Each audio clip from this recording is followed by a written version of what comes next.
He has just been released from prison, carrying 300 million bonds on his back, and everyone is waiting to see how he dies. But no one knows, he is the toughest player in this game. In the black and white cracks of the Hong Kong integrated world, he gradually tore apart the rules. From low-level scoundrels to true masters who control capital and the underworld. Debt? He used it to buy people's hearts. Crisis? He turned his backhand into an expansion chip. Enemy?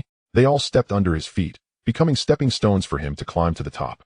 Financial manipulation, territorial competition, mafia games, power reshuffle. In this game, he not only wants to survive, but also to eat the entire Hong Kong island. When everyone is still fighting for territory, he has already begun to manipulate capital. When the opponent is still fighting hard, he has already decided their life and death. At the beginning, the debt was 300 million, and at the end, it controlled a $1 trillion empire.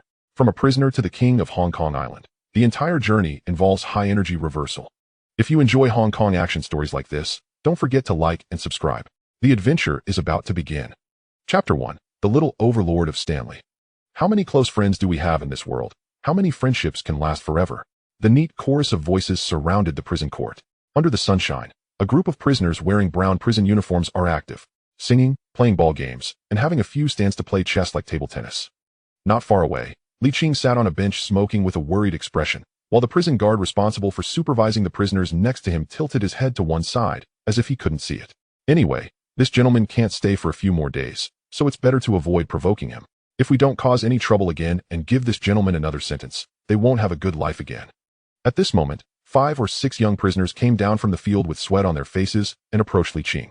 The young man in his 20s, with a high nose bridge and handsome appearance, skillfully picked up a cigarette from his chair, lit it, took a deep breath, and then sat next to Li Qing, exhaling a neat circle of smoke. He casually asked, "What's wrong, Chinga? We're only out of prison in 5 days. Aren't we happy?" Li Qing remained worried and sighed. "It's been 5 years, and we've been used to prison life. What can we do if we go out? We don't even know what to do." The young man asked, "Chinga, weren't you from Hongqing before you came in? You helped your boss sit in prison for 5 years, so if you go out, you can get promoted, right? Getting a job?" Li Qing chuckled self-deprecatingly and shook her head. "Ah-ao, the martial arts world today is no longer the same as it used to be. I helped the club serve 5 years in prison. If the club remembers me, how could no one come to see me for 5 years? And who is my boss? I think Big Head knows this best." Speaking of which, Li Qing looked at a tall, flat-headed young man in front of him and said, "Isn't that right, Big Head?" Upon hearing this, Big Head's face immediately darkened and he said, "You're right, Chinga. I've already seen through what kind of person B is in these past few years." When Anan and the others fought against Dongxing together, even though Anan and Shanji had killed someone, they dared not stand up when Brother B asked someone to take the blame. Even so, I don't blame them, but I've been here for 4 years now, and neither Brother B nor Anan have come to see me. Moreover, I heard that Brother B has treated Anan as his own son in recent years, and this year he is preparing to have the club assign Anan a position. Speaking, Big Head couldn't help but clench his fists, feeling extremely resentful. I took the blame for helping the club myself, but no one came to look at me for 4 years. On the contrary, Chun Haonan and a few others outside were highly valued, and were about to be promoted after only a few years. Moreover, he originally thought that he could get a job after sitting for 2 or 3 years, but he was sentenced to murder for manslaughter and sentenced to 8 years. And in this lawsuit, as long as B Brother paid for a better lawyer, he could have been sentenced to a few years less, but in the end, B Brother didn't even show his face, which resulted in him being sentenced to 8 years in prison. How can we not make him feel cold by comparing the two? If you don't show any loyalty when you come out, just understand. Li Qing smiled, deeply touched by Big Head's experience. Because the predecessor was also such a fool. 5 years ago, he was also sentenced to 3 years for showing loyalty and helping Big Brother B take the blame. And the reason why I have been sitting for 5 years is because there is another hidden reason. At this moment, Ao next to him interjected. "Qing, didn't Kuing say when he was released from prison last month that he wanted you to go with him? He is also the person in charge of Hongqing, and I think Kuing is also a good person. Why don't you? Let's talk about it." Li Qing waved her hand and interrupted. Kuing used to be a spokesperson for Lantian dialect, but in recent years, Hongqing has been doing well and has already led people into bustling areas such as Wanchai and Yaotzimong. But now the territory is full of speakers. After Kuing goes out, he still doesn't know where to hang out. Never mind, let's not talk about these annoying things. Let's talk about you guys. Li Qing looked at Ao and the people next to him and smiled.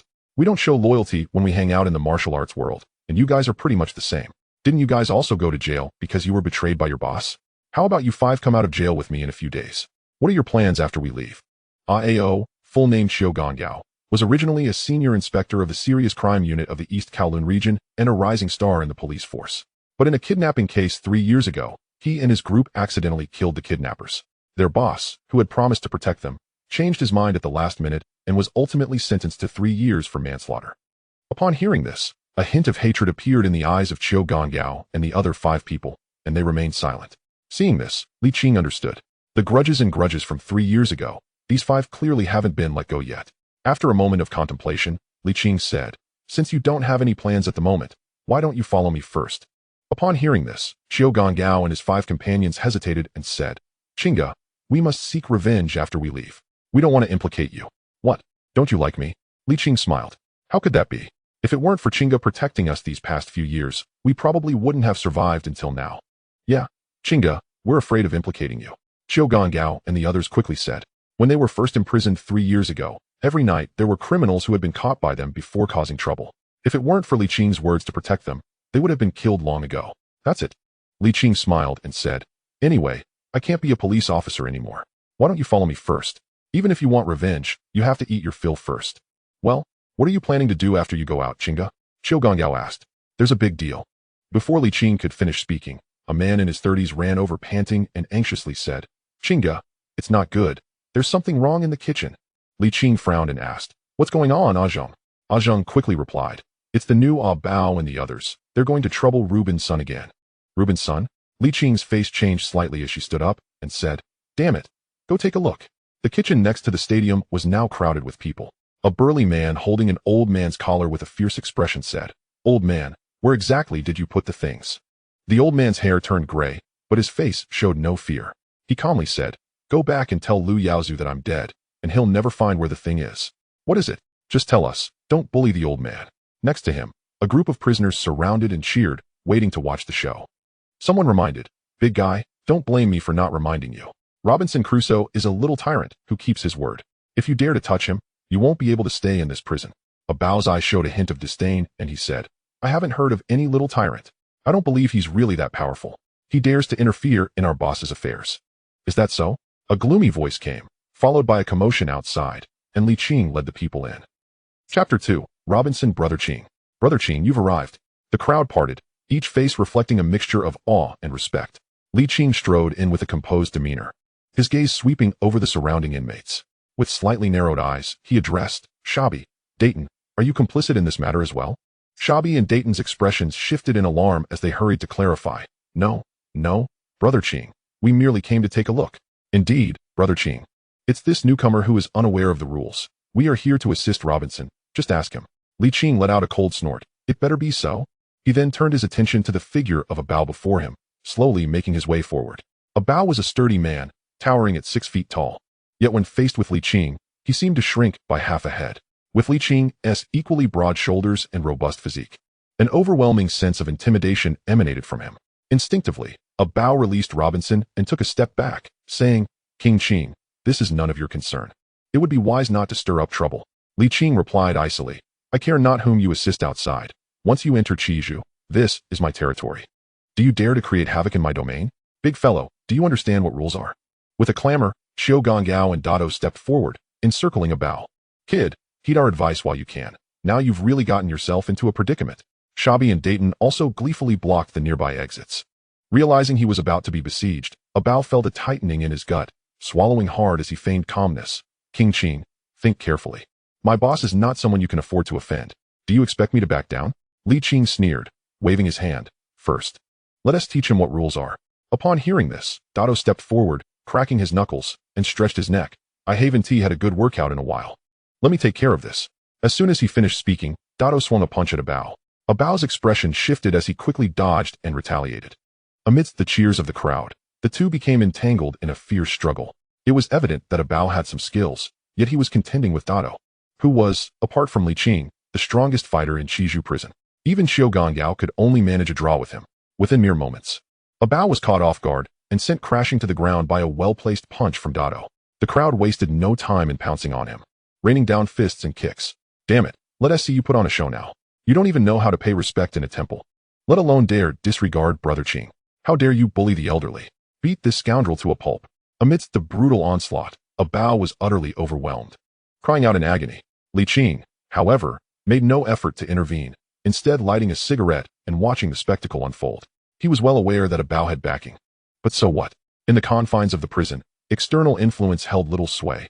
Here, the might of one's fist dictated authority. And Li Qing, by far, possessed the most formidable fists of all in Chizhou prison.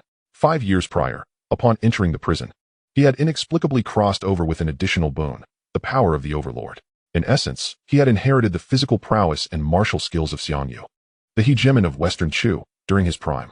Thus, Li Qing, wielding near unrivaled skills reminiscent of the cold weapon era, swept through Chizhou undefeated, earning the moniker Little Overlord of Chizhou. Even the previous 2 wardens, Shaso Xiong and Ghost Jinxiu, had been left severely incapacitated by him, resulting in an additional 2 years added to his sentence. He was no mere gentle soul. Cops are coming. Just then, a lookout from outside shouted. The crowd, hearing the commotion, gradually ceased their assault.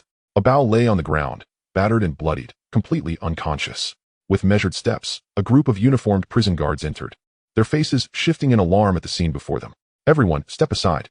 Hands on your heads. Crouch down. Crouch down. Most inmates promptly complied, huddling down with their hands atop their heads. Li Qing and his companions, however, remained unmoved, even continuing to puff on their cigarettes. At the forefront stood the officer in charge, clad in an inspector's uniform, with beady, single-lidded eyes. He was none other than the current head of security, Zhong Chuxiong.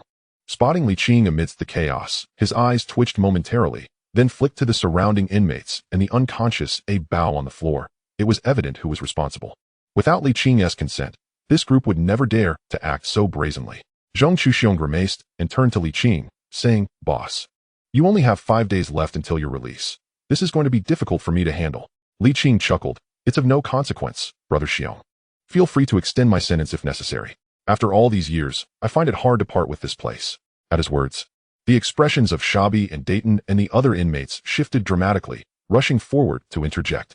Brother Xiong, this has nothing to do with Brother Qing. It was I who struck this scoundrel. Yes, Brother Xiong, it was this scoundrel who bullied Robinson, and we merely intervened to teach him a lesson. Please don't blame Brother Qing. Just throw me in the punishment cell, Brother Xiong. Please don't extend Brother Qing's sentence, I beg you. A wave of trepidation swept through the inmates, fearful that Zhong Chuxiong would truly extend Li Qing's sentence. Over the past 5 years, they had submitted to Li Qing's leadership, acknowledging his dominance in Chizhou. While he typically refrained from exerting his strength against them without cause, no one wished to live under the shadow of such a formidable leader. However, they were powerless to resist. This leader was more ruthless than they combined. Having left 2 guards severely injured, what could they do? They could only hope for this overlord's swift release. Now, with his impending freedom on the horizon, the thought of any extension was unbearable. Even Zhong Chuxiong and the other guards wore expressions of discomfort, silently pleading, Please, show us mercy, boss. Not only were the inmates fearful, but they were also anxious. If his sentence were to be extended, what if he went mad one day and left 2 more guards in ruins? The atmosphere hung in an awkward silence. Ultimately, Zhong Chuxiong surveyed the scene, glancing at a Bao on the ground, and quickly made a decision. Ahem, while it is indeed wrong for this newcomer to bully the elderly, your collective brawl cannot go unaddressed. The crowd's expressions shifted. Please show leniency, Brother Xiong. This time, consider it a warning. Zhong Chuxiong continued. However, this shall not be a precedent. The crowd transformed their despair into joy. Wise as always, Brother Xiong. As for this newcomer, Zhong Chuxiong stroked his chin thoughtfully. Let us send him to the hospital first. Once he recovers, he can spend 2 months in the punishment cell for reflection. Just then, a Bao began to regain consciousness. But upon hearing Zhong Chuxiong's words, his anger surged, and he could not help but spit out a mouthful of blood. Damn, this is outrageous. He had long heard tales of the darkness within the prison, yet he never expected it to be so corrupt. The assailants would go unpunished, while he, the victim, was to be confined to the punishment cell? He had deliberately committed an offense to gain favor with his boss, with a mere 3-month sentence. Yet now he was to be locked away for 2 months. This meant he would spend all his upcoming days in the punishment cell. Lu Yaozu, I curse you. But at this moment, no one paid heed to his turmoil. With the threat of punishment lifted, the inmates joyfully dispersed. A Bao was carried away to the hospital. Before departing, Zhong Chuxiong pulled Li Qing aside and quietly implored, Boss, with just 5 days left, I beseech you, please do not create any trouble, if this escalates. I truly cannot bear the consequences. The other party extended a gesture of goodwill, and naturally, Li Qing would not be oblivious to the courtesy. With a smile, he replied, Rest assured, Sir Xiong, as long as there is no disturbance, I too hope everyone can coexist harmoniously. As for you all, there is no need for excessive worry. The previous two rascals were merely targeting me, and I could not help but retaliate a bit too forcefully.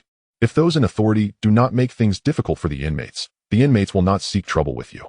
A good relationship benefits us all. Zhang Chuxiong nodded in satisfaction and remarked, "You need not worry. I am not like those two previous fools. Though I am also known as Killer Xiong. My targets are not prisoners, but rather women." Having said this, Zhang Chuxiong lewdly winked and donned his hat before departing. "Ah Qing, thank you for standing up for me." At that moment, Robinson approached to express his gratitude. "How are you? Everything all right?" Li Qing inquired. Robinson shook his head. "It's all fine. That is good to hear. Rest assured, even if I leave in a couple of days, I will instruct the two and the others to look out for you. I am unconcerned about any grievances you may have outside. Once you are inside the prison, no one can touch you." With that, Li Qing also took his leave. Watching Li Qing's departing figure, Robinson hesitated, wanting to say something, but ultimately sighed and remained silent. Chapter 3, Release from Prison. As night fell, the prison lights were extinguished promptly. However, Li Qing remained seated at the edge of his bed, his demeanor composed, intently gazing at a man before him. The man held a deck of playing cards, his expression equally serious. "Let us begin." As the words fell, the man flicked the cards into the air. Li Qing's eyes fixated on the scattered cards, and he suddenly reached out, grasping one that was about to hit the ground. Swish, swish, swish. 5 times in succession. Li Qing opened his hand to reveal the 5 cards, the 10, Jack, Queen, King, and Ace of Spades. At this sight, Li Qing let out a long sigh of relief. It worked. The handsome man across from him also broke into a smile, saying, "Brother Qing, even in such dim lighting, you can clearly discern the hand and catch a straight flush. Your eyesight and reflexes have truly reached an exceptional level. With what you've learned thus far, there is little more I can teach you." Li Qing nodded slightly, expressing his gratitude. "Thank you, Ajia." The young man shook his head, replying, "Do not mention it. Brother Qing, over the years, you have aided me greatly, and after my release, I shall no longer gamble. I have imparted my skills to you to prevent them from being lost to time. I only hope that once you are out, you can assist Uncle Fan within your means, so I can repay his nurturing." "I will." Li Qing smiled and nodded. "However, it would be a pity if you were to abandon your talents entirely." This young man, named Qiu Jia, was renowned as Asia's fastest hand. Having emerged from the film's supreme ruler of the Underworld, he had entered prison 3 years prior. Upon recognizing his identity, Li Qing had sought him out, eventually learning his gambling techniques through various means. After all, with idle time in prison, it was always beneficial to acquire new knowledge. Qiu Jia chuckled and shook his head, stating, "During my years in prison, I have come to realize that one cannot gamble for a lifetime. If one fails to know when to stop, the ultimate outcome will not be favorable. Once I am out, I only wish to reunite with my daughter and raise her well." Upon hearing this, Li Qing no longer pressed the matter and nodded. "After my release, I will help you search for your daughter. If she is not doing well, I will take her in and care for her until you are able to come for her." "Thank you, Brother Qing." Qiu Jia expressed his gratitude with a nod. Through their 3 years of interaction, he had come to understand that Li Qing was a man of principle. Otherwise, he would not have made the exception to teach him gambling techniques. "Well, rest now." Li Qing tidied up the cards and lay back on his bed. Soon, the day of Li Qing's release arrived. Early that morning, Zhang Chuxiong personally brought a group to the cell door, knocking and announcing, 36909. "Li Qing, you are released." The other inmates were roused from their slumber, and upon hearing the news, they erupted in joy. "Brother Qing, congratulations. Congratulations on escaping the sea of suffering." "Isn't it you all who are escaping?" Li Qing chuckled as he rose from his bed. "Haha, it's all the same. The little tyrant is finally leaving. We are free." As the day finally arrived, the inmates shed their pretenses and began to celebrate joyously. Li Qing gathered his belongings and addressed the crowd. "Do not rejoice too soon. I will have the two and the others continue to keep an eye on you." "What? No, Brother Qing." The inmates' faces fell at once. Li Qing ignored their protests and sternly stated, "Especially you few, Sha Biao, De Tun, Meng Shi, De Quan. If I hear that you are bullying other inmates without backing after I leave, you one team need me to intervene. The two will take care of you. Do you understand?" "Absolutely not." "Yes, sir. Rest assured, Brother Qing, our De Quan gang never bullies the weak." "Damn, De Quan Long, what do you mean? Are you saying our Hong Kong gang does? Didn't you do just that before? Damn it, what are you saying? Do you want to fight? Let us fight." Seeing the inmates readying for conflict once more, Li Qing shook his head in exasperation and quickly intervened, stating sternly, "Do not think I am joking. If I find out anyone is behaving as before, do not blame the two for dealing with you. You all are out here to make a living. What is the point of bullying the weak? Such behavior only reflects your incompetence. Let us coexist peacefully. Perhaps we can even become brothers once outside. Of course, I refer only to the honest and ordinary individuals without gang affiliations. If it is those rapists or cold-blooded killers, or those engaged in drug trafficking, feel free to do as you wish. Understood, Brother Qing. We know the limits and will never revert to our past ways. Li Qing nodded. Zhang. You will help me supervise them. If they misbehave, inform it too. Zhang promptly stood up, playfully saluting. No problem, Brother Qing. The crowd erupted in laughter. Qing. At that moment, Robinson approached. Can we have a word? Li Qing's gaze flickered, and he nodded. Sure. He then looked outside. Sir Xiong. Could you wait for me for 2 minutes? Zhong Chuxiong nodded. Hurry up. Robinson pulled Li Qing into the restroom and began. Qing. I have something to ask of you. Li Qing nodded. Go ahead. Robinson paused for a moment before saying. Are you curious as to why certain inmates seek trouble with me for no apparent reason? Li Qing refrained from commenting. Everyone has a past. Robinson self-deprecatingly smiled. Then a glint of hatred appeared in his eyes as he said, the root of it all lies with my son-in-law, Lu Yaozu. Subsequently, Robinson recounted his past to Li Qing, which aligned closely with what Li Qing already knew.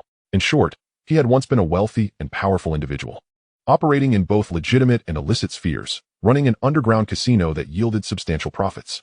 However, all of this was gradually consumed by his son-in-law, Lu Yaozu. Not only did Lu Yaozu siphon off his wealth, but he also caused the death of his daughter. In a moment of impulsive rage, Robinson attempted to kill Lu Yaozu for revenge, but ultimately failed and was falsely accused, leading to a 1-year prison sentence. Is there more? Li Qing listened calmly. Robinson let out a long sigh and said, the reason he has yet to release me is that I still possess a batch of 300 million yuan in bearer bonds, which he has not yet acquired. Only I know where they are hidden. Li Qing narrowed his eyes slightly and inquired, what does that mean for you to tell me now? I seek your assistance in avenging me, Robinson declared through clenched teeth. Li Qing frowned. Murder is against the law. I will not ask you to do it for free. Robinson gazed into Li Qing's eyes and continued, if you help me exact my revenge, I will reveal to you the whereabouts of those 300 million in bonds. Additionally, I have left behind some assets in his name. Once I am released, I will find a way to reclaim them all, and I promise to bestow them upon you. Li Qing fell silent. After a long pause, he asked, why do you trust me? Robinson sighed. To be honest, I didn't trust you at first. Because from the moment I entered prison, you had people protecting me. You dealt with the gang of dinosaurs for me, and just a few days ago, you took care of a Bao. In my decades of life, aside from my daughter, I've never encountered anyone who has treated me as kindly as you. And you have no apparent motive. I initially thought you were sent by Lu Yaozu, but you have been incarcerated for 5 years, making it impossible for you to be connected to him. Moreover, you have never inquired about my affairs until today. Thus, I believe you are not associated with Lu Yaozu. Upon hearing this, Li Qing felt a twinge of guilt. In truth, he had also harbored thoughts about that 300 million in bonds, having only remembered them after Robinson's imprisonment, which led him to formulate a plan. However, he had never considered helping Robinson with revenge, as he was well aware of the plot and naturally knew where the bonds were kept, thus avoiding excessive contact with Robinson. His assistance in resolving Robinson's troubles in prison stemmed from a sense of chivalry, and, to some extent, served as a form of compensation. He had intended to devise a way to obtain those bonds after his release. Yet, he did not anticipate that Robinson would so openly confess this matter to him and seek his help for revenge. For a moment, Li Qing found himself hesitating. After a brief silence, he asked, aren't you afraid I might take the bonds and not help you with your revenge? Consider it a gamble. Robinson replied solemnly. Even if I were to be released, it is not guaranteed I could exact my revenge. Sooner or later, he will discover those bonds. Given that, it is better for you to benefit than that scoundrel. Moreover, I trust your character. You assist even the ordinary inmates here. So there is no reason you would not help me, especially when there are benefits involved. Hearing this, Li Qing took a deep breath and ultimately nodded. Very well. I shall help you with your vengeance. Robinson exhaled in relief, a smile breaking across his face as he patted Li Qing on the shoulder and leaned closer to whisper. The bonds are hidden at. Moments later, as they exited the restroom, all the inmates were waiting at the door. Take care, Qinggu. Qinggu. Do come back to visit. Damn it.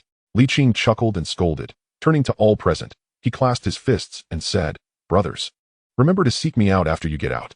Understood, Qinggu. Where shall we find you? Li Qing gazed at the crowd, his eyes resolute. No need to search deliberately. Soon enough, you will hear my name, Li Qing. I shall inevitably shine brightly in this world. With that, he turned and strode out of the prison. Behind him, his fellow inmates sang in unison, in this life, how many true friends do we have? How many friendships can endure? Chapter 4, Recruiting Jingkuan. Before leaving the prison, Li Qing sought out Tu and Xiujia, relaying some matters and promising them that he would find a way to help reduce their sentences as soon as he was out. Tu had 4 years remaining, while Xiujia had 3. As long as he secured those 300 million, hiring a few competent lawyers and managing things well, there was still a chance for early release. Once all the procedures were completed, Li Qing, accompanied by Gang Ao and 3 others, stepped out of the prison. The clock striking 10 in the morning. The prison entrance was not desolate. Numerous people were already waiting, spanning all ages. However, they were not there for Li Qing, but rather for the families of Gang Ao and his companions. The incident 3 years prior had stripped them of their identities as police officers, branding them as a disgrace to the force, yet they had not been left completely destitute. Several still had family members. When families reunited, heartfelt exchanges were inevitable. Li Qing stood quietly to the side, observing, for he had no family. The original owner of this body was not an orphan but had been raised by his grandmother, growing up in the Qi Yunshan housing estate. He had not studied diligently and had instead joined a gang, following the notorious B.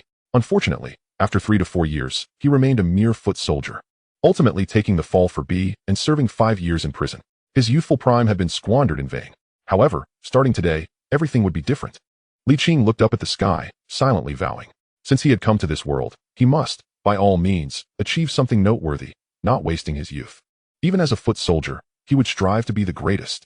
Gang Ao noticed that no one had come to greet Li Qing and approached him, saying, "Qinggu, why don't you come with us first and find a place to settle?" "Yes, Qinggu, why not come to my house?" suggested Bao Zhu Xuming, one of the 5. Li Qing hesitated for a moment. Just then, 4 cars approached from a distance. Leading the convoy was a Toyota sedan, followed by 3 Toyota vans. Upon stopping at the prison entrance, a group of gangsters, dressed in various styles, emerged from the vehicles. The leading man, around 30 years old, sporting stubble and dressed in a black suit, approached Li Qing with a photograph in hand, comparing it before bowing respectfully and calling out, "Qinggu, Qinggu." The remaining 20-odd gangsters simultaneously bowed and shouted. The scene fell silent as Gang Ao's family members looked at Li Qing with trepidation.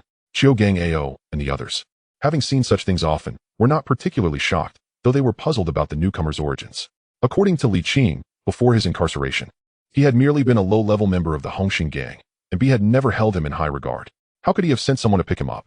Li Qing was also momentarily taken aback, but soon he vaguely guessed the identity of this group and turned to the crew-cut man, asking, "Are you from Brother Kun?" The man replied respectfully, "Yes, Qinggu, you can call me Sha Chong. Brother Kun knew about your release today. He is busy handling company matters and sent me to bring people to pick you up." Upon hearing this, Li Qing felt warmth in his heart. Jing Kun had also been imprisoned 3 years ago, and though they were not in the same cell, they had met and gotten along well. After learning about Li Qing's circumstances, Jing Kun had indeed mentioned that he would have him come over once he was released. Li Qing had initially thought little of it, but he was surprised that Jing Kun had remembered his release date and specifically sent someone to meet him. In contrast, his former boss, B, had likely forgotten all about him by now. This comparison genuinely touched Li Qing. After contemplating for a moment, he turned to Gang Ao and the others and said, "You should head home first. After you take care of matters at home, come find me in Qi Yinshan." With that, Li Qing provided them with his address and directly got into Sha Chong's car, though he had no intention of aligning himself with Jing Kun. Given the effort made by the latter, it would be remiss of him not to show some courtesy. He could chat for a bit first.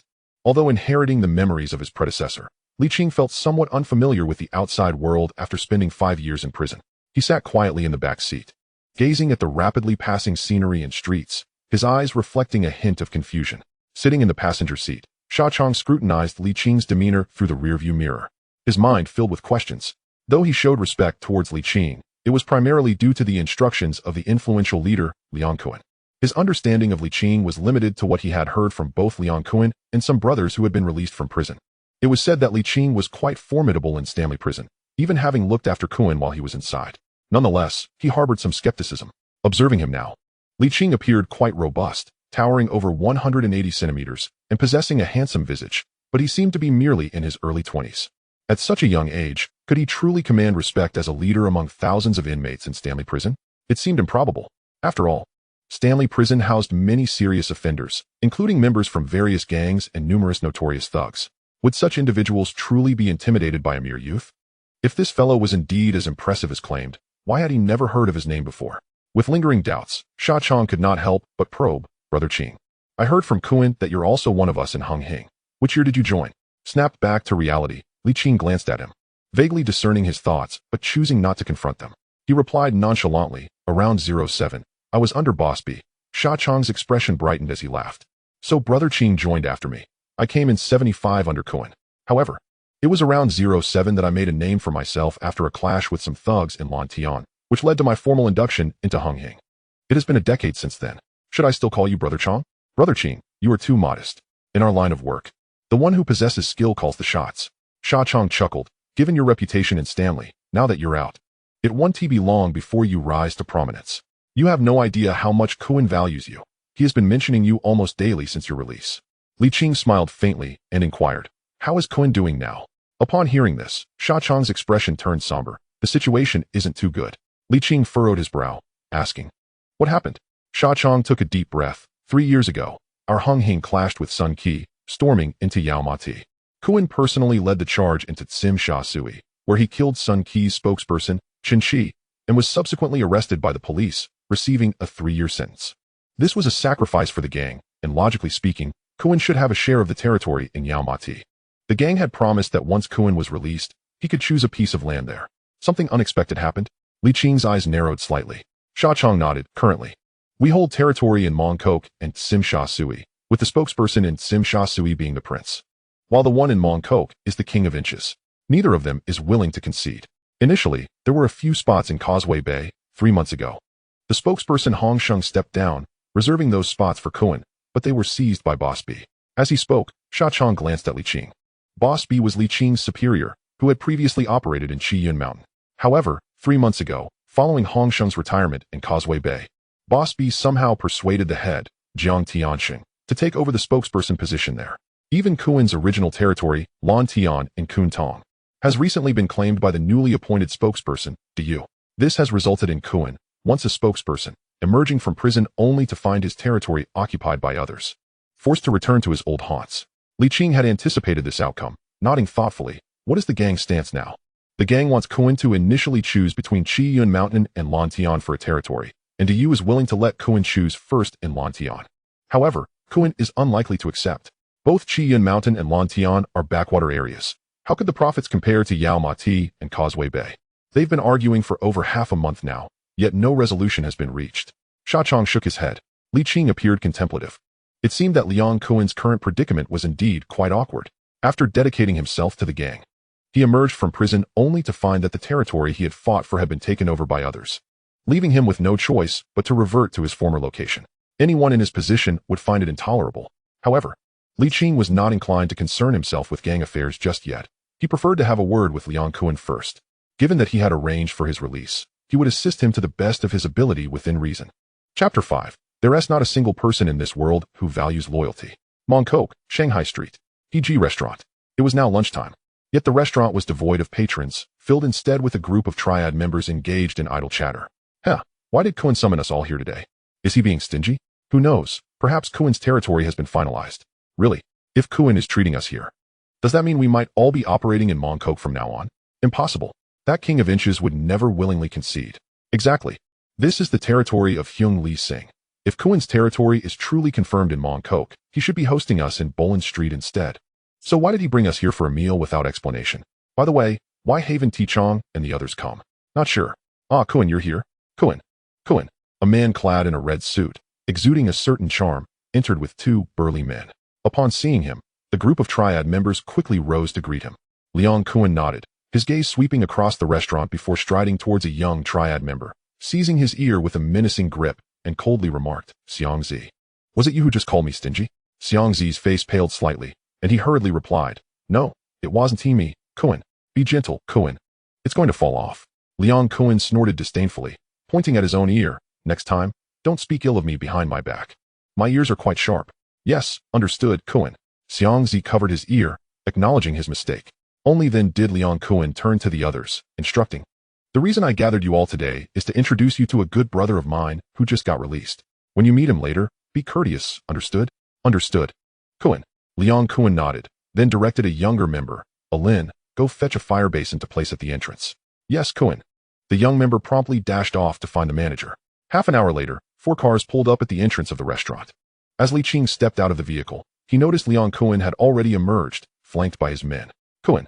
Sha Chong stepped forward to greet him. However, Liang Kowloon disregarded him entirely and walked straight towards Li Qing, opening his arms and laughing heartily. Good brother, you've finally come out. Kowloon. Li Qing approached and embraced him, then glanced around, remarking, Kowloon, you really didn't have to go through all this trouble. Haha, we're family, no need for formalities. I've always said I would personally welcome you when you got out.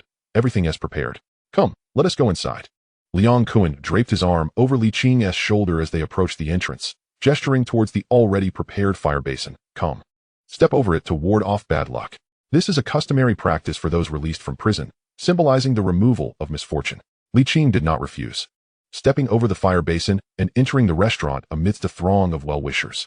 As they arrived at the lobby, Kowloon embraced Li Qing's shoulders and introduced him, saying, "This is my good brother, the little overlord of Qizhou, Li Qing.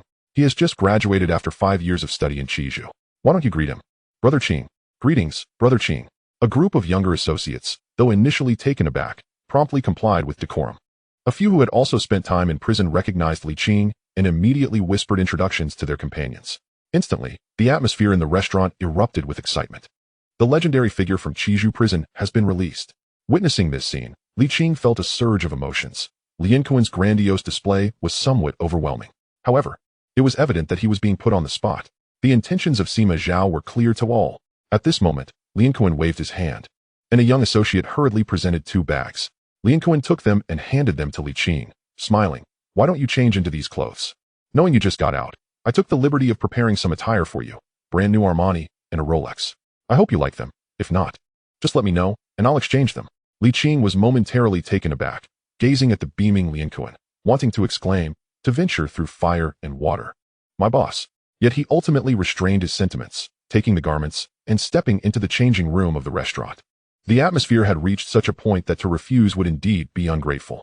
Regardless of how the discussions went today, it was wise to accept these gifts for now, considering it alone, and he would find a way to repay this favor later. When Li Qing emerged, everyone cast envious and jealous glances his way.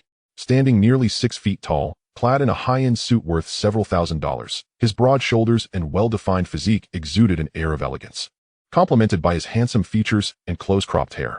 The gleam of the gold watch on his wrist added to his rugged yet affluent appearance. Standing alongside Kowloon, it was as if he were the true leader. Even Kowloon could not help but exclaim, "It seems my judgment is quite astute. The fit is impeccable. You've truly outdone yourself, Brother Kowloon." Li Qing expressed his heartfelt gratitude. Such an expense pales in comparison. The title of Little Overlord of Qizhou alone is worth far more. Kowloon waved his hand dismissively, genuinely unconcerned about the expenditure. Having witnessed Li Qing's formidable prowess during those 3 years in Qizhou, he understood that such a talent would be coveted by any organization. A mere few $1,000s was inconsequential. He couldn't fathom how the foolish boss bee could have imprisoned such a talent. Nevertheless, he was determined to welcome this formidable ally today. "Now let us dine." Kowloon beckoned Li Qing to the main table, personally pouring him a drink. What followed was a round of toasts and light-hearted banter. Kowloon deliberately built up Li Qing's reputation, boasting of his exploits in prison, how he had decisively dealt with the prominent figures and incapacitated 2 wardens. The younger associates listened with admiration, their hearts filled with yearning. In truth, Li Qing's deeds during his time in Qizhou had already begun to circulate on the streets, albeit somewhat exaggerated. Few believed the tales unless they had witnessed them firsthand. Otherwise, numerous factions would have been eagerly awaiting his release to recruit him. In the current landscape of the Hong Kong underworld, while harmony was often sought, violence was inescapable. Regardless of the faction, having a capable fighter in command would significantly bolster their strength. After several rounds of drinks, Kowloon finally broached a serious topic. "So, how about it, Qing? What are your thoughts on what we discussed last time? Now that you're out, when do you plan to come and assist me?" The atmosphere grew somewhat subdued, with everyone, including Kowloon, gazing at Li Qing with anticipation. "Brother Kowloon, I have to consider my ties with Boss B," Li Qing replied. Kowloon interrupted, "Qing, you know better than I how Boss B treats you. If he truly regarded you as a brother, you wouldn't have gone years without a visit, nor would he be unaware of your release. Once you give me the nod, I'll handle things with Boss B. This ISNTA transfer, it's a mutual agreement. I refuse to believe he would dare stand in your way." Li Qing laughed helplessly but did not outright refuse. "Brother Kowloon, after 5 years in prison, I have no idea how my family is faring. I plan to return to Xianshan first, and take some time to rest before making any decisions. I'll take that as your agreement." Kowloon chuckled, patting Li Qing on the shoulder.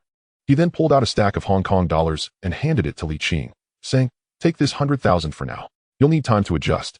Rest as long as you wish, and when you're ready, come find me at Boland Street."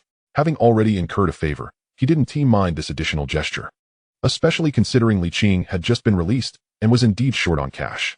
Li Qing accepted the money without hesitation and inquired. "Isnt Bolin Street under the domain of the Inch King? Are you planning to usurp the authority there?" Lian Kuan displayed a gleeful smirk, nodding. "That scoundrel, the Inch King, has long been past his prime. Over the past few months, he has clashed with the East Star's madman, Hui, several times, losing multiple venues to their control. I've already spoken with Brother Shang, and at the next meeting, we'll arrange for the old man to retire in comfort while I take over Bolin Street."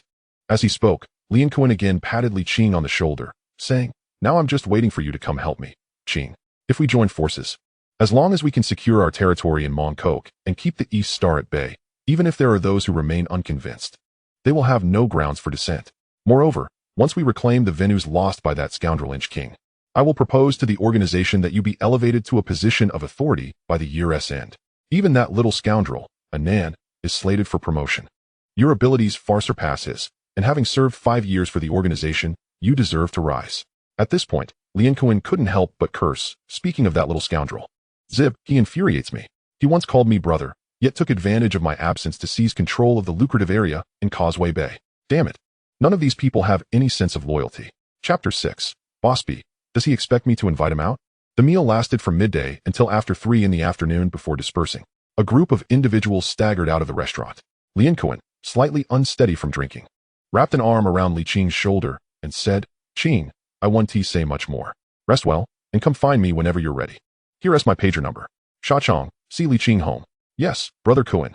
Sha Chong stepped forward, while the large figure of De Ben Xiang took Li Qing's place to support Lian Kuan.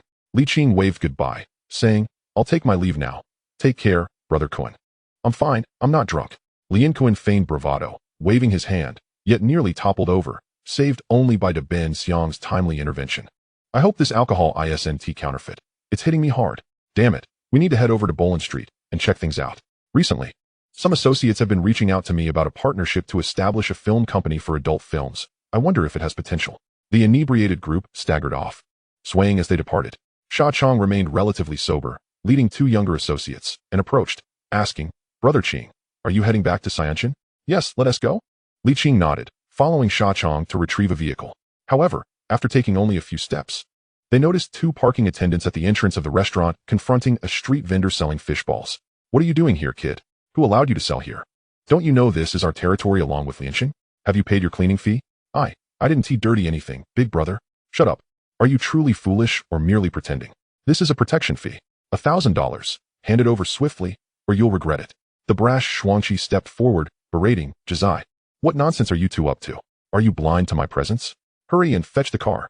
The 2 arrogant parking attendants immediately transformed into sycophantic smiles. Yes, Changgu, we were just teaching this kid a lesson. We'll get right on it. Damn it. Daring to demand protection fees without even having grown a full set of hair. Move quickly. You have 2 minutes. Shuangqi showed no mercy. But the 2 parking attendants dared not utter another word, hastily scurrying off to retrieve the vehicle. This scene vividly illustrated the survival of the fittest. Li Qing couldn't help but feel a tinge of sentimentality. In this era of Hong Kong Island, despite the abundance of wealth and the title of one of Asia's 4 little dragons, both the upper and lower echelons possess the unmistakable visage of capitalism. It is indeed a realm of the strong devouring the weak. Shuangqi had long since grown accustomed to this. After all, he was the right-hand man of Lian Kuan, a notable figure in the Hongxing Triad, and had no need to show any deference to 2 mere parking attendants who weren't even worth a dime. However, he turned to Li Qing and smiled, explaining, "Qinggu, this area belongs to the territory of Lianqing's official. Senator Brother Kuan has a good relationship with him. And we often come here to look after business, so we're quite familiar with this place. If you ever come around here to have some fun, just mention Brother Kuan's name." Li Qing nodded. It wasn't surprising that the leaders of top-tier organizations like Lianqing and Hongxing were acquainted with one another. At that moment, the street vendor who had narrowly escaped danger was contemplating a hasty retreat. Li Qing noticed the vendor looked somewhat familiar and couldn't resist inquiring, "Young brother, what is your name?" The lad appeared no older than 16 or 17, likely still a minor, with an unremarkable appearance. Hearing the question, he felt a pang of bitterness and cursed his misfortune, but could only turn around with a forced smile, replying, "My name is Li Jiayuan. You can call me Jimmy." "I apologize, big brother. I didn't realize this was your territory. I want to come back to sell here again." "Jimmy?" Li Qing was taken aback. It was indeed this young lad, who would later become a prominent figure in Lianqing. The narrative stated that he had been bullied as a street vendor in his youth, which forced him to join Lianqing. It appeared to be true, and by coincidence, he had encountered Li Qing. if memory served correctly. This young man possessed a commendable temperament and keen business acumen. However, at present, Li Qing had not yet resolved his own affairs, so he had no intentions of taking him under his wing. Yet, since they had crossed paths, he offered a word of advice. In the future, if you wish to set up a stall, you may go to the territory of Hongxing on Boland Street. Just mention you know Chang'e, and no one will give you a hard time. Jimmy was momentarily stunned, then quickly expressed his gratitude. Thank you, Chang'e. Xuanqi was surprised that Li Qing would extend kindness to this lad, but since Li Qing had spoken, he was more than willing to grant this favor. You're in luck, kid. Since Qing'e has spoken, I, Xuanqi, will look after you on Boland Street. Thank you. Qing'e, thank you. Jimmy continued to express his gratitude towards Li Qing. At that moment, the two parking attendants returned with the car, and Li Qing waved goodbye to Jimmy before getting into the vehicle with Xuanqi. Jimmy watched their departing figures, his heart filled with gratitude. He had never anticipated that someone would stand up for a minor character like him. Hey, kid, aren't you leaving? If you don't, you'll have to pay the protection fee. The two parking attendants began to impose difficulties on Jimmy once more. I have no money. I'm leaving right away. No money? If you don't have any, why not join us in Lianqing? I'll protect you from now on. I'm sorry, big brother, but I want to join a gang. Jimmy shook his head. Even if he were to enter the underworld, he wouldn't choose Lianqing. If he were to join, it would be Hongxing. Meanwhile, in a boxing gym in Causeway Bay, a short, stout man adorned with tattoos was vigorously hitting a punching bag. This man was none other than the influential figure of Hongxing in Causeway Bay, Big Brother B. As Big Brother B was sweating profusely, 5 teenagers, around 17 or 18 years old, entered, calling out, "Bigo." Big Brother B paused, picked up a towel to wipe the sweat from his brow, and looked at the 5 youths, nodding. Haonan, Shanjia, you're here. How did the collections go? We got it back, Bigo? Chen Haonan stepped forward and handed Big Brother B a stack of money. Big Brother B accepted it, counted it, and revealed a satisfied smile. Not bad. He then took out 2 bills from the stack and handed them to Chen Haonan. Take this to treat yourself to some tea. Thank you, Bigo. Chen Haonan accepted it, but hesitated before speaking. Bigo, we just received some news. What news? Big Brother B didn't pay much attention. Chen Haonan hesitated. Bigo. We heard that Li Qing was released from prison today, and Liang Kuan has booked the Heji restaurant on Shanghai Street to host a welcome feast for him. Big Brother B's expression darkened immediately. Ah Qing? Where did you hear this from? Shanjia chimed in. It's true, Bigo. I have a friend who parks cars over on Shanghai Street. He called me to inform me. I heard Liang Kuan brought over more than 100 people and set up more than 10 tables, making quite the spectacle. Big Brother B's demeanor instantly soured. Ah Qing didn't come looking for me, but went to Liang Kuan instead? Is he trying to make me look bad on purpose? Doesn't he know that I've been at odds with that bastard Liang Kuan lately? Chen Haonan hesitated. Bigo. We haven't visited him while he was in prison these past few years. Do you think he might? What? Blame me? Big Brother B snorted coldly. He's just been in prison. Does he expect me to personally visit him? I'm not his father. Besides, he went willingly back then. Did I force him? Datian Air remarked. Bigo. I've heard that Li Qing has been quite influential in Stanley these past few years, defeating all challengers and being dubbed the Little Overlord of Stanley. Even the guards have been beaten up by him twice. Liang Kuan sending someone to pick him up and throwing a feast is surely an attempt to win him over. Big Brother B immediately scoffed. He followed me for 4 years. I know exactly how capable he is. When he was with me, he was just a bit stronger when it came to fighting. He was nothing but a soft-shell shrimp. What little overlord of Stanley? Only an idiot like Liang Kuan would believe that. Shanjia echoed. Bigo is right. Defeating everyone in Stanley? Does he think he has Superman? Chen Haonan said. Bigo, but he was still with you. What if he really decides to side with Liang Kuan in the future? He dares. Big Brother B snorted. I'm his primary mentor. If I don't give him the green light, he wouldn't dare to go to Liang Kuan. Does he think I'm just a nobody? Chen Haonan hesitated. Bigo, I think it's better to notify him and explain things to avoid. Explain what? Am I the boss, or is he the boss? Now that he is out, do I have to invite him? I'm not pleased with this at all. Big Brother B waved his hand dismissively. Don't bother with him. In a few days, he'll come to his senses and return. He's mine. Who else would dare to take him in? Unless he intends to quit the underworld entirely. With that, Big Brother B turned back to the punching bag, ignoring the conversation. Chen Haonan sighed, still feeling uneasy. What are you thinking, Ningo? Should we really have Bigo invite him? Shanjia whispered. There's no way a boss should invite a subordinate. Chao Pai also nodded. Nango, Shanjia is right. Although he followed Bigo before, now you are Bigo's right-hand man. He has gained quite a reputation in Stanley these past few years. If those rumors turn out to be true, what will we do if he comes back? Datian Air agreed, nodding. He'd better not come back. It's best if he doesn't return to the underworld at all. Clearly, the group held some skepticism regarding the rumors surrounding Li Qing's exploits in Stanley. When they were with Brother B, Li Qing had already been inside for a year. and they had never seen him in person, nor did they know if Li Qing was truly as formidable as rumored. However, now that Li Qing had emerged, they still felt a sense of threat. Ideally, they hoped that Li Qing would not return. Chu and Haonan contemplated this for a moment, considering the validity of their words. And with a toss of his flowing hair, he cast the matter aside, choosing not to dwell on it further. Chapter 7. The Gathering at Xuanjing. Xian Mountain. Located in the eastern part of Kowloon on Hong Kong Island, is a peak in the northern part of the Wong Tai Sin district. This area boasts the highest number of public housing estates on the entire island, with a total of 66 buildings constructed in the 1960s. It was here that Li Qing grew up. The population density is exceedingly high, and the only recreational facility is a sports court situated in the center of the estate. This very court was previously under the protection of the Hung Hing Society.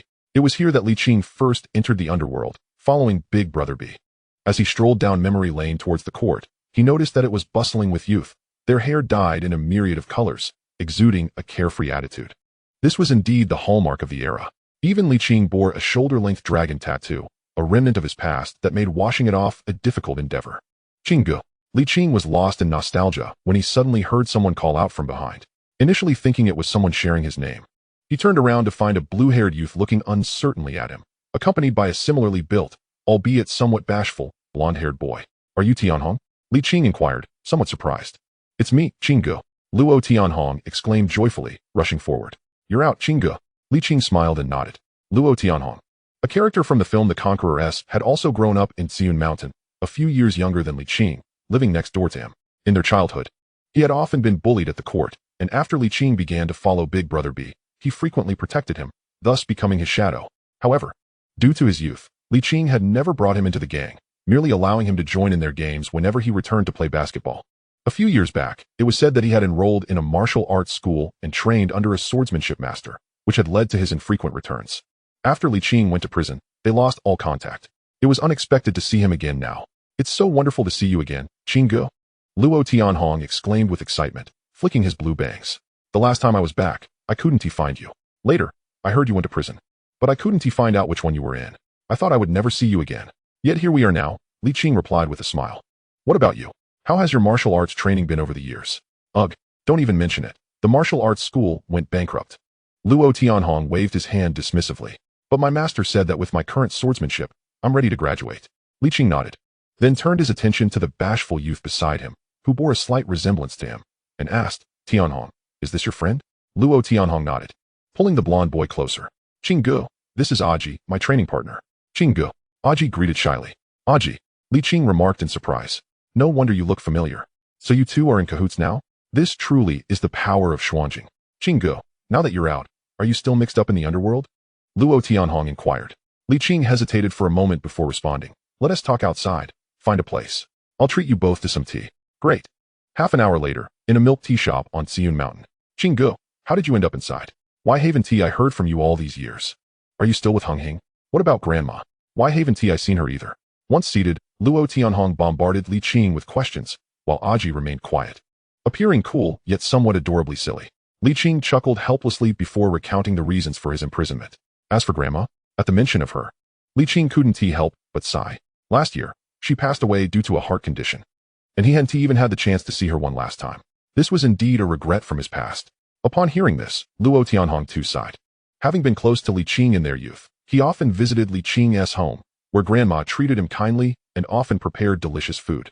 Now, learning of her passing, he felt a pang of sadness. "Enough about me. What about you? You're not in school anymore, and you've quit the martial arts school. What are your plans now?" Li Qing asked Luo Tianhong. At this, Luo Tianhong's interest peaked as he replied, "Qinggu, I'm also planning to get involved in the underworld." "You're going to join a gang?" Li Qing frowned. Luo Tianhong nodded. "My parents are divorced. My dad wants me to find a job, but I didn't even finish high school. What can I do? It's better to just get involved in the underworld." Li Qing queried, "Which boss are you planning to follow?" "I haven't decided yet." Luo Tianhong's eyes lit up. "But I heard that Lian Haolong from Chai One has a significant influence. He single-handedly drove off nearly 100 thugs and is reputed to be the best in martial arts. I'm planning to challenge him. If I can defeat him, I'll join him." Li Qing nodded in acknowledgement. Lian Haolong was the head of the Zhongzi gang, which had subsequently absorbed the Xinzi and Yitzi gangs, collectively known as Zhongxini. His power in Chai Wan was indeed formidable, comparable to a top-tier gang. However, Zhongxin Yi was known for its underhanded dealings. If Luo Tianhong followed the same path as in the original storyline, his eventual fate might not be too favorable. Yet, Li Qing chose not to elaborate further. Instead, turning to Aji, "Are both of you planning to ally with Lian Haolong?" Luo Tianhong shook his head, "Not decided yet. I want to join Lian Haolong. But Aji prefers to go with Wang Bao from the West District." Aji chimed in, "Wang Bao is formidable too." Li Qing nodded. Wang Bao, a character from the film SBL, was the leader of the Yongzi gang, dominating the West District and known for his authority after midnight. Even the police found him difficult to handle. After a moment of contemplation, Li Qing looked at the two and said earnestly, "Tianhong, Aji, if you trust me, don't rush to ally with anyone just yet. I have a plan. The risks are higher, but the potential profits are significant." The two stared at him in surprise. Luo Tianhong asked, "Qing Gu, is Hung Hing planning something big?" "Not at all." Li Qing shook his head. "This is my own venture, unrelated to any gang." Luo Tianhong's interest was piqued. "What is it, Qing Gu? How high are the profits?" 300 million, Li Qing stated. 300 million. The two were momentarily stunned. 300 million? Luo Tianhong stammered. "Qing Gu, you're not pulling my leg, are you? 300 million? Are we robbing HSBC? Rest assured, it's not a robbery, nor is it illegal. Of course, there are risks involved, but the chances of success are quite high." Li Qing clarified. "Tianhong, if you believe in me, you can join me. Once successful, each of you will receive 10 million. Gulp. Both gulped in unison. 10 million. How much could that be? Counting it would take ages, right? Qing Gu, I'm in." After a brief moment, Luo Tianhong's gaze burned with intensity as he looked at Li Qing, nodding emphatically. Although he yearned to challenge Lian Haolong, the allure of a 10 million prize was far more enticing. "Count me in." Aji quickly expressed his agreement. At the tender age of 18 or 19, who could resist such temptation when 10 million lay before them? "All right," Li Qing replied with a smile, feeling that securing 300 million and investing 20 million in acquiring two future top-tier talents was a worthwhile endeavor. After all, it was unexpected wealth, and he felt no remorse. Moreover, the two were incredibly loyal and dependable individuals. In the film, Luo Tianhong remained steadfastly by Lian Haolong's side even in the direst situations, choosing to fight alongside him and ultimately perishing at his hands. As for Aji, his loyalty was unquestionable. He had bravely confronted several policemen for Wang Bao, wielding a dagger with the swiftness of a dragon.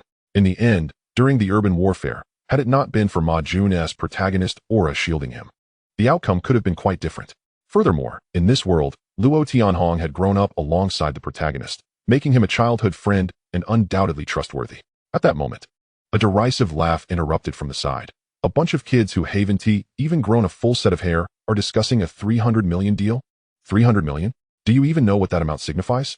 You might have some spare change, but 300 million is far beyond your reach." With raucous laughter, a man clad in a gray suit, holding a walkie-talkie, stood up, casting a disdainful glance at Li Qing and his companions before departing with his entourage. "Damn it." Luo Tianhong's face flushed with anger, unable to restrain himself. "Qing Gu, that's Fei Hong, the boss of Chonglo. He bullied us on the basketball court when we were kids. I'll go take care of him." Li Qing quickly restrained him. "Forget it. Let us not create unnecessary trouble. It won't be long before he's the one bowing before us." Luo Tianhong still felt a simmering indignation. Li Qing reassured the two. "You both take care of your matters first. Come to my place tonight. We'll act once everyone is gathered." "Qing Gu, are there others involved?" Luo Tianhong inquired curiously.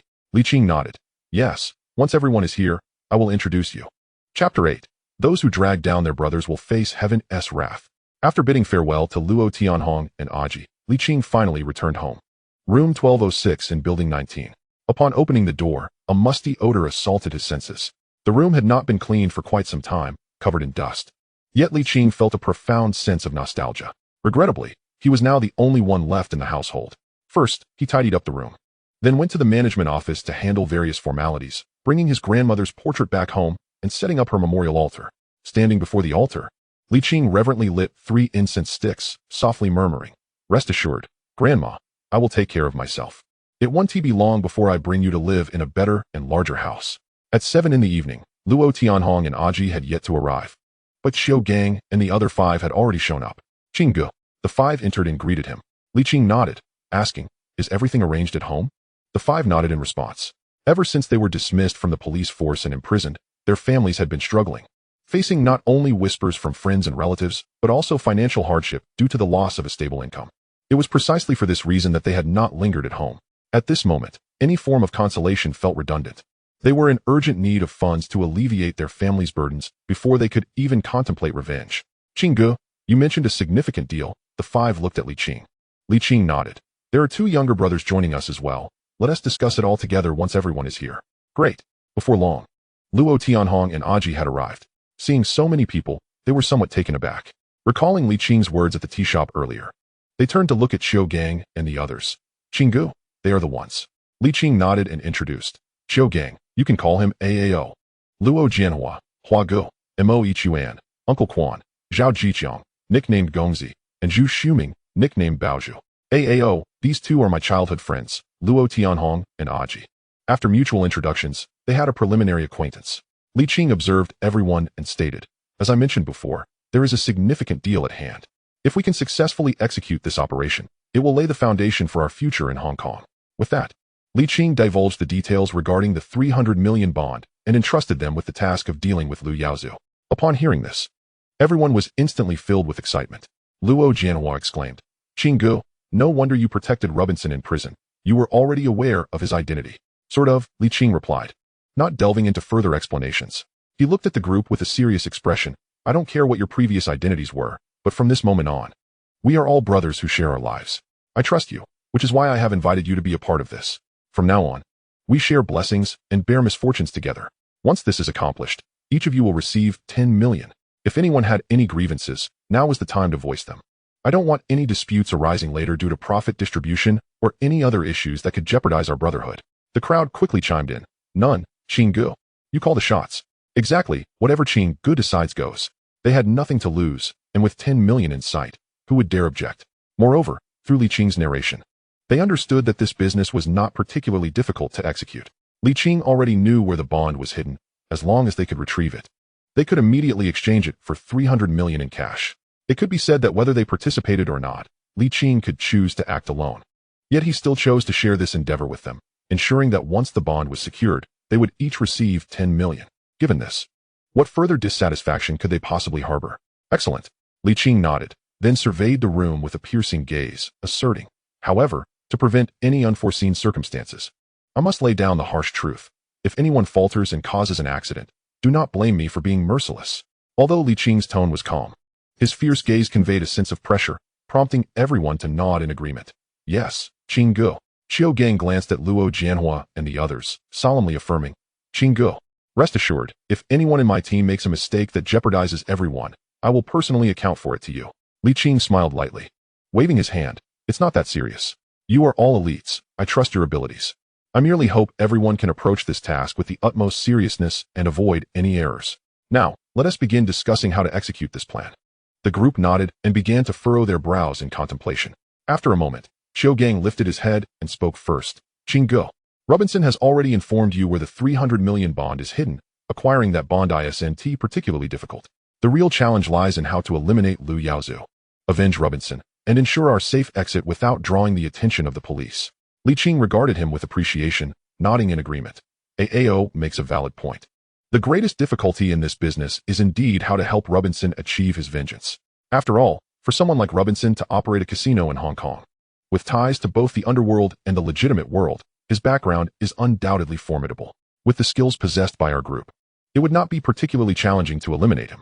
However, our objective extends beyond simply disposing of him. We must consider how to seize his casino and business without attracting the attention of law enforcement after his demise. The others nodded in understanding, grasping Li Qing's intent. He not only sought the 3 billion in bonds, but also aimed to appropriate the assets under Lu Yaozu's name. They had no objections to this. For Lu Yaozu was hardly a paragon of virtue. All that he possessed had been wrested from Robinson. Now, under Robinson's commission, they were tasked with reclaiming what was rightfully theirs. What could be wrong with that? Xiao Gingao pondered for a moment and remarked, Brother Qing, to take down Lu Yaozu, we must first deal with those who stand behind him. Once he finds himself isolated and without support, eliminating him will pose no difficulties. As for his business, did not Robinson say he had a way to reclaim it? That is precisely my thought, Li Qing affirmed, nodding. Ao, you and the others investigate Lu Yaozu thoroughly. Uncover all his connections in both the underworld and the legitimate world, including their identities, backgrounds, and preferences. Regardless of whether this information will be of use later, it must be meticulously gathered. No problem, Brother Qing. Xiao Gingao assured, we can reach out to our previous contacts, and if that fails, we shall conduct the investigation ourselves. We will have results within 3 days at the latest. Good. Li Qing nodded and then turned to Luo Tianhong and Aji, saying, Tianhong, Aji, accompany me for now. We must act swiftly, as delays invite complications. Tonight, we shall visit Lu Yaozu's residence to secure that bond. With the funds in hand, subsequent actions will be considerably simplified. Understood, Brother Qing. Chapter 9, The Bonds Acquired. At 9:30 in the evening, in the Deepwater Bay Villa District, a taxi halted at an intersection 200 meters from the villas. Li Qing, accompanied by Luo Tianhong and Aji, disembarked and proceeded on foot into the villa area. Soon, they paused before a magnificent villa. Number 99? This is the place. Gazing at the lavish villa still illuminated from within, Li Qing's eyes flickered as he quietly remarked. At this hour, Lu Yaozu should still be at the casino, though his household may have numerous servants. We shall scale the wall, retrieve what we need, and leave without alarming anyone. Agreed. Luo Tianhong and Aji nodded. Li Qing donned gloves, surveyed his surroundings to ensure there were no surveillance cameras, and then turned his gaze to the wall beside the entrance. He approached the wall, leaped lightly, grasped the top with his right hand, and with a surge of strength, vaulted over in a mere 3 seconds, reminiscent of a martial arts master from a tale. This display left Luo Tianhong and Aji wide-eyed in astonishment, sharing a glance that conveyed their mutual surprise. Indeed, a true expert reveals their prowess through action. Both had trained in martial arts and were acutely aware of the impressive nature of Li Qing's maneuver. The wall of this villa stood at least 4 to 5 meters high. Such a leap required remarkable agility and strength, qualities they certainly lacked. Didn't you say Brother Qing couldn't he fight? Aji questioned, puzzled as he glanced at Luo Tianhong. Luo Tianhong appeared equally baffled. What are you doing? Hurry up and come in. Li Qing called softly from within.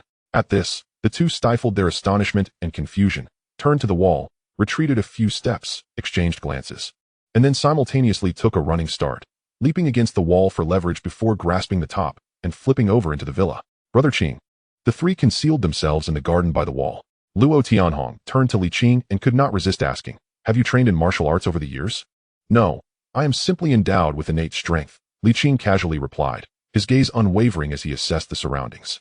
Finally, he focused on the second-floor balcony, whispering, keep watch for me while I go in to fetch it. With that, he swiftly approached the villa door, noticed the area was clear, and propelled himself off a smooth column, twisting midair like a great goose, grasping the edge of the second-floor balcony before effortlessly flipping inside. The entire process again taking less than 3 seconds. Luo Tianhong and Aji.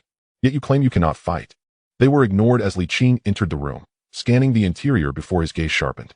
The room was eerily quiet, yet a few drops of blood stained the floor. And in the corner lay a corpse, eyes wide in horror. It appeared this unfortunate soul had endured considerable torment, with limbs broken. This fellow was indeed not a virtuous individual. To commit murder within his own villa and neglect to dispose of the body was telling. Li Qing mused silently, but he did not dwell on it. He approached the door, pressed his ear against it, and listened intently for a moment. Hearing no commotion outside, he opened the door and stepped out. In the corridor, he found only a few servants in the downstairs hall, still engaged in cleaning. Observing this, he crouched in a corner on the second floor, patiently awaiting the opportune moment. After a considerable time, once the servants had completed their tasks and departed, he swiftly made his way to the hall, directing his attention to a glass tank in the center that housed a lizard, while others opted for fish or cats. Lu Yaozu had a peculiar penchant for keeping a green lizard. Not only was he a scoundrel, but also a pervert. Gazing at the languid green iguana within the tank, Li Qing muttered a curse under his breath. Then, suppressing his revulsion, reached into the tank, gently shifting aside the sand and gravel covering the bottom, revealing a document sealed within a file. Upon seeing the document, Li Qing's heart leaped with joy. Bonds. He hastily retrieved the file, glanced at its contents, and, confirming their authenticity, exhaled a sigh of relief. Tucking the bonds into his coat, he carefully restored the tank's sand and gravel before stealthily exiting the hall, retracing his steps. In the garden, upon seeing Li Qing return, Luo Tianhong and Aji also sighed with relief, rushing forward to inquire, what is the outcome, Brother Qing? Acquired. Let us go. Li Qing waved his hand, and the three promptly scaled the wall and departed. Only after safely exiting the villa did expressions of joy emerge on their faces. Standing beneath a street lamp, Li Qing reopened the file, gazing at the bonds within, unable to contain his elation as a smile of excitement broke across his face. Regardless of past or present, this marked the first time he possessed such a substantial sum of money. However, the bonds were merely a means to an end. To realize the 3 billion, they must be converted into cash. Yet, Li Qing harbored no undue concern. These bonds were bearer instruments. Whoever held them could exchange them, and Robinson had already informed him of the procedure to do so, ensuring it was entirely legal. Let us head home. We'll exchange the cash tomorrow morning. With the equally exhilarated Luo Tianhong and Aji, Li Qing hailed a taxi, and the three returned to Xianshan. Once home, Li Qing concealed the bonds and, after a moment's thought, turned to Luo Tianhong and Aji, cautioning, "Remember, if anyone inquires, we went nowhere tonight. We simply stayed home to sleep." "Understood, Brother Qing." The two recognized the gravity of the situation and nodded in agreement. Meanwhile, at the Changsha Villa, over 2 hours later, a black Bentley pulled into the driveway. It was none other than Lu Yaozu, the master of this villa. Lu Yaozu donned a luxurious designer suit, adorned with a pair of golden-rimmed glasses, embodying the very essence of a successful individual. Beside him stood a woman clad in an elegant black gown, possessing a beguiling and seductive allure. This was his mistress, Mengna. Upon entering the villa, Lu Yaozu's countenance darkened. "What's the matter, my dear? Are you feeling discontent?" Mengna inquired curiously. With a serious expression, Lu Yaozu replied, "I received a call from the prison today. Ah Bao has also faltered." "What?" Mengna exclaimed in surprise. "Even Ah Bao's skills couldn't handle that Li Qing?" Lu Yaozu nodded. "It seems that what Dinosaur mentioned last time was indeed accurate. That tyrant Qing is no ordinary foe. It's no wonder he can command all the inmates. However, I wonder why he is protecting that old coot, Robinson? Could it be for the sake of those 300 million in bonds?" Mengna furrowed her brow. "That seems unlikely." Lu Yaozu pondered for a moment before shaking his head. "I've investigated his background. This kid has no substantial connections. Before his imprisonment, he was merely a petty gang member affiliated with Hung Hing, and he has been in Stanley for 5 years. He couldn't possibly be aware of the bonds. Could it be that Robinson, in a bid for self-preservation, confided in him about the bonds, which is why he continues to protect Robinson? That possibility cannot be dismissed." Lu Yaozu conceded. "However, I've heard that this kid has been released today. I will dispatch someone to keep an eye on him. As for Robinson..." His eyes narrowed as he mused. "Since someone is safeguarding him in prison, a direct approach won't suffice. We must employ subtler methods. Now, we shall see if Qian Wendy, that little con artist, can get close to him and deceive him into handing over the bonds." A glint of ruthlessness flashed in Mengna's eyes as she declared, "If he fails, then eliminate him. Regardless of success or failure, he must die." Lu Yaozu chuckled coldly. "To dare scheme in my domain. Once this matter is resolved, I shall ensure he pays the price." As he spoke, Lu Yaozu strode into the hall, promptly approaching the glass tank where he nurtured his lizard to feed it. He treasured this little creature dearly. However, after a while, he suddenly sensed something amiss. Lu Yaozu frowned, gazing at the sand and stones at the bottom of the tank. His fondness for this pet meant he was intimately familiar with the tank's arrangement. Although it appeared unchanged, he discerned at a glance that the sand had been disturbed, with the debris mingled with excrement now buried beneath. "Mother Lu," Lu Yaozu bellowed suddenly. "Who has tampered with my lizard? Did I not instruct that this tank should not be cleaned without my command?" The maid, Mother Lu, hurried out upon hearing his voice, bending down to say, "Young master, we have not touched your pet. I was overseeing their cleaning, as you personally instructed. How could I forget? No one has touched it." Lu Yaozu's expression shifted dramatically as he realized something. Chapter 10, Stockbroker, Xiao Anna. "Damn it." Lu Yaozu set aside all pretense of composure and quickly reached into the tank to rummage through the contents. However, after sifting through all the sand, he found nothing. "What are you doing, my dear?" Mengna asked, bewildered, stepping back in fright from Lu Yaozu's hands now soiled with lizard excrement. "Damn it, the bonds. I should have figured this out sooner." Lu Yaozu's face contorted in fury, his suspicions solidifying. Bonds. Are you saying the bonds were hidden in this tank?" Mengna pieced together the clues. "Indeed." Lu Yaozu gritted his teeth. "This villa was the wedding gift from that old coot, and I had long suspected the bonds were still here, but I could never locate them. I never anticipated he would hide them in the lizard tank. That old man is playing tricks beneath my nose." "But my dear, you have not found them either," Mengna hesitated. "They have already been taken," Lu Yaozu declared. "This lizard tank is under my personal care. No one dares touch it without my command. Therefore, I can detect any changes. The sand has clearly been disturbed, and the bonds must have been removed." With that, Lu Yaozu's gaze turned menacingly towards the servants, barking, "Speak. Who came here tonight?" A group of servants turned pale with fear, hastily replying, "Young master, we have been at home. No one else has come." "Been here the whole time?" Lu Yaozu pointed at the lizard tank. "What about here? Have you all been watching it to ensure no one has touched it?" The servants hesitated, fear evident in their expressions. Who would remain in the living room to watch over such a thing? Realizing the implications, Lu Yaozu understood that someone had stealthily infiltrated to steal the bonds. "Useless, incompetent fools," Lu Yaozu seethed, kicking over the glass tank in his rage. "Calm down, my dear." Mengna quickly interjected, attempting to soothe him. "Even if the tank has been disturbed, it does not necessarily mean the bonds were hidden here. Better to be overly cautious than to regret." Lu Yaozu took a deep breath and declared, "No matter what, I must retrieve that money. Over the years, I have tirelessly served Robinson, and after much effort, I finally acquired his assets. However, I never anticipated that most of the cash would be converted into bonds by that old coot. The remaining properties, including the casino, are not as crucial as those bonds. Of course, it is not to say that those properties lack value. It is just that without sufficient cash, making 300 million in a short time is utterly impossible. Thus, I must secure those 300 million. Turning to Meng Na, Lu Yaozu's expression grew serious. Meng Na, immediately contact people to monitor all banks and securities exchanges. We must find out who might be attempting to cash in those bonds. Whoever has them will surely attempt to convert them into cash. Additionally, look into that Li Qing. Meng Na paused. Dear, do you suspect that Li Qing stole the bonds? He has been protecting that old coot in prison, and now that he has just been released, the bonds have gone missing. I cannot believe this is mere coincidence. If it turns out to be him, I will ensure that this little punk suffers a most gruesome fate. Lu Yaozu's gaze turned icy. At the TSC Wanshan estate, the following morning, Li Qing accompanied Luo Tianhong and Ah Ji to the securities exchange in Wanchai.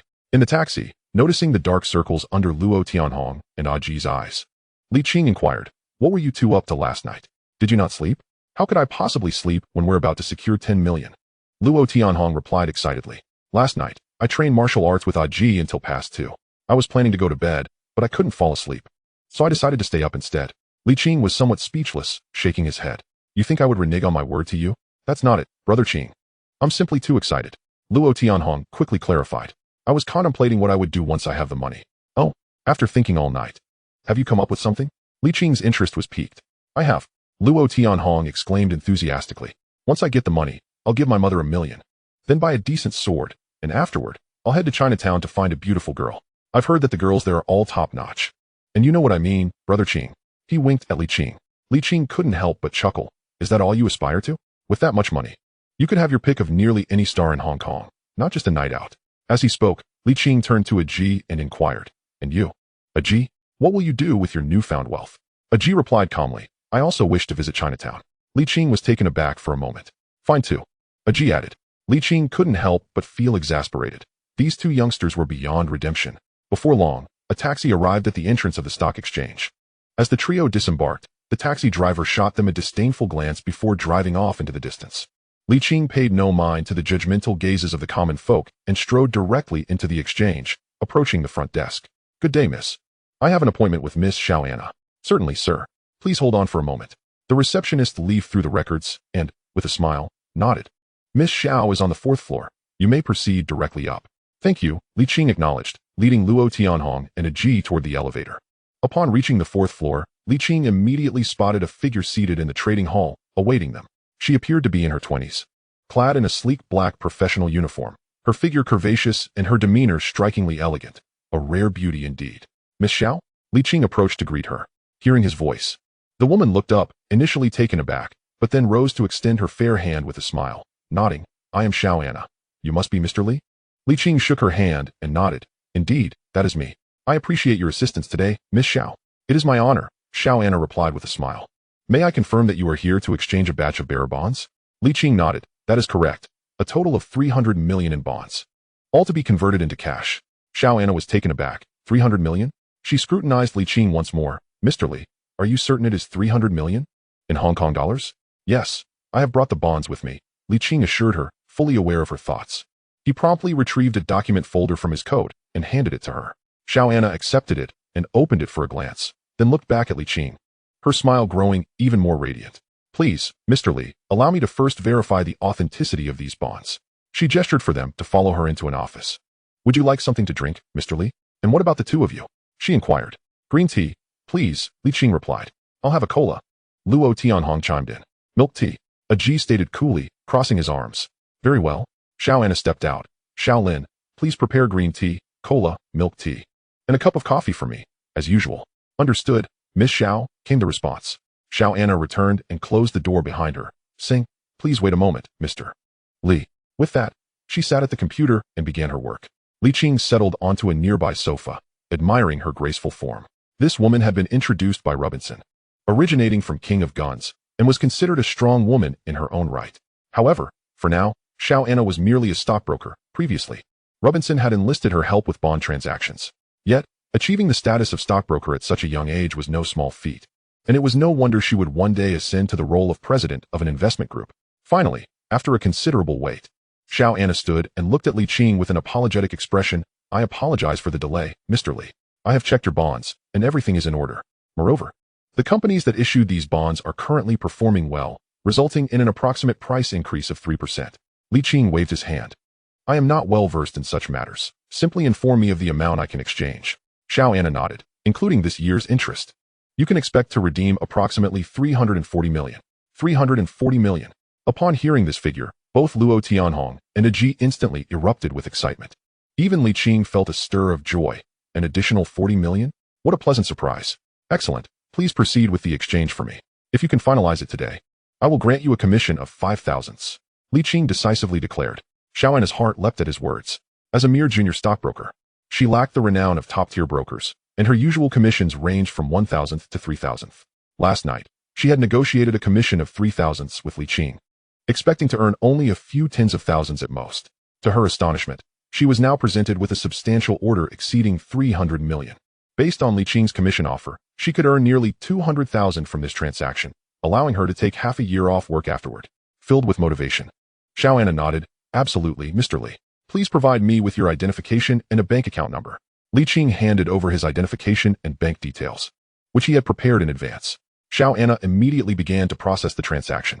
However, at that moment, an urgent knocking sounded at the door. I'm sorry, sir. You cannot. Police, stand aside.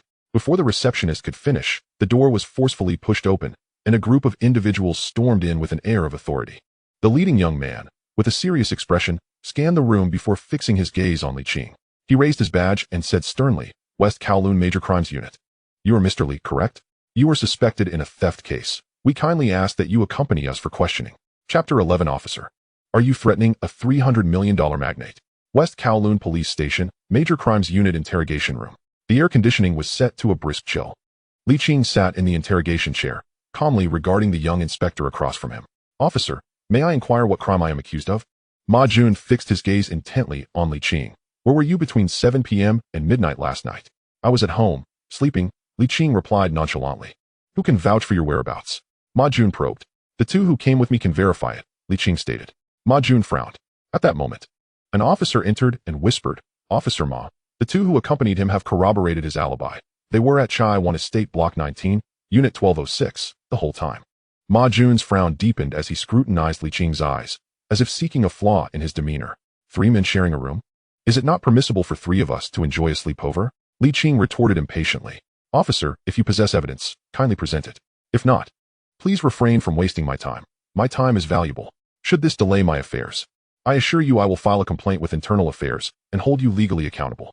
Having spent 5 years in Stanley, you seem quite familiar with our police regulations. Ma Jun scoffed. Li Qing, do not feign innocence. I am well aware of your background. You were incarcerated in Stanley for 5 years, and you were just released yesterday. And what of it?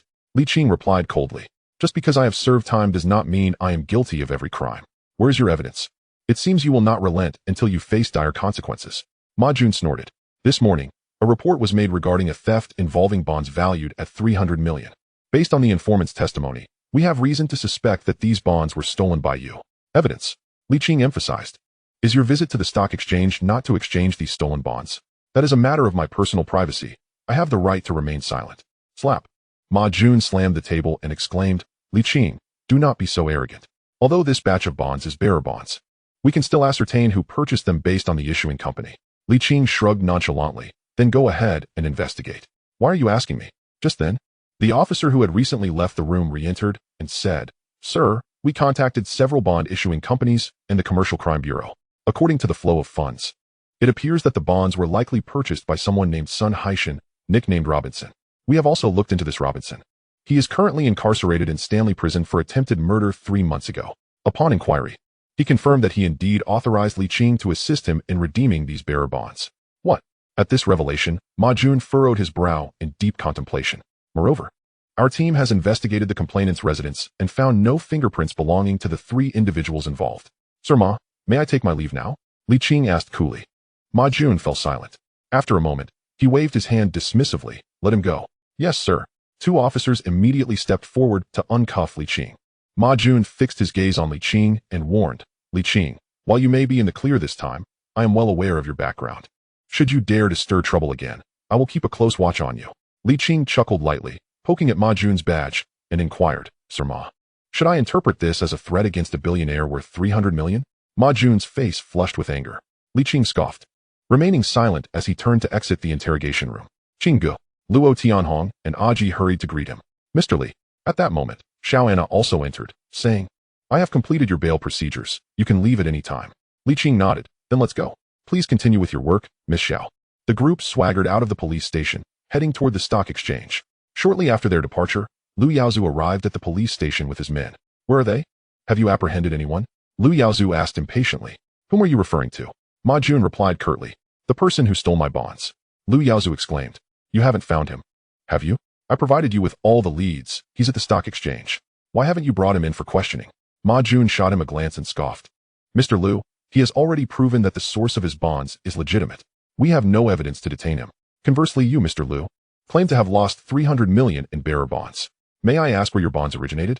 According to the current data, your company is not valued at 300 million. What the hell do you mean? Lu Yaozu's face reddened with fury. Do you look down on me? Do you think I, Lu Yaozu, would file a false report? Instead of helping me find my bonds, you're questioning my assets? Is this how you police conduct your investigations? You worthless lot. I've even told you where that thief is, yet you lack the ability to help me recover my money. What good is it to spend so much on your salaries every year? Mr. Lu. Ma Jun stood up abruptly, fixating his gaze on him. Please speak more courteously. If you have evidence to prove that Li Qing stole your bonds, we will arrest him immediately. But before that, you need to demonstrate how your 300 million in bonds came to be. Otherwise, I will have my colleagues at the Commercial Crime Bureau investigate you. He continued. And regarding the underground casino you operate in Shatin, do not think we are unaware. Should I find any incriminating evidence, I will ensure you are closely monitored. Lu Yaozu's expression shifted slightly as he glanced at Ma Jun's badge and gritted his teeth. Kid, I will remember you. I am always ready for a confrontation. Ma Jun fearlessly retorted. Lu Yaozu snorted coldly and stormed out. As Ma Jun observed his departing figure and recalled the connections among Lu Yaozu, Robinson, and Li Qing, he gazed down at the files on the table, deep in thought. Evening.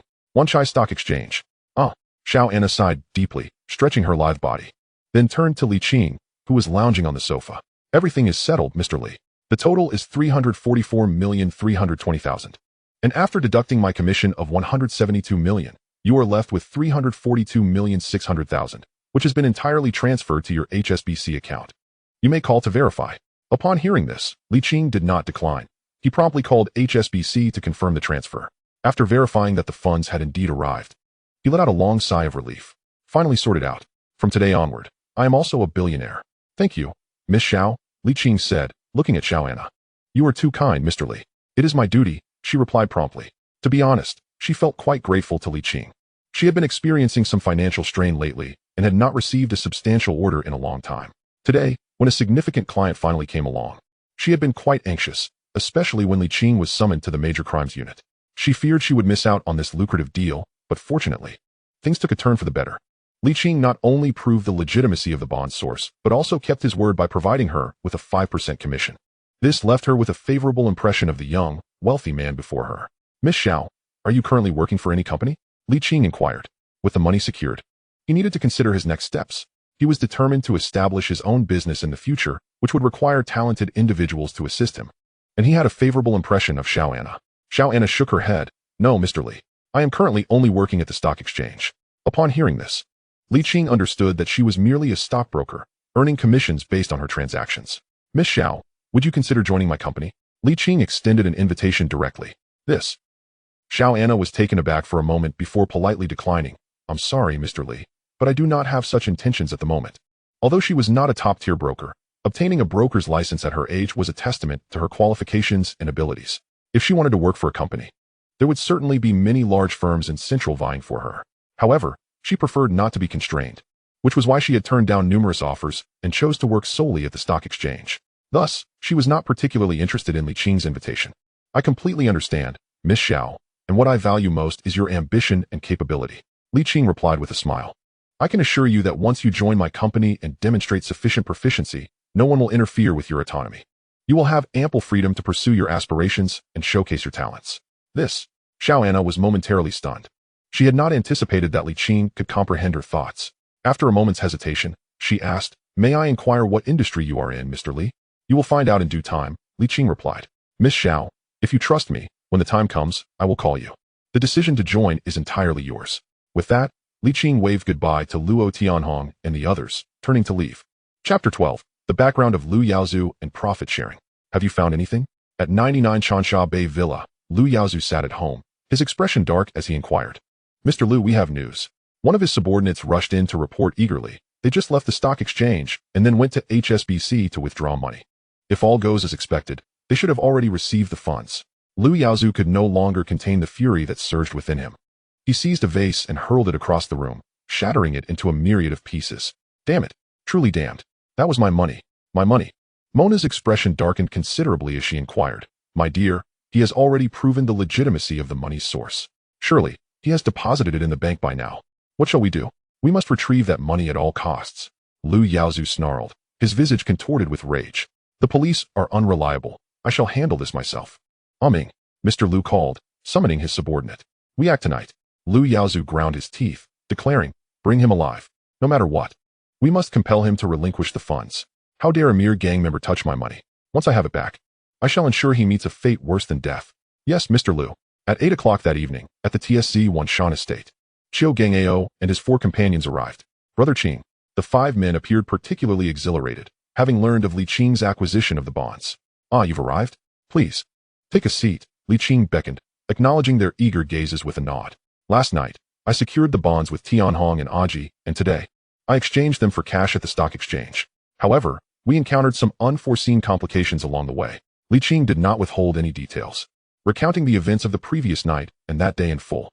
Upon hearing this, the excitement on the faces of his companions dimmed somewhat. Chiu Gangao's expression grew grave as he spoke. Brother Qing, does this mean Lu Yaozu is aware that we have obtained the money? Li Qing nodded. I had initially intended to quietly secure the funds before devising a plan to deal with him, but it seems he has discovered our possession of the bonds. It is likely he learned of our involvement in assisting Robinson at Chaiwan, keeping us under surveillance since our release from prison. Or perhaps there was a slip-up when we acquired the bonds last night. Regardless, the money is now in our hands, and its source is legitimate. It was a gift from Robinson, so we need not fear police scrutiny. As for Lu Yaozu, we will inevitably confront him sooner or later. This merely accelerates our engagement. Thus, let us approach this with open confrontation. Please, remain vigilant. This man intends to use the police to reclaim his money tonight. Although I have managed to avert that for now, he will not relent easily, and I fear he may resort to underhanded tactics. Understood. Yes, Brother Qing. The group nodded solemnly in response.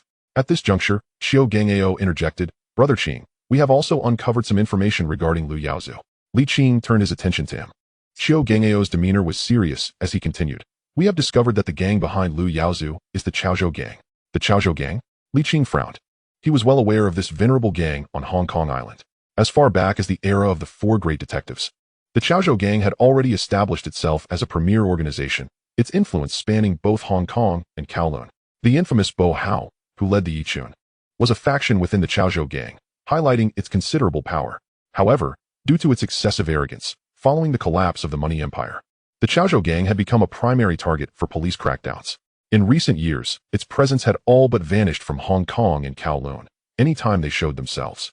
They were swiftly dealt with by the police, forcing them into retreat in the new territories. Nonetheless, the proverbial old camel is still larger than a horse. Though the Chaozhou gang had fallen from grace, it remained significantly more formidable than many smaller gangs. Even leading organizations like Heji and XING dared not provoke it lightly. To think Lu Yaozu had forged an alliance with the Chaozhou gang. Indeed, Chiu Gangao confirmed. Lu Yaozu's casino is situated in Sha Tin, within the Chaozhou gang's territory. He has employed members of the Chaozhou gang to oversee operations, permitting them to distribute goods within his establishment. Their collaboration has endured for several years. Originally, it was Robinson who partnered with them, but after Lu Yaozu usurped Robinson's business, he aligned himself with the Chaozhou gang, providing them with a substantial sum each month. As for the law enforcement side, it is highly likely that they are colluding with the station chief of the Sha Tin Police, Chief Inspector Ho Hai. Upon hearing this, Li Qing's expression also turned grave. With the Chaozhou gang backing Lu Yaozu and the support of a police chief, it was evident that anyone operating a casino in Hong Kong was far from simple. Chiu Gangao continued, Brother Qing, with the Chaozhou gang and the Sha Tin police chief shielding Lu Yaozu, any attempt to move against him will require careful consideration. What of the Chaozhou gang? Luo Tianhong interjected with a scoff. We currently possess 300 million. If necessary, we can confront them head-on. And as for that police chief, If a knife were to be placed at his throat, I doubt he would be unafraid of death. Xiao Gangao cast a surprised glance at the reckless youth. Shaking his head, Tianhong, many matters cannot simply be resolved with money. At that moment, Li Qing suddenly smiled and raised his hand to interrupt, saying, Tianhong has a point. We have the funds and need not fear them. In this world, while money is not omnipotent, it can resolve 90% of problems. Whether it be the Chaozhou gang or Ho Hai, why do they protect Lu Yaozu? The answer is simple: profit. The Chaozhou gang requires Lu Yaozu's establishment to distribute goods. And what does Ho Hai desire? Money. What Lu Yaozu can provide them, we can match. The group was momentarily taken aback.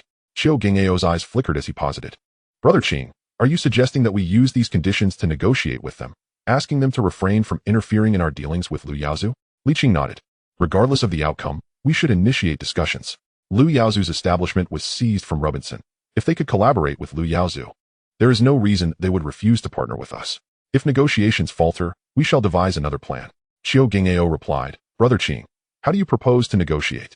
After a moment's contemplation, Li Qing turned to Xiao Gingao and the others, instructing, in the coming days, keep a close watch on Ho Hai, ascertain his preferences and connections, and gather as much information as possible.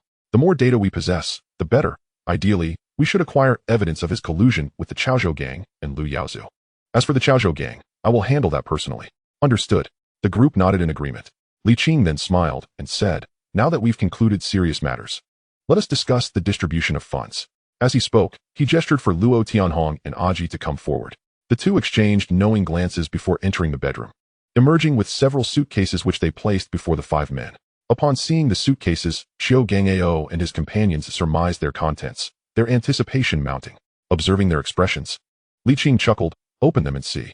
The ever-eager Gongzi Zhao Jiqiang could no longer contain himself and was the first to unfasten a suitcase. Upon seeing the neatly stacked bundles of $1,000 Hong Kong notes within, he was momentarily blinded by the sight, standing there in a daze. The other four quickly followed suit, opening their own suitcases, similarly mesmerized. It's money. It's truly money, they exclaimed. Ha! Thank you, Brother Qing. I adore you. After a brief moment of astonishment, excitement swept through them all, with Gongzi even burying his face in a stack of cash, greedily inhaling the scent of the banknotes. Li Qing smiled as he watched them revel in their joy. This was precisely the reaction he had sought. Otherwise, he could have simply transferred funds or written checks, avoiding the hassle of cash altogether. This was all about winning their loyalty. Whether it be a transfer or a check, it is merely a sequence of numbers. What impact can numbers have compared to the palpable weight of cash? Previously, an agreement had been made, 10 million for each person. Observing the excitement of the few individuals present, Li Qing smiled and said, as for the rest, we shall discuss it after resolving matters with Lu Yaozu. In any case, as long as you follow me, I assure you, you will not be at a loss. Indeed, thank you, Brother Qing. When you say it, we will act upon it. The group nodded eagerly. Xiao Gongao gazed at the several suitcases before him, his expression somewhat conflicted, and remarked, Brother Qing, to be honest, we haven't contributed much. Having just been released from prison 2 days ago, we merely gathered some information. Yet we have earned more than what they would have made in a lifetime as police officers. This money feels somewhat undeserved. Upon hearing this, the others felt a twinge of embarrassment, unsure whether to accept or decline the money. Li Qing waved his hand dismissively and replied, since this was agreed upon beforehand, the amount should remain as is, equal for everyone. Tianhong and Aji are in the same situation as you. Your family circumstances over the past few years have likely not been favorable. Take this money home to support your households. Spend what you need without hesitation. Following me, there will be ample opportunities to earn in the future, and there will be much for you to do. Yes, Brother Qing. At his words, the group felt their eyes welling with emotion, nodding earnestly as they tucked the money away, choosing not to say more. Yet within their hearts, their gratitude and loyalty towards Li Qing had reached an overwhelming peak. At that moment, even if Li Qing were to command them towards peril, they would likely do so without a hint of hesitation. Such is the power of money. Witnessing this scene, Li Qing felt a wave of sentiment wash over him. This was precisely the outcome he had desired. Now that he had just emerged, regardless of what he might undertake in the future, it was imperative to have a few individuals he could trust implicitly by his side. Otherwise, he could easily have kept the money for himself. Yet many tasks could not be accomplished by him alone. Suddenly, Li Qing's brow furrowed as he glanced towards the entrance. Xiao Gongao and the others appeared to have heard something as well, exchanging wary looks. Li Qing narrowed his eyes and beckoned to the others.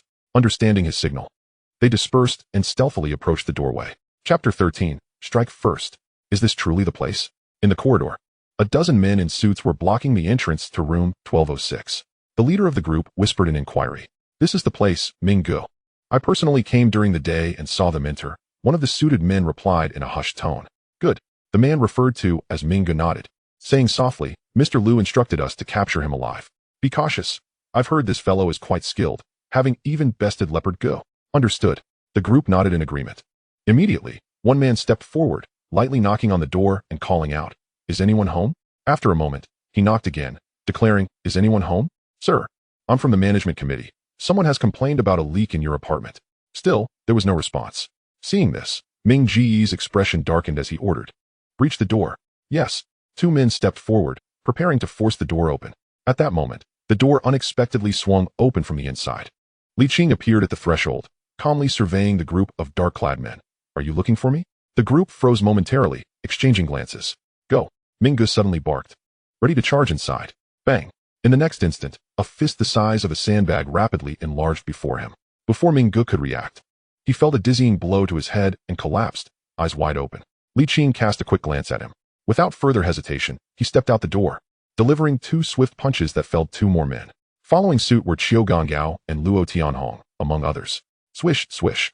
The group surged forth like fierce tigers, their movements so swift that the suited men barely had time to react. In the blink of an eye, 7 or 8 of them had already fallen. Bang. Suddenly, a gunshot rang out, momentarily freezing the scene. Be careful, they have guns. Qiu Gongao shouted loudly. Li Qing turned to see Qiu Gongao firmly gripping one suited man's hand, twisting it behind him and snapping the arm with a swift motion. Ah! The suited man cried out in agony, dropping the gun to the floor. Observing this, the remaining suited men prepared to draw their weapons. Li Qing's heart raced. He could not afford to hold back any longer and charged towards the remaining suited men. Within mere meters, he closed the distance in an instant. Bang, bang, bang. Before the suited men could even draw their guns, they fell one after another. Each struck in the temple and rendered incapacitated. Watching Li Qing dispatch them with such ease, Qiu Gongao and the others let out a sigh of relief, quickly moving forward to subdue the few still conscious suited men to prevent them from drawing their weapons. However, upon searching, they found not all the suited men were armed. Only 5 or 6 carried guns. What should we do, Brother Qing? Qiu Gongao frowned, surveying the chaotic scene. These men must have been sent by Lu Yaozu. Li Qing's gaze turned cold, but now was not the time for discussion. He looked at the others. Is everyone unhurt? We're fine, Brother Qing. We're all okay. The group shook their heads in unison. Given their skills, dispatching these men had required little effort. It was merely a momentary lapse that allowed one of the suited men to fire a shot, but fortunately, Qiu Gongao had reacted swiftly, breaking the man's arm before he could fire again.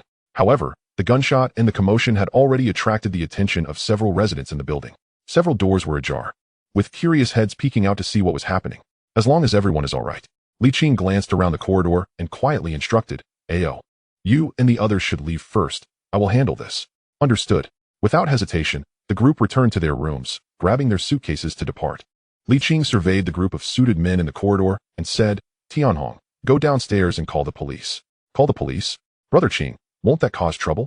Luo Tianhong expressed concern. What is there to fear? We are the victims here. 10 minutes later, the police arrived. Upon witnessing the scene in the corridor, their expressions shifted. Li Qing approached them, stating, Officer, I would like to report a crime. These individuals inexplicably invaded my home. Half an hour later, at the Xianshan Sub-District Police Station. In the recording room, Li Qing sat before a police officer resembling a righteous figure, recounting the events.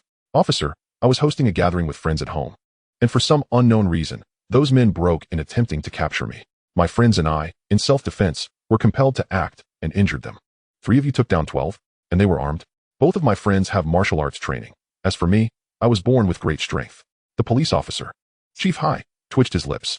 Chief Hai. Just then, another officer entered, glanced at Li Qing, and placed a document before Chief Hai, murmuring, We've clarified this man's background. He is affiliated with Hongxing, having been sentenced to 5 years for manslaughter 5 years ago, and was just released yesterday. Upon hearing this, Chief Hai furrowed his brow, lowering his head to examine the documents on the table. The police officer continued, Moreover, he has just exchanged 300 million in bearer bonds at the stock exchange today. There are no issues regarding the provenance of those bonds. The West Kowloon Serious Crimes Unit has already conducted their inquiries this morning. 300 million? Uncle Hai expressed his surprise, saying, So, those individuals are after the money? These individuals are likely seasoned mercenaries, although they refuse to disclose for whom they are working. They only mention their intention to abduct Li Qing and seize the 300 million. Uncle Hai nodded thoughtfully. After a brief moment, He turned to Li Qing and inquired, "Did you hear all that? I am unaware of the origins of your 300 million, but given the current circumstances, it appears you have drawn someone's attention. Do you know who they are?" Li Qing smiled and replied, "Officer, while I have spent time in prison, I am now a law-abiding citizen. I have no idea who wishes to kidnap me, but I believe this is a matter for you police to consider. I trust you can ensure the safety of citizens' lives and property." Uncle Hai regarded him intently for a moment, then waved his hand dismissively, saying, "In any case, be cautious. If anything arises, do not hesitate to contact the police. You may leave now." "Thank you, officer." Li Qing stood and exited. "Uncle Hai, you're just letting him go?" A nearby officer asked, astonished. "What else should we do? He is the victim in this case." Uncle Hai rubbed his forehead and muttered, 300 million. This case is likely more complex than we can manage. If another incident occurs, we will report directly to headquarters. Let us focus on the Xiaosa case for now. Understood. Meanwhile, as Li Qing stepped out of the police station, his expression instantly turned icy.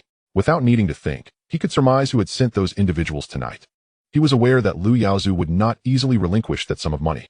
However, he had not anticipated Lu's urgency. Upon learning that he had acquired the bonds, he had immediately contacted the police, seeking to reclaim them through their intervention. When one plan failed, he acted decisively, even resorting to firearms. Fortunately, the presence of many people that night had prevented a significant setback. This situation could not be prolonged, although the crisis of the evening had been resolved. What about next time, or the time after that? It was unacceptable to remain in such a passive position. The conflict had escalated to a point of no return. Strike first, suffer later. Li Qing took a deep breath and turned to Luo Tianhong and Aji, whispering, "Call AO and inform him that we are safe. Ask him to investigate the identities, phone numbers, and addresses of the leaders of the Chaozhou gang." Luo Tianhong nodded and asked, "Brother Qing, do you intend to negotiate with the Chaozhou gang?" Li Qing affirmed with a nod, "Let us settle matters with the Chaozhou gang first. As for the shot-in-chief, we will address him once AO uncovers his illicit activities." Chapter 14, Chaozhou Gang, Liaji. In the luxury villa of Chengshawan, Lu Yaozu stood frozen upon receiving a report from his subordinate over the phone. 12 professional assassins, several armed, had failed to abduct a single individual, and now, all 12 had been apprehended by the police. Fuck. Useless. A bunch of worthless fools. Regaining his composure, Lu Yaozu was seething with rage. After waiting all night, he received such disheartening news. Could that young man truly be his nemesis? During his time in prison, he had been in opposition to him, and he had anticipated that upon his release, he could easily manipulate the situation with his own influence.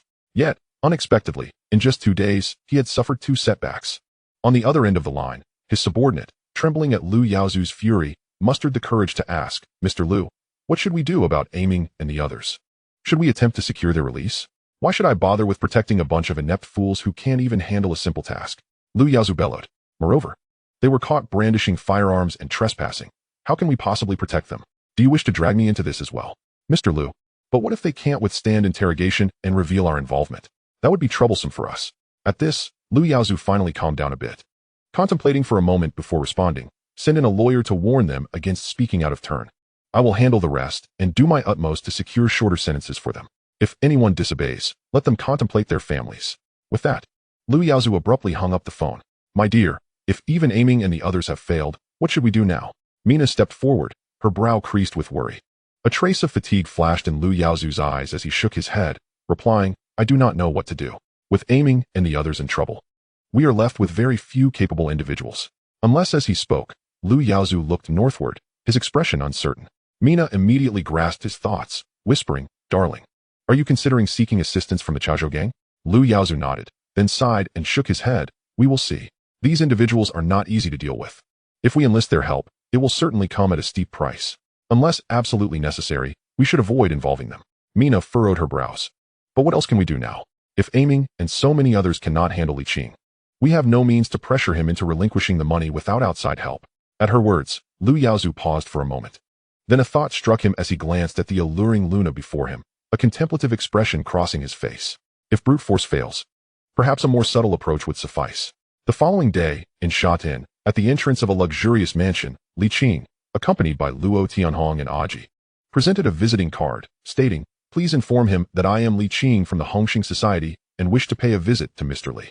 The servant accepted the invitation, nodded, and replied, "Very well, sir. Please wait a moment." Watching the servant depart, Luo Tianhong whispered, "Brother Qing, do you think Liaji will agree to see us?" "Not certain. We shall see how it goes." Li Qing shook his head. "Last night, Qiu Gangao had already uncovered that the current leader of the Chaozhou gang was named Li Aji, if Li Qing recalled correctly. This individual hailed from the film Gangster Love and was considered a traditionalist leader, known for his loyalty.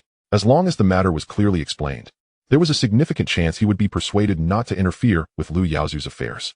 Meanwhile, the servant had found Li Aji, who was spending time by the pool with his wife and children. "Sir, there are 3 young men outside who wish to pay you a visit. Here is their invitation." Li Aji, appearing to be in his 40s and dressed casually, yet exuding an air of authority, was taken aback upon hearing the servant's report. He took the invitation and opened it, glancing at the name. Hongxing Society, Li Qing? Upon seeing the name on the invitation, Li Aji was even more puzzled. People from Hongxing? If I recall correctly, aren't they primarily active in the new territories? The Chaozhou gang has seemingly had no business dealings with Hongxing. What could they possibly want from me? He then turned to his bodyguards, Liu and Dian, and asked, "Have either of you heard of this person? Which branch of Hongxing does he belong to?" Both frowned in thought for a moment before shaking their heads, replying, "We've not heard of him, Brother Aji. Hongxing has been gaining influence in recent years, rivaling our own Chaozhou gang. With 12 branch leaders, their notoriety on the streets is considerable. But it seems no branch leader by the name of Li Qing exists." Suddenly, Lu smacked his forehead and exclaimed, "I just remembered. Last month, one of our brothers was released from prison and mentioned a formidable figure named Li Qing in Stanley Prison. He has such exceptional skills that he subdued all the top dogs within the prison. No one dares to provoke him, earning him the moniker the Little Tyrant of Stanley. I heard he is also affiliated with Hongxing. Could it be him? Stanley Prison?" Li Aji furrowed his brow and inquired, "What is his background?" It is said that before entering prison, he was associated with the powerful Big B from Hongxing, who is currently a significant player in Causeway Bay, Lu replied. "So he isn't even a leader?" Li Aji's frown deepened. He had assumed that any visitors would at least be of a rank comparable to a leader, yet it turned out to be just a petty character. When did such insignificant figures gain the audacity to visit him? At that moment, the wide-eyed man beside him stirred and said, "Brother G, this morning, I heard some news that might be related to this matter." "What news?" Li Aji asked.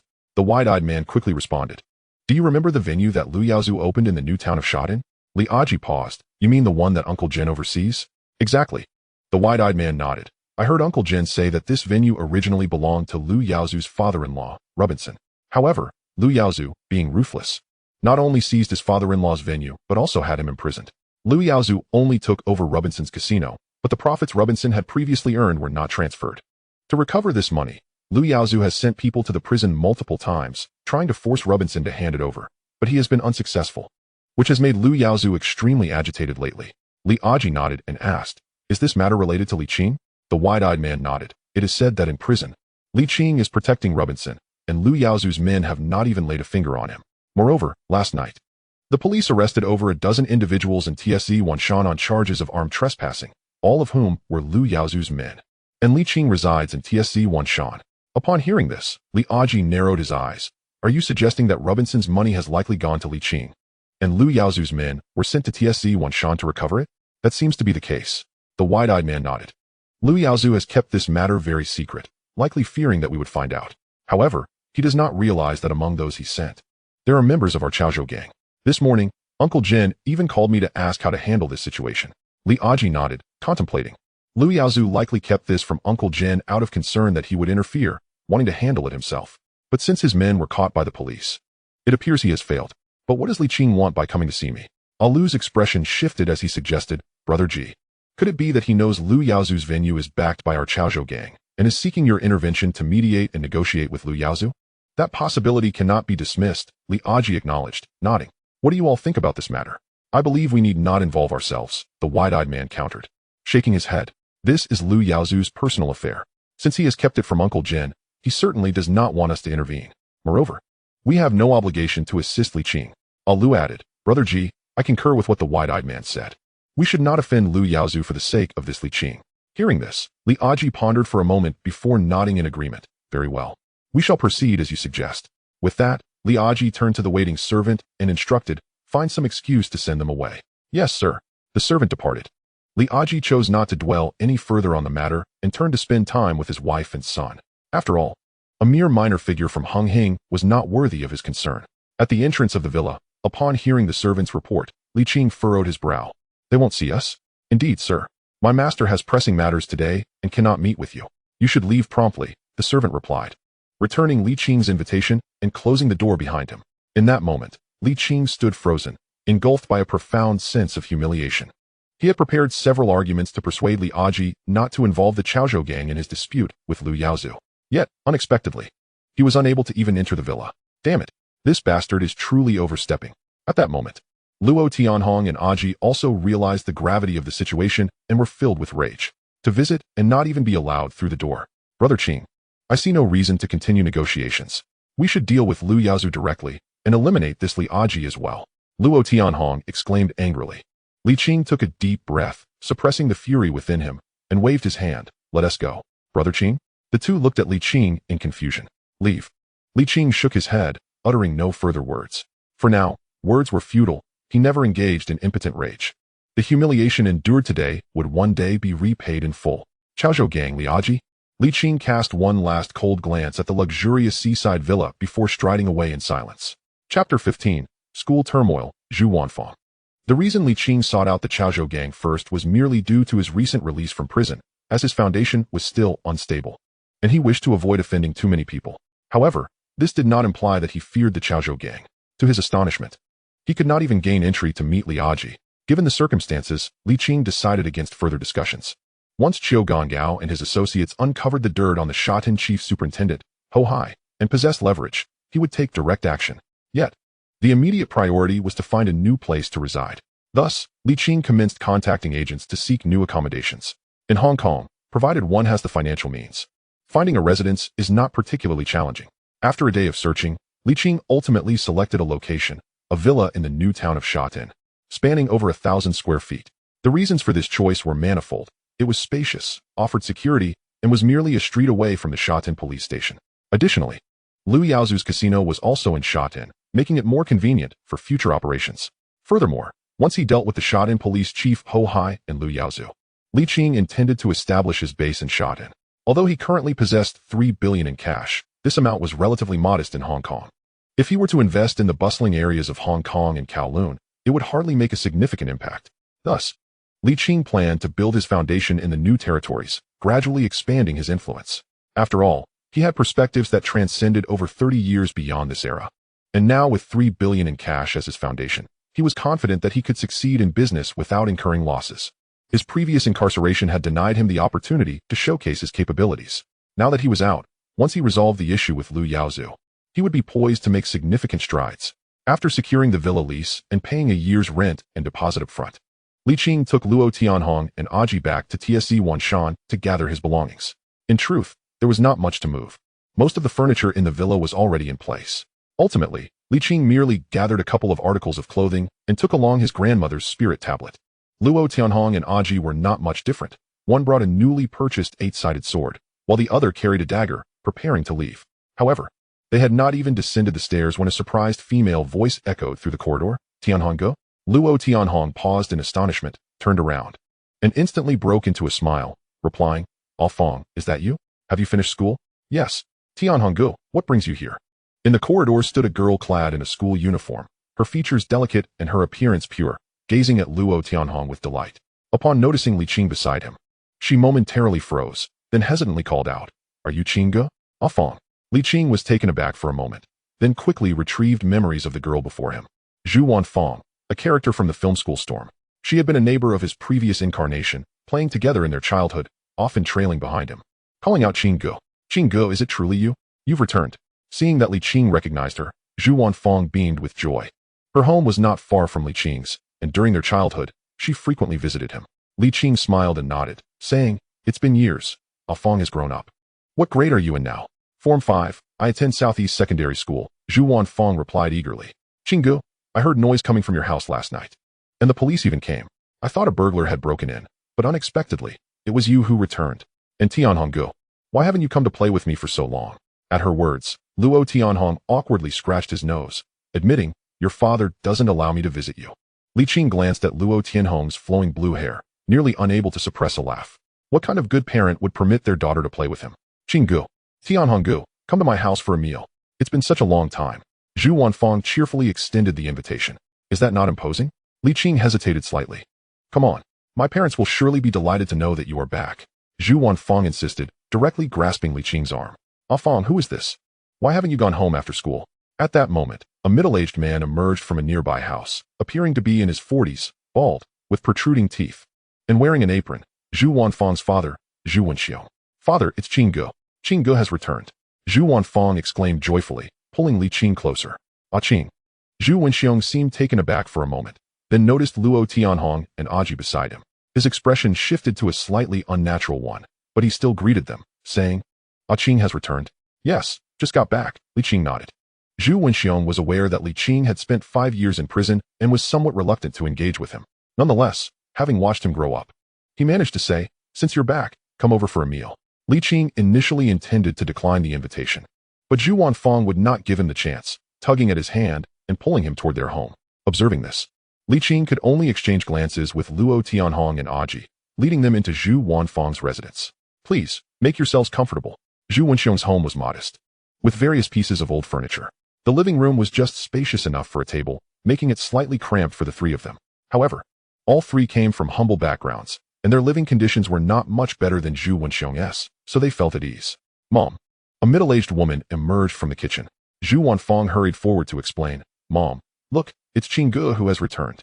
Ah, is it Ah Qing? Zhu's mother appeared somewhat surprised, and quickly began to welcome him warmly. You silly child, you return without a word.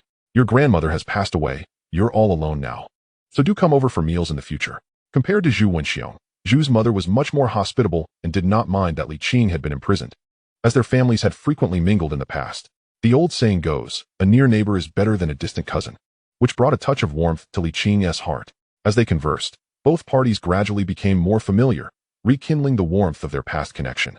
Ah Qing, I heard noises from your house last night, almost like gunfire, and then the police came. Did something happen? Zhu's mother inquired with concern during their exchange. Li Qing hesitated to divulge the truth, and instead made up a vague excuse to deflect her worry. All right, let us prepare for dinner. At that moment, Zhu Wenxiong emerged from the kitchen carrying dishes. As everyone ate, the conversation continued. Ah Qing, now that you're out, do you have any work lined up? Not yet. Auntie, I plan to look for something in a couple of days, Li Qing replied. Good, finding a job is essential. Just make sure you don't get involved with gangs again. Zhu Wenxiong interjected. If you truly can't find work, you could come help me at the butcher shop. It may be tiring, but it's certainly better than getting caught up in violence and ending up back inside. Zhu's mother quickly interrupted. Oh, Wenxiong, why are you bringing that up now? Why? Am I wrong? What good comes from gangs? Zhu Wenxiong coldly snorted, his mood darkening as he spoke. If it weren't for that unruly group, Fang Wuntia found herself in this predicament, and I wouldn't be living in constant fear. Hearing this, Li Qing and Luo Tianhong exchanged troubled glances, while Zhu Wanfang lowered her head in silence. Uncle, has something happened to Fang? Luo Tianhong could not help but ask. He and Zhu Wanfang were of similar age and had grown up together. Hearing that she was in trouble made him anxious. Humph, what good would it do to tell you? Zhu Wenxiong scoffed. They are the real deal, not the likes of you little ruffians. Upon hearing Zhu Wenxiong mention the name Xiaosa, Li Qing had a vague inkling of what might be happening. Recalling the plot of School Storm, he glanced at the quiet Zhu Wanfang, then turned to Zhu Wenxiong, inquiring, Uncle, has someone from a gang been troubling Fang? Zhu Wenxiong did not scorn Li Qing, but replied gruffly, it's those Xiaosa people. They are from the Changle Society. Last time at Fang's school gate, a student was killed by a car after a conflict with one of Xiaosa's goons over Fang. They're not letting this go. I even asked Uncle Sheng from the Changle Society to mediate, but he wouldn't listen. Also, Fang was told not to go to the police to identify anyone, but she wouldn't listen. Zhu Wenxiong shot a glare at Zhu Wanfang as he continued. Today, Fang just returned from the police station after identifying someone. 2 of Xiaosa's little brothers are now detained by the police. They will certainly not let this matter rest. After hearing Zhu Wenxiong's account, Li Qing and the others grasped the situation's background. Because of Fang's beauty, a student at her school had clashed with one of Xiaosa's lackeys over jealousy, leading to a street brawl. In the end, the student accidentally got hit by a car. When the police arrived, they arrested 2 of Xiaosa's lackeys and called Fang in for identification. Although she initially intended to heed Zhu Wenxiong's advice and not identify anyone, she was persuaded by the police and a teacher from her school, and in her youthful naivety, she went to the station, resulting in the detention of Xiaosa's 2 lackeys, who would likely face trial soon. Damn it, why should Fang be involved in their fight? Upon hearing this, Luo Tianhong immediately turned to Zhu Wanfang and said, Fang, you did nothing wrong in this matter. If that so-called Xiaosa dares to trouble you, I will not let him off the hook. Enough with the noise. Zhu Wenxiong retorted with irritation. Who do you think you are?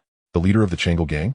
Recalling the tragic fate that befell Ah Fong in the original storyline, Li Qing also began to regard this matter with greater concern. If it had been a mere coincidence, he would have let it go, but considering that he had grown up alongside Ah Fong, he could not simply stand idly by. With this thought in mind, Li Qing spoke up. Uncle, if Xiaosa and his gang continue to harass Ah Fong, just give me a call, and I will lend a hand.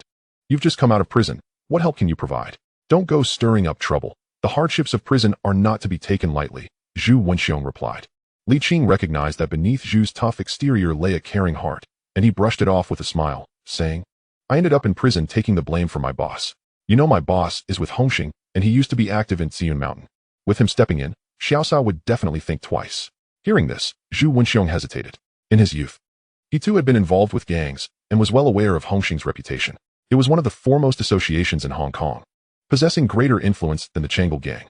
If someone from Hongxing were to intervene, there was a chance to settle this issue. Then I will have to trouble you. A Qing, Zhu Wenxiong said, his tone softening. He then turned to Zhu Wanfong, saying, Ah Fong, did you hear what a Qing said? If Xiaosa and his crew come after you again, just let a Qing know, all right? Li Qing also looked at Zhu Wanfong and said, Ah Fong, I will give you my number shortly. If they come after you again, just call me. Understood. Thank you, Brother Qing, Zhu Wanfong nodded. The tension she had been holding finally easing a bit. Chapter 16. Lawyer Chen Tianyi. 2 days swiftly passed. During this time, Li Qing remained in the Shatian Villa district, not venturing elsewhere. The villa was quite spacious and well-equipped, featuring a garage, swimming pool, garden, and even a gym. Over these 2 days, Li Qing, along with Luo Tianhong and Ji, transformed the space into a boxing gym. The three of them spent their time exercising and practicing martial arts, with the primary focus being on Luo Tianhong and Ji. Both young men, of similar age and with comparable skills, one adept in swordplay and the other proficient with daggers, lacked exceptional physical prowess. Without weapons, their martial skills were arguably inferior to those of the larger inmates from prison. Thus, whenever Li Qing had a moment, he would step into the ring to demonstrate and teach them some striking techniques. In just these 2 days, Luo Tianhong and Ji finally grasped the depth of Li Qing's martial prowess, which could be succinctly described as bottomless. Regardless of whether it was a one-on-one match or both of them teaming up against him, neither stood a chance against Li Qing without weapons, failing to last even 3 exchanges. They were utterly unaware of where Li Qing's limits lay. At long last, they understood why Qiu Gongao and the others were so unwaveringly devoted to Brother Qing. However, both young men possessed a tenacious spirit, and despite their repeated defeats, they became increasingly emboldened. Although they could not best Li Qing, they relished the challenge, often requesting him to spar with them. Through these challenges, they could distinctly feel their own progress. Both their striking power and reaction speed improved significantly. Most notably, their ability to absorb blows saw remarkable enhancement. In a mere 2 days, they bore bruises and injuries all over their bodies. This was a result of Li Qing deliberately holding back. Otherwise, given his current strength, Luo Tianhong and Ji would have appeared no different from ordinary thugs in his eyes. If he were to unleash his full power, it would merely take a single punch. The might of a tyrant is not to be trifled with. He is the foremost martial artist recognized throughout 5,000 years of Chinese history. That morning, under the strong insistence of Luo Tianhong and Ji, Li Qing once again stepped into the ring to train with them until they could no longer withstand the exertion and admitted defeat. He then made his way to the swimming pool for a soak, ignoring the two of them sprawled on the ring, gasping for breath. Before long, after a sufficient rest, the two changed into swim trunks and joined him in the pool. However, their battered appearances, marked by bruises and cuts, were rather pitiful. Ah, Brother Qing, you really went hard on us today. Luo Tianhong yelped as he accidentally brushed against a bruise on his leg, wincing in pain. You asked me to go easy, right? Li Qing rolled his eyes. I can't fathom you two. Do you have a natural inclination for punishment? Knowing well you can't win, yet you still pester me every day? We've made significant progress these past 2 days, Brother Qing. Luo Tianhong protested, somewhat indignant. Besides, we excel with weapons, if we were allowed to use them. You might not stand a chance against us. Ji nodded in agreement, proposing, Brother Qing, how about we have a sparring match with weapons later? We'll do our best to restrain ourselves and not injure you.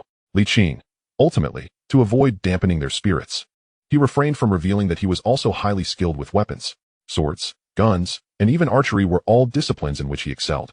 Sir, at that moment, a middle-aged woman dressed in a maid's uniform approached and called out, a lawyer named Chun is here to see you. He says you scheduled an appointment with him. Li Qing nodded and replied, understood. Please escort him to the living room and have him wait for me. Certainly, sir, the maid responded before departing. This maid, also surnamed Li, had been hired by Li Qing during the past few days and resided in Shatian. With such a large villa, Assistance was necessary for cleaning and maintenance. In a few days, Li Qing also planned to hire additional staff, including cooks, workers, and gardeners, to complete the household. Enjoy yourselves. I will go meet this lawyer.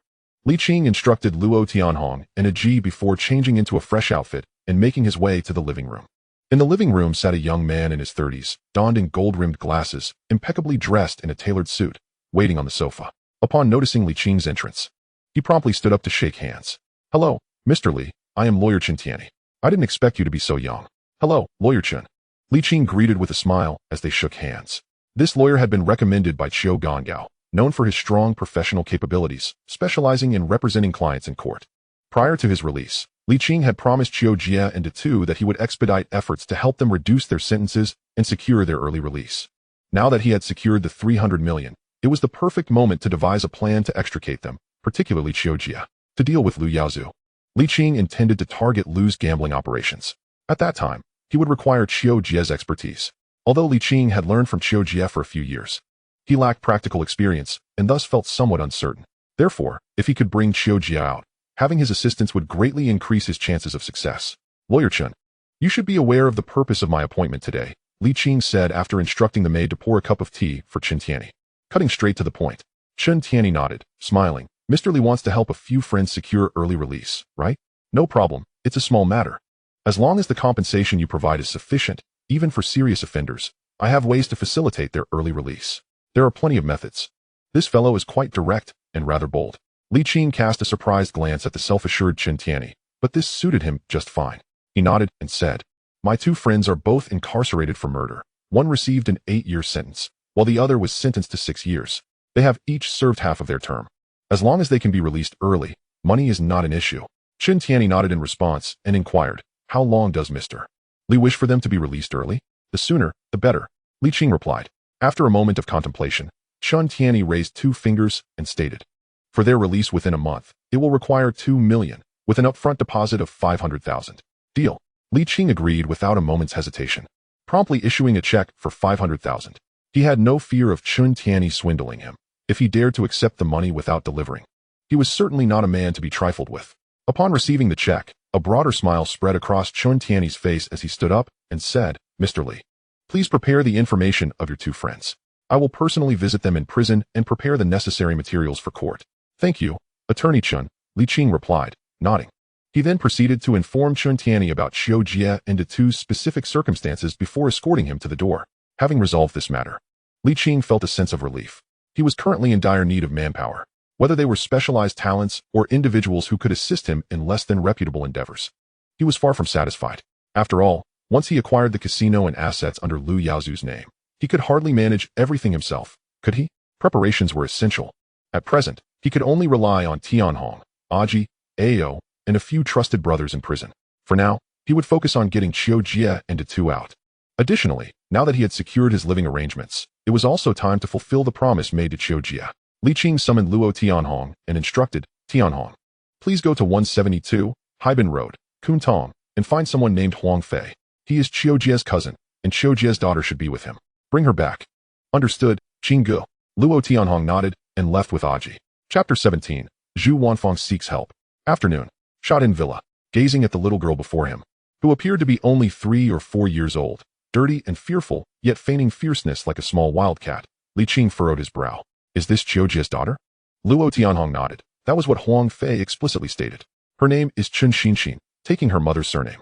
However, about a year ago, her mother seemed to have attached herself to a wealthy man, abandoning her daughter with Huang Fei and his wife. They treated her like a dog, even chaining her up. When they heard I was there to take her away, Huang Fei's wife was eager for me to do so, but Huang Fei was a bit apprehensive, fearing we were human traffickers. In the end, I mentioned Qiu Jie's name and gave them $10,000, and that's how I brought her back. Upon hearing this, Li Qing sighed. Every family has its own struggles. With Qiu Jie in prison, Huang Fei and his wife had done their duty by caring for Qiu Jie's daughter for this long, and it was unreasonable to expect others to treat her as their own. Observing the girl's wary demeanor, Li Qing was uncertain how to communicate with her, so he could only instruct the maid, "Aunt Li, please take the child down to wash up, clean her up, and prepare some good food for her. When you have time, buy her a few sets of clothes." "Yes, sir." Aunt Li approached, soothing Chen Xinxin, coaxing her gently as she carried her away. "Qinggu, there's still no news from Ao and the others." Why don't we go out for a stroll? Staying at home is terribly boring, suggested Luo Tianhong. Li Qing pondered for a moment before nodding. All right, let's find a nightclub to enjoy ourselves tonight, but we must remain vigilant. Have Ao and the others find a couple of guns for protection. Lu Yaozu has been unusually quiet these past few days, and he may be plotting something sinister. As for Lu Yaozu, Li Qing had instructed Baozhu to keep a discreet watch. However, this fellow had not left his house, not even visiting the casino, leading Li Qing to suspect he was scheming. Meanwhile, Xiao Gang and Ao were still gathering information on Shatton's chief of police, Ho Hai. They had not yet resolved matters with Ho Hai, and it was not the opportune moment to take action. While the Chaozhou Gang could be challenged, one could hardly eliminate a police chief, could they? After all, who would want to continue living in Hong Kong after that? All right, I'll call Ao. Luo Tianhong nodded and moved to make the call, but just as he was about to dial, the phone rang. Who is it? Luo Tianhong answered the phone and then looked at Li Qing. Qing Gu, it's a woman looking for you. A woman is looking for me. Li Qing paused, then walked over to answer the call. Hello? Qing Gu, is this you? A stranger's voice came through the line. Yes, how did you get my number? Li Qing frowned and asked. Qing Gu, I am Guo Xiaojun, Afang's close friend. Afang has been cornered by some intimidating individuals. You must hurry to rescue her.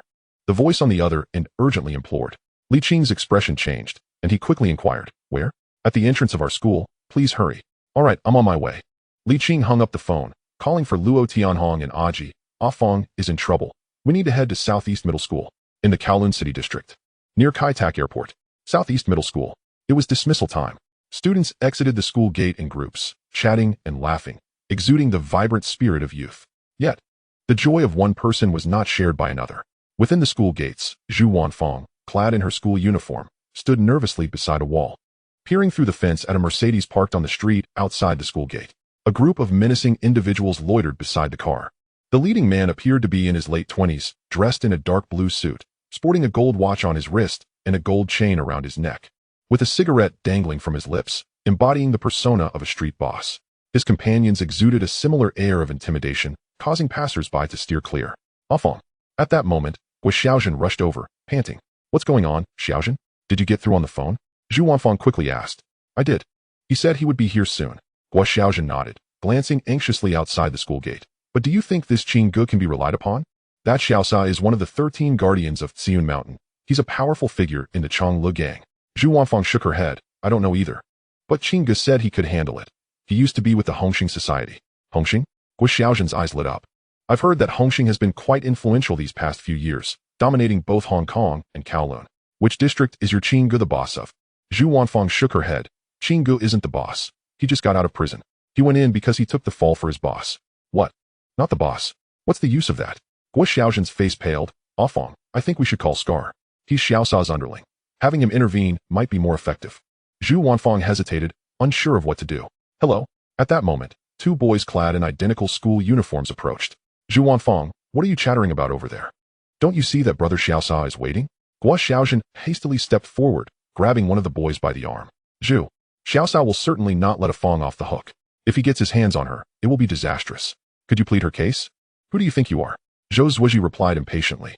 It's her own fault for going to the police to identify someone. Now, with two of brother Xiaosa's brothers in custody, he specifically wants to find her. What power do I have to protect her? Hey, how can you say that? Regardless, I am your girlfriend. Can't you lend me this little bit of help? Guo Xiaojun protested indignantly. Stop your incessant whining. If you keep it up, I'll take you down too. Zhou Zuoji retorted coldly, reaching out to pull Zhu Wanfang along. Hurry up and get out, or you're done for when brother Xiaosa comes in. However, just as he extended his hand, it was seized by another hand. A tall figure then stood before Zhou Zuoji. What's going on, Afang? Why aren't you heading home after school? Zhu Wanfang's eyes lit up as if she had found a savior. She rushed forward and exclaimed, Qing Gu, Tianhong Gu, you've come. Chapter 18. Brother Xiaosa, do you wish to progress? Ouch, who the hell are you? Let go of me. Zhou Zuoji grimaced in pain as his wrist was gripped. Luo Tianhong glared at him and coldly warned, watch your mouth, or I'll knock your teeth out. He released his grip, disdainful of bullying these middle schoolers. Realizing that this group was not to be trifled with, Zhou Zuoji gritted his teeth and turned to Zhu Wanfang. Zhu Wanfang, so you found a protector. Fine, I'll have brother Xiaosa come personally to speak with you. With that, he dashed out.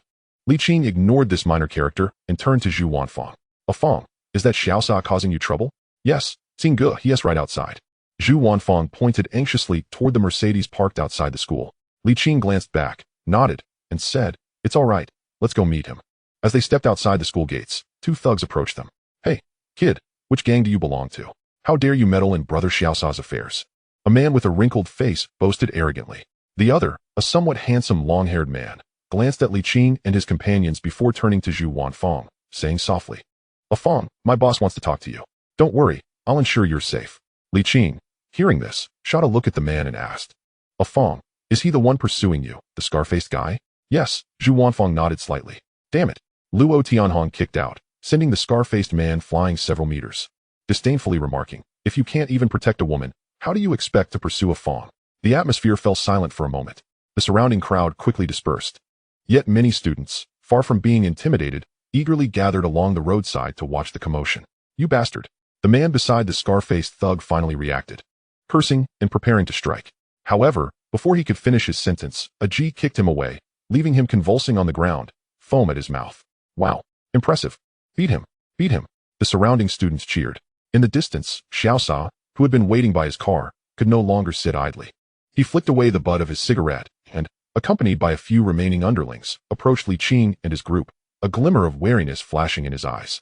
Yet, in front of the gathered crowd, he maintained a composed demeanor, asking, Brother, which gang do you belong to? Are you causing trouble on my turf? Your turf? Li Qing chuckled.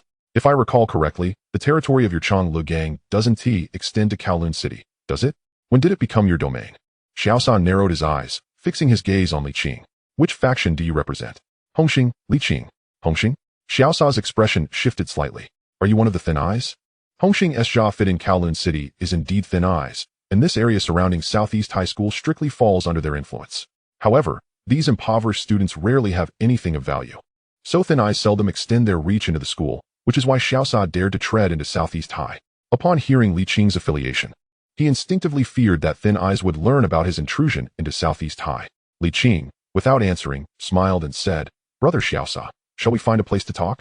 Xiaosa glanced at Zhu Wanfeng behind Li Qing, furrowing his brow, but ultimately nodded, saying, all right. Half an hour later, at a tea house on Yunhua Street, in Xiun Mountain, the two groups sat at the same table. Tianhong, pour the tea. Li Qing tapped the table. Hey, this is not some trendy gang meeting. Spare me the formalities. Xiaosa waved his hand, looking directly at Li Qing, stating plainly, Brother, the Chonglu gang and your Hongxing keep to ourselves. You need to give me an explanation for today's incident. Xiaosa glanced at Zhu Wanfeng beside Li Qing, snorting derisively. Because of this girl, 2 of my brothers were nabbed by the cops, and the lawyer and settlement fees amount to 100,000. I came to discuss it with her. Yet you said nothing and went ahead to beat up my brothers. How do we resolve this? Li Qing waved his hand dismissively. Feng, why don't you go over there and order some food? Understood, Qinggu. Zhu Wanfeng, though worried, nodded and took with Xiaozhen to a nearby table. Xiaosa, unfazed, continued to gaze at Li Qing, awaiting a response. Li Qing smiled and said, Brother Xiaosa, coming to your territory to negotiate is already a show of respect. Let me first address the situation with Feng. Your brothers got into a fight over her, quarreling with a middle schooler, and ended up killing someone. How can you hold Feng accountable for that? Xiaosa frowned. What about her testifying against my brothers at the police station? Brother Xiaosa, Feng is a good child. When the police asked her to identify someone, how could she refuse? She clearly witnessed everything. Would you have her betray her conscience? Li Qing shrugged. Moreover, that student was chased and beaten by your brothers on the street and accidentally got hit by a car. This incident was witnessed by hundreds of people. Even if she doesn't testify, the police will eventually find others to do so. Are you really going to make a fuss over such a trivial matter? Brother Xiaosa, this isn't how the Underworld operates. What the hell did you just say? How do you plan to resolve the fact that you attacked me? Get this straight. This entire area is under our Chonglu gang's protection. Are you looking to get yourself in trouble? Several of Xiaosa's underlings could no longer contain themselves and stood up, glaring angrily. Luo Tianhong and a Ji, unafraid, also rose to confront them, with a Ji even reaching into his pocket for his concealed dagger. Seeing the situation escalate, Xiaosa's expression turned cold. So, you're saying you refuse to acknowledge either of these matters? Hey, I never said I wouldn't acknowledge them. Li Qing remained calm, gesturing for Luo Tianhong and a Ji to stay composed. He then tapped the table lightly, stating coolly, facts are facts. In this life, one must uphold principles. Although this incident is not Feng's fault, out of respect for you, Brother Xiaosa, I will cover the settlement and lawyer fees for your 2 brothers. Additionally, I will take responsibility for the medical expenses related to the injuries inflicted on your brothers. As he spoke, Li Qing pulled out a wad of cash from his pocket and tossed it onto the table in front of Xiaosa. A total of 200,000. Brother Xiaosa, you can count it. The atmosphere momentarily fell into silence. A group of individuals exchanged bewildered glances, none of them anticipating such an outcome. From the very beginning, Li Qing exuded an impressive aura, maintaining an unflappable demeanor akin to a mountain standing firm amidst a storm. The negotiations had seemingly reached an impasse, with tensions escalating towards confrontation. Yet, to everyone's astonishment, he actually offered money. In an instant, the expressions of a few suave subordinates turned crimson, caught off guard and unsure of how to proceed. Just a moment ago, they were filled with rage, but now they found themselves at a loss, whether to act or to refrain. One of the suave individuals appeared momentarily dazed, then forced a smile, clearing his throat twice to suppress his astonishment, and declared, "Very well, in light of this, I shall give you face, and we shall consider this matter settled." With that, he raised the teacup before him and downed its contents in one gulp. Li Qing continued to wear a serene smile, nodding in agreement, and stated, "Good. Now that this matter is concluded, let us discuss another issue." "What issue?" The suave man frowned. "Brother Suave, you are the leader of the Kowloon society. Yet what is the point of merely holding fort in this impoverished territory of Yun Mountain? Have you never considered advancing further?" Li Qing inquired with a beaming smile. "Advancing further?" Upon hearing Li Qing's words, the suave man paused, then furrowed his brow. "What do you mean?" "Nothing much," Li Qing chuckled. "I merely believe that Brother Suave is a talent, quite unlike those fools who only know how to fight and kill, yielding little benefit in return. You are a clever leader." Hearing Li Qing's flattery, the suave man felt a sense of gratification and smiled. However, the next remark from Li Qing caused the smile on his face to freeze. Yet, such a clever leader remains confined to this destitute area of Yun Mountain, yielding scant returns while entangled in troublesome matters, reduced to collecting protection fees from students. It is indeed quite shameful. What the hell are you saying? How dare you speak of my leader like that? Where do you come from? Do you think you're something special? Several subordinates immediately erupted in fury, banging the table with a resounding thud, the atmosphere growing tense. Li Qing merely sighed, raising a finger to clear his ear. "Brother Suave, your companions are rather loud. I initially intended to introduce you to a lucrative opportunity, but their noise has dampened my enthusiasm." "Lucrative opportunity?" The suave man's gaze flickered as he observed Li Qing's designer attire, then glanced at the 200,000 on the table, ultimately suppressing his dissatisfaction. He waved his hand. "All of you get out. Boss, out." The suave man glared, and despite their discontent, the group of subordinates had no choice but to rise and leave. Only then did Li Qing reveal a satisfied smile. "That's more like it. A leader must embody the essence of a leader. Barking orders and bullying ordinary students like a petty thug will lead to no promising future. In the end, people will only see you as a lowly scoundrel." The suave man, unwilling to hear such admonitions, spoke in a low voice. "What exactly is your identity?" "My identity is of little importance. What truly matters is that I can transform your identity, Brother Suave," Li Qing replied with a smile. The suave man, growing impatient, tapped the table and said, "Stop beating around the bush. Speak plainly." Li Qing nodded, ceasing his preamble, and asked, "Brother Suave, are you interested in the casino business?" "The casino?" The suave man was momentarily taken aback, then scoffed, standing up. "I thought you had a grand opportunity. How much can one earn from running a gambling den? Do you think I lack venues in Yun Mountain?" Li Qing chuckled. "Brother Suave, please don't misunderstand. I'm referring to a casino, not a gambling den. How much can a disreputable gambling den possibly earn? At most, a few million a month, and by the time it reaches your hands, there's hardly anything left.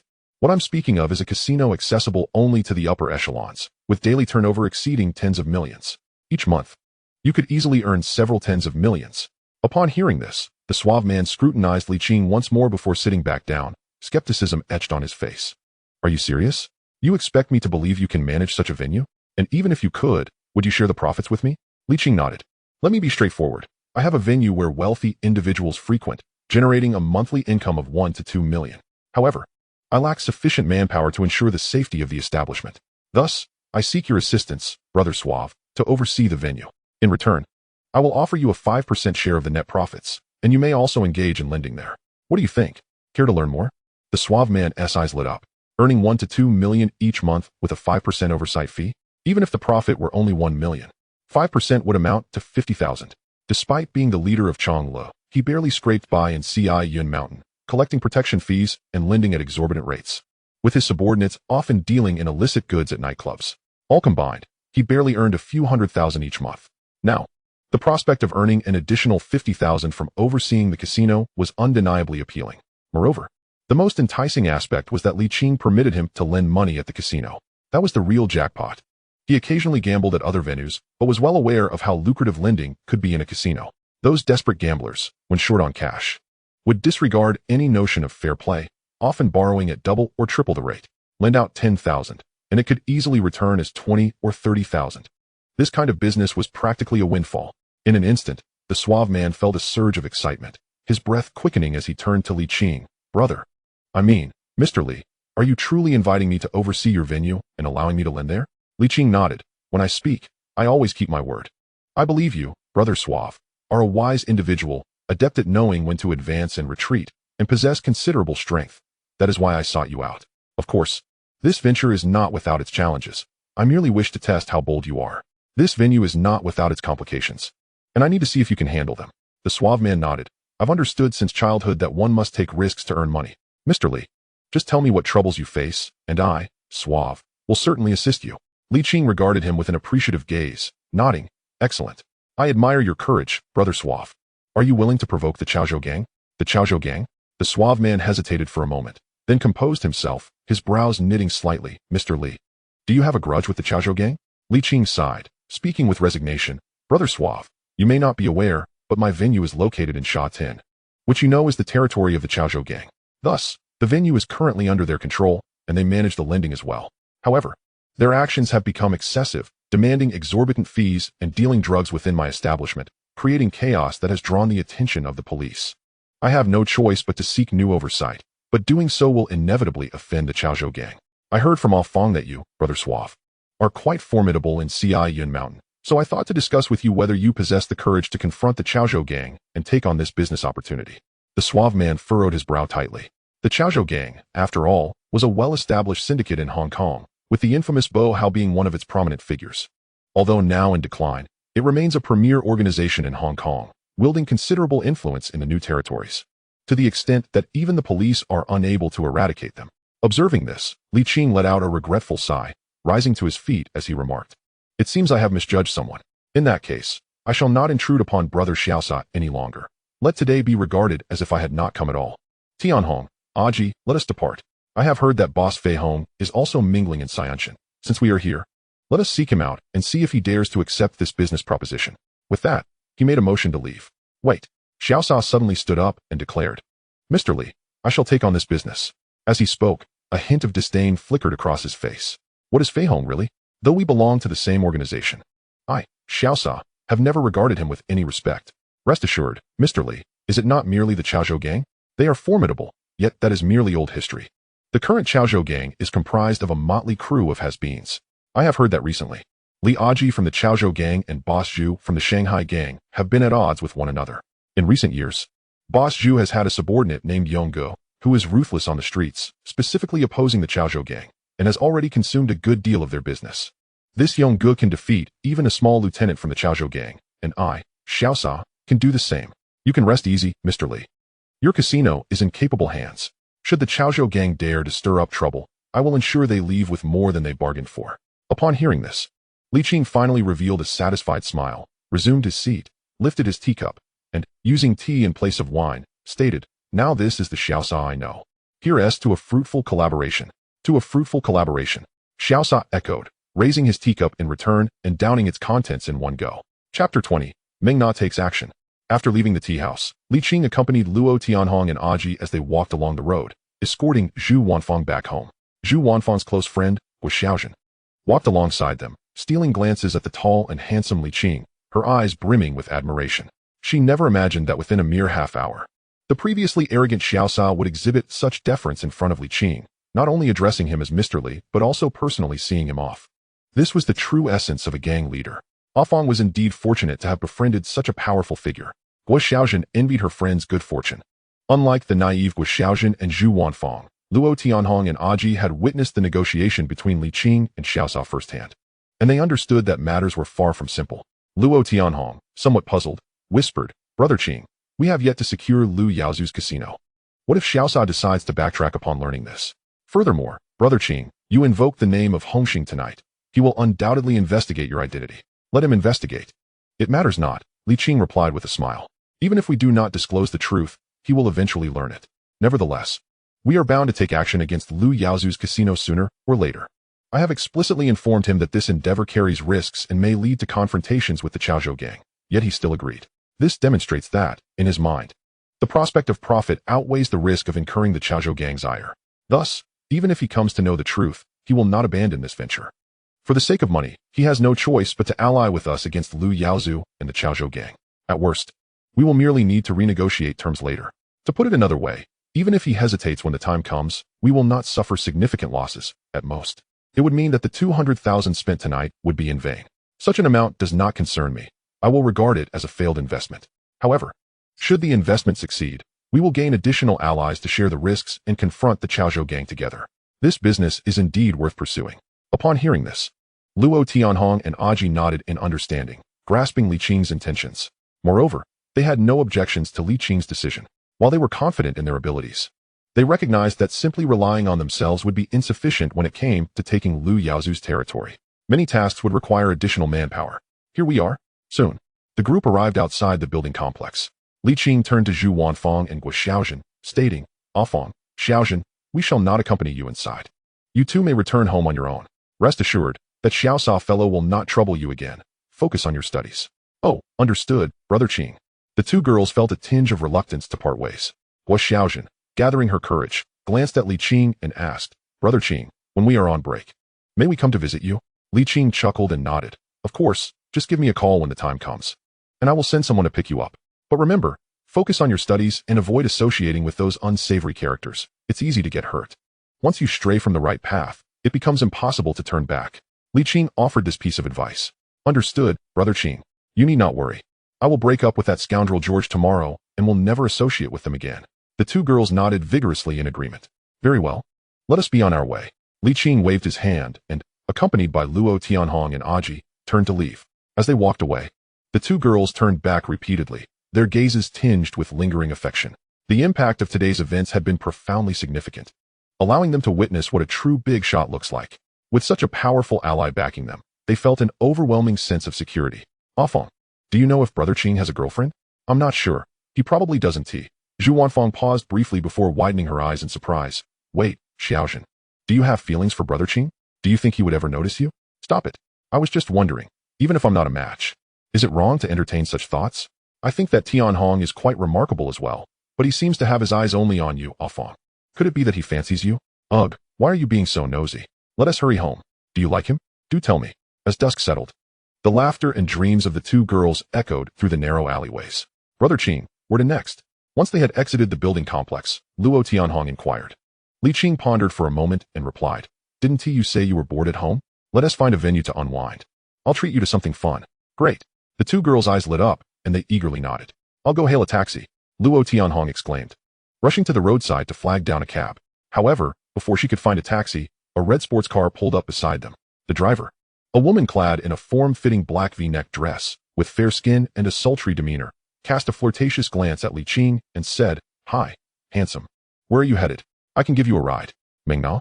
Upon seeing the woman, Li Qing frowned, uncertain of her intentions.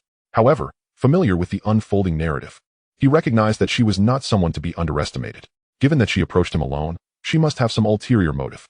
"We are 3 in total. Your car may not accommodate us."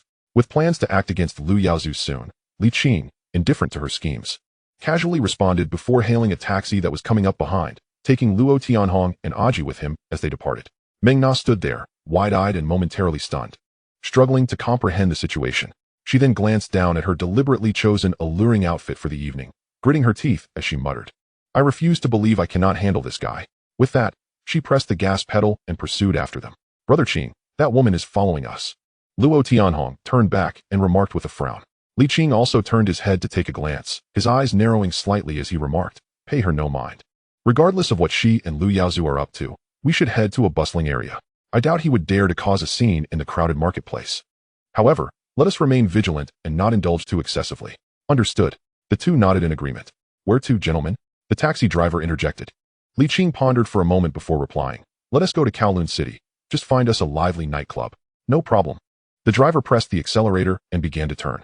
"Why not go to Yaomati or Causeway Bay? Those places are even more vibrant." Luo Tianhong inquired, puzzled. "I know more people there, and I prefer to avoid contact with them for now." Li Qing shook his head. "Both Yaomati and Causeway Bay are frequented by the Hung Hing gang. with the troubles surrounding Lu Yaozu not yet resolved. He prefers to steer clear of association with Hung Hing's members, especially the likes of Liang Kuan and Big Brother B. The former concerned him because he feared that upon seeing him, Liang Kuan would insist on involving him, making it difficult to refuse. Li Qing had contemplated seeking Liang Kuan's assistance regarding the Lu Yaozu matter, but he was reluctant to incur debts of favor, as such obligations are the hardest to repay. Moreover, given Liang Kuan's status, if he were to assist, it would no longer be a matter that could be settled with mere connections and loans. Li Qing did not wish for Hung Hing to meddle in Lu Yaozu's affairs. He decided to defer repaying Liang Kuan's debt through other means. As for Big Brother B, it was simply a matter of distaste. He had no desire to encounter him. Should they meet, it would be after securing Lu Yaozu's territory and establishing a foothold in Shatin. At that time, Li Qing was eager to see what countenance Big Brother B would present to him. Soon, the vehicle arrived at Kowloon City. While it may not be as lively as Yaomati or Causeway Bay, it is still part of West Kowloon, and thus not too far behind. Streets illuminated by neon lights were lined with numerous bars, eateries, and nightclubs, with many street vendors and food stalls nearby. At the entrances of several alleys, many provocatively dressed women were openly soliciting customers. "We have arrived, boss." The taxi halted before a nightclub, and the driver remarked, "This nightclub is the most bustling in Kowloon City. The prices are reasonable, and the quality of the ladies is quite good. However, do not cause trouble here. This place is under the protection of Hong Tai." "Thank you for the information." Li Qing smiled as he settled the fare and exited the vehicle. He looked up to see the sign, Fascia Nightclub. Chapter 21. Brother, let us have a drink first. Welcome to Fascia Nightclub. Gentlemen, do you have a reservation? The receptionist inquired politely at the entrance. "No, please arrange something for us," Li Qing responded. Upon hearing this, the receptionist's smile widened as she promptly asked, "Would you prefer a private room or a table in the hall?" "The hall, please. It has a more vibrant atmosphere." "Certainly, please follow me." The receptionist led Li Qing and his companions to a centrally located booth and inquired, "What drinks would you like?" "2 bottles of XO. And please bring a few ladies to keep us company." "Of course, please wait a moment." The server hurried away. Li Qing then took a moment to survey the nightclub's environment. Under the pulsating music and lights, the surroundings were filled with various scenes of revelry. In the central dance floor, numerous men and women swayed to the rhythm, while performers and dancers entertained in front of the stage. Compared to the modern discotheques, the only thing missing here was the presence of 2 DJs. Nevertheless, this era's nightclub exuded a more captivating ambience. "Wow, Brother Qing, look at those 2. They just went for a kiss." "Oh my, his hand is under her skirt. How outrageous." Unlike the quiet Aji, Luo Tianhong began scanning the area as soon as he sat down, his exuberance causing Li Qing to feel an urge to slap him. He recalled that in the movies, this guy was never so talkative. "Hey, handsome." At that moment, a sultry voice caught Li Qing's attention. He initially thought a lady had approached him, but upon looking up, his brows furrowed in surprise. "What a coincidence, handsome. We meet again." Meng Na tossed her hair and sat down beside Li Qing, casually draping an arm over his shoulder as she seductively said, "Care for a drink? What do you want?" Li Qing's eyes narrowed slightly. He had not anticipated that Meng Na would follow him into the nightclub. He was baffled by her intentions. "Oh, nothing much, just looking to make a friend." Meng Na replied with a smile, leaning closer to Li Qing, her scent and breath brushing against his ear, stirring a hint of restlessness within him. It must be said that this woman possessed an innate charm. Her figure, appearance, and voice all carried an alluring quality, making her an undeniable beauty. However, in comparison, Li Qing was far more focused on the 300 million he had in hand, regardless of her motives for approaching him. The ultimate goal was undoubtedly tied to that sum of money. With that thought, Li Qing suppressed his impulses, shifting away slightly as he coolly remarked, "I'm not interested in making friends with you. What's the matter? Lu Yaozu unable to satisfy you, so you're seeking thrills elsewhere?" Meng Na was momentarily taken aback, her eyes flashing with annoyance. She hadn't expected that despite her advances, he could remain so composed. Was he even a man? Meng Na felt a pang of resentment, but still mustered the courage to lean in closer, cooing, "Indeed, I wonder if the handsome gentleman could indulge this unsatisfied woman tonight?" "Apologies, but my lady is arriving shortly. I'm quite busy tonight." Li Qing waved his hand. At that moment, the server returned, leading 3 scantily clad ladies. "Hello, gentlemen." Each of the ladies found a target and settled down. The woman sitting next to Li Qing was in her early 20s, dressed in a low-cut outfit. Her hair elegantly styled back, and sporting a light makeup that made her quite appealing, almost rivaling Meng Na. This woman glanced at Meng Na with mild surprise at seeing Li Qing with a companion, but didn't question it further, simply greeting him politely. "Hello, boss. My name is Ruby. What should I call you?" Noticing a familiarity in her features, Li Qing was momentarily taken aback. What a coincidence. However, he brushed aside the thought. As this was a world reminiscent of Hong Kong films, where encountering familiar faces was not uncommon. Just call me Qinggu. Nice to meet you, Qinggu. Let me toast to you. Li Qing raised his glass to clink with hers, then turned to Ming Na with a smile, saying, apologies. But I prefer to make friends with younger ladies like her. Miss Ming, are you not planning to take your leave? Ming Na felt a surge of irritation. Casting a glance at Ruby, instinctively puffing up her chest as she retorted, what is so impressive about being young? Some things are simply beyond what such young girls can compare to. Li Qing instinctively lowered his gaze, glancing at Ruby, realizing that she indeed had her merits to boast about. What difference does age make? Even if Qinggu wanted to drink, he doesn't necessarily need to raise a cow at home, right? Wouldn't you agree, Qinggu? Ruby, sensing a competitive spirit, shot back. Li Qing couldn't help but chuckle. You're absolutely right. You. Mona shot a furious glare at Ruby, who reciprocated without hesitation. Hey, boss. Are you bringing your girlfriend along for a night out? At that moment, Luo Tianhong and the nearby Miss Aji could not help but join in to watch the spectacle. I can't believe I could have such a girlfriend, Li Qing remarked nonchalantly. She's just reluctant to leave. If you desire, tonight she could very well be your girlfriend. Upon hearing this, Mona immediately leaned closer, her allure palpable as she said, what you see now is merely the surface. There is much more beneath. In what regard? In certain aspects, you'll find out tonight. Mona bit her lip, her gaze dreamy. Her seductive demeanor left the three nearby ladies momentarily entranced. How could this vixen outshine us? Truly shameless. Coming back to her senses, Ruby couldn't help but exclaim, Qinggu has already stated he isn't interested in you, so why are you still here? Go find your man elsewhere. Mona immediately flew into a rage. What business is it of yours, you filthy tramp? Who are you calling shameless? I'm talking about you. You are the one who is shameless. Just as the two women appeared on the brink of tearing into each other, Li Qing felt a buzzing in both ears. Furrowing his brows as he commanded, enough. He turned to Mona, scoffing, whatever your intentions, you came knocking on my door. Since you insist on lingering, don't blame me for being ungracious. Tonight, I shall see just how formidable you truly are. After all, he had nothing to lose. He was no vegetarian and would not pass up on the meat presented to him. With that, he pulled Mona into his embrace, while his other arm encircled Ruby. And you, stop your fussing and pour me a drink. Ruby seethed inwardly but, recalling her position, restrained her dissatisfaction and obediently poured Li Qing a drink. Luo Tianhong and Aji, witnessing this, couldn't help but give a thumbs up before turning back to play games with the ladies beside them, especially Luo Tianhong, who had just remarked how exaggerated the nearby patrons were, but now, in this moment, his true nature was revealed, leaving the lady beside him breathless as she exclaimed, Stop touching me, brother. Just have a drink. Chapter 22, The Nightclub Conflict. Li Qing was no stranger to nightclubs. He had been a regular before his imprisonment. Far too familiar with the scene. Luo Tianhong and Aji, however, had only visited a handful of times. Initially somewhat restrained, they gradually let loose and began to enjoy themselves. Even Mona slowly integrated into the fun, joining everyone in a game of rock, paper, scissors, and drinking. Just as the group was engrossed in their revelry, a raucous crowd suddenly approached. The leading man, clad in a suit and reeking of alcohol, bellowed, I don't care. Ruby must accompany me tonight, or I'll make you regret it. That is not possible, Prince. Ruby is already with a guest tonight. This puts me in a difficult position. The nearby madam pleaded gently. Yet the man, referred to as Prince, was unyielding, adamant about claiming Ruby. Hearing her name from a distance, Ruby, terrified, instinctively hid behind Li Qing. What's wrong? Looking for you?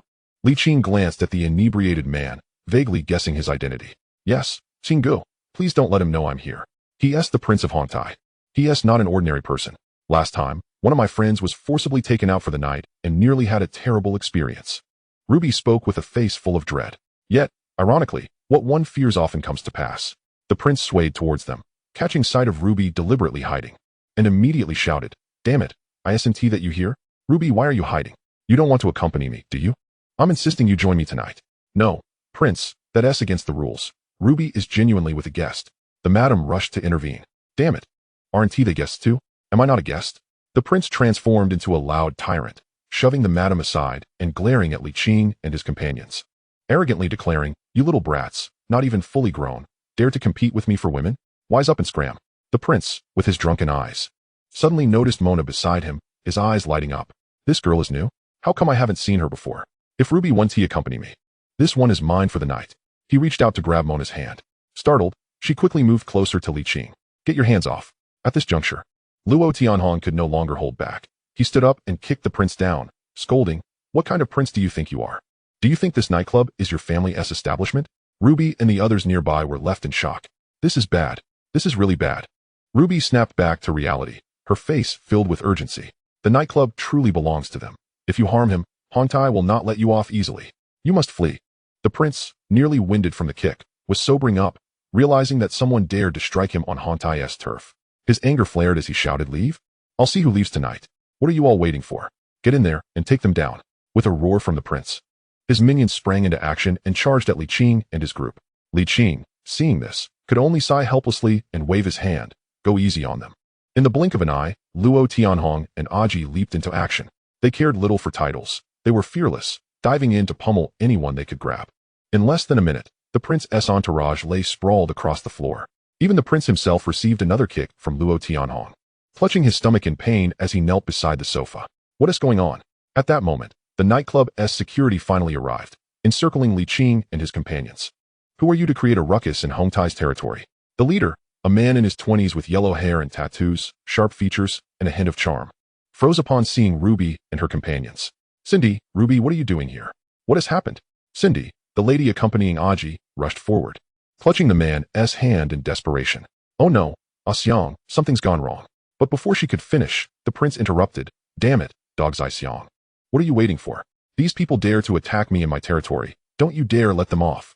The prince's face twisted in fury. No, Xiang. Ruby quickly tried to dissuade him, but no one heeded her. The surrounding thugs, hearing the prince's orders, surged forward. Luo Tianhong and Aji had no concept of fear. They were ready for a fight. However, the numbers were overwhelming, making it impossible for the two to fend them off completely. Seeing this, Li Qing could only sigh and brace himself for battle. Bam, bam, bam. A cacophony of chaos erupted. In mere moments, Hongtai's men fell one after another. Those knocked down by Luo Tianhong and Aji writhed on the ground, while those taken down by Li Qing succumbed to slumber instantly. No flashy techniques were employed, just straightforward, brutal punches, one after another. 3 minutes later, the battle came to a close. At this moment, aside from the three standing, Li Qing and two others, everyone else was essentially frozen in astonishment. They had witnessed formidable fighters before, but never had they encountered such overwhelming prowess. 3 individuals had effortlessly overturned more than 30 armed adversaries. Was this not the reincarnation of Bruce Lee? Yet, it was impossible for 3 people to simultaneously embody a single soul. My dear, you are simply astonishing. Suddenly, Meng Na came back to her senses, rushed forward, and embraced Li Qing's waist, her face alight with excitement and admiration. This was not feigned. She genuinely felt a surge of warmth. Previously, her interactions were primarily with the elite, and she had seldom witnessed street brawls, which she considered beneath her notice. However, through this first-hand experience, she realized that reality was far from her preconceived notions. Each punch delivered was profoundly masculine. Ruby and the young lady who had just accompanied Aji were also wide-eyed with admiration, hastening to join the two. Even Cindy, Wei Jishang's girlfriend, found herself momentarily captivated by Luo Tianhong's shock of blue hair, though, upon glancing at Wei Jishang beside her, she ultimately restrained herself from rushing over. Not only they, but several onlookers also felt their legs weaken and their gazes drift into a daze. After all, women are often drawn to strength, regardless of the form it takes. At this moment, the prince was completely alert, gazing at Li Qing and his companions with a face full of terror, nervously swallowing hard as he asked, "Who exactly are you?"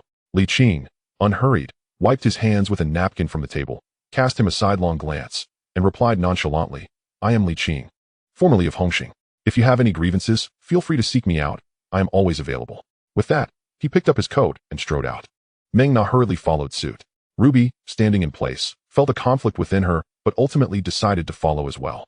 "Ruby," Cindy called out, then gritted her teeth and pulled Wei Jixiang to chase after them.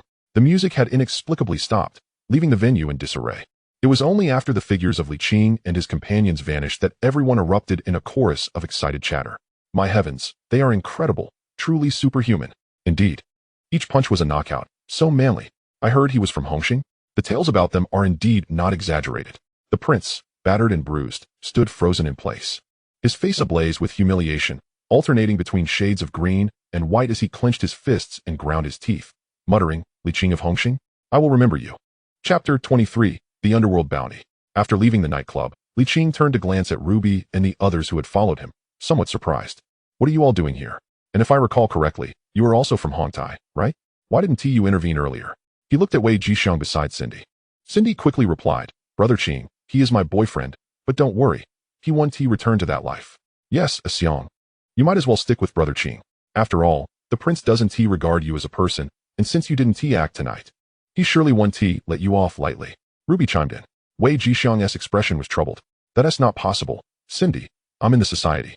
I can't just walk away. Cindy huffed. If you don't leave, I will. I won't be returning to that place to work anymore.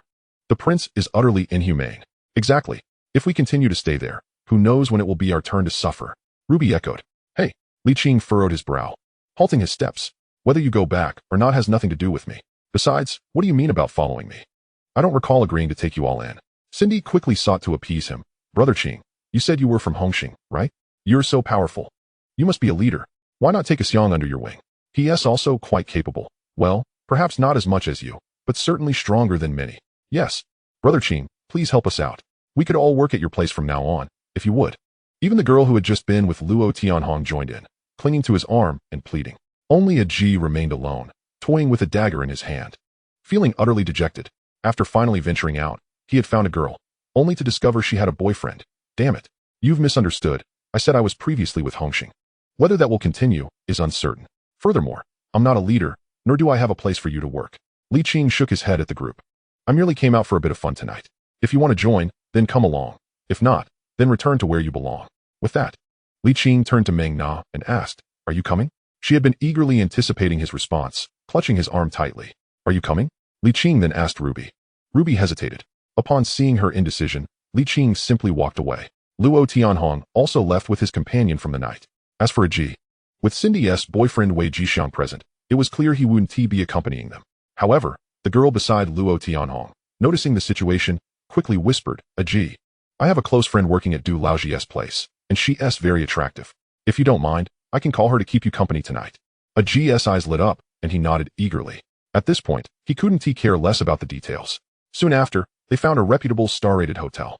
Although it was a bit pricey, safety was assured. To Li Qing's surprise, Ruby shyly decided to join them. He said nothing, for he was no saint. Having pent up desires for 5 years in Qiwan, and was eager to release them. The ensuing events were hardly worth recounting. A night devoid of conversation, filled only with movements in every direction. The next day, before Li Qing had even awoken, his pager on the bedside rang. He picked it up to see it was a call from Qiugang Ao, so he returned the call via the hotel phone. Ao, Brother Qing, I've got news. Qiugang Ao's voice sounded excited on the other end. Li Qing replied, Good, let us discuss it at home. He relayed the address of the villa before hanging up. Ruby, groggily waking up, asked, Brother Qing, are you leaving? Yes, I have something to attend to. You can head back on your own. Here is my pager number. Call me if you need anything. Li Qing left her his contact. Oh. Ruby nodded obediently, glancing at Meng Na, who was still asleep, choosing not to say more. After all, what had happened. She had made her choice, and could not blame anyone else. Li Qing did not wake Meng Na, dressed quickly, washed up casually, and called for Luo Tianhong and a Ji before departing the hotel to return to the villa. Upon arriving at the villa, he coincidentally encountered Qiugang Ao and the others. Brother Qing. They approached him with greetings. Qiugang Ao looked at Li Qing and his companions with a somewhat peculiar expression and said, Brother Qing, did you three go to the Fascia nightclub in Kowloon City last night? Li Qing paused. How do you know? The young master couldn't help but interject. You're not aware, Brother Qing? Last night, you three took on the Prince of Hongtai at Fascia nightclub, single-handedly defeating over 30 of their men. The news has spread like wildfire this morning. Qiugang Ao nodded and said, Indeed, Qing Gu, Hongtai has lost all face. I have heard that Hongtai Longtu has issued a bounty for your heads. Today, their people are searching for the three of you everywhere. It might lead to some trouble. Luo Tianhong yawned, displaying a lack of enthusiasm, and replied, What is this Hongtai? I've never even heard of it. If they dare to come, we'll just give them another beating, and they'll behave. Observing his disinterest and glancing at Aji, who also appeared somewhat lethargic with dark circles under his eyes, the young master couldn't help but inquire, Tianhong, what were you two up to last night? It couldn't possibly be. Luo Tianhong and Aji blushed, feeling a bit embarrassed. In their youthful exuberance, they indeed lost a bit of control the previous night. However, they admired Li Qing even more. While they were in such a state, Qing Gu managed to take on 2 adversaries and still appeared unfazed, seemingly more spirited than the day before. They must certainly seek his counsel when they have the chance. Upon hearing Qiugang Ao's words, Li Qing furrowed his brow and remarked, Last night, there was indeed a bit of a conflict with Hongtai's people at the nightclub, but it's nothing to worry about for now. We'll deal with Lu Yaozu first. Before the altercation last night, he had already anticipated that resolving this matter wouldn't be straightforward. After all, it took place on Hongtai's turf, where he had provoked them and struck their heir, the son of Hongtai's leader, Chun Mei. This incident was akin to slapping Hong Tai in the face, and they certainly would not let it slide easily. Yet, having been cornered, could he truly act like a timid turtle and allow them to take advantage? It was one thing to suffer indignities before his reincarnation, but to do so now would render his journey meaningless.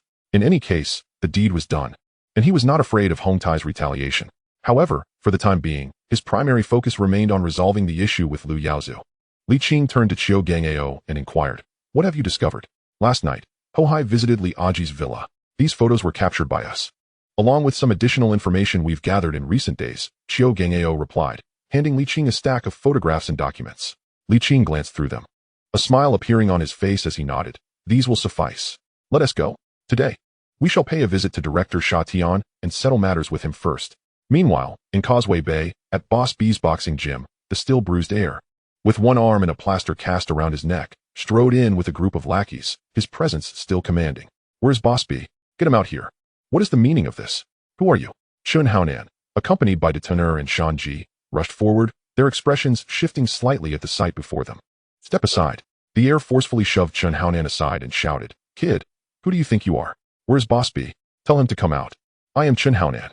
If you dislike that, you may call me Pretty Boy instead," Chun Haonan retorted coldly, positioning himself in front of the heir once more. "Heir, make no mistake. This is not your Hong Tai territory. If you wish to act brazenly, return to Kun Tong to do so. I don't give a damn whether you are Chun Haonan or Li Haonan. I am seeking Boss B, and this has nothing to do with you. Get lost." The heir kicked over a nearby table where someone was drinking tea, bellowing, "Bring Boss B out. You think you can hide behind your status?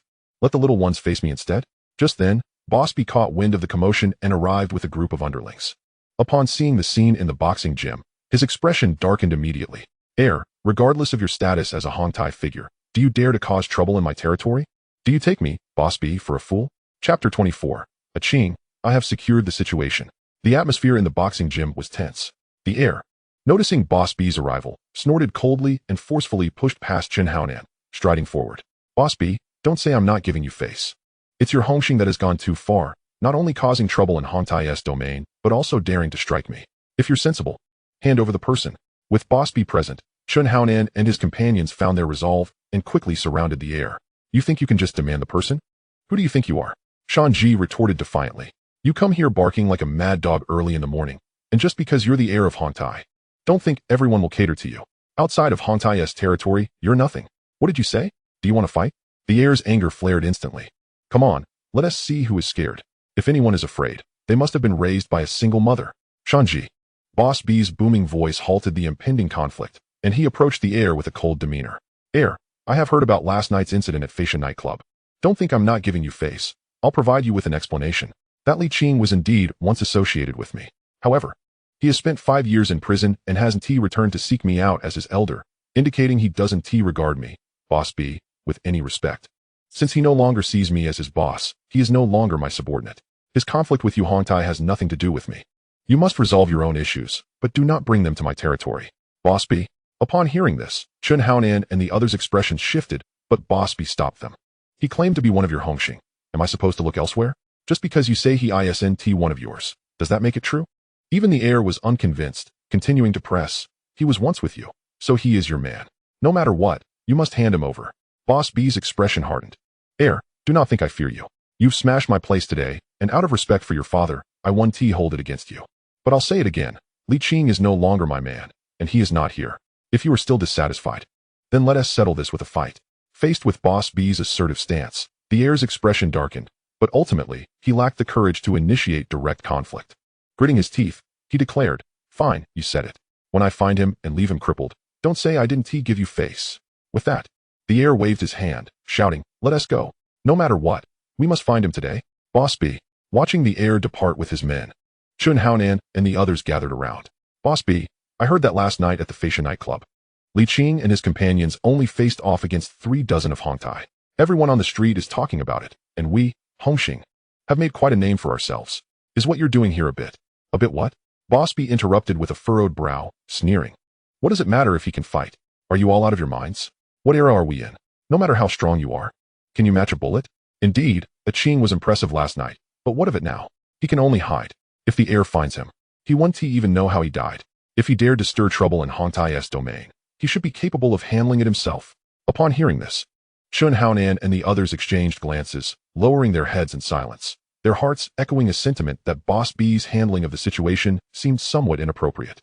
After all, Li Qing was one of Hongxing's own, and now he had brought great renown to their name, elevating Hongxing's status substantially. Yet, with the heir knocking on their door, Boss B denied Li Qing's affiliation. If word got out, it would surely lead to ridicule. Observing the discontent on Chun Haonan's faces, Boss B's expression softened slightly. Haonan, do not think I lack empathy. This is not the time for petty brawls. Making money is what truly matters. A Qing has stirred up such a significant mess. And if I protect him this time, who knows what trouble he might cause in the future. Besides, he hasn't sought me out since he got out. What does that indicate? It is evident that he does not regard me, his superior, with any respect. It was he who denied my authority first. So I cannot be blamed. That rascal, the prince, has truly lost his mind. A Qing has dared to provoke him, and he is surely doomed. You lot are all individuals I have nurtured. Among the entire faction, I hold the highest expectations for you. Work diligently, and opportunities for profit will abound in the future. Do not spend your days seeking trouble, do you understand? Upon hearing this, Chun Haonan and the others ceased their idle thoughts and nodded in agreement. Yes, Brother B. We know what to do. In Mong Kok, on Boland Street, at a newly opened film company, Liang Kuan hung up the phone, his face alight with excitement. Goodness. A Qing has truly brought honor to our Hong Sing this time. 3 individuals, and they dared to challenge over 30 from Hong Tai? I indeed did not misjudge him. Beside him, Sha Chong wore a serious expression and remarked, Brother Kuan, I've heard that Hong Tai's men are now searching far and wide for A Qing and the others. This matter may be difficult to handle. The head of Hong Tai, Chen Mei, places great importance on face, and since the prince is his son, he will not let this transgression go unpunished. Liang Kuan scoffed. What can he do if he doesn't let it go? That old fool, Pai Yanmei, once claimed that Hong Sing was run by the Jiang family, and that he and the likes of Piao Gu withdrew to establish their own faction. Yet, what difference is there between him now and the Jiang family? He dotes on that useless son of his more than anyone else. The current decision-makers in Hong Tai have long been dissatisfied with him. I've heard that the little tyrant from Kowloon Tong is planning to switch sides soon. Really? Sha Chong's spirits lifted. Brother Kuan, the little tyrant is the most formidable among Hong Tai. If he defects, won't that spell doom for Hong Tai? Precisely. Liang Kuan nodded. Even if he doesn't switch sides, the little tyrant has been openly defying Pai Yanmei lately, frequently proclaiming his desire for independence. He certainly won't involve himself in the matter of the prince being beaten, as long as the little tyrant remains uninvolved. The remaining old and frail members of Hong Tai are utterly powerless. Worst comes to worst, we can go to war with them. In any case, I, Liang Kuan, will protect A Qing. With that, Liang Kuan turned to Sha Chong and commanded, take some people to find A Qing. Ensure nothing happens to him. Sha Chong replied with a wry smile. I can't find him, Brother Kuan. I heard about this incident this morning and went to TSC Wanshan. But I was told A Qing moved out a couple of days ago. I have no idea where he resides now. Then go look for him. What are you sitting around for? Liang Kuan rose and slapped the table. Hurry. If Hong Tai's men find A Qing first, and anything happens to him, you'll be in for it. Yes. Sha Chong quickly responded and left with his men. Liang Kuan then turned his gaze toward the female leads who were arriving for interviews at the company and swallowed hard. He pulled out a small pill from the drawer and headed downstairs for the auditions. I am currently in a very irritable mood. Chapter 25. Is there really such a thing as sending money so easily? Unbeknownst to Li Qing, Hong Tai and Liang Kuan's men were searching for him everywhere. He had not given much thought to the incident involving the prince. At this moment, he was accompanied by Chiu Gang Ao, visiting the Sha Tin police station under the pretense of making a donation. Upon learning that they were there to donate supplies, the entire police station, from top to bottom, welcomed them warmly. Li Qing successfully met with the target of this mission, the chief of the Sha Tin police station, Ho Hai. Ho Hai was rotund, donned in a police commissioner's uniform, and wore a smile as warm as that of a Methriya Buddha. Even personally rising to brew tea for Li Qing and his companion. Donations to the police station were not uncommon. However, such occurrences typically took place in bustling areas like Hong Kong and Kowloon. In the new territories, a remote and impoverished region, it was rare for anyone to make donations. To everyone's surprise, the sun seemed to shine from the west today, as someone had come to donate supplies to the Sha Tin police station. Even if the donation was modest, it represented the station's dignity, providing leverage for bragging rights during meetings at headquarters. Consequently, Ho Hai exhibited great enthusiasm, personally attending to their needs. After preparing tea, he noticed the two were well-dressed and exuded an extraordinary demeanor, prompting him to offer a polite remark. You gentlemen are truly young and accomplished. May I inquire where you are currently employed? Li Qing. You may simply call me by my name, Chief Ho. Li Qing replied with a smile. Your compliments are unwarranted, Chief. We are currently unemployed wanderers with a bit of capital, intending to invest in small businesses in the new territories. After deliberation, we settled on Sha Tin. As under your leadership, the citizens are content and the public order is the best in the entire new territories. Ho Hai's joy was palpable upon hearing this. He nodded repeatedly. Mr. Li, you flatter me. As the chief of Sha Tin Police Station, it is my duty to protect the lives and property of the citizens. May I inquire what industry Mr. Li is involved in? If needed, I have many acquaintances in the government's commercial department who could assist in introductions. Many of them are also grappling with the development of the new territories and would surely be pleased to hear of this. Thank you, Chief. Li Qing nodded with a smile. I plan to invest around 200 million to open several bars and nightclubs in Sha Tin, and perhaps establish a few factories for clothing, snacks, and electronics. 200 million. Ho Hai's hand trembled as he held the teacup. He had expected Li Qing, at his age, to invest at most a few $100,000, never anticipating such a significant sum. Ho Hai set down the teacup, swallowed the tea, and fixed his gaze on Li Qing. Mr. Li, you are not jesting, are you? You truly intend to invest 200 million? Li Qing also placed his teacup down, smiling. Though I may be young, I wouldn't dare jest about such matters before the chief. Rest assured, by the end of this year at the latest, the 200 million investment will gradually be in place, and the bars, nightclubs, and factories will follow suit. I look forward to welcoming the chief to oversee our work. Ho Hai beamed, readily agreeing. It would be my honor to visit Mr. Li's company. As for safety, Mr. Li need not worry. As long as you are willing to invest in Sha Tin, any issues can be resolved through negotiation. It was evident that Ho Hai was eager to facilitate this venture. After all, the better the commercial development in Sha Tin, the more opportunities there would be for him to profit. Being a police chief in an era dominated by foreigners, he was no fool and possessed a fair share of foresight. That would be splendid. This is precisely why I came to visit you, Chief. Li Qing expressed his gratitude promptly. Although Sha Tin flourishes under your governance, even tigers can doze off. Should any unforeseen incidents occur, I would feel remiss to trouble you and your officers at the station. To express my apologies, I thought it best to visit you first and make a donation. For only when you and your officers are relieved of life's burdens can you better serve us citizens. A wider smile graced Ho Hai's face, and his gaze toward Li Qing held a hint of admiration.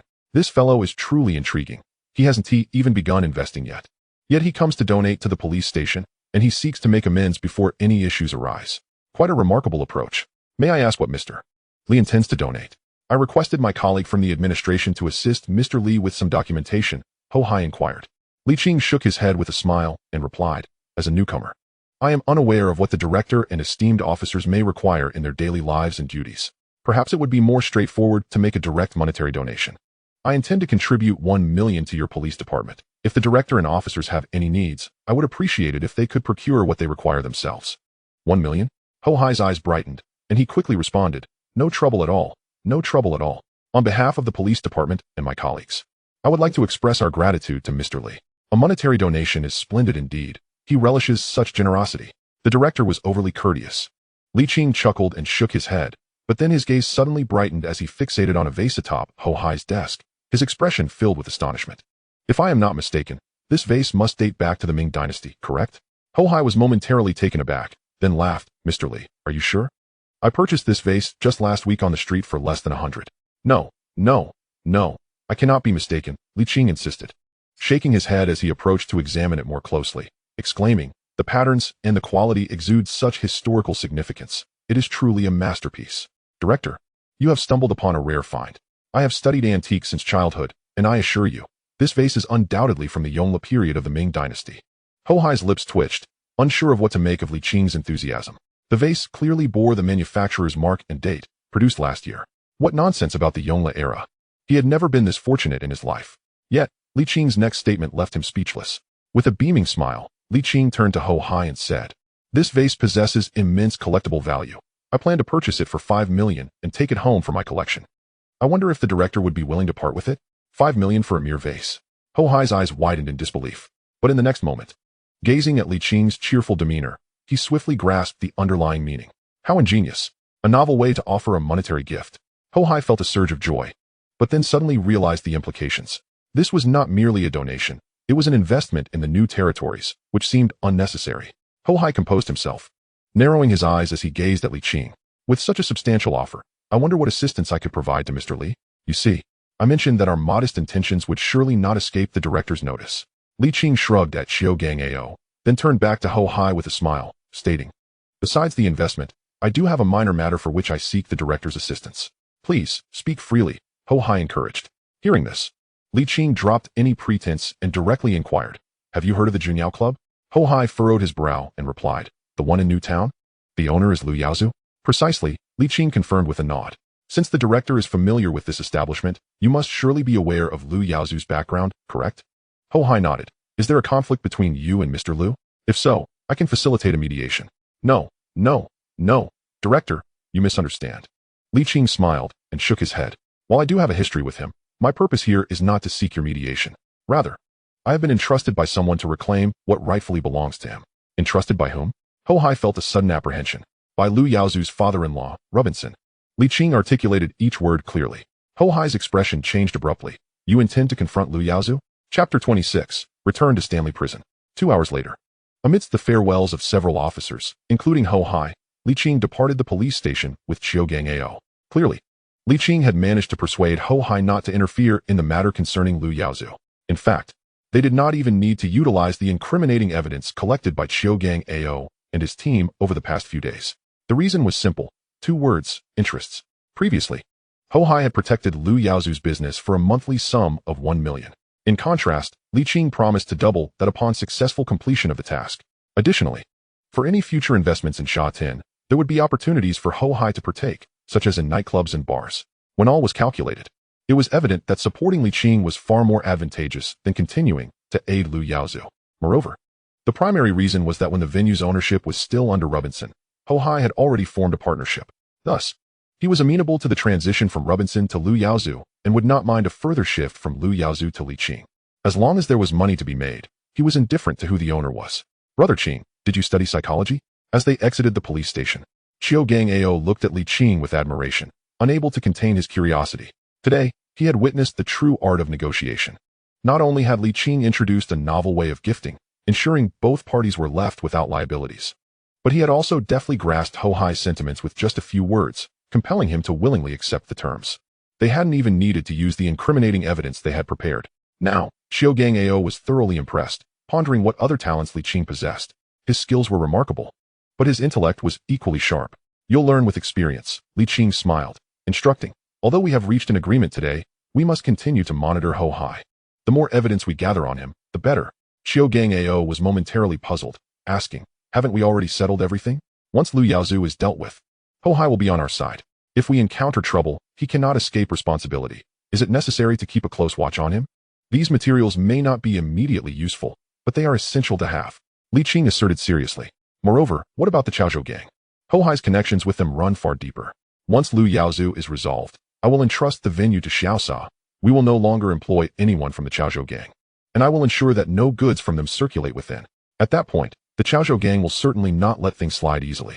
I did not disclose any of this to Ho Hai earlier. He remains unaware of our grievances with the Chaozhou gang. When the time is right, we can leverage this information to compel him to choose between them and us. Qiugang Ao nodded in understanding. Understood. I will have Brother Hua and the others continue to keep an eye on him. By the way, Brother Qing, what you just mentioned about investing in Sha Tin was also fabricated. That part is genuine. Li Qing shook his head. Though we have acquired some funds, money will eventually run out. Even if it may not be exhausted immediately, keeping it in the bank holds little value. How much can one earn merely from interest?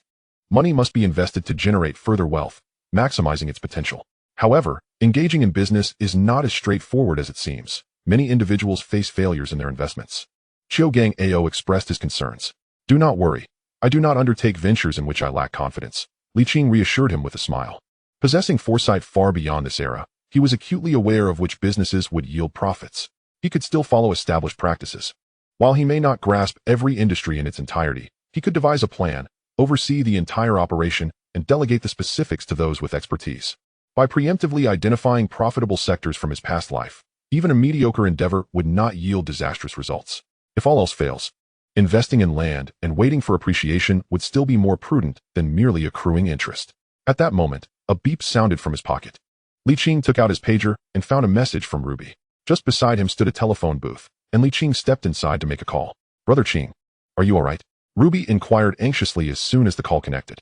Li Qing paused for a moment, responding, I'm fine. What's the matter? Ruby sighed in relief before hastily continuing. It's good to hear that. However, I've heard from Axiong that today, everyone from Hongtai is looking for you and Brother Tianong. You must be cautious. Li Qing chuckled lightly, assuring her, I understand. I'll handle this matter. You all should take care and refrain from going to work for the time being. Once things stabilize on my end, if you have nowhere else to go, you can come stay with me. All right, I understand. I'll remind Xiang and the others, Ruby replied. Yes, let's leave it at that. I have other matters to attend to today, so I'll hang up now. After ending the call, Li Qing let out a sigh. The communication methods of this era are quite inconvenient. Pagers only allow for messages, and one must seek out a landline to converse. However, on second thought, could this not also present a lucrative opportunity? We are still in the pager age, with handheld phones yet to emerge. If one finds the right channels, venturing into the handheld phone market could be a highly profitable endeavor, including the forthcoming smartphones. These are all ripe for profit. Yet, given his current status and assets, he is not yet in a position to infiltrate this industry. He must start small, striving to enhance his social standing and wealth before the handheld phone era arrives, at which point he can claim his share of the pie. Brother Qing, where are you headed now? Qiu Gongao inquired as he approached. To the prison, to see Robinson. An hour later, at Stanley Prison. What the heck, boss, why are you back again? Zhong Chuxiong exclaimed, his eyes widening upon seeing Li Qing. I'm here for a visit. What's with the commotion? Li Qing responded, somewhat exasperated. Oh, a visit? That's good. Zhong Chuxiong relaxed, asking, who are you here to see? Robinson. No problem. I'll arrange it immediately. With the assistance of someone within the prison, it wasn't long before Li Qing was in front of Robinson. Upon seeing Li Qing's attire, Robinson broke into a smile. It seems you've received the money. How does it feel to have wealth? Quite good, Li Qing replied with a smile. A few days ago, the Major Crimes Unit called. I appreciate your help in proving my case. I won't go back on my word, Robinson assured with a grin. At least you got the bonds without choosing to eliminate me. Had Lu Yaozu obtained them, he would have certainly killed me to assert his claim. Li Qing nodded. I came here prepared to deal with Lu Yaozu. I wanted to ask if you have any other instructions. A flicker of deep-seated hatred crossed Robinson's eyes as he stated. I have but one request. Do not allow him to die too easily. That scoundrel knows I have protection in prison, realizing he couldn't intimidate me. He even sent a little hustler to deceive me the other day, attempting to extract information from me. Unfortunately for him, he was a step too late. Robinson let out a cold laugh. A hustler? Li Qing inquired, surprised, but recalling the original plot, he quickly deduced it must be Qian Wendy. Caught cheating in Lu Yaozu's casino, he had been threatened by Lu Yaozu and voluntarily entered the prison, aiming to extract the information regarding the 3 billion bond from Robinson. Alas, he indeed arrived too late. Li Qing nodded. Rest assured, he will suffer far worse than death. Robinson exhaled, nodding, you can count on me. Once you help me exact my revenge, I will transfer all of Lu Yaozu's seized properties to you, and I won't go back on that promise. But it must wait until I've served my time. Hearing this, Li Qing hesitated momentarily before asking, would you like to be released early to witness his demise firsthand? Can you make that happen? Robinson asked, taken aback. We can give it a shot, Li Qing replied with a nod. I have the financial means to hire a lawyer. And your charges aren't severe. Your sentence isn't long either, so there should be a way to secure an early release. Robinson's eyes lit up, and he chuckled. Aren't you worried that once I'm out, I might change my mind and not grant you those properties? In truth, most of those properties are still under my name. Should anything happen to me, my only heir would be my daughter, followed by Lu Yaozu, which is why he intends to kill my daughter and imprison me. However, as long as I survive and am released, those assets remain mine. Li Qing, upon hearing this, smiled, that matters little. I currently possess 3 billion, which is sufficient for my needs. However, I must acquire that casino. You know, with your skills, it won't be easy to retain. You are indeed quite forthright. Robinson remarked with a laugh. Rest assured, I have no children or dependents now. Having such wealth is of little use to me. My sole desire is to avenge myself. Once I have my revenge, everything shall be yours. Li Qing chose not to elaborate further, simply nodding and stating, I will now contact the lawyer to take care of this. Chapter 27. The main theme, not taking the bait. Once the matter with Robinson was settled, it was already 4 in the afternoon. The case was still being handled by Chun Tianyi, who had spent money to arrange for a medical report to secure medical parole, aiming for an early release. However, it wouldn't be resolved in a day. At the latest, it would take 2 to 3 days for him to be released. After waiting for so long, a few more days were inconsequential. Li Qing planned to take action once Robinson was out. Before leaving, he visited Dado and Qiu Jia once more. Chun Tianyi had already spoken to them. They were still in the process of gathering evidence for court, so they would likely have to wait a bit longer for their release. Both were not anxious. Upon learning of his daughter's situation, Qiu Jia experienced a whirlwind of emotions, anger, regret, and then gratitude, expressing his thanks profusely. Li Qing reassured them not to worry, advising them to follow Chun Tianyi's instructions and patiently await their court date. Subsequently, Li Qing exited the prison. Unexpectedly, along with him was another individual, Qian Wendy. You're the little hustler Lu Yaozu sent to deceive Robinson, aren't you? Not so soon. Li Qing greeted, his interest piqued. Qian Wendy appeared somewhat dejected, glancing at Li Qing. I know you. You're Li Qing, right? Robinson handed the bonds over to you. Didn't he? Li Qing did not deny it, smiling as he replied, What is the matter? Are you dissatisfied? I have no grievances. I just feel a bit unwilling. Qian Wendy shook his head, saying no more. He glanced at Li Qing before quickening his pace. Take care.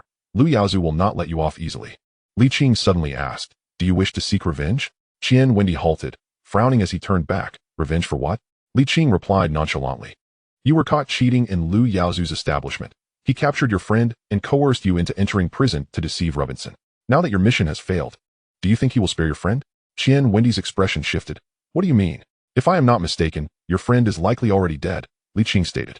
A few days ago, I saw a corpse in Lu Yaozu's villa, approximately 170 centimeters tall, with short hair, a round face, and single eyelids. Am I wrong? Qian Wendy looked as if struck by lightning, his face paling. What did you say? Aji is really dead. It seemed Li Qing's deduction was spot on. That individual was indeed his friend. Li Qing continued calmly. Given Lu Yaozu's methods, he won't stop at just your friend, now that you've lost your value. He won't spare you, or your girlfriend either. If you don't believe me, go back and test it. Qian Wendy's fists clenched tightly, gritting his teeth. What do you propose we do? Li Qing smiled. Let us get in the car and discuss. Half an hour later, the car arrived in Kowloon, and Qian Wendy stepped out. Watching Qian Wendy depart, Qiu Gingao murmured, Qinggu, do you believe he will succeed? I don't know. It depends on whether Lu Yaozu trusts him. It's merely a preliminary move, just a game. If it succeeds, that would be splendid. If not, it matters little. We have everything in place now.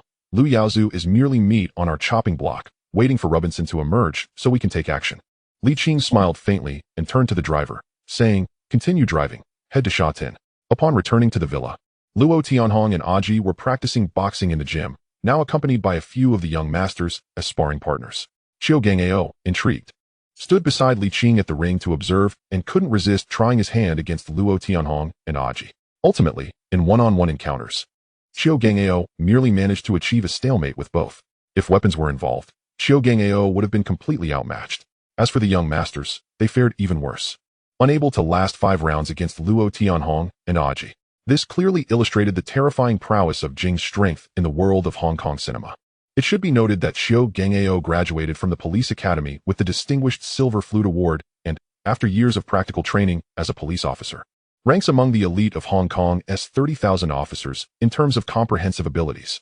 Although the group he led couldn't compare to him, they were still significantly stronger than most officers, each being an elite in their own right.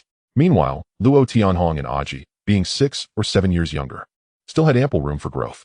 It is easy to envision just how formidable they will become in the future. Surpassing Qiu Gangao is merely a matter of time, determined by the limits of their innate talent. When that time comes, the only one who could potentially match them would likely be Li Qing.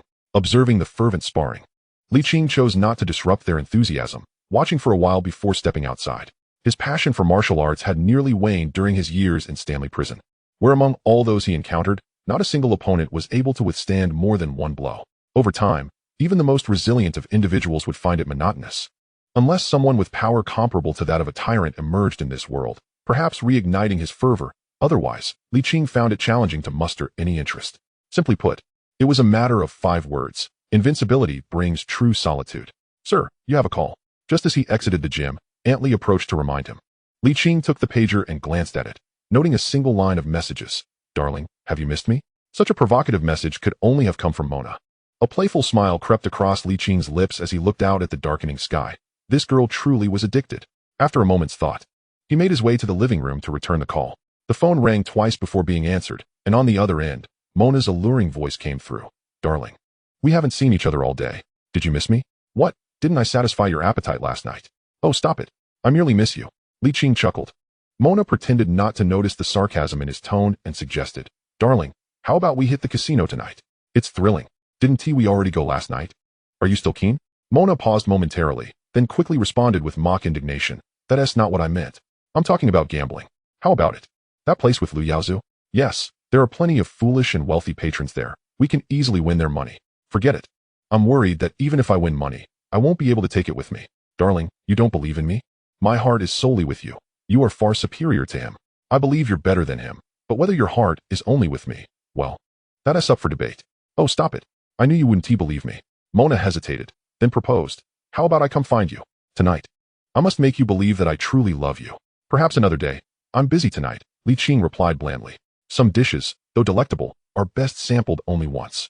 Although he was uncertain of her true intentions, he was determined not to take the bait. With everything now in place, he preferred to avoid creating further complications before taking action. Without waiting for Mona to respond, Li Qing hung up the phone. On the other end, Mona held the receiver, her expression one of annoyance. That jerk. Beside her, Lu Yaozu frowned and inquired, what did he say? What else could he say? That cunning rascal knows I harbor ill intentions and rejected me outright. Mona huffed. Lu Yaozu paused. So you were played for a fool? Mona's expression shifted. What do you mean? It was you who wanted me to seduce him. Lu Yaozu quickly tried to placate her. I apologize, darling. I misspoke. But now we have no choice. No matter what, you must gain his trust and lure him to the casino. It's our only chance to make money. Once we're in the casino, we will have plenty of ways to make him part with his cash. Mona remained silent. Lu Yaozu assumed she was still upset and earnestly encouraged. You must trust me, darling. My intentions are for our future. Besides, you've already taken advantage of him. We can't give up halfway. No need to say more. Mona retorted coldly, rising to her feet. I will find a way to lure him to the casino. However, to avoid arousing his suspicions, I won't be returning for a while. If I need anything, I will call you. With that, she stormed out in a huff. Lu Yaozu furrowed his brow, feeling as though Mona's demeanor didn't reflect much reluctance. Or was it merely his misperception? Chapter 28. I like protection. I love protection. Is that okay? Tonight, Li Qing did not venture out, but comfortably stayed home to rest and gather his strength, waiting for Robinson to emerge so he could take action against Lu Yaozu. Little did he know, outside, chaos was already unfolding. After last night's incident at the nightclub involving Hong Tai, both Hong Tai-S and Liang Kuan-S men had been searching for him all day. However, in this era, locating someone was not as simple as it seemed. While Li Qing did not intentionally hide away, he had only ventured to Sha Tin Police Station and Stanley Prison today, nowhere else. The only outsiders who had seen him, apart from those at the police station and Stanley, were taxi drivers. As long as these individuals remained silent, no one would know where he had been. Additionally, his residence was somewhat secluded, leading Hong Tai and Liang Kuan-S men to search all day without discovering his whereabouts. The Underworld doesn't exactly involve calling the police for assistance, does it? However, in this world, Li Qing had certainly left behind a fair number of traces. If they couldn't find him, surely they could find someone related to him? After inquiries, the Crown Prince learned that Li Qing had been spotted in Kowloon City a few days prior, reportedly meeting with a female student and a boss from the Changle gang to discuss matters. Thus, following the lead, they shifted their focus to Zhu Wanfang.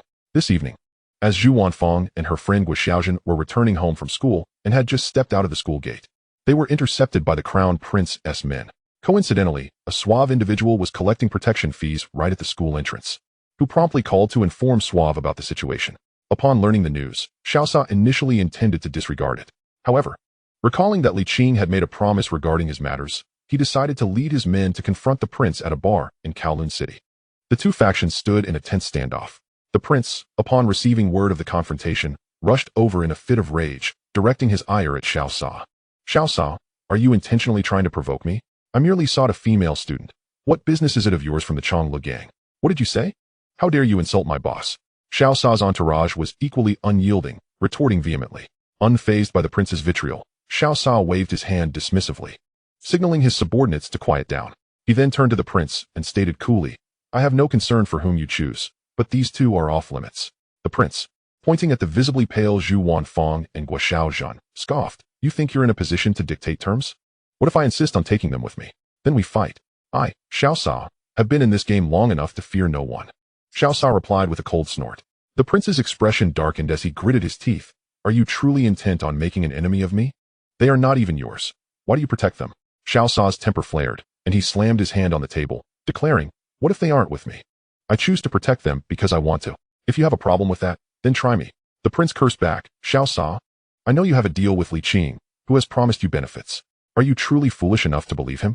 That kid is just a pawn for the Hongxing's Boss B, having taken the fall for 5 years and just released. I've spoken to Boss B, and he has denied any connection. Are you really ready to oppose us at Hong Tai? And if I am, Hong Tai may be formidable, but do you think I, from Chonglu, am a pushover? Xiaosa's stance was unwavering. Naturally, he had investigated Li Qing's background. Initially, he had his doubts. If Li Qing truly held such significant business, why would he take the fall for Boss B? Yet, considering Li Qing's attire worth tens of thousands and his nonchalant demeanor when producing 200,000 for a matter, he felt a twinge of uncertainty. Moreover, today, both Hongtai and Liang Kuan's men were searching for Li Qing. Liang Kuan had even proclaimed on the streets that Li Qing was his sworn brother, warning the prince that any attempts to touch Li Qing would be seen as a declaration of war. After receiving this news, Xiao Sa felt his allegiance shift a bit more towards Li Qing. Liang Kuan was no ordinary figure. He was one of the 12 leaders of Hongxing, a top-tier gang lord. If he was so adamant in protecting Li Qing, it suggested that Li Qing was far from being as simple as he appeared. It was precisely because of these considerations that Xiao Sa chose to protect Zhu Wanfang and Guo Xiaojin tonight, as a gesture of goodwill towards Li Qing. As for Li Qing's promises, as long as the individuals remained safe, they would be fine.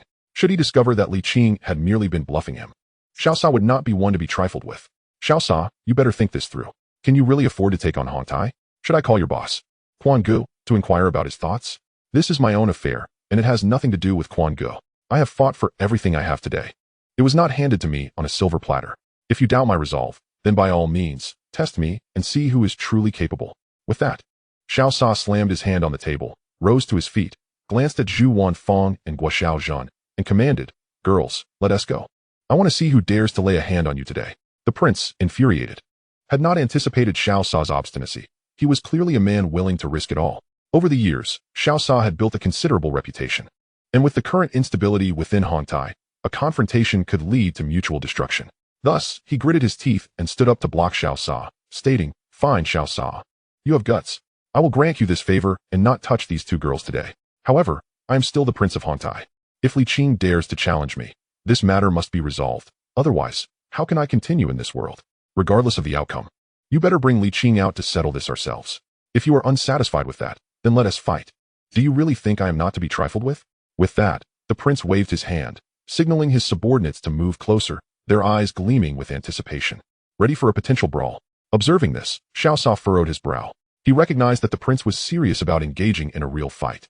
After all, the reputation they had built in their world was paramount.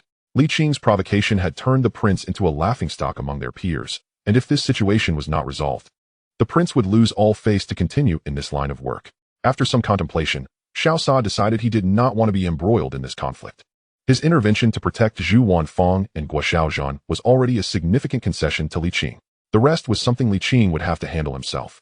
With this in mind, Xiao Sa turned to Zhu Wanfang and said, "Girl, you have your brother Qing's number, right? Call him and inform him of the situation here." "Understood, brother Xiao Sa," Zhu Wanfang replied, nodding as she stepped aside to call Li Qing. At that moment, Li Qing was enjoying a bath when he received Zhu Wanfang's call. His brow furrowed upon hearing the news, and his expression darkened. He had initially planned to deal with Lu Yaozu before addressing the prince, but now this fellow had sought out Zhu Wanfang directly. Clearly, avoiding resolution was no longer an option. "All right, I understand, Fang. Tell them I'm on my way. You and Xiaozhen head home first." After hanging up the phone, Li Qing quickly dressed, summoned Luo Tianhong and Xiu Gang Ao, and took a taxi towards Kowloon City. "Brother Xiao Sa, Qingge said he will be here shortly and told me and Xiaozhen to head home first," Zhu Wanfang said timidly after ending the call. Xiao Sa nodded and turned to the prince. "Did you hear that? Good. I will wait right here for him and see if he dares to show up." The prince gritted his teeth, settling himself on the sofa with a drink, but his bruised visage, coupled with a hand in a cast around his neck, made him appear rather pathetic. Xiao Sa signaled to his subordinates to escort Zhu Wanfang and Guo Xiaozhen away while he stayed behind, prepared to observe how Li Qing intended to resolve this matter. Chapter 29. How negotiations are conducted in a bar in Causeway Bay. The atmosphere was lively. Wang Chai had always been under our control, and Hongxing dominated the region.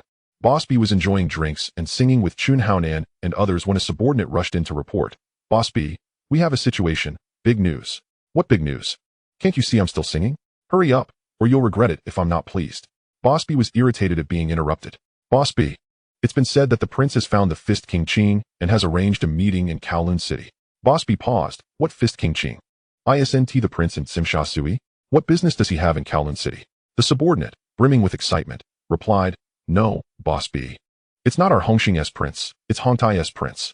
Fist King Qing is that Li Qing who challenged Hongtai-S territory at Feisha nightclub last night."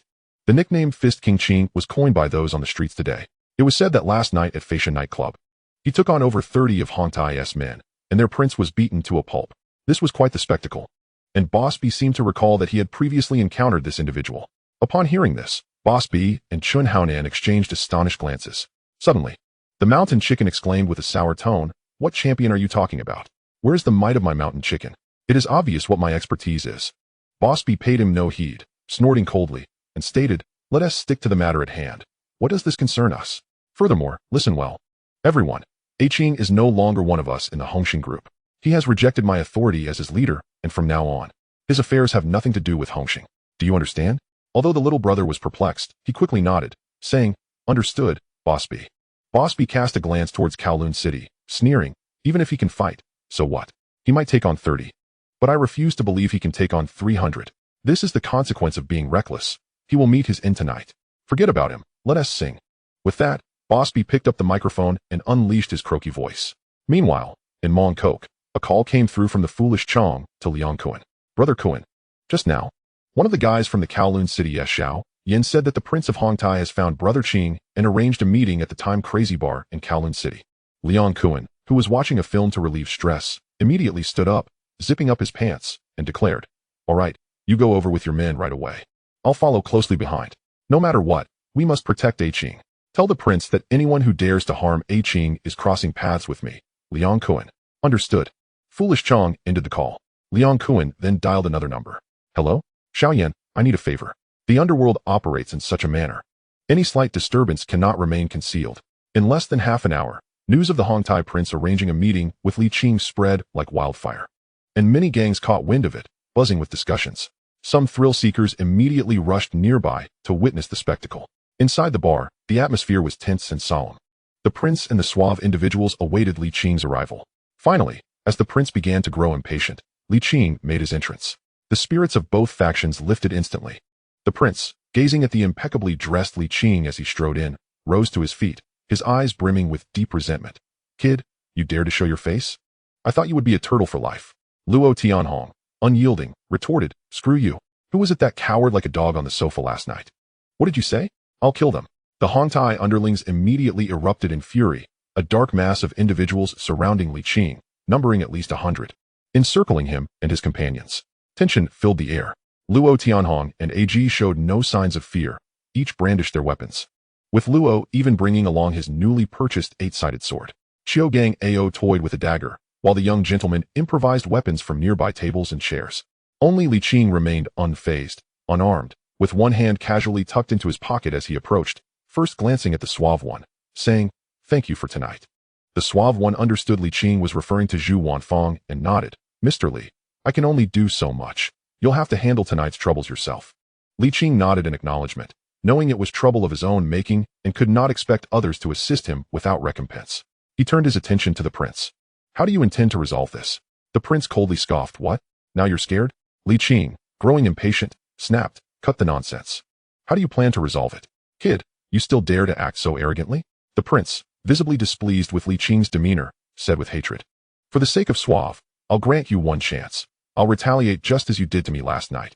But first, you must kneel and apologize. And pay 2 million in medical expenses. Then we can consider this matter settled. Understand? Li Qing's expression remained calm as he nodded, then stepped back, waving his hand dismissively, satisfy him. With a whoosh, Luo Tianhong darted forward like lightning. With a loud crash, the prince let out a shriek as he was sent flying into the bar counter, unconscious and unaware of his fate. Damn it, he dared to strike the boss. Get them. After a brief moment of silence, chaos erupted. The Hongtai members, seeing their prince struck down, could no longer contain themselves and surged forward. Li Qing, observing the commotion, didn't he even blink, merely advising, take it easy, don't kill anyone. With that, he rolled up his sleeves and joined the fray. Suave, along with his 20-odd subordinates, stood by, caught between helping and refraining, his face a mask of disbelief. He never anticipated Li Qing would dare to take action in such a situation. This guy is crazier than me, Suave muttered to himself. Bang, bang, bang. Amid the chaotic sounds and cries, one by one, the Hongtai members fell. Li Qing and his companions stood back to back, forming a protective circle, with no one able to breach their perimeter. As the number of fallen increased and the standing dwindled, the remaining members finally felt fear. Come on, show me what you've got. With over 100 individuals, only about 20 or 30 remained, staring at their fallen comrades in panic, none daring to advance. Some had already quietly slipped away. Gulping, someone in the crowd swallowed hard. Particularly, Suave and his group were left astounded, watching Li Qing and the others as if they had seen a ghost. Last night, Li Qing and his 2 companions had taken on over 30 of Hongtai, and many had doubted it. But now, no one harbored any skepticism.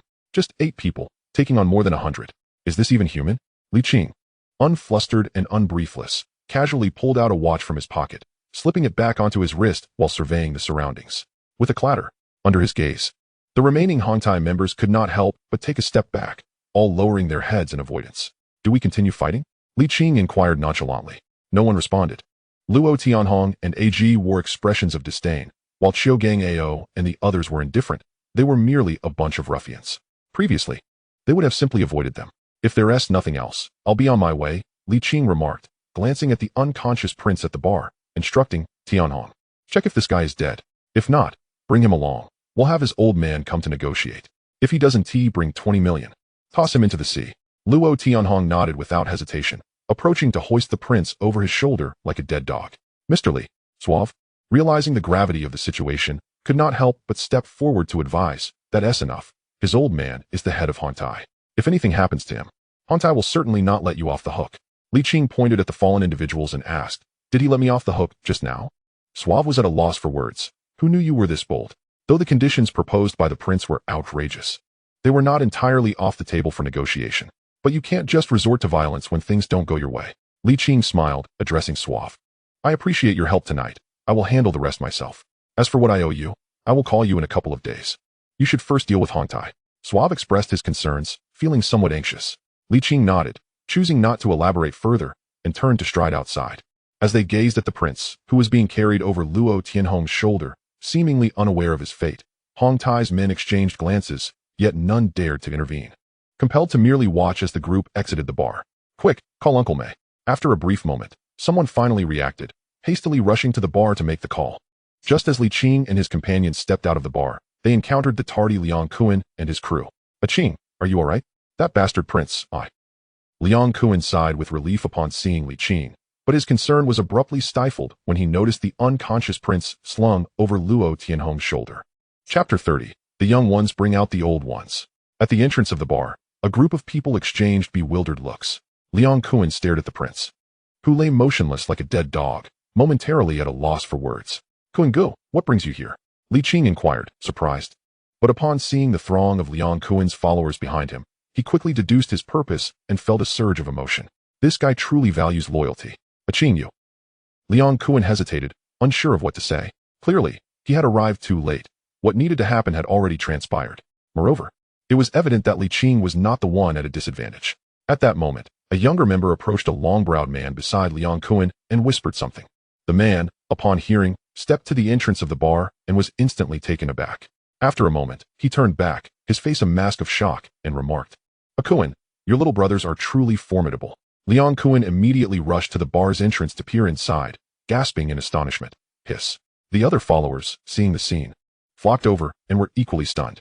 A chorus of gasps filled the air, contributing significantly to global warming. Subsequently, every gaze directed at Li Qing and his group was imbued with shock, admiration, and respect.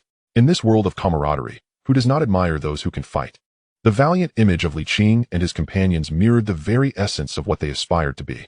Liang Kuan turned to Li Qing, a mix of joy and concern on his face. Qing, this situation has escalated. Li Qing smiled faintly, replying, thank you, Kuan Gu. But this matter was instigated by me. I will find a way to resolve it. What are you saying? Liang Kuan hesitated, gritting his teeth. Damn it. We might as well go to war. You can't be serious, Kuan. The long-browed man looked at Li Qing in disbelief. Are you really considering taking on Hongtai for their sake? Why? Can't I handle it? Liang Kuan scoffed. The man was even more astonished. You have really changed. Haven't you? Damn it. Liang Kuan, already irritable, could not help but curse. Call that scoundrel May to arrange a meeting. The man, clearly on good terms with Liang Kuan, nodded without offense and stepped aside to make the call. He is our Hongxing's decision-maker in Kowloon City and has a solid rapport with me. Liang Kuan explained to Li Qing before earnestly adding, Qing, this matter must end here. It cannot escalate further, or we will be unable to contain the fallout. Hongtai has thousands of men. If a war breaks out, the consequences will be dire. Trust me, I will handle this. First, let us talk to that scoundrel May. Li Qing furrowed his brow. At this critical juncture, he had no desire to engage in conflict with Hongtai. Yet, the events had already unfolded. And the prince's arrogance, bolstered by his father, Chen Mei, had made him insufferable. If that was the case, then so be it. One might as well seize this opportunity to eliminate the troublesome Hongtai once and for all. By resolving the source of the trouble, the issues would cease to exist. Nevertheless, acknowledging Liang Kuan's good intentions, Li Qing decided to give him some face, nodding slightly and signaling to Luo Tianhong, "Hand this waist over to Kuan Ge." Liang Kuan exhaled in relief, quickly gesturing for Sha Chong and the others to take the prince away. At that moment, the long-browed man approached, saying, "Uncle Mei has agreed to meet you in Kun Tong, but he demands assurance that his son will be unharmed. Otherwise, everything is off the table." This old fox seems to genuinely care for his useless son. Liang Kuan chuckled coldly and replied, "Xiaoyan, you should accompany me to lend your support." "Sure. I have no plans for tonight." Xiaoyan nodded, then glanced at Li Qing with a smile. "Your little brother here is quite intriguing. We should get to know each other better and grab a drink at my place after the meeting." "No problem, Boss Xiaoyan. You're in charge. Thank you for your hospitality tonight." Li Qing smiled slightly, graciously accepting Xiaoyan's offer. In this world, respect begets respect. He understood this principle well. Meanwhile, in Kun Tong, on Wai Yip Street, Hong Tai Restaurant stood as the stronghold of Hong Tai. The organization's territory primarily spanned Kun Tong and Kowloon City, with the leader, Chen Mei, mostly stationed in Kun Tong. Due to his advanced age, seniority in the underworld, and lofty status, few dared to challenge him. However, to foster the gang's growth, he could not expect his subordinates to remain entirely docile and refrain from causing trouble. Thus, he turned a blind eye to the skirmishes, opting not to involve himself, allowing his men to navigate their own paths. He would only intervene if their conflicts became unmanageable. Typically, when such situations arose, regardless of which gang his men clashed with, the matter could be amicably resolved due to his reputation, ensuring he emerged unscathed. Through such a management approach, Hong Tai had flourished over the years, expanding its territory from merely 2 streets in Kun Tong to nearly half the district, even establishing numerous ventures in Kowloon City. However, as time passed, drawbacks began to surface. His permissiveness had led to a growing number of timid subordinates, primarily seeking to maintain the status quo and seize any opportunity for petty gains, with little thought for expansion. Conversely, the bolder individuals harbored increasingly grand ambitions, nearly uncontainable in their aspirations. At the forefront were his own son, the prince, and a young tyrant operating in Kowloon Tong. Over the years, in an effort to elevate the prince to his position, Chen Mei had entrusted most of the territories gained by his subordinates to the prince for management, while he retained control over the Kun Tong stronghold. Over time, his subordinates discerned his intentions, perceiving his actions as unjust, leading to a growing chorus of dissent within the organization. Yet, the father and son duo remained indifferent. Chen Mei believed that as long as he was present, he could suppress everything, while the prince, emboldened by his father's status, had grown increasingly brazen over the years, disregarding all and stirring up trouble, often requiring Chen Mei to clean up after him. As their actions grew more excessive, the young tyrant could no longer tolerate the situation. Recently, rumors circulated that he had been in frequent contact with members of Dongxing, seemingly contemplating a shift in allegiance. Chen Mei was still deliberating on how to address this matter satisfactorily. After all, the little overlord can be considered one of the most prominent and capable subordinates of Hong Tai at present. In recent years, much of Hong Tai's territory has been claimed by the little overlord, including the street currently managed by the prince in Kowloon City. Such a formidable individual, under normal circumstances, Chen Mei would certainly prefer to keep him from leaving unless absolutely necessary. However, to his astonishment, while the troubles with the little overlord remained unresolved, the prince found himself in yet another predicament. Last night, at the Fascia nightclub, after the prince was assaulted, he received the news immediately. Upon learning the details of the incident, Chen Mei felt a twinge of embarrassment. His son, relying on his status, had engaged in a rivalry with several youngsters, only to find himself outmatched. Over 30 of his men were taken down by just 3 opponents. It was utterly humiliating. Nevertheless, regardless of the circumstances, the prince is still his own flesh and blood. If his son were to suffer harm and he failed to reclaim his honor, Hong Tai would likely become the laughingstock of the underworld. Therefore, he promptly issued a bounty to hunt down the 3 assailants who attacked the prince to erase this disgrace.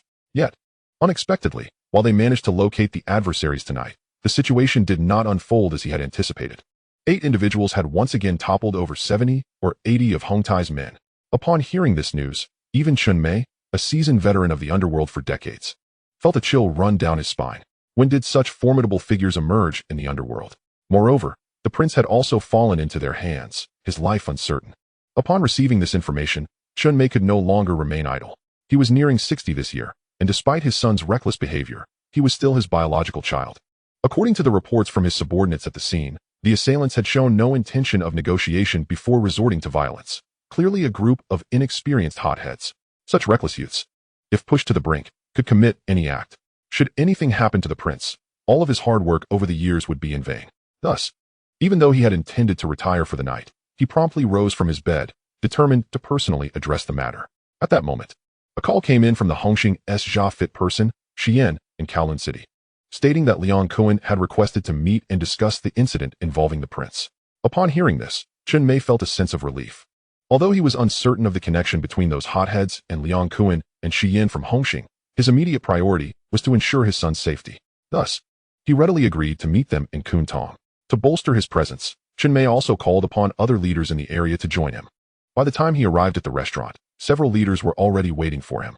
"Uncle Mei, you've arrived." Seeing Chen Mei walk in, the leaders stood up to greet him. "I'll pay. Baorong, glad you're here." Chen Mei nodded and made his way to the main seat, lifting his teacup for a sip, and inquired, "You must have heard about tonight's incident?" "We have. How dare those youths assault the prince? It's an utter disregard for Hongtai." "Uncle Mei, no need to say more. Whether to retaliate or negotiate is entirely up to you." Everyone chimed in, feigning outrage.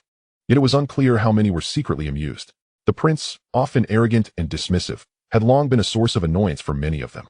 Now that they learned of his defeat, their sentiments could be summed up in one phrase: he had it coming. Chen Mei waved his hand and sighed. "Such misfortune in the family. Let us wait for the others to arrive before we discuss it." Pausing for a moment, he turned to one of the leaders and asked, "Baorong, I heard that the one who attacked the prince was previously associated with Hongxing's Shibi. How did he end up entangled with Liang Kuan and Xian?"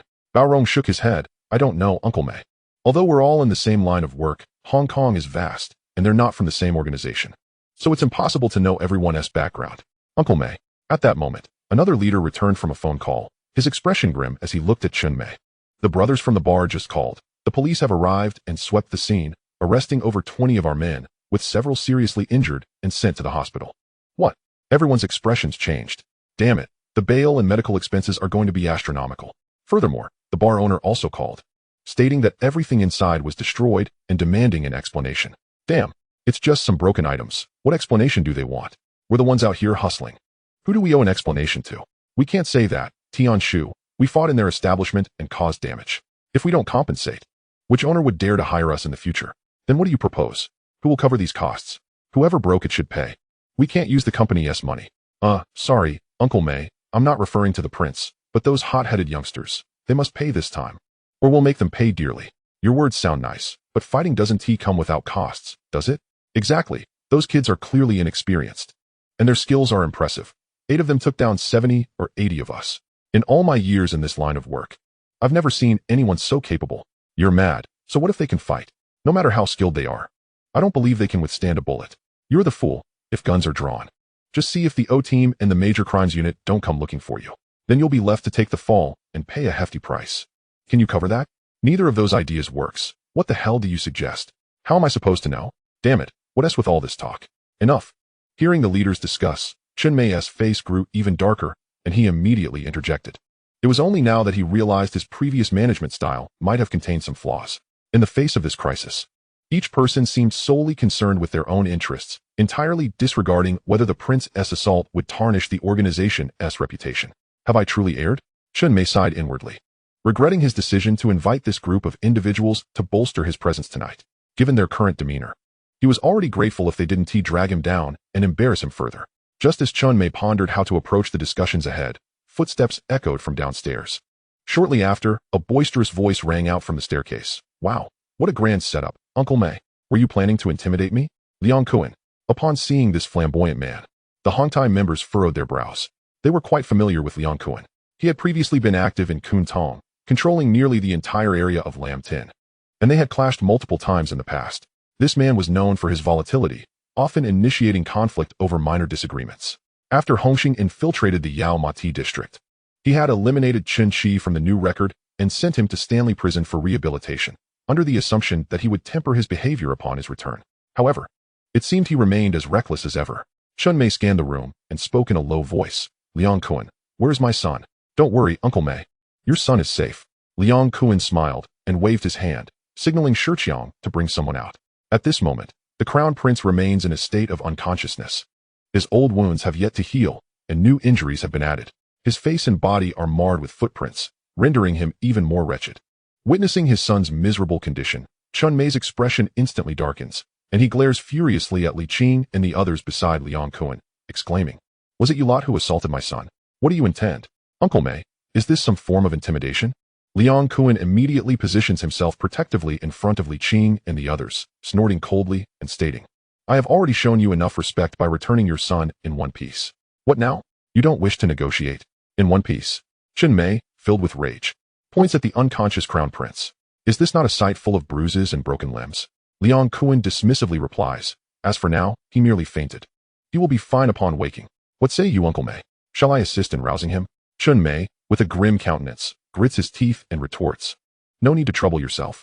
After which, he waves his hand, and two of Hong Tai's men promptly step forward to carry the crown prince away. Liang Kuan, finding a chair across from them, plops down and taps his fingers on the table, saying, Uncle Mei, I have returned the individual to you. Let us consider this matter settled, shall we? Settled? Chen Mei's temples throb with fury, and he bellows. They have beaten my son to this state and injured so many of our Hong Tai members, and you think we can simply let it go? Not a chance. Uncle Mei speaks the truth. Liang Kuan, do not overstep.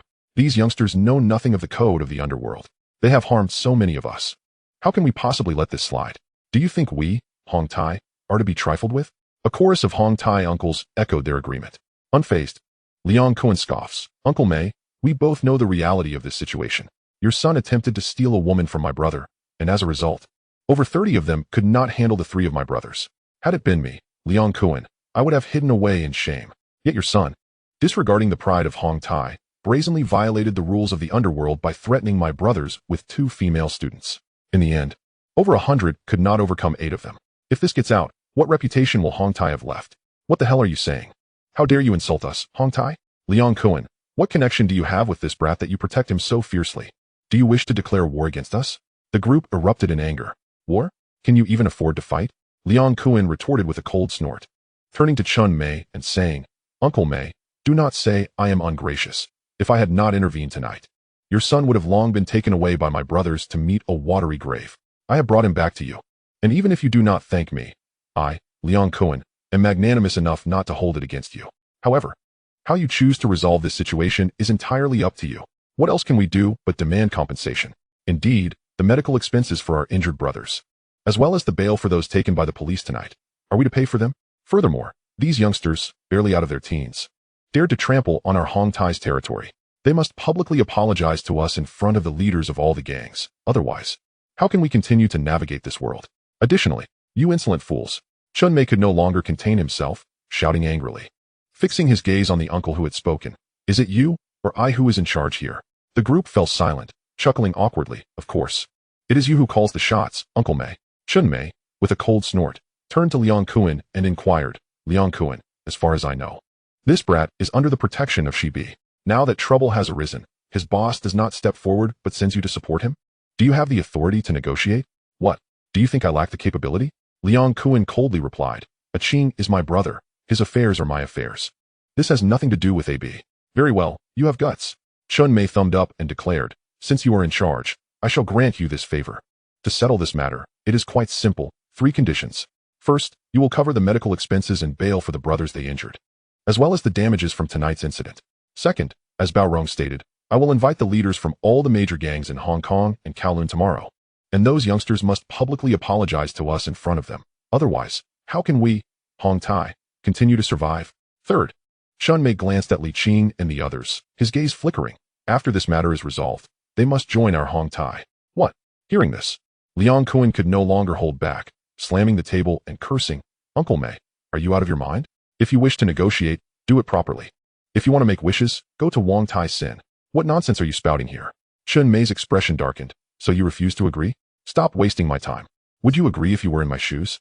Liang Kuan coldly replied, You want compensation, an apology, and then you expect my brothers to switch allegiance? Uncle Mei, have you lost your senses? Is there any such good fortune in this world? If you can introduce me, I would gladly partake. Chen Mei, infuriated, exclaimed, So you wish to declare war?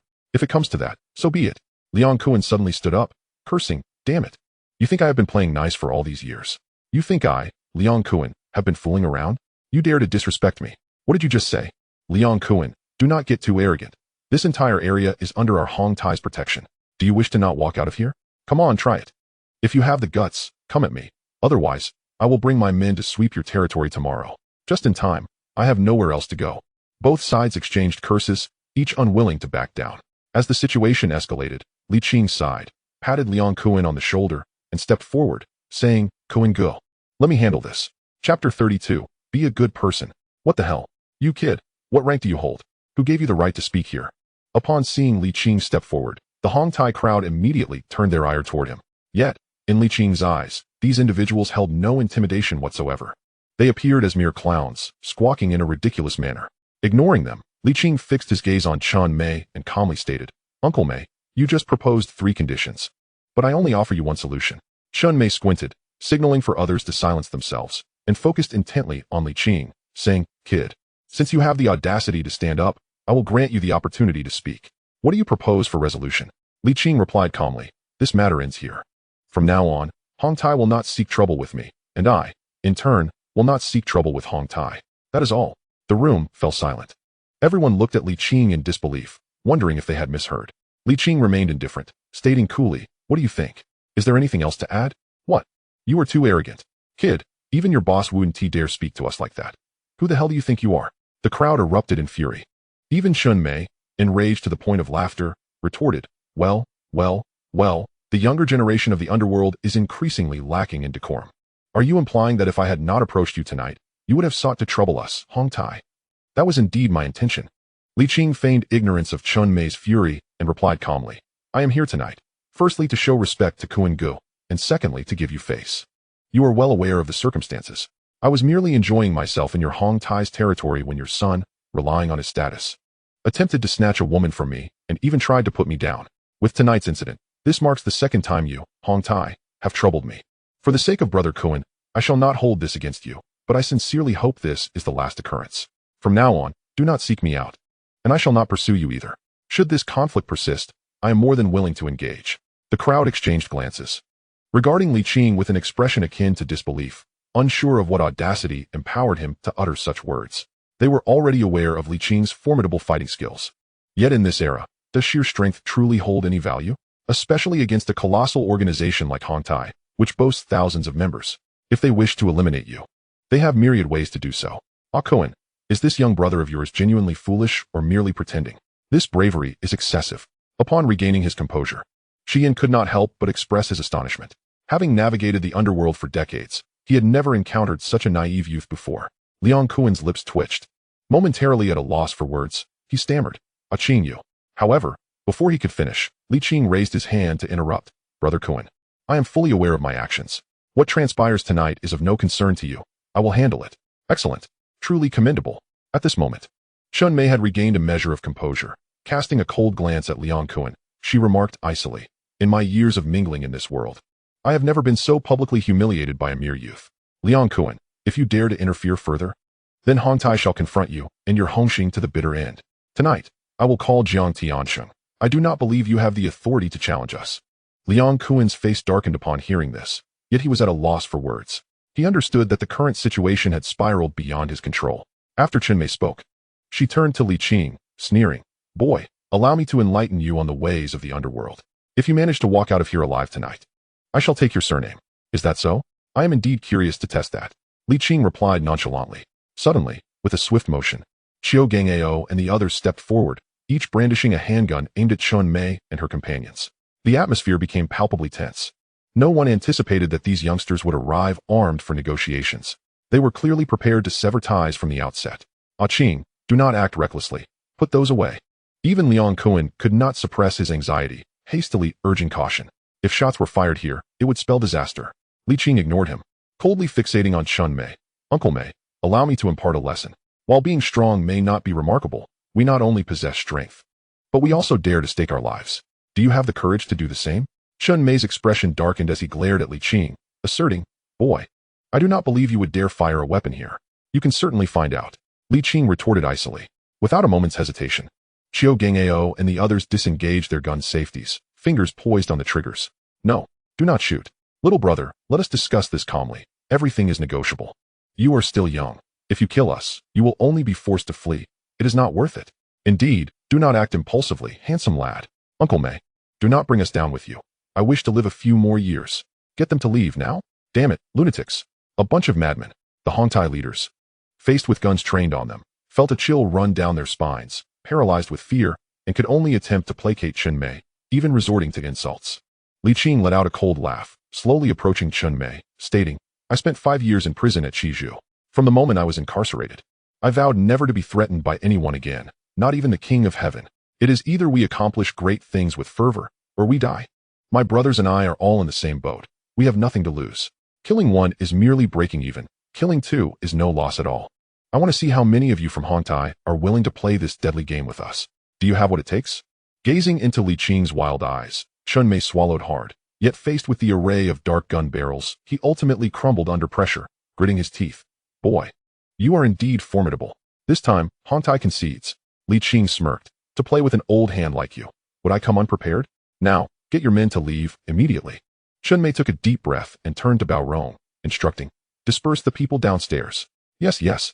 Bao Rong quickly nodded, moving to the window and shouting, what are you all doing gathered here? What if you disturb the neighbors? They have work tomorrow. Everyone clear out. Unbeknownst to them, the downstairs area had become crowded with Hongtai's younger members. Upon hearing this, someone questioned, Brother Bao Rong, didn't T Uncle Mei summon us here? Is everything all right up there? Bao Rong, drenched in cold sweat, barked, we merely invited our friends from Hongxing for tea and conversation. What could possibly be wrong? Now get out. Understood, Brother Bao Rong. With that, the younger members wasted no time in dispersing. Witnessing this scene, Liang Kuan's expression also soured as he pointed at Chun Mei, exclaiming, you damned old fool. Do you dare to undermine me? We agreed on negotiations. What is the meaning of bringing so many people? Just a precaution. But they are still far more ruthless than your little brothers. Chun Mei retorted with a cold snort. Still daring to threaten me? Li Qing frowned. Do you not yet grasp the gravity of the situation? Boy, do not push your luck. I have shown you enough respect. What more do you desire? Chun Mei's face darkened. He had already conceded, yet could not utter a single harsh word. Enough of this. Uncle Mei, please let them leave. A group of elder figures was on the verge of tears, having merely come to observe the commotion. What was this madness? Chun Mei fixed his gaze on Li Qing in silence. Li Qing let out a chilling laugh, declaring, I know you will not let this matter rest. But it matters not. I share the same sentiment. As you said, the mountains remain unchanged. We shall see who possesses greater prowess in the end. With that, Li Qing waved his hand, signaling Qiu Gangao and the others to holster their weapons, then approached Liang Kuan and the others, stating, Brother Kuan, Old Shi, I appreciate your assistance tonight. Should you ever require my aid, do not hesitate to ask. Having said that, Li Qing departed with his companions. Liang Kuan watched the retreating figures of Li Qing and his entourage, his expression a mixture of complexity. From Li Qing's performance tonight, he understood that such a person was beyond his ability to retain. Stepping out of the restaurant, the night breeze brought a moment of calm to Li Qing. Of course, his confrontation with Hongtai tonight was not born from mere impulse. He had sensed something amiss upon arrival. Chun Mei had clearly aimed to assert dominance on his territory, evidenced by the preemptive ambush of so many henchmen. They would not leave without paying a price. Chun Mei's audacious demands further confirmed this. That old fox was clearly confident in his position. With that in mind, what was there left to negotiate? He had no desire to instigate trouble within these organizations. But that did not imply he was afraid of them. Truth be told, he was now a solitary figure, unburdened by attachments. More afraid of the ruthless outlaws than the organized groups. It was merely a matter of life and death. If it came to a fight, he would go all the way, ultimately seeing who would crack first. Tianhong, Aji. Li Qing surveyed his surroundings and quietly instructed, you two stay in Kuntong tonight. Take care of Chun Mei and the prince. Ensure it is done cleanly, leaving no traces. Understood, Brother Qing. Upon hearing this, the two individuals exhibited no hesitation whatsoever. Quietly turning to meld into the surrounding crowd, Qiu Gangao's expression shifted slightly as he murmured, Qinggu, must we truly be so ruthless? Since the mask has been torn, shall we not proceed with unwavering resolve? Li Qing replied coldly, it is said that like father, like son, having struck this old wretch tonight. Do you truly believe he would let this slide? Therefore, we must strike first. Qiu Gangao furrowed his brow, saying, but if Chun Mei and his son were to perish, Hongtai's people would undoubtedly deduce our involvement, and at that point, it could become quite troublesome. No, not troublesome in the least. Li Qing scoffed. Did you not notice during our negotiations that Hongtai is not a monolith? Each individual is solely concerned with their own interests. None care for the prince's well-being. Under such circumstances, as long as sufficient benefits are at stake, replacing a leader is hardly a matter of great concern for them. Qiu Gangao's eyes flickered. Qinggu, are you suggesting we incite infighting among their ranks? There's no need for such complexity. Once Chun Mei and his son are gone, others will naturally assist us in managing the aftermath. Li Qing narrowed his eyes. Now, let us proceed to Kowloon Tong and have a word with Hongtai's little tyrant. Chapter 33. Fine porcelain does not contend with mere tiles, let it be. Inside the tavern, as Li Qing and his companions departed, Liang Kuan and Chun Mei found little more to discuss. He cast a glance at Chun Mei and coldly remarked, "Uncle Mei, I shall remember your actions tonight." With that, Liang Kuan snorted disdainfully and departed with his entourage. Chun Mei's face darkened, and he remained silent. Bao Rong and the other Hong Tai decision-makers also kept their silence. The atmosphere growing increasingly heavy. Ahem, Uncle Mei, if there is nothing further, I shall take my leave. There are matters at the venue that require my attention. After a moment of silence, Bao Rong stood first, breaking the stillness.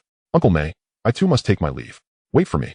The others, upon witnessing this, hastily rose to bid their farewells. Observing this scene, Chun Mei's countenance darkened further as he glared at everyone, demanding, "Are you all simply going to let this matter slide?" The assembly exchanged glances, yet remained mute. Ultimately, it was Fat Uncle, of similar age to Chun Mei, who sighed and said, "Amen. The current world of martial arts is no longer what it once was. These young brutes employ ruthless tactics. Having recently emerged from incarceration, they are unburdened and fearless. If we were to engage them in a death struggle, we would be the ones to suffer and gain not a single advantage. Fine porcelain does not contend with mere tiles, let it be." With that, Fat Uncle said no more, dragging his hefty frame away. The others followed suit, descending the stairs in silence. Bang! Unable to restrain himself any longer, Chun Mei seized a teacup from the table and hurled it to the ground, shattering it into fragments. A bunch of naive fools. These little brats have tarnished Hong Tai's reputation. Do you think it's merely a matter between my son and me? Once our name is sullied, you all will share the fallout. Furious, Chun Mei trembled with rage. He realized that his years of leniency towards the gang had ultimately boomeranged upon him. This group of scoundrels, terrified by these youngsters, now wished to distance themselves from the conflict. Truth be told, he too felt a pang of fear. In his decades of life, he had never encountered such reckless youths who acted with utter disregard for consequences. The key was that these youngsters were genuinely willing to gamble their lives, and they possessed considerable skill. Even now, recalling the feral glint in their eyes as they departed sent chills down his spine. However, if this matter were to be brushed aside, come tomorrow, Chun Mei would become the laughingstock of the entire martial arts community, and Hong Tai's reputation would be utterly ruined. With these thoughts swirling in his mind, Chun Mei's resolve hardened. Gritting his teeth, he declared, "If you worthless cowards lack the courage, then I shall take matters into my own hands. Hong Tai's reputation cannot be tarnished by these little rascals." With that, he turned to a nearby subordinate and commanded, "Contact Jin Yagui in the city." Meanwhile, in Kowloon Tong, at a nightclub on Ghe Old Street, it was nearing 11 o'clock at night. The little tyrant of Hong Tai, still wearing sunglasses and a short-sleeved t-shirt that revealed his robust arms, lounged on a sofa, drinking with a girl in his embrace. Business in this venue was mediocre, mostly attended by Hong Tai's subordinates, each one howling like banshees, drinking as if it were mere water. The nightclub manager sat nearby, compelled to endure their antics, having invited these ruffians to the establishment. Moreover, the little tyrant's temper had been particularly foul of late, reportedly at odds with the internal leader of Hong Tai, and he had no desire to provoke trouble at this juncture. "Boss, trouble has arisen." At that moment, a subordinate rushed in, excitement evident on his face. "Boss, word just came in from our brothers in Kowloon Tong. They say the prince arranged a negotiation with those kids who beat him up last night, but unexpectedly, he was assaulted again. The prince brought over 100 men, yet they were all overturned by those youngsters." The little tyrant's spirits lifted as he turned to the reporting subordinate. "Is that true?" "Indeed, boss, it's true.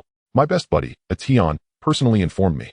I heard the prince was beaten like a dead dog, and afterward, the boss of Hong Xing, Liang Kuan, also brought a group to assist those kids, arranging to meet Uncle Mei at the Hong Tai Tavern for negotiations. Originally, Uncle Mei had over 200 brothers lying in wait below the tavern, hoping to reclaim their honor, but for some reason, he later called them all off. Following a Tian, we saw Liang Kuan and Bao Rong leave as well, and their expressions were quite grim, indicating they likely failed to reach an agreement. Haha, the little tyrant could not contain his laughter, clapping his hands together. That old wretch, always coddling his useless son, thought no one dared to touch them. Now he's bitten off more than he can chew. This waste of a prince has been beaten twice in 2 days, dragging so many brothers into this mess. Our face as Hong Tai is utterly lost. I wonder how long this old fool and his useless son can remain arrogant. Indeed, boss, Uncle Mei has been unfair in his dealings, always shielding the prince from any repercussions. The brothers in the gang have long harbored discontent towards those two. This incident caused by the prince has entangled so many brothers, and if not handled properly, there will surely be more grievances against them. The little tyrant nodded, his gaze flickering. This old wretch is now preoccupied with damage control over the prince's beating. We should seize this opportunity to cross over to Dongxing, making him lose face once more. I want to see how he continues to navigate this world. Huh, boss, are we really going to Dongxing? Of course, why? Not that, boss. The folks at Dongxing are all lunatics. Every one of them is in the flower business, heavily monitored by the authorities. If we go over there, we'll easily catch their attention. What the hell do you suggest we do then? Who in this business isn't under the watchful eye of the law? Boss, why not go to Hongxing or even to Xing? I heard that back in the day, when Axe Head crossed into Xing, they paid over 10 million as a crossing fee. Moreover, after Axe Head went over, he still operated in Tsimsha Sui, earning the title of the Tiger of Tsimsha Sui. That was quite impressive. To hell with you. If it were that easy, why the hell would I need your input? If I were to join another gang as a subordinate, I might as well continue being the boss at Hongtai. I have already negotiated with Bai Tubing, and upon my arrival, I will still be the leader. Otherwise, do you think I would willingly go to Dongxing? Xiao Baowang's expression darkened slightly as he took a swig from his beer. Despite his formidable reputation at Hongtai, it is ultimately a second-tier gang. And even though he is the top figure there, the larger gangs still look down upon him. Not every prominent gang would be willing to allow him to retain his position of authority. Take Axe Jean, for example, who transitioned to Zenjijia after clashing with Lianqing. Not only did he make a thunderous entrance, but he was also welcomed as the boss and received over 10 million in transition fees, thus elevating his name to legendary status. However, Axe Jean had already established his reputation prior, and his territory was originally in Tsimsha Sui. How can this dilapidated Kowloon Tong compare? If he truly possessed the same clout as Axe Jean, those old-timers at Hongtai would be vying to curry favor with him, rather than daring to raise their voices against him. Presently, his only avenue is to transfer to Dongxing. Although Dongxing hasn't offered him a transition fee, the second-in-command, Bai Tubing, has promised to create a separate faction for him upon his arrival, allowing him to continue as the boss. While Dongxing may not rival the top-tier gangs like Heji, Zenjijia, and Haoma Gang, it is certainly on par with first-rate gangs like Hongxing and Lianhe. The conditions they have offered are not insignificant. In short, he cannot endure another day under the control of Chun Mei and his son at Hongtai. Boss, there are a few people outside who wish to see you. They mentioned they have something to discuss. Just as Xiao Baowang was contemplating whether to call Bai Tubing that night to announce his transfer, a subordinate rushed in to report. Upon hearing this, Xiao Baowang immediately cursed. Damn it, can't you see for yourself? Anyone thinks they can just waltz in here to see me. As if they were the governor of Hong Kong? That's not it, boss. They said the incident with the prince tonight was orchestrated by them. And I'm uncertain how to proceed, which is why. Upon hearing this, Xiao Baowang paused, his brow furrowing slightly. Those brats who attacked the prince? What do they want with me? Chapter 34. Are you not as good as Axe Jean?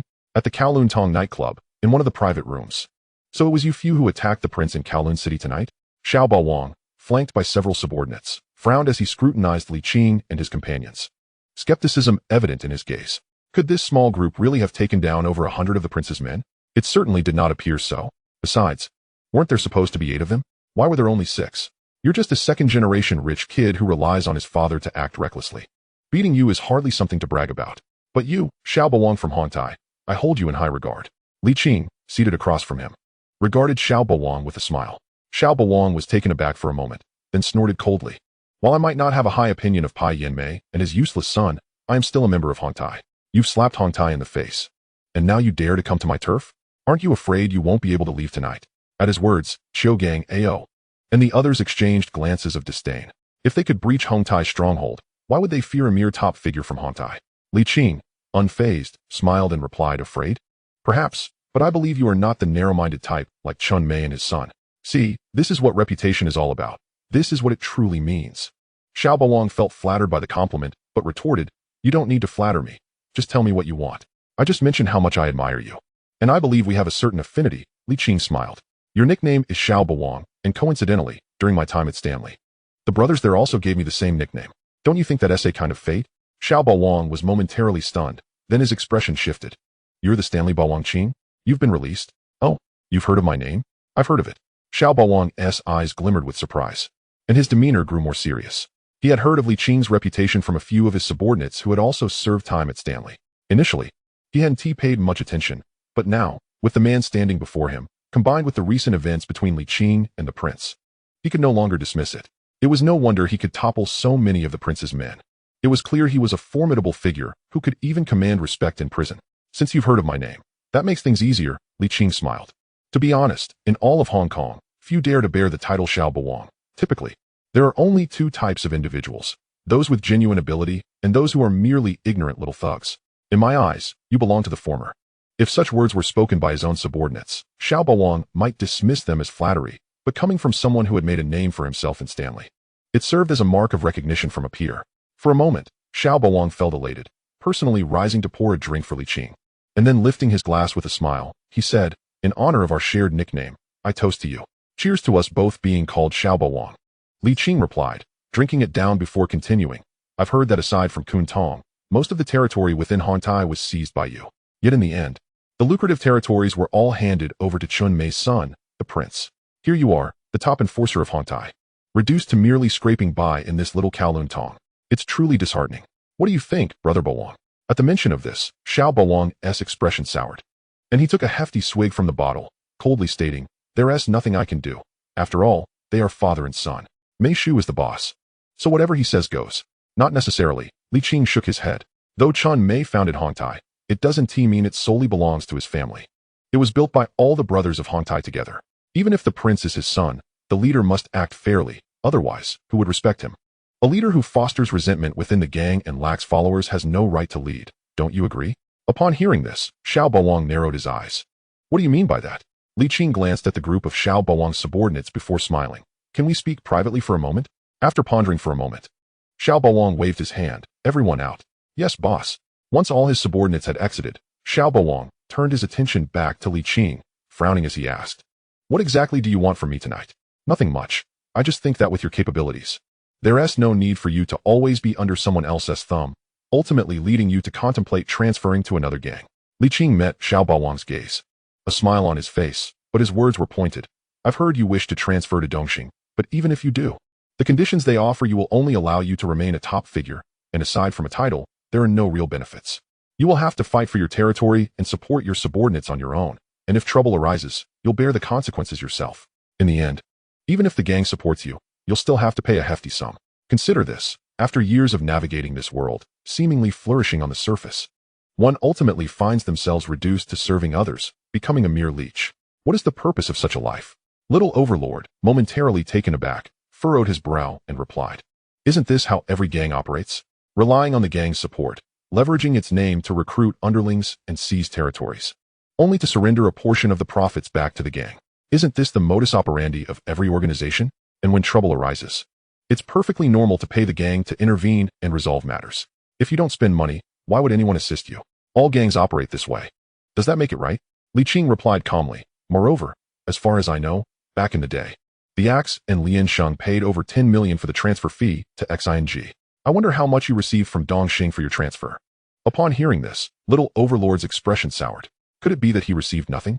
Observing Little Overlord's countenance, Li Qing realized his assumption was correct and shook his head, saying, "Though you may not be a significant figure, you are nonetheless the most formidable leader of Hongtai. Even if you are not on par with Axe, you shouldn't be so submissive. With your territory and hundreds of subordinates transferring, Dongxing wouldn't even offer a transfer fee? What exactly are you trying to convey?" Little Overlord, visibly uncomfortable, interrupted, "What are you trying to say?" Initially, he considered transferring to Dongxing a favorable choice, but after Li Qing's remarks, he began to feel otherwise. After all, he was the most prominent leader in Hongtai these past few years. To willingly seek out Dongxing, only to discover that the old man by Tubing wouldn't even offer a dime in transfer fees? This was utterly insulting. He almost fell for the old man's trick. Realizing he had swayed Little Overlord, Li Qing no longer beat around the bush. With a smile, he suggested, "In light of your capabilities, there are indeed better options than transferring to Dongxing, such as vying for leadership within Hongtai." Little Overlord scoffed, "Do you think I haven't considered it? But Hongtai was established by that old Koop Pai Yinmei. As long as he is alive, he will never relinquish power. Even if he dies, he will likely install that useless prince as his successor. Who could possibly contend with those two? What if both Chun Mei and his son were to die tonight?" Li Qing said nonchalantly. Little Overlord's expression changed in an instant as he grasped Li Qing's intent. "You intend to move against Chun Mei and the prince?" Chapter 35. Taking a deep breath, feeling dizzy was to be expected. Nightfall. In the waterfront villa district of Kuntong, Chun Mei resided here. Just as he had finished arranging everything and returned home, the prince had just awakened from his slumber. Upon learning from his subordinates about the events of the night, he erupted in fury. "Damn it, a bunch of little scoundrels. If I don't make you all pay, I swear I won't be called a prince," the prince exclaimed, rising to don his clothes and summon reinforcements. However, before he could step outside, he was intercepted by Chun Mei. "Stop. Do you want to escalate this matter further?" The prince's face turned grim. Dad, can we really just let this slide? These little scoundrels not only attacked me, but also slapped your face and Hong Tai's face. If we don't retaliate, how will we survive in this world? And those traitors like Bao Rong, I always knew they were unreliable. And now they even dare to disregard your orders. What use are they? Aren't they the root cause of this trouble? Chun Mei's temper flared as well. He stepped forward and slapped the back of the prince's head, exasperated. How many times have I told you not to be so arrogant outside? If you encounter someone you know, they might give me some face and let it slide. But not everyone will show me respect. Your antics are tarnishing my reputation. Dad, I do listen to you, the prince protested. Do you really? If you did, this wouldn't have escalated to this point. Chun Mei retorted, growing increasingly furious, competing with others. And in the end, over 30 of our men were no match for them. I told you to handle the matter properly, yet you resorted to kidnapping 2 schoolgirls. Do you know what Ling Kuan said tonight? He accused us of being unprincipled and violating the rules of the Underworld. Dad, these guys have been hiding and refusing to come out. I had no choice but to resort to such means. Fine, you managed to force them out, but what happened? You brought over 100 people, only to be overturned by 8 of them, and you ended up in their clutches. Are you a fool? How could I have given birth to such an idiot? The prince hung his head, his confidence waning. I didn't realize these guys were so strong. Damn it, you still don't get it. Last night, over 30 of our men were overturned, and you still didn't realize they were formidable? Chun Mei scolded. Knowing these guys were tough to deal with, why did you foolishly bring people to negotiate instead of going in guns blazing? No matter how strong they are. Can they outgun firearms? Do you know that if Ling Kuan hadn't made that call tonight, you'd have been sunk by now? The prince's expression darkened as he replied. I did consider using firearms, but once we did, the situation would change entirely, and the police would be all over us. Tonight, I intended to talk first. At most just a scuffle, then ask for some benefits. Who knew these little scoundrels would be so reckless? The moment I proposed my terms, they attacked. I was caught off guard and didn't dodge. Otherwise, things wouldn't have escalated like this. Seeing the prince still making excuses, Chun Mei shook his head, having completely lost faith in him. If he had even a modicum of sense, this situation would not have spiraled out of control. With a sigh, Chun Mei declared, in any case, you need to stay out of this. I will handle everything from here. Dad, what do you plan to do? Of course, we must eliminate them. Is that even a question? If we don't eliminate them, Hong Tai will lose all its face tomorrow. How will we ever survive in this world again? As for Bao Rong and the others, once we deal with these little beasts, we will slowly settle accounts with them. The thought of this infuriated Chun Mei. If it weren't for those cowards, the situation would not have reached such a deadlock, allowing those little scoundrels to ride roughshod over him. The prince let out a sigh of relief, nodding. Dad, you're right. I'll take care of Bao Rong and the others. I promise to make them pay dearly. And then reclaim all their territory. Get the hell out. Chun Mei slapped him again. Aren't you making enough of a mess? The matter with little Overlord isn't even settled. And you want to deal with Bao Rong? Do you want to see Hong Tai completely fall apart? Go back to sleep, and if you dare to act recklessly again, I swear I'll break your legs. Chun Mei was nearly driven to a heart attack by this foolish son of his. Tired of the conversation, he turned and headed upstairs, leaving the prince standing in the living room with a grim expression. Call me a fool? Then what the hell are you? Old man, if you had the ability, you shouldn't have brought me into this world. The prince muttered under his breath. Despite the insults, he still dared not defy Chun Mei's wishes and limped back to his room. However, as soon as he turned on the bedroom light, he froze. There, on his luxurious bed, sat a figure with crossed legs, a sly smile on their face, and a conspicuous tuft of blue hair glistening under the light. Brother Prince, why are you so late? I've been waiting for you. The prince's countenance abruptly transformed, and without a moment's hesitation, he pivoted and prepared to flee. As he opened his mouth to cry out, "Come," a knife swiftly pierced through his throat with deadly precision. The prince instinctively clutched his neck, his face a mask of terror, blood bubbling forth from his lips, rendering him utterly speechless. Luo Tianhong rose, advancing slowly, and gazed down at the prince, who struggled in a pool of blood. In a calm voice, he remarked, "Qing asks me to convey his regards. In your next life, be more discerning and refrain from provoking those beyond your reach." With that, Luo Tianhong grasped the knife and twisted it forcefully. Meanwhile, in the master bedroom on the second floor, Chun Mei had just returned to her room when a wire suddenly constricted around her neck from behind. Her pupils dilated instantaneously, her legs flailing in panic as she fought desperately, yet found herself unable to break free. "Do not speak. Take a deep breath. Relax. Feeling dizzy is normal. It will be over soon." Aji murmured softly as he tightened the wire. This was his first kill, and instead of feeling any discomfort, he was exhilarated, feeling his blood boil with excitement. Only when Chun Mei fell completely still did he release his grip, gently laying her back onto the bed and thoughtfully covering her with a blanket. After meticulously erasing all traces of his presence, he slipped away quietly, The villa remained eerily silent, save for the occasional bark of a dog. At Kowloon Tong nightclub, Li Qing observed the capricious expression of the young tyrant across from him. Glancing at his watch, he stood and declared, "The time is ripe. If you have made up your mind to run for election, it would be prudent to secure the support of the other key players tonight. Otherwise, you may find yourself with additional rivals by tomorrow." The young tyrant, coming back to his senses, gazed at Li Qing, who was poised to leave, and couldn't help but ask, "Why are you helping me?" Li Qing smiled, replying, "Perhaps it is because we share the same moniker, and I find you somewhat agreeable. There is no need for gratitude. My principle has always been to value harmony. If others do not provoke me, I have no desire to make another enemy. After all, more friends pave the way to more opportunities. However, should you feel compelled to express your gratitude, I will seek you out when the need arises. By the way, if the police come to question me tomorrow, remember to come to the station and vouch for me." With that, Li Qing turned and exited, accompanied by Chiu Gangao and a few others. The young tyrant stood at the doorway, his gaze wavering as he watched them depart. Once they were out of sight, he gritted his teeth and resolved to summon several trusted subordinates, quietly instructing, "Immediately arrange a meeting with Uncle Pei and Bao Rong." Chapter 36, A Night of Infamy. Around 1 o'clock last night, a homicide occurred at Villa 24, Haiban Garden, Kuntong District.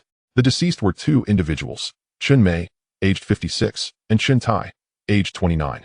Confirmed to be father and son, both with ties to organized crime. Preliminary investigations suggest that this case may involve a gangland murder, though specific details remain under investigation, with the police yet to disclose any information. The following day, news of the incident sparked considerable uproar. Once a homicide involves organized crime, not only are the general public intrigued, but those within the underworld also take notice. Chun Mei was a well-known figure, a veteran in the criminal world, having been contemporaneous with notable figures such as Uncle Deng from Heilian Shang, Jiang Zhen from Hongxing, and Luo Tuo from Dongxing. Having once fought alongside Jiang Zhen and later, upon Jiang Zhen's death, establishing the Hong Tai society, his influence, while not as formidable as Hongxing, certainly placed him within the ranks of second-tier organizations. To think that such a prominent figure was murdered in his own home, along with his son, was utterly astonishing. In no time, various gangs were abuzz with speculation. On Portland Street in Mong Kok, at the Chien Kuen International Film Production Company, Liang Kuen, munching on a meat bun, glanced at the news report on television, a flicker of shock crossing his eyes as he murmured, "This brat is surprisingly ruthless." Upon hearing Liang Kuen's words, Sha Chong paused, asking, "Brother Kuen, are you suggesting that this was the work of Qing and his associates?" "Who else could it be?"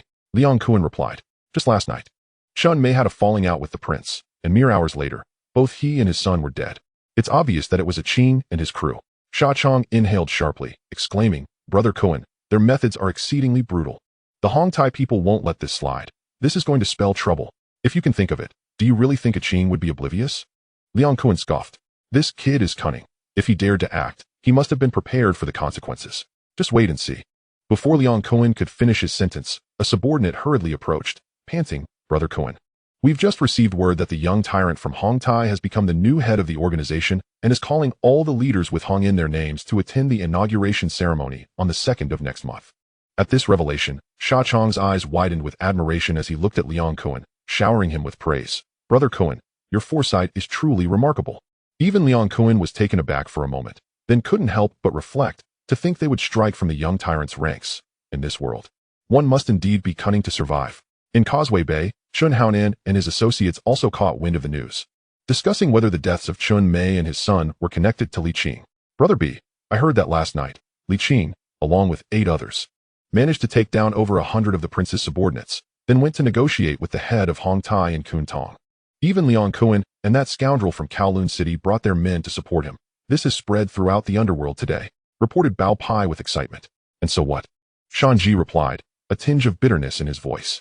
"They may have talked, but I heard they couldn't reach an agreement, and shortly after, Chun Mei and his son were killed. This incident is undoubtedly linked to them, even if Li Qing didn't do it himself. The Hong Tai people will certainly hold him accountable. Li Qing is finished this time." Shanji's words rang true. Bosby nodded, stating, "Living in this world, engaging in violence leads nowhere. You all must remember this lesson. Never emulate that fool A Qing, who, right after his release, stirred up a heap of trouble. Even if Hong Tai doesn't pursue him, the authorities will have their eyes on him. Let's see how he navigates from here on." Despite saying this, Bosby felt a pang of regret deep down. 8 men managed to take down over 100. He had heard about this incident last night. While he couldn't fathom why a Qing had become so formidable after a few years in prison, The word on the street was that a member of the Changle gang had witnessed it firsthand, making it difficult to dismiss as mere rumor. Moreover, if it were a fabrication, how could Leon Cohen, such a shrewd individual, continue to support him? After contemplating these thoughts, Boss B lamented, downing 3 bottles of beer in quick succession. In this era, while being formidable isn't the sole requirement for survival, 8 men taking down over 100 was beyond exceptional. Such skill would make anyone a prized fighter in any gang. Sufficient to vie for the position of a dual flower red stick, a figure capable of upholding the image of an entire organization. Given that Hong Xing was renowned for its fighters, had their relationship not been so strained, had he gone to welcome Li Qing upon his release and reintegrated this fierce tiger into his fold, with such a warrior at his command, Boss B would have gained significant prestige in the underworld. Unfortunately, it was too late to consider the what-ifs. The deaths of Chun Mei and his son, even if not orchestrated by Li Qing, would undoubtedly be attributed to him by the Hong Tai faction. Offending a second-tier gang meant there would be no safe haven for him in all of Hong Kong. The scoundrel is surely doomed this time, Boss B maliciously mused. At that moment, a subordinate entered to report. Boss B, we've just received news that the new leader of Hong Tai, the little tyrant, has invited our boss from the Hong faction to attend the ceremony. Do you wish to go? Boss B was momentarily taken aback. So soon? The Chen family had just perished last night, and this morning, Hong Tai already had a new head? Regaining his composure, Boss B broke into a smile and nodded, saying, of course, they've extended the invitation. If I don't attend, wouldn't that be a slight? Such an opportunity to make an appearance is not one to be missed. Moreover, the new leader of Hong Tai would undoubtedly seek vengeance for the Chun family's demise. He was eager to witness how that scoundrel Li Qing would meet his end. The circumstances surrounding the Chun family's death were the subject of much speculation in the underworld. Some believed it was an internal job by Hong Tai, with the little tyrant being the prime suspect. After all, the Chen family had just been killed last night, and this morning the little tyrant was appointed as the new leader. It was also rumored that the little tyrant had previously been at odds with the Chen family and had even threatened to switch allegiance to Dongxing. No one would believe that this matter bore no connection to him. Yet, others suggested that it was the doing of Li Qing and his associates, as Li Qing had assaulted the prince, prompting Hong Tai to issue a bounty. This incident had stirred considerable commotion in the underworld, and many gangs were now aware of it. Consequently, the name Li Qing had begun to echo through the streets. Upon learning of his background, many were taken aback. Once a mere lackey under Boss B of the Hongxing faction, he had spent 5 years in prison for a wrongful killing during a clash with Dongxing. To everyone's astonishment, he had risen to become the head of Stanley Prison within a year of his release, earning the moniker Little Tyrant Qing. Many gangs had long since heard whispers of Li Qing's name, as nearly every gang had members who had served time and would boast about Li Qing's exploits in prison upon their release. Initially, many gangs dismissed these claims as mere braggadocio. However, the events surrounding Hong Tai's recent developments led them to realize that this little tyrant Qing was indeed a force to be reckoned with. It was no wonder he regarded Hong Tai with such disdain after achieving prominence in a place like Stanley Prison. In an instant, Li Qing's name had transformed into a rising star in the underworld, becoming a topic of fervent discussion among many ruffians. And at this very moment, what was the instigator of this underworld tempest Li Qing engaged in? The answer is, sipping tea at the West Kowloon Serious Crimes Unit. Chapter 37. Ma Jun, I will keep a close watch on you. Little Tyrant Qing, where did you go after 8 o'clock last night? The familiar sir, employing the same old rhetoric. In the interrogation room, Li Qing looked at Ma Jun, who was taking notes across the table, and said lightly, Sir Ma, you summoned me to assist in the investigation. I am not a criminal, so I would appreciate a more courteous demeanor, all right? Ma Jun snorted coldly, retorting, what are you pretending to be confused about? You know exactly what you've done. Noticing Ma Jun's continued hostility, Chun Tianyi, who was present, could not tolerate it any longer and interjected, Officer Ma, if you persist in treating my client this way, I will not hesitate to call the police department to file a complaint. The police might not fear anything else, but they were particularly wary of attorneys, especially when it came to a prominent barrister like Chun Tianyi. In an instant, even the reckless Ma Jun had to temper his demeanor, suppressing his frustration as he asked again, Mr. Li, can you tell me where you were after 8 o'clock last night? Now that is more like it. The police are, after all, here to serve the citizens. There's no need to act like a strict schoolteacher. I am not your student, understood? A glimmer of derision flashed in Li Qing's eyes, but he refrained from further provoking him, responding calmly, last night, I first went to a bar in Kowloon City, then to the Hong Tai restaurant in Kowloon Tong, and finally to a nightclub in Kowloon Tong before returning home. Did you not visit any other places along the way? Ma Jun struggled to contain his anger. No. Who can vouch for that? The few people who were with me, as well as the staff at the bar, restaurant, and nightclub, can all confirm it. What were you doing at those places? Mr. Li, you are not obliged to answer that question. Chun Tianyi interjected. It's quite all right. Cooperation between the police and the public is essential, and there is nothing I cannot disclose. Li Qing waved his hand dismissively, saying, I went to Kowloon City because someone invited me to discuss a matter, but we could not come to an agreement. I then went to the Hong Thai restaurant to continue the discussion, and after concluding, I stopped by the nightclub in Kowloon Tong for a drink to unwind. That is all. Ma Jun sneered. So you went to Kowloon City to negotiate, but when that fell through, you led a group to overturn 100 of the prince's men? Then you went to meet Chun Mei of Hong Thai, and since that also didn't pan out, you proceeded to eliminate Chun Mei and his son overnight? Bang! Chun Tianyi immediately slammed the table, cutting in sharply, Officer Ma, Hong Kong operates under the rule of law. You cannot slander my client without evidence. I have the right to accuse you of defamation. Right now, I demand that another officer be assigned to conduct this inquiry. Otherwise, we reserve the right not to cooperate with your summons. Don't push your luck.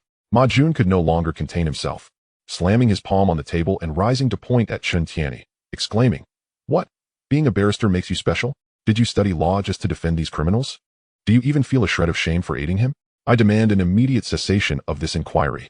Chun Tianyi, unfazed, stood up and addressed another recording officer, saying, Additionally, I wish to call the police department to file a complaint. Could you please provide me with his badge number? Seeing the situation spiraling out of control, the officer appeared at a loss. Just then, the door swung open, and a plump officer entered with a smile plastered on his face, saying, I apologize, Barrister Chun. I am Officer Huang, Master's supervisor. I believe Master is simply anxious to solve the case, which led to his rash behavior, so I apologize on his behalf. Even if one is eager to solve the case, it must still adhere to regulations. I trust the police should be more familiar with the protocols than I am. Chun Tianyi was not swayed. Moreover, you owe an apology not to me, but to my client, Mr. Li. If Mr. Li does not accept your apology, I will still proceed to file a complaint with the police department and reserve the right to sue this officer for defamation against my client. Upon hearing this, Officer Huang quickly turned to Li Qing, apologizing. I am sorry, Mr. Li. I apologize on behalf of Ma Sir. As there is some connection between you and the incident that occurred last night, we requested your presence for questioning. Ma Sir was merely impulsive, and his tone was unfortunate. I hope you can find it in your heart to forgive him. Li Qing replied indifferently, It's all right. However, I believe Officer Ma has a rather poor impression of me. He seems prone to impulsiveness upon seeing me. I hope you can send someone else to conduct the questioning. Officer Huang quickly responded, No need for that. We have already confirmed that during the time of last night's incident, Mr. Li indeed has a solid alibi. You may leave now, Mr. Li. Li Qing nodded, Thank you. Officer Huang, should you require my cooperation in the future, do not hesitate to call. Let us go, Barrister Chun. As Li Qing and Chun Tianyi departed, Ma Jun could no longer contain himself, turning around and kicking the table across the room. Officer Huang quickly intervened. Calm down, Ma Jun. What are you doing? This is the third time this month you've been complained about. If you receive another complaint, you can take a vacation. What are you doing just letting him walk away? Ma Jun was filled with resentment. Just last night, he had a confrontation with someone from Hong Thai, and shortly thereafter, Chun Mei and his son met their untimely demise. Anyone could surmise that this incident was undoubtedly linked to him. Where's the evidence? Officer Huang, with a patient demeanor, attempted to reason with him. Ma Jun, our work as police officers hinges on evidence. It is not sufficient to merely suspect someone in order to arrest them. Moreover, regarding last night's events, he indeed possesses an alibi. We lack any proof to implicate him. Ma Jun, hands on his hips, retorted furiously, Are you foolish? He currently has billions in cash. Even if he wanted someone dead, he wouldn't necessarily need to dirty his own hands. Even if he has an alibi, what about those around him? Have you investigated them? Officer Huang, with a sense of helplessness, replied, We've looked into them. They all have alibis as well. Why do you fixate on them? Why not focus on the case involving Ashan? That case has garnered attention from higher-ups. If we handle it well, both of us could earn promotions. Spare me your lectures. Ma Jun waved his hand dismissively. In any case, if there is a case, I will investigate, regardless of who it is. If he is indeed responsible for this, I refuse to believe there won't be any flaws to uncover. I will keep a close watch on him and those around him. 2 petty thugs, 5 who VE shared a cell with him, and some of them were once police officers. Ma Jun stated coldly. This could very well be the doing of those ex-convicts. They were once officers, yet after serving their time, they still associate with lowlifes, clearly unrepentant. Officer Huang quickly cautioned, You mustn't emulate them. Those 5 were from East Kowloon, even more formidable than you currently are. It's precisely their impulsive behavior and disregard for rules that landed them in prison. I'm different from them. They sought to curry favor with the wealthy, while I pursued justice. Ma Jun snorted derisively and turned to leave. Officer Huang sighed, shaking his head. If this continues, he will inevitably encounter serious trouble. Meanwhile, after leaving the police station, Li Qing expressed his gratitude to Chun Tianyi. Thank you, Chun, for your assistance. I will transfer the fees to your account. There's no need for such formality over this trivial matter. Consider it a complimentary service, Chun Tianyi replied with a smile. Rest assured, Mr. Li. The police currently have no evidence to accuse you. Should they trouble you further, simply call me. Li Qing nodded. What is the status of the Robinson case? Chun Tianyi responded. The court hearing is this afternoon. If all goes smoothly, he should be released by tomorrow morning. As for your two other friends, their cases are more complicated, and we are still gathering evidence. However, you can rest assured, within 2 weeks at the latest, I will ensure their release. I will not tarnish my reputation. Li Qing smiled and nodded. I trust in your capabilities, Chun. Thank you for your trust, Mr. Li. I will now prepare the necessary documents for this afternoon's court hearing. Very well, take care, Chun. After watching Chun Tianyi depart, Li Qing cast a glance back at the West Kowloon police station, sighing. This was precisely the reason he wished to avoid direct involvement in a homicide case. Although the police lacked evidence to accuse him, the mere suspicion would lead to an endless array of troubles, especially with a hot-headed individual like Ma Jun. Such a person was not only obstinate, but also lacked the decorum exhibited by seasoned officers. Once he set his sights on someone, it would be difficult to act freely in the future. However, there was little choice. After the confrontation with Hong Tai, both sides had severed ties, and the other party had made their intentions clear. He could not afford to remain passive, waiting for others to strike first. He had to take the initiative. Fortunately, he had acted decisively and cleaned up the situation last night. There should be no further troubles from Hong Tai. As for the police, he could only take things one step at a time, hoping Ma Jun would be perceptive enough not to doggedly pursue him like a persistent adhesive. Shaking his head, Li Qing turned to head back to Sha Tin. However, before reaching the roadside, he was momentarily taken aback by the sight of a striking convertible Ferrari waiting nearby. Inside the car, a provocatively dressed Mona blew him a kiss and winked. Where to, handsome? I'll give you a lift. Chapter 38. A woman's words cannot be trusted. In the urban district of Kowloon, a red sports car roared down the street, its engine's low growl attracting envious gazes from passers-by. Inside the vehicle, Li Qing frowned at Mona beside him. Are you really so idle? Why do you keep following me? Because I miss you, Mona replied, tossing a flirtatious glance over her shoulder. Li Qing smirked, bluntly stating, we're adults here. A bit of fun is fine, but don't treat me as a fool. You know my background, and I understand why you cling to me, trying to employ your charms on me. You're not even in the same league. 300 million is at stake. Do you think you're so precious that a single night with you would make me hand over the money? You insufferable man, Mona retorted, her chest heaving in frustration as she shot him a glare. How can you speak to me like that? After a moment of silence, she continued, it is indeed Lu Yaozu who sent me to accompany you. Initially, I intended to follow his instructions and retrieve the money from you. Is that not the case now? Li Qing scoffed. A woman's words are forever untrustworthy. Whether you believe it or not, I have indeed changed my mind, Mona insisted earnestly. Don't be deceived by Lu Yaozu's current apparent success. Without sufficient cash flow and with no capable experts in his establishment, it wouldn't take much for a skilled gambler to ruin him. His establishment is bound to falter eventually. But you are different. You possess substantial wealth and you are younger than Lu Yaozu, even more proficient in that regard. Why should I continue to accompany him to his demise? Moreover, a man like him would resort to any means to obtain money, even sending me to seduce you while claiming he would marry me once the money is secured. Does he think I would believe such nonsense? Mona sneered, gritting her teeth. If such a thing happens once, it will happen again. What does he think I am? His call girl? Whoever is useful to him gets to sleep with me. Aren't you doing the same? Li Qing exclaimed in astonishment. Shut up. Mona shot him another glare before falling silent. After a brief pause, she finally said, I know you look down on me, believing I am only with Lu Yaozu for money, but you don't understand. I was with him first. He was nothing but a small-time hustler trying to swindle the Robinson inheritance. He deliberately approached Robinson's daughter to marry her. He had promised that once Robinson entrusted him with the estate, he would divorce her and we would get half of the inheritance. But unexpectedly, after acquiring wealth, his ambitions grew larger. Half of the estate was no longer enough for him. He desired it all. He even went so far as to murder Robinson's daughter and imprison Robinson himself.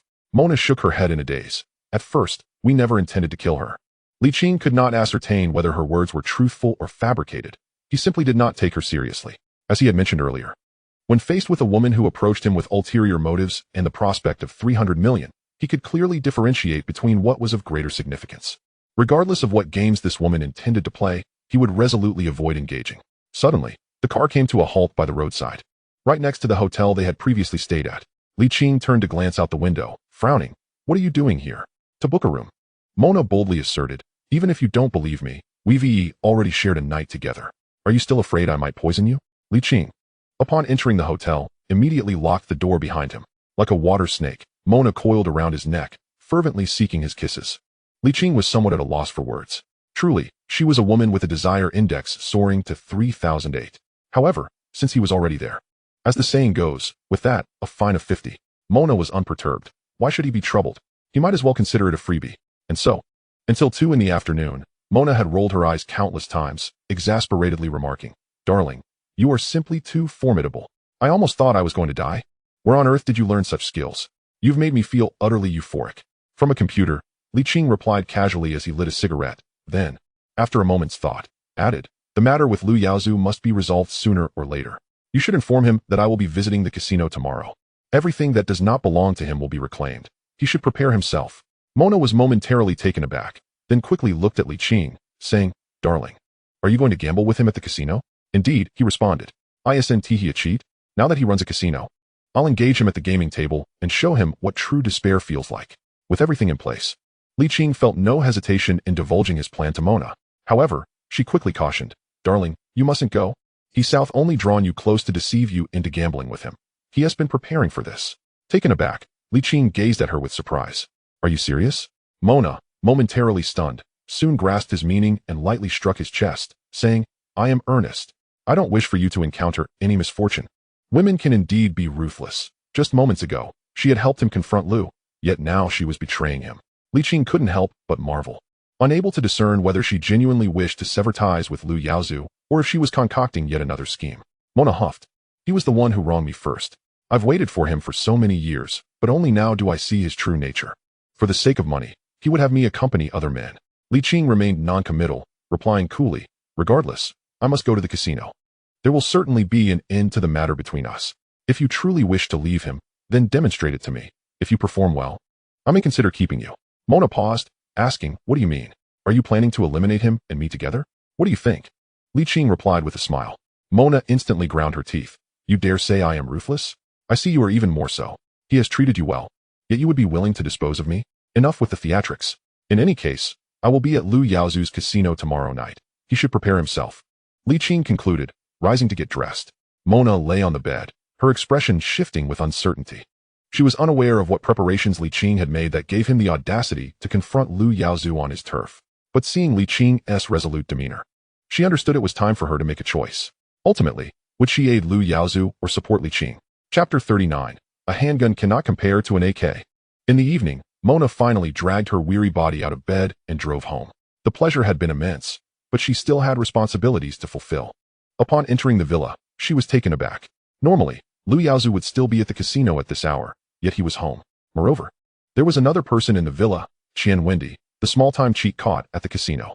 What was he doing here? Mona felt a pang of surprise as she observed Lu Yaozu seemingly engaged in a discussion with Qian Wendy. Upon seeing Mona return, Lu Yaozu smiled and approached her. "Darling, you're back." Mona nodded, glancing at Qian Wendy, and asked, "What is he doing here?" Lu Yaozu glanced at Qian Wendy and replied nonchalantly, "It's nothing. This kid knows he messed up, so he came to plead for a way out.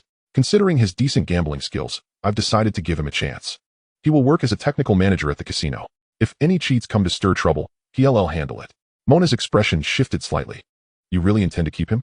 Lu Yaozu nodded, puzzled by her reaction. "What's wrong? You seem a bit off today, darling." Mona, startled, quickly masked her expression. Forcing a smile, "It's nothing. I'm just concerned about what happened to the golden finger." Lu Yaozu immediately scoffed, turning to Qian Wendy. "In this business, there are rules. If you dare to act cool in my establishment and get caught, you must pay the price. The golden finger met this fate because he brought it upon himself. I'm giving you a way out, but if you don't appreciate it, I won't hesitate to send you to join him." Qian Wendy's face turned pale as he gritted his teeth. "Yes, Mr. Lu, rest assured. I know what to do. You'd better behave. Don't think about causing trouble under my watch. I know your background very well. In Hong Kong, it would be easier for me to crush you than to squash an ant." Qian Wendy bowed his head. "Yes, Mr. Lu. Now get lost." Lu Yaozu waved his hand dismissively. Watching Qian Wendy leave, Mona furrowed her brows. "Darling, you've already eliminated the golden finger, yet you're keeping Qian Wendy. Aren't you worried he might turn on you?" Lu Yaozu shrugged, laughing nonchalantly. "Don't worry. I have experience dealing with small-time cheats like him. As long as I grasp his weakness, I won't have to worry about his disobedience.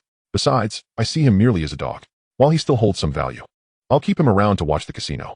Once I find a better gambler to replace him, I can dispose of him at my leisure. Hearing Liu Yaozu's ruthless tactics left Mona feeling a chill, and a hint of worry flashed in her eyes.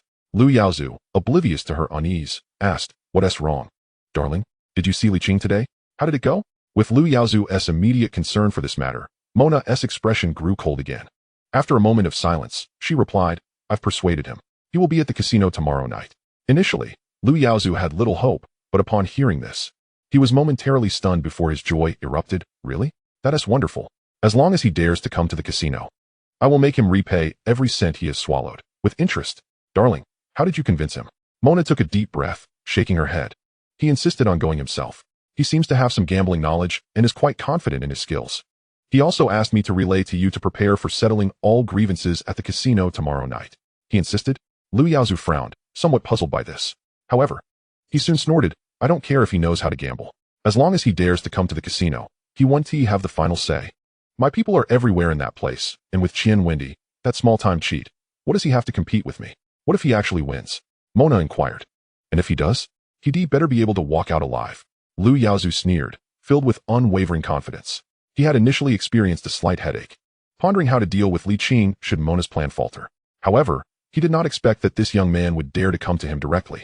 Although he was uncertain where this fellow derived his confidence, once he set foot in the casino, it would be his prerogative.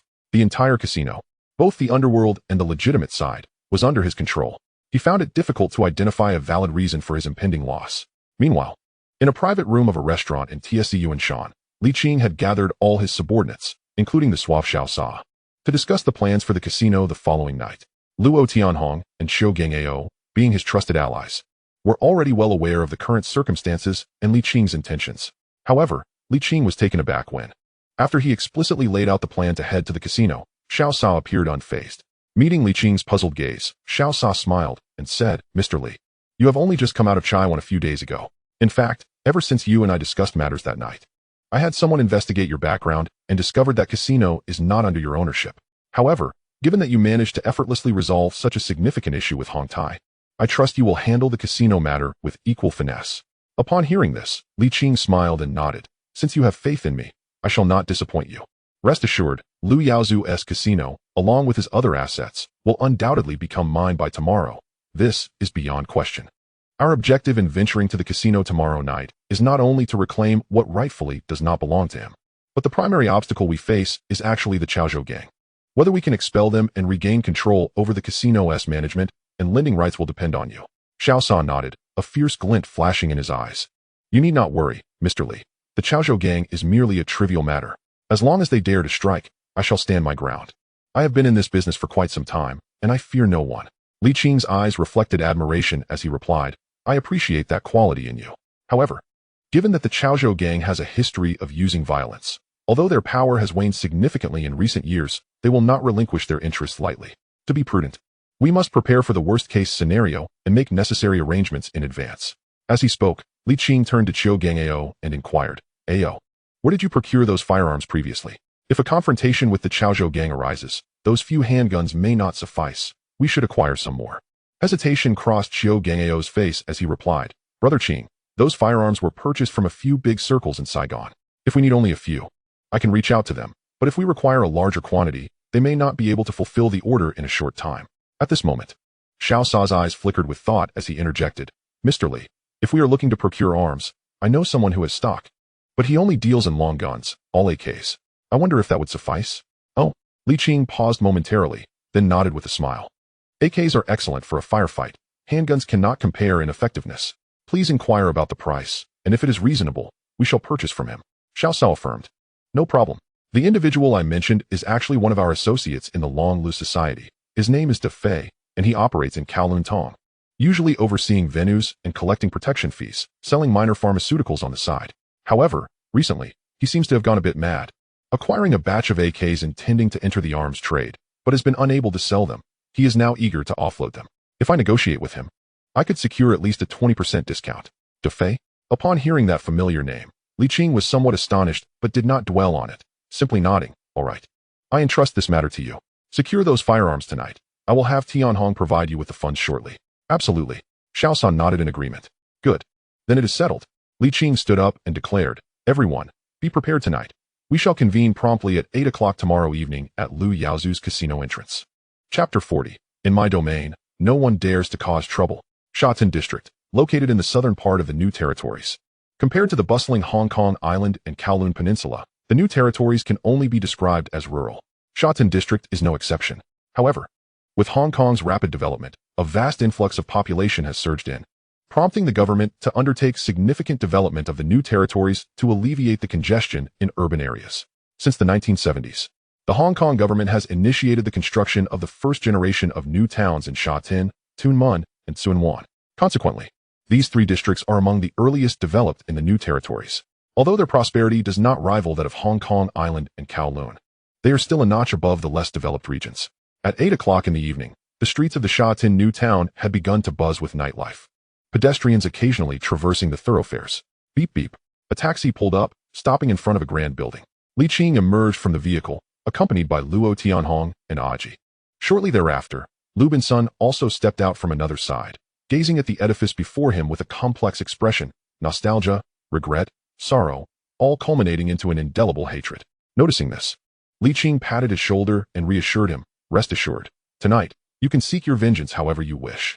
Lu Binsun exhaled deeply, momentarily suppressing the fury of revenge within him, and nodded, tonight, I shall rely on you. Li Qing smiled, do not worry, there will be no unforeseen complications. Brother Qing. At that moment, Qiu Gangao and his four companions, who had been waiting nearby, also stepped out of a vehicle to greet him. Li Qing nodded and scanned the surroundings, frowning as he asked, where's Xiao Sa? Qiu Gangao shook his head, about to respond when, suddenly, a Hummer drove up from a distance. Coming to a halt by the roadside, Xiao Sa exited the vehicle. Mr. Li. Xiao Sa raised his hand to glance at his watch, apologetically stating, I apologize, Mr. Li. I encountered a minor issue along the way and am a bit late. No rush, I just arrived myself. Li Qing waved his hand, and then looked curiously at the man accompanying Xiao Sa, asking, and who might this be? The man not only bore a resemblance to Xiao Sa in age and appearance, but also shared a similar demeanor, exuding an aura befitting a leader, which made it evident he could not simply be Xiao Sa's subordinate. Xiao Sa's expression grew somewhat awkward as he began the introduction. Mr. Li. This is the Defei I mentioned, from Kowloon Tong. Defei stepped forward, extending his hand in greeting. Hello, Mr. Li. My name is Chen Xiongfei, but you can just call me Defei. Hello. Li Qing shook hands with him, and then turned his gaze back to Xiao Sa, inquiring, what brings you both here? Xiao Sa hesitated. Well, Mr. Li, yesterday I went to discuss the arms purchase with Defei, and inadvertently revealed our plan for tonight's operation. Defei insisted on joining us to witness the proceedings. Before Xiao Sa could finish, Defei interjected, Mr. Li. I run a finance company, and am quite interested in the casino's lending rights. I have discussed with Xiao Sa that once we secure this casino, we can split the lending rights equally.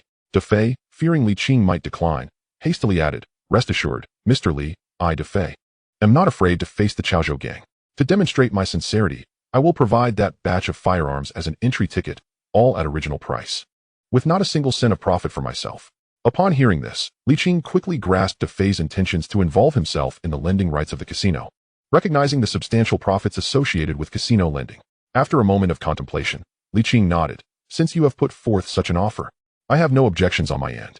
However, I had previously promised Xiao Sa that he would manage the casino's operations and lending rights, so we must consider his agreement.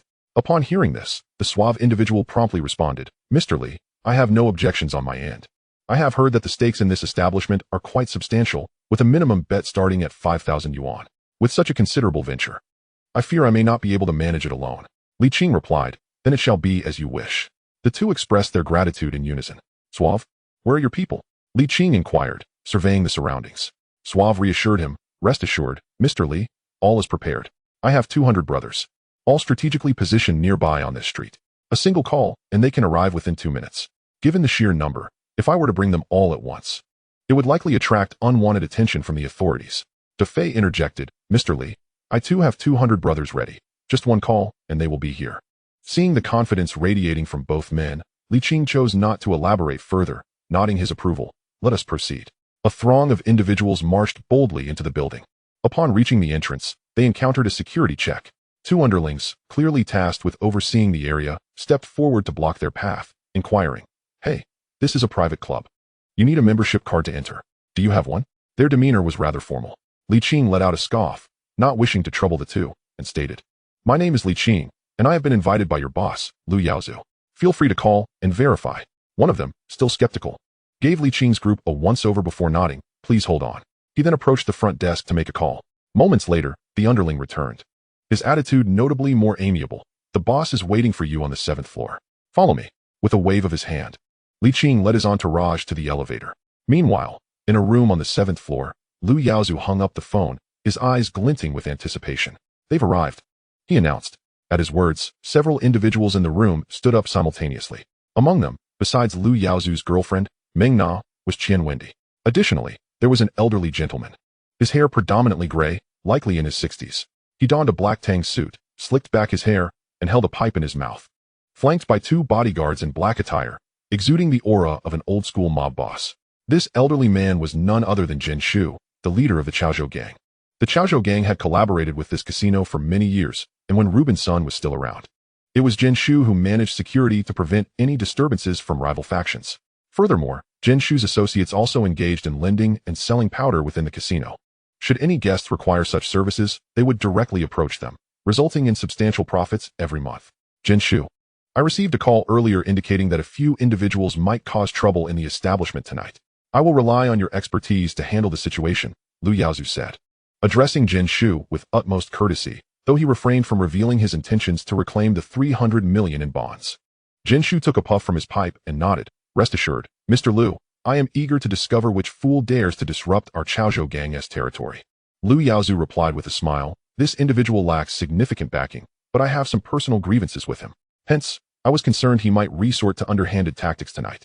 Which is why I requested your assistance, so I could feel at ease. Flattered by Lu Yaozu's praise, Jin Shu laughed heartily and assured, in my domain. No one dares to stir trouble. You may rest easy, Mr. Lu. That would be most reassuring, Lu Yaozu affirmed with a smile before turning to Qian Wendy. His tone considerably more subdued. Stay vigilant. Alert me if any issues arise. Understood, Mr. Lu. Qian Wendy nodded. Subsequently, Lu Yaozu said no more and exited with his companions. Upon entering the bustling hall, they noted the vibrant atmosphere. The less than 400 square meters of space had been transformed into a casino, filled with various gaming tables and machines, each surrounded by eager patrons of all sorts, engrossed in high-stakes play. Numerous security personnel and servers were stationed throughout the venue. Upon spotting Lu Yaozu's arrival, they hurriedly approached to greet him. Boss. Lu Yaozu nodded and immediately directed his gaze toward the elevator. At that moment, the elevator doors opened, and Li Qing, accompanied by his entourage, stepped out. Chapter 41. Do you think I summoned so many brothers for mere amusement?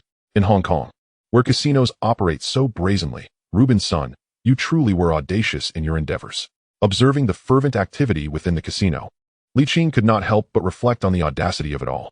Rubin's son chuckled and remarked, such is the world. With the right connections, nothing is unattainable. Moreover, in the new territories, gambling regulations are not as stringent as in Hong Kong and Kowloon. As long as you can manage the right individuals, problems can be easily circumvented. Li Qing nodded. That may be true, but to attract such a multitude of guests and create this lively atmosphere is no small feat. It requires a certain skill. Rubin's son surveyed the crowd and sneered. Most of these patrons are merely the same familiar faces. They are primarily my regulars. Indeed, just then, a departing guest noticed Rubin's son and, astonished, called out, Mr. Son, long time no see. Didn't your son-in-law say you were incarcerated? Out so soon? Rubin's son offered no explanation, simply responding with a smile. I encountered a few complications. Manager Zhao leaving so soon today? Yes, the company called with some issues. I'll resolve them and return to play shortly, the guest replied. Very well, Manager Zhao, take care. Having dismissed the individual, a server approached, inquiring, Sir, how may I assist you? No need. Your boss is personally attending to us. Li Qing replied with a smile, his gaze fixed ahead. In the center of the hall, Lu Yaozu approached, and upon noticing Rubin's son beside Li Qing, he momentarily froze, a flicker of panic crossing his features. However, that was merely a fleeting moment. His face quickly transformed into a mask of surprise as he hurried forward, exclaiming, Dad, why didn't you inform me of your release? I would have come to greet you. That, Dad, is a title I am unworthy to bear. Rubin's son retorted with a cold laugh. What are you saying, Dad? I never wished for Aju's death. I believe there is a grave misunderstanding between us. Lu Yaozu feigned a pained expression, witnessing his exaggerated performance. Even Li Qing could not help but remark, with such acting skills, it would be a shame not to pursue a career in drama. Lu Yaozu's expression soured as he shot a glance at Li Qing, stating, This is a matter between my son and me. I do not wish to involve outsiders. The debts incurred will be settled in due course. It is indeed high time they were addressed. Reuben's son coldly replied, Lu Yaozu, in your quest to seize my inheritance, you caused my daughter's demise and personally orchestrated my imprisonment. Were it not for my fortuitous survival, I would not be standing here today. This is a reckoning that must occur. At this proclamation, many onlookers displayed expressions of astonishment, and even numerous patrons engrossed in their gambling paused to observe the unfolding drama. Lu Yaozu, noticing the attention, appeared increasingly uncomfortable. Dad, let us discuss these family matters at home later. I will clarify everything. It is all a misunderstanding. A misunderstanding? Reuben's son showed no mercy. After all this, do you still have the audacity to utter the word misunderstanding? Just then, Genshu cleared his throat and stepped forward, saying, Mr.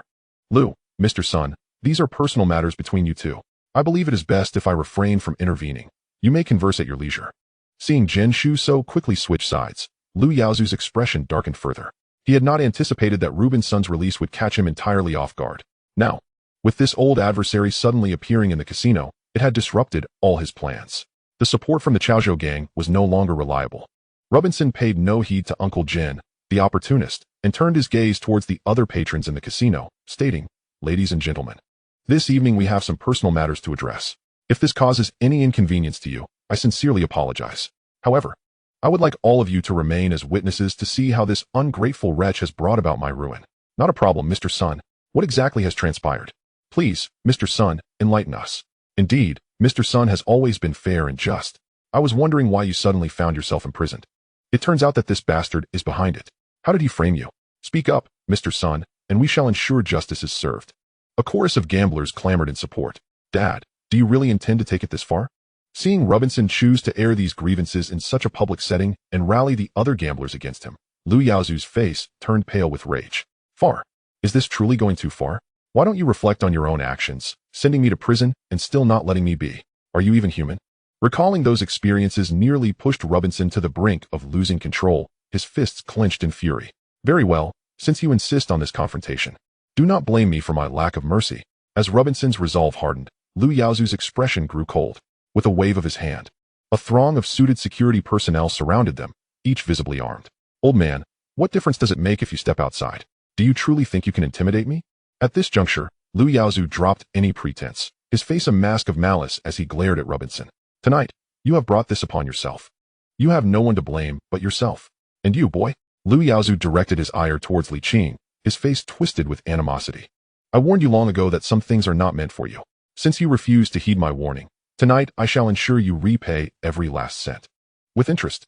With that, Lu Yaozu turned to the surrounding gamblers, his voice icy. Ladies and gentlemen, I have some personal matters to resolve tonight. I kindly ask you to step back. Otherwise, if any trouble arises, it may not bode well for you. Click, click, click. The moment Lu Yaozu finished speaking, the black-clad bodyguards drew their firearms, their intentions unmistakable. Witnessing this scene, the gamblers turned pale, their excitement swiftly replaced by fear, and they hurriedly prepared to flee. However, as one individual approached the elevator door, he was startled into raising his hands in surrender. Inside the elevator stood a throng of individuals, each brandishing an AK-47. Emerging from the lift with purpose, the sound of hurried footsteps echoed ominously. All stairways were blocked, teeming with people, some wielding AKs while others brandished knives, baseball bats, and various weapons. In a matter of moments, the entire casino was encircled. A glance around revealed perhaps 300 to 400 individuals, clearly under the command of Xiao Sa and of Fei. Silence fell over the casino. The gamblers, unaccustomed to such a spectacle, huddled together in terror, too frightened to move. Even Lu Yaozu turned pale, bewildered by the sudden influx of armed individuals. But he quickly regained his composure, glancing at Li Qing. It was you. What did you expect? Li Qing replied with a mocking smile, surveying the equally terrified armed bodyguards around him. Do you think these little toys give you the upper hand? What do you intend to do? Lu Yaozu swallowed hard, gritting his teeth. I don't believe you would dare to kill me in front of so many witnesses. Li Qing regarded him as though he were a fool. I genuinely wonder if your brain has fully developed. You dare to draw a weapon here. Yet you think I wouldn't? I brought so many brothers here tonight. Do you think this is merely a game? With that, Li Qing gestured. And Xiao Gangao and the others understood, swiftly advancing to disarm Lu Yaozu's bodyguards, while a few of his underlings began to pummel them mercilessly. Faced with dozens of AKs aimed at them, no one dared to resist. Seeing Li Qing turn his attention to him once more, Lu Yaozu finally lost his composure. Retreating a couple of steps in fear. You don't do anything reckless. Li Qing approached him, patting his cheek lightly. I intended to toy with you, to let you experience despair. However, since you couldn't restrain yourself, don't blame me for retaliating. Now that Robinson is here, all your properties, including this hotel and casino, no longer belong to you. You are unworthy to contend with me. Hand over all the money you have acquired, and I will grant you a swift end. Lu Yaozu's complexion shifted from green to white, his gaze locked on Li Qing, teeth clenched. You must be dreaming. I relish your current defiant demeanor. Li Qing chuckled, signaling to Qiu Gangao and the others. I'll leave it to you. Understood, Brother Qing. Qiu Gangao nodded, exchanging glances with his companions. And the five promptly moved to drag Lu Yaozu towards the private room. What do you intend to do? This is illegal imprisonment. I will call the police and sue you. Ignoring Lu Yaozu's terrified wails, Li Qing turned to the surrounding gamblers. Offering a smile, he deemed friendly. My apologies for disturbing you all tonight. However, as you may have gathered, Lu Yaozu has resorted to heinous acts to usurp Mr. Sun's inheritance, even going so far as to murder his own wife and frame Mr. Sun for imprisonment. We have returned merely to reclaim what rightfully belongs to Mr. Sunday. Allow me to introduce myself. I am Li Qing, a close friend of Mr. Sunday. This casino has now been transferred to my ownership, and I will be its new manager, though Mr. Sun will still retain a share, so you can rest assured. Furthermore, to make amends for tonight's disturbance, I invite all of you to play freely. Keep all winnings, and any losses will be on me. Consider this a small token of my sincerity. Upon hearing this, Robinson also bowed in apology to the crowd, stating, what Mr. Lee has said reflects my own sentiments, so feel free to enjoy yourselves. With both men offering such assurances, the atmosphere lightened considerably, and smiles spread across the faces of the gamblers. Winning would be theirs to keep, while losses would incur no penalty. Where else could one find such a fortunate opportunity? In an instant, many who had intended to leave after witnessing Li Qing resolve the situation changed their minds, expressing their gratitude to Li Qing and Robinson before returning to their seats to join the games once more. The casino resumed its lively operations. Robinson went to instruct the servers and dealers to continue their work, while Li Qing turned to Xiao Sa and De Fei, saying, from this moment onwards, security and management of the casino will be entrusted to you. I have but one stipulation. The presence of drugs is absolutely forbidden. Should anyone attempt to sell them here and be discovered by me, I will show no mercy. Both men beamed with delight, eagerly agreeing.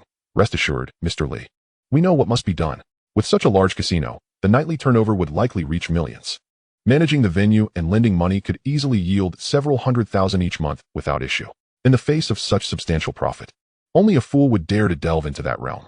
Chapter 42, The Casino's Earnings. 2 hours later, in a private room, Qiu Gangao and the others tossed the nearly lifeless Lu Yaozu aside, approaching Li Qing with a check in hand. Brother Qing, it's all been revealed. Over 63 million in total, all contained within this check.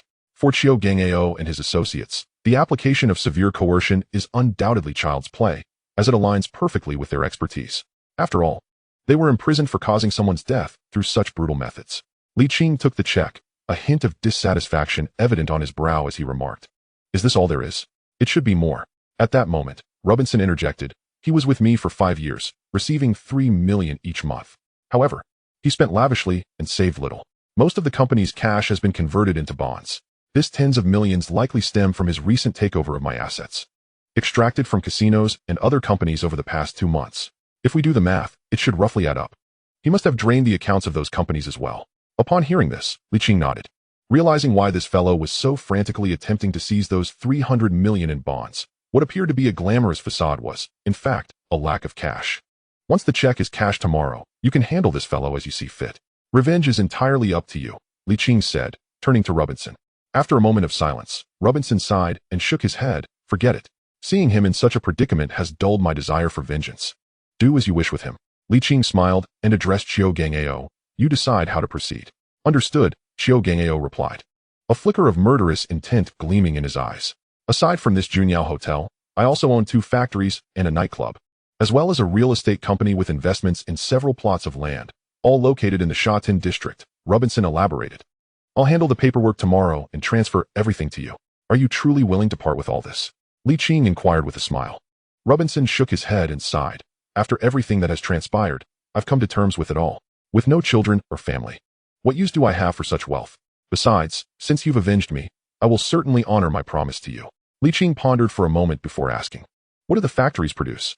One specializes in food processing and the other is in electronics, both established in collaboration with frequent patrons of the casino. And they've consistently performed well in sales, Robinson replied. Li Qing nodded, considering this, and said, take the factories and the nightclub, you may keep the land. As for the hotel and the club, you will retain a 20% stake and continue to manage them. Robinson looked at Li Qing in astonishment. Li Qing chuckled. Think of it as your retirement plan. Moreover, we shall need your connections to maintain our clientele at the casino. You are an expert in that regard. You don't intend to retire just yet, do you? I genuinely plan to find a place to enjoy my twilight years, Robinson said with a wry smile. Li Qing waved his hand dismissively. Don't be so pessimistic. You're only in your 60s, at the prime of your life. With today's technological advancements, it's not entirely impossible to have a son or daughter. We can't allow our lineage to end here, can we? Robinson hesitated, feeling a flicker of hope as he contemplated. It might still be possible. As long as you haven't ruined your health in your youth, there shouldn't be any issue. Li Qing nodded in agreement. Robinson considered this further. I'll think it over. Li Qing said no more, turning his attention to the restless Meng Na and Qian Wendy, and inquired. What are your plans for the future? Will you leave or remain in the casino? Can I really stay? Meng Na exclaimed in surprise. Li Qing nodded.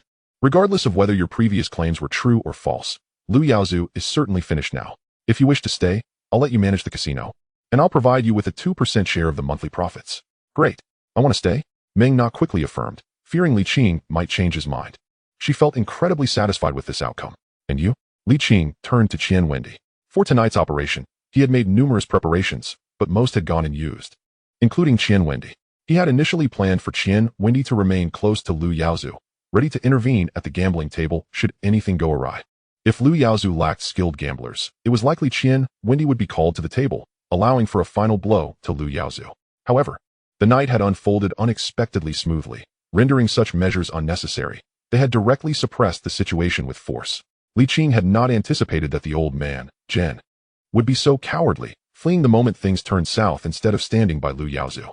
With the Chaozhou gang not entering the fray, the preparations became irrelevant. Qian Wendy hesitated for a moment before asking, if I stay, what role can I take? Without a moment's thought, Li Qing replied, if you wish to remain, I'll have you serve as a technical manager in the casino, primarily overseeing the dealer's odds and addressing any cheating incidents. In the world of gambling, the greatest fear is cheating. If the cheating can be detected, one can simply demand the return of the stakes and handle it according to the rules of the underworld. Yet, if the cheating goes unnoticed, one cannot simply expel the individual, as doing so frequently damages the casino's reputation. Therefore, having a skilled gambler on site is essential. Li Qing had witnessed Qian Wendy's gambling skills. Though not the best, he could handle simple cheating schemes adequately. For now, it would be prudent to let him oversee things until Qiu Jia emerged to discuss whether he would be interested in joining. All right, I'll do it. Qian Wendy agreed without hesitation. The nature of their profession carried substantial risks. This incident had cost him his partner, Golden Finger, and nearly endangered his girlfriend. Now, securing a stable job in his area of expertise felt like a fortuitous opportunity. After arranging everything, Li Qing let out a sigh of relief and picked up the ledger on the table to examine it closely, discovering that the casino's earnings were indeed impressive. Daily turnover was consistently in the hundreds of millions, occasionally exceeding 50 million. Profit margins varied significantly, peaking at over 10 million and dipping as low as 1 to 2 million. The revenue streams for a casino generally stem from three primary sources. The first is the rake, which constitutes the bulk of earnings. For instance, at a single table, if a player bets $100, the house takes $10. While this may seem modest, with numerous tables and daily players starting their bets at 5,000, one can imagine the substantial daily earnings. Moreover, this rate percentage is relatively low. In Macau, legitimate casinos typically take 5%. However, since gambling is illegal in Hong Kong, the associated risks necessitate a higher rate percentage. Most underground casinos and gambling dens charge between 15 to 20%, with some even going as high as 30%. It is precisely due to the lower rate percentage and Robinson's amiable character that they attract so many customers. The second source of revenue comes from the house betting directly at the tables. For instance, when engaging in games such as Baccarat or Blackjack, there are times when the number of players is sparse, and no gambler dares to take the role of the dealer. In such instances, the proprietor will personally assume the position of the dealer to maintain the patronage. However, once one sits at the gambling table, the outcomes become less predictable, as the dealer cannot win every hand. Even if one possesses a modicum of gambling skill and can manipulate the odds, one must exercise restraint. Otherwise, who would be willing to play with you in the future? Should misfortune strike and one encounters a skilled cheat, it is possible to incur losses. And for the sake of the casino's reputation, one may have no choice but to swallow the loss without escalating the situation. Thus, the profits from being a dealer are not particularly stable, encompassing both gains and losses. The third aspect pertains to the hotel accommodations. This building has only the 7th floor designated as the casino, officially labeled as a club, while the floors below are dedicated to hotel rooms. Occasionally, when guests tire of gaming and wish to avoid returning home, a resting place is provided. The hotel aspect also contributes a portion of revenue each month. On average, this establishment can generate a pure profit of at least 20 million each month. Although it operates in a gray area, it still represents a stable source of income. Li Qing closed the ledger, preparing to step outside for a look. However, before he could exit, Luo Tianhong entered from outside and whispered, "Brother Qing, the group from the Chaozhou gang has returned." The Chaozhou gang? The real trouble has finally arrived. Li Qing's eyes narrowed slightly as he rose and said, "Let us go and meet them." Chapter 43. From now on, I will call the shots in this establishment. Inside the casino, the atmosphere was abuzz with voices. Brother Jin led a group of underlings, inspecting the surroundings, greeting familiar gamblers as if surveying territory, exuding an unmistakable aura of authority. Yet, in truth, Brother Jin's peripheral vision was keenly focused on the security personnel surrounding the casino, his brow furrowed. He had not anticipated that merely stepping out for a brief respite would result in Lu Yaozu being subdued. Upon his return, he discovered that even the security staff had been replaced, and the underlings he had left inside had all been driven away. Upon receiving this news, he felt an ominous sense of foreboding. He had assumed that as long as he remained uninvolved in the family affairs of Robinson and Lu Yaozu, he could retain control over the casino's security and lending rights regardless of who managed it after the two had settled their rivalry. He believed he could continue his business as usual within the casino. Yet, the current situation was far from normal. Brother Jin inquired in a low voice, "Are you saying that these individuals were brought here by that young man named Li Qing?" "Indeed, Brother Jin, all the security inside are his people, and even our lending brothers have been driven away. They are clearly attempting to take our livelihoods. You must stand up for us." Brother Jin, one of the underlings, bearing a fresh slap mark on his face, wore an expression of grievance, clearly having suffered recently. Upon hearing this, Brother Jin let out a cold snort and declared, "This young upstart is overstepping his bounds, brazenly encroaching upon our Chaozhou gang's territory. Does he truly believe we are pushovers? I will certainly demand an explanation from Robinson. Years ago, when he opened the casino, it was Robinson who had invited him. Now he wishes to make a change as he pleases? What does he take me for? A mere convenience? To be used at will and discarded when no longer wanted? The audacity of that old man is more outrageous than my own foot odor." Suddenly, a scoff echoed from beside him. Xiao Sa and DeFei stepped forward, regarding Robinson's entourage with disdain. "Old man, I've observed you for quite some time. If you wish to play, find a seat. If not, take your useless lot and leave. From now on, I will call the shots here. You are no longer needed." "What did you say?" shouted Brother Jin's men, their tempers flaring. "Do you know this is our Chaozhou gang's territory?" A scuffle ensued as Brother Jin's men clashed with Xiao Sa and DeFei's underlings. Brother Jin's expression darkened as he fixed his gaze on Xiao Sa and DeFei, stating, "Youngsters should temper their exuberance. When I was out here making my name, you were still playing in the mud. Isn't it the essence of youth to be spirited?" Xiao Sa retorted with a sneer, "This is the era of the young. You old-timers should enjoy your lives at home and not embarrass yourselves out here. The Chaozhou gang? What of it? Do they hold any sway? I, Xiao Sa, have no regard for your old generation." With a cold snort, he added, "Let me make myself clear. From now on, I will be in charge of this establishment. If your Chaozhou gang is dissatisfied, come and try to take it back. Let us see who possesses greater skill." "What did you say?" Brother Jin's men were incensed. "You dare to say the Chaozhou gang is inadequate? Where do you think you're from?" The confrontation escalated once more, with Xiao Sa and DeFei's men closing in, undeterred. "How about it? If you're not satisfied, come at us. You think the Chaozhou gang is something to fear? I am from Xian Mountain." "Enough." Brother Jin, feeling a headache coming on, shouted to quell the pushing and shoving among his men. He took a deep breath, fixing his gaze on the arrogant Xiao Sa and DeFei, and said, "Fine. Young man, I will remember your words today. You may not respect me, but you should not jest about the Chaozhou gang. I will settle this matter with you in due time. I am not here to engage in a war of words with you. You claim you are in charge here? Call Robinson out." Just as Xiao Sa was about to respond, a voice rang out from behind. "I call the shots." Everyone turned to see Li Qing, impeccably dressed, stepping out with a group of individuals. "Mr. Li." Xiao Sa and DeFei greeted him hastily. The crowd parted as Li Qing approached, flanked by Robinson and others. He gazed at Brother Jin and his group, speaking coolly. "This casino has been transferred to me by Mr. Sunday. From this evening onward, I shall be in charge here. Is that clear?" Brother Jin stared intently at Li Qing, saying, "Young man, are you determined to destroy our Chaozhou gang's livelihood?" "Destroy what livelihood? I do not comprehend." Li Qing replied calmly, "As the owner of the casino, I believe I am entitled to decide whom to hire for security, am I not?" Brother Jin remained silent, turning to Robinson beside Li Qing, asking, "Mr. Sun, is this your intent as well?" Robinson sighed, nodding, "Indeed, This casino is now entrusted to a Qing. He is the one in charge going forward. Any issues, Brother Jin, you may discuss with him. Brother Jin's expression darkened significantly. Robinson, are you truly intent on making this so absolute, with no regard for past sentiments? Have I not supported you over the years? Li Qing interjected without hesitation. Please clarify. Over the years, Mr. Sun has compensated you handsomely for your oversight, and your people have profited significantly from the operations. Have you not kept track of how much you have earned? Who owes whom? Moreover, Mr. Sun has paid you for your services, yet when issues arose, you not only failed to assist, but also did not even dare to speak a word of justice. How do you have the audacity to demand payment? Li Qing's words left not only Robinson fuming, but also rendered Brother Jin's men momentarily speechless, their faces flushed as they lowered their heads.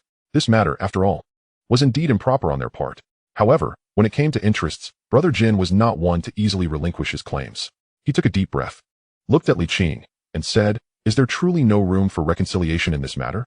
I can relinquish my rights to manage the venue. But how about allowing my people to handle the betting afterwards? After all, they have been here for many years, and numerous patrons were brought in by them. No, Li Qing replied calmly. You should ask those whom you brought here if they would prefer to go elsewhere. I will not retain them against their will. Uncle Jin's expression darkened as he fixed his gaze on Li Qing, threateningly stating, young man, think carefully. Leave a thread for future encounters.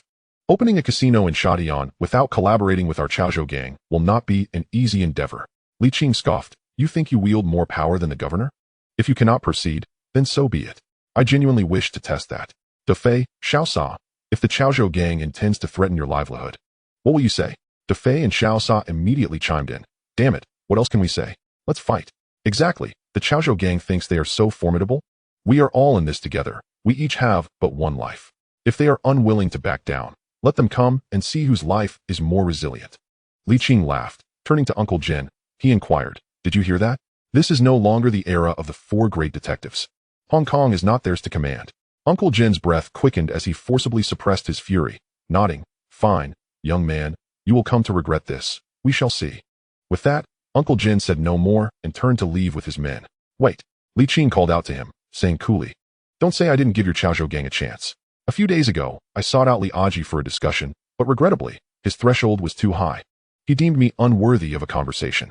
Thus, your livelihood is not being jeopardized by me, but rather, it is Li Aji who has chosen to forfeit it. At these words, Uncle Jin frowned, yet he refrained from questioning further as he led his men downstairs. Watching Uncle Jin's group depart, Robinson stepped forward, cautioning, a Qing, previously. Uncle Jin's men were handling the betting and selling powder in this establishment. Their monthly profits were substantial. He will undoubtedly not relinquish this matter easily. I am aware. Li Qing replied, narrowing his eyes. But from the moment Li Aji refused me entry through the gates of his villa, the possibility of collaboration between myself and the Chaozhou gang has been extinguished forever. With that, Li Qing turned to Xiao Sa and De Fei, instructing, during this period, heighten our defenses. If the Chaozhou gang comes looking for trouble, contact me immediately. Understood. Rest assured, Mr. Li, if that old fool dares to return and stir up trouble, we are not helpless. Xiao Sa and De Fei nodded vigorously, their expressions fierce. If the Chaozhou gang truly dared to threaten their livelihoods, they would resort to any means necessary. Chapter 44. Li Aji invited me? Tell him I'm unavailable. After Uncle Jin left the casino, his anger only intensified. As a veteran of the Chaozhou gang, who had navigated through the tumultuous times since the era of the four great detectives, he had never been bullied in such a manner.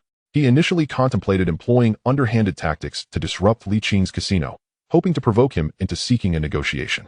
However, recalling Li Qing's parting words, he decided to first inquire with Li Aji to uncover the truth of the situation. Thus, Uncle Jin made his way to Li Aji's villa that very night. At this hour, Li Aji was already asleep beside his wife and child, and upon hearing that Uncle Jin was seeking him, he couldn't help but feel perplexed. What could Uncle Jin want at this hour? He seldom visited unless there was something pressing. So could there be trouble?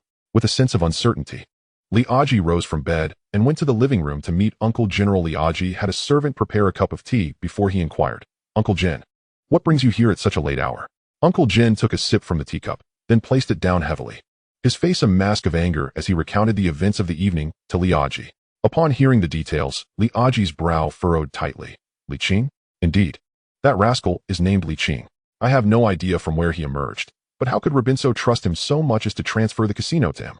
Uncle Jin, filled with indignation, retorted, Aji, I fought alongside your father in the past, enduring countless storms together.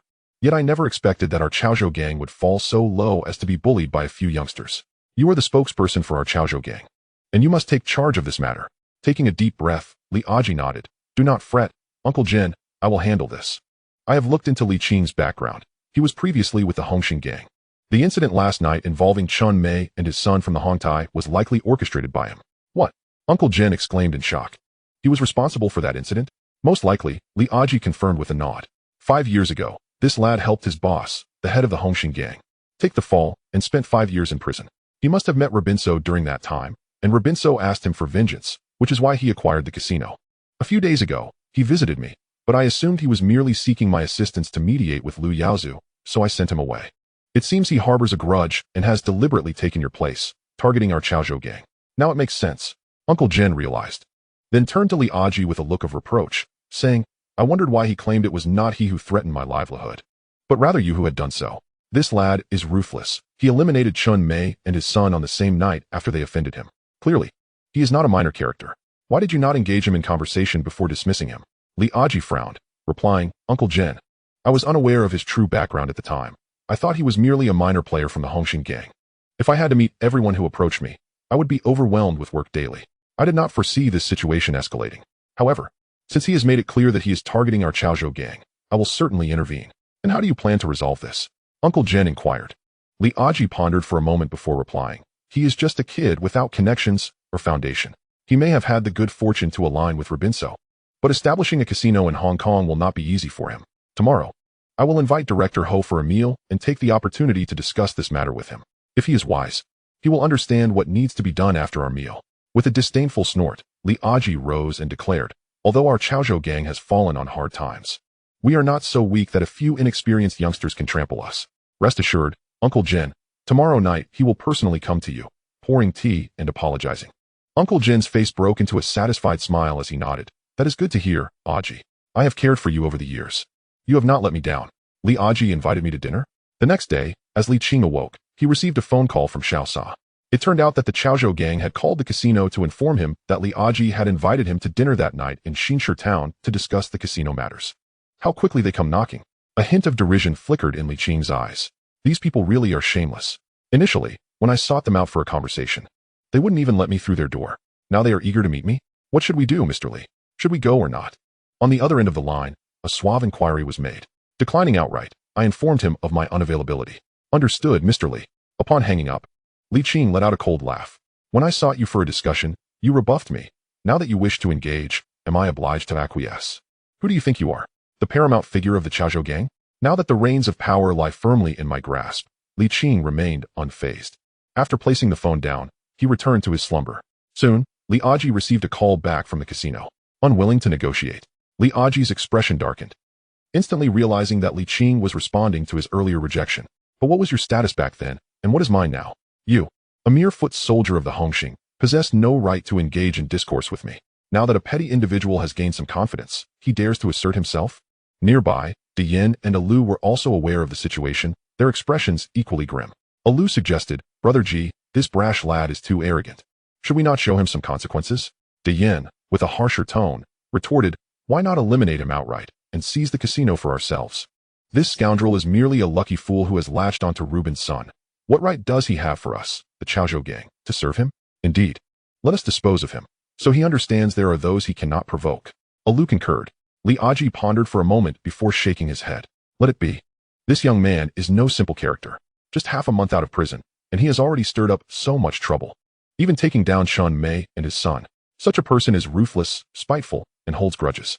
Unless we can decisively deal with him in one go, he will undoubtedly become a continual source of trouble. We are currently in a stable position, earning money. There is no need to provoke this reckless youth over trivial matters. Furthermore, he is with Hongxing, and we are unaware of their current stance towards him.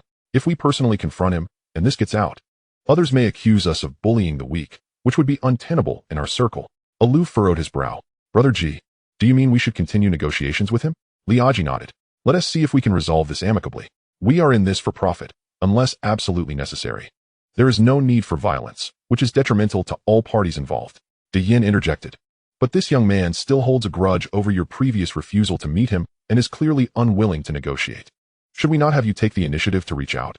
No need, replied Li Aji, waving his hand. I will call Director Ho and have him arrange a meeting. If he wishes to open a casino in Shatin, The first hurdle he must face is the Shatin police station. He wouldn't dare disregard Director Ho's influence.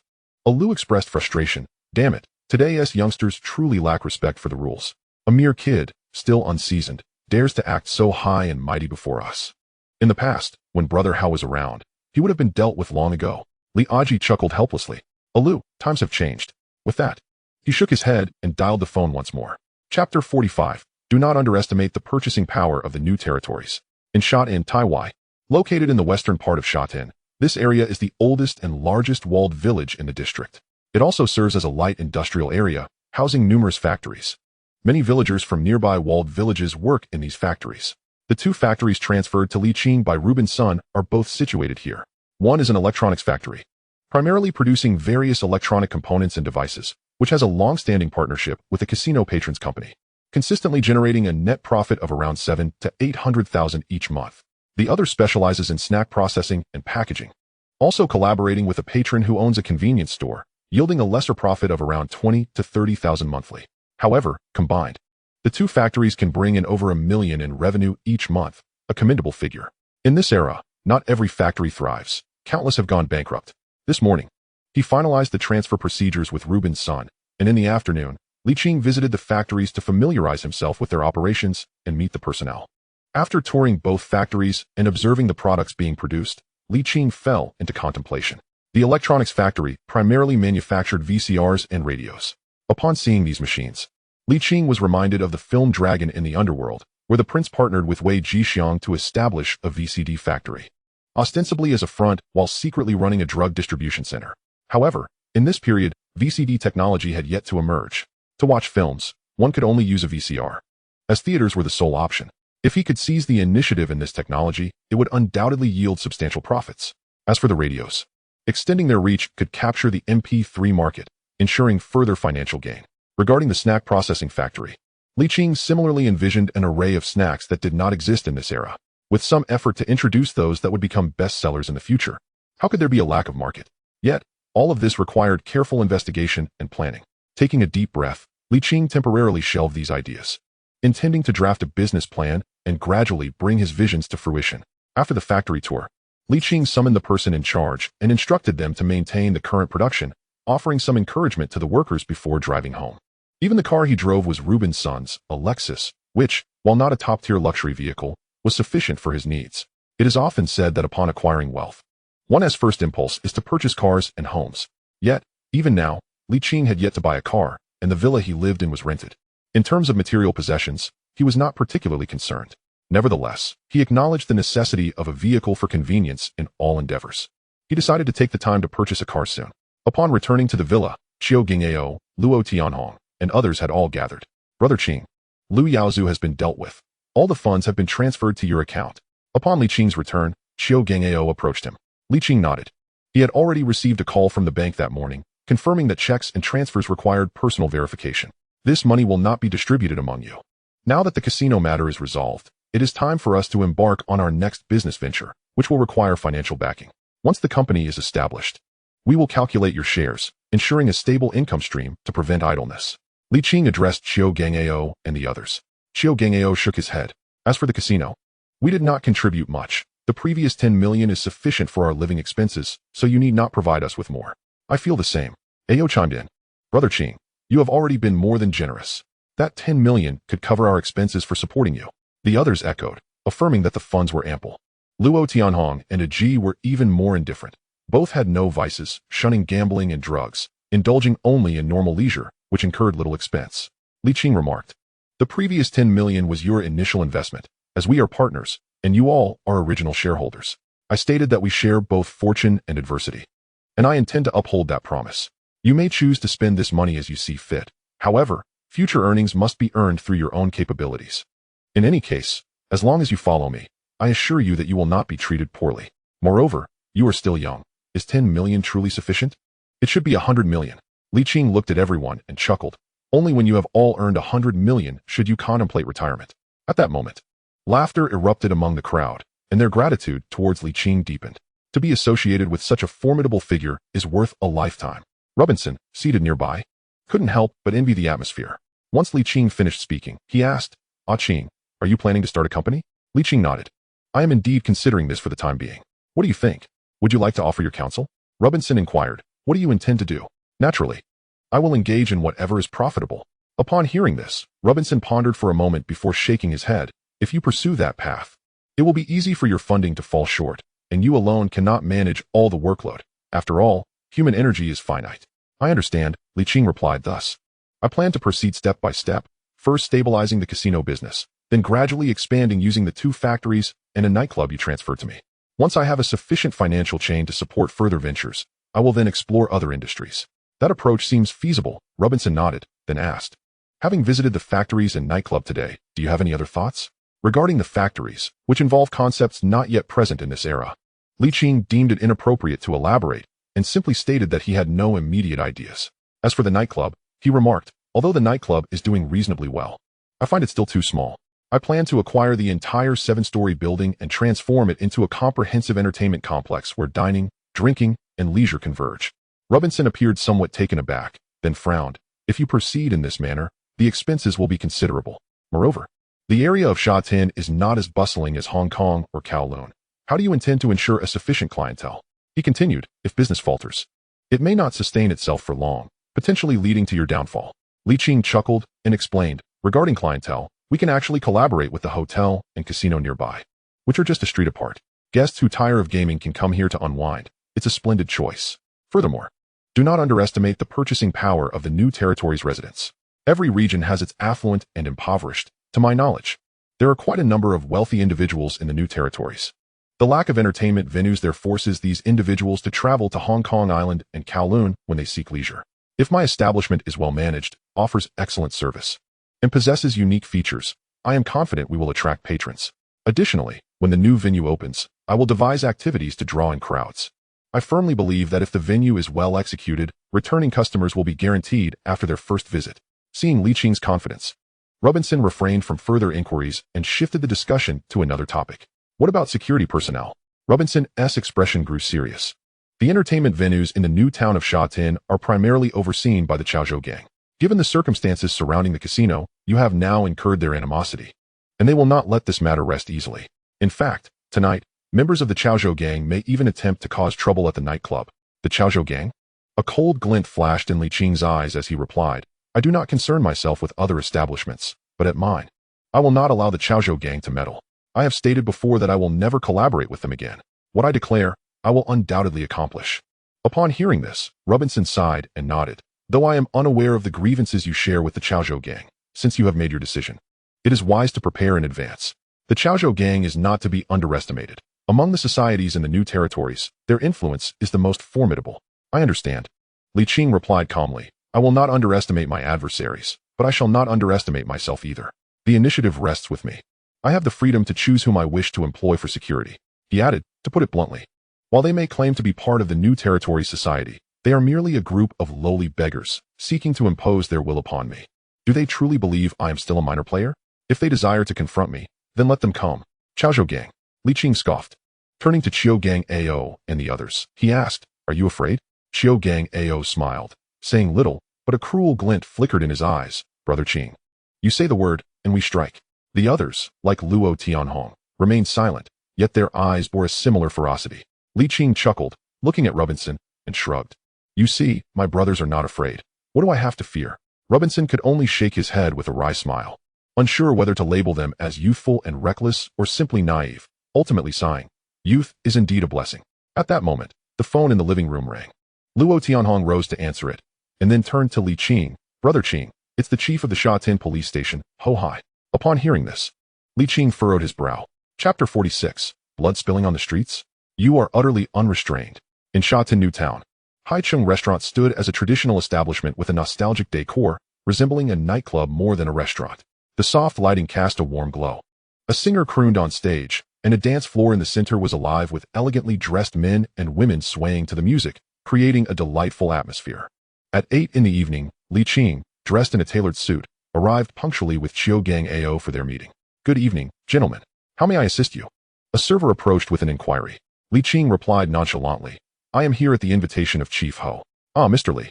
The server's demeanor instantly warmed, and they quickly led the way. The boss and Chief Ho are upstairs. Please follow me. Ascending to the second floor, Li Qing spotted Ho Hai, seated by the window, engaged in lively conversation with another man, also clad in a suit and tie, sporting slicked-back hair. Surrounding them were several bodyguards, though they appeared somewhat aged. The server guided Li Qing and his companion to the table, announcing, "Boss, Mr. Li has arrived." Upon hearing this, Ho Hai and his companion ceased their conversation and turned to look. Immediately, Ho Hai rose with a smile. "Mr. Li has arrived? Please, take a seat." "Chief Ho." Li Qing nodded and settled onto the sofa beside Ho Hai, while Qiugang Ao stood by with his hands clasped behind his back. "Ah, Mr. Li, I must say, I am quite fond of young talents like yourself. I have long wished to invite you for a drink, but I was previously occupied. Today, fate has brought us together. We must have a good talk." Ho Hai, now devoid of the stern demeanor he bore at the police station, greeted Li Qing in a very familiar manner, clearly accustomed to such venues. "Chief Ho, you flatter me." Li Qing smiled. "While I may disregard others' sentiments, I cannot overlook your invitation, Chief Ho. No matter how busy I am, I must make time to heed your guidance. Moreover, as your junior, it would be improper for you to invite me tonight. I shall take the initiative to pour myself 3 cups. This statement not only brought a flush of color to Ho Hai's face, but also earned Liaji, the silent observer across the table, a newfound respect for this bold youth who dared to challenge him. Initially, he had presumed Li Qing to be merely an impulsive and thoughtless young man who had stumbled upon fortune, but now it appeared he was not entirely lacking in wisdom. In that case, the conversation will be much more agreeable tonight. Liaji couldn't help but feel a surge of confidence within. What teachings and admonitions are there? We are here tonight for a private gathering. Simply being here signifies friendship. Ah Qing, there's no need for such formality. Ho Hai chuckled. By the way, Ah Qing, I hope it's not too presumptuous of me to call you that. Not at all. Li Qing waved his hand with a smile. What you say, Chief Inspector Ho, is quite true. We are all friends here, so we may as well be as close as we wish. Immediately, Ho Hai's satisfaction grew, and his fondness for Li Qing increased. A young person of promise, yet unassuming and polite, he exhibited discernment and courtesy. Such youth is whom he most enjoys associating with. For individuals like him often have the potential to achieve great heights, thus yielding greater benefits for Ho Hai as well. Who could resist such a mutually beneficial arrangement? Come, Ah Qing, allow me to introduce you. This gentleman is Mr. Liaji from the Chaozhou United Association. Ho Hai dutifully played the role of intermediary. Beginning the introductions, Aji Go, this is Ah Qing. Ah Qing, I trust you don't mind my calling you that? Liaji rose and extended his hand, wearing a smile. As the saying goes, one does not strike a smiling face. Li Qing, too, refrained from being aloof and shook his hand, responding lightly. As the leader of the Chaozhou gang, Aji Gu holds considerable influence, whereas I am but a minor figure. You may address me however you wish. Upon hearing this, Liaji understood that Li Qing was subtly indicating his desire to be excluded from any further discussion, and he chuckled. Ah Qing, as the saying goes, one does not become acquainted without a good fight. The previous misunderstanding was merely due to our unfamiliarity. I only learned through Chief Inspector Ho that we are all friends. Just a small misunderstanding, and in front of Chief Inspector Ho, it is best to clear the air, don't you think? Ho Hai promptly interjected. Aji Gu is correct. It was merely a small misunderstanding, and now that it's been resolved, we can move on. We'll all be in Shatian together, and there will be plenty of opportunities to interact. Right, Ah Qing? Come, let us raise a glass. As he spoke, Ho Hai personally stood up to pour wine for both of them. Well, since Chief Inspector Ho has spoken, I must show my respect. To refuse would be most ungrateful. Li Qing lifted his glass and downed it in one gulp. Ah, now that's the spirit. Ho Hai exclaimed, we are all friends here. There's no need to let trivial matters affect our camaraderie. After finishing his drink, Liaji wiped the wine residue from the corner of his mouth, raised his empty glass as a gesture, and then turned to Li Qing, saying, Ah Qing, since the misunderstanding has been cleared, let us address the matter of the casino. Li Qing waved his hand to interrupt. Aji Go, what does our misunderstanding have to do with the casino? Liaji frowned. What do you mean by that? Li Qing replied coolly. Aji Go, the casino was transferred to me by Robinson. Since it is my establishment, I am the owner. As the owner, I have the freedom to invite whomever I wish to oversee it. Surely you wouldn't expect to govern that as well? Liaji's brow furrowed tightly as he glanced at Ho Hai. However, Ho Hai immediately averted his gaze to the ceiling, adopting an expression of indifference. Liaji's heart sank as he said, Ah Qing, after all, Uncle Jin has been in the casino for many years, as the saying goes. Even if there is no merit, there is still hard work. Moreover, many of the patrons in that establishment are there because of Uncle General Aji Go. Li Qing interrupted. I stated clearly last night that if the customers brought in by Uncle Jin wish to play elsewhere, I will not hold them back, as long as Uncle Jin has the ability to bring them along. Speaking of merits, I must address this matter.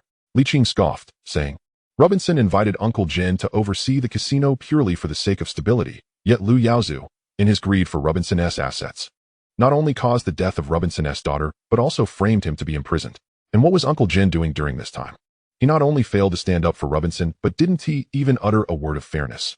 He simply sided with whoever offered him money. Aji Gu. After so many years of camaraderie, who wouldn't feel disheartened in such a situation?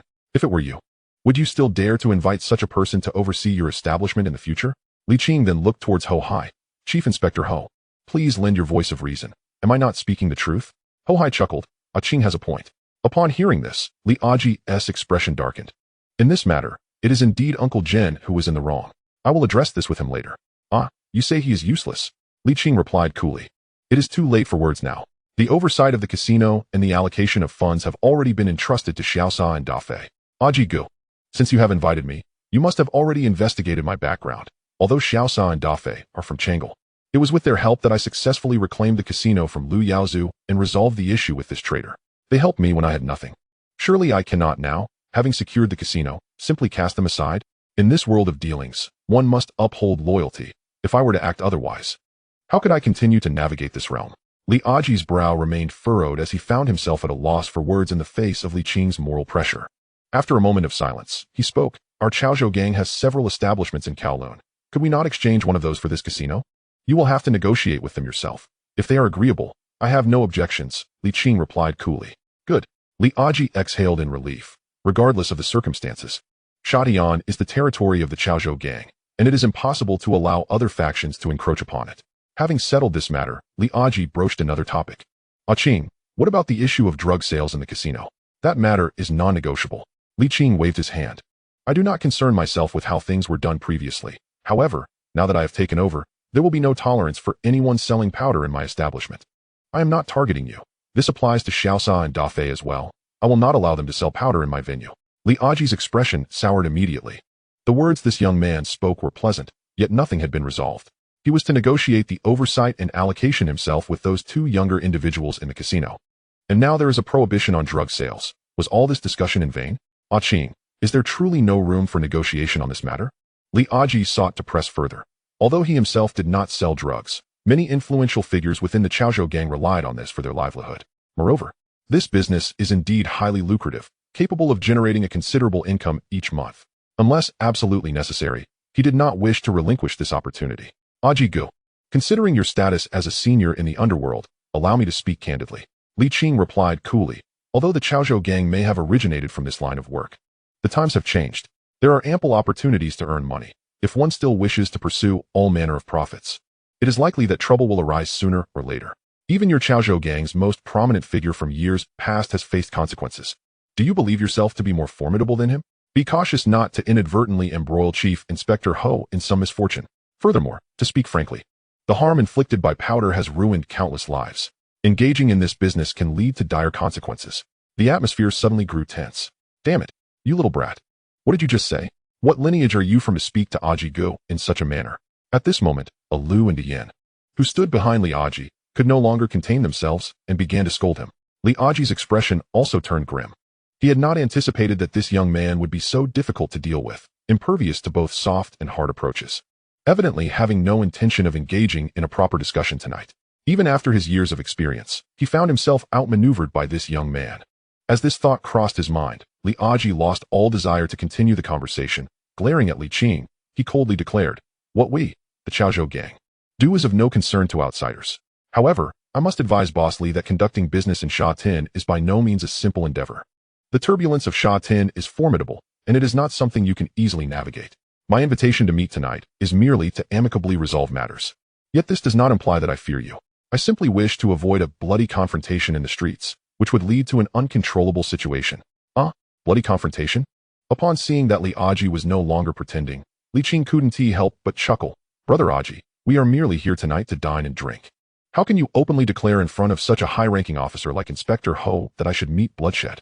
You are utterly lawless. As the conversation reached its climax, Li Qing pointed a finger at Li Aji, his gaze equally frosty. The atmosphere became tense in an instant. Ho Hai, sitting nearby, felt somewhat helpless. Everything was going smoothly. How had it suddenly escalated into anger? Lawless? Who is truly lawless here? Just then, a boisterous voice shattered the silence. Li Qing turned to see a man, also clad in a suit, slicked back hair, and cigar in mouth, striding confidently towards them, exuding an aura even more commanding than Li Aji's. Upon noticing the scene, the man's interest peaked. Oh, Inspector Ho, and Brother Aji is here too? What could be causing such anger? The old man is quite furious, ha. Seeing this brazen man, Li Aji's expression darkened. A Yong. Chapter 47. If you won't negotiate, I shall seek out Jiang Tianxing directly. A Yong? What brings you here? Come. Sit. Upon seeing this man, Ho Hai felt an increased headache, but still managed to greet him with a smile. This individual, known as Deng Jiayong, is another gang leader under the Shanghai Gang's boss Zhu in the New Territories.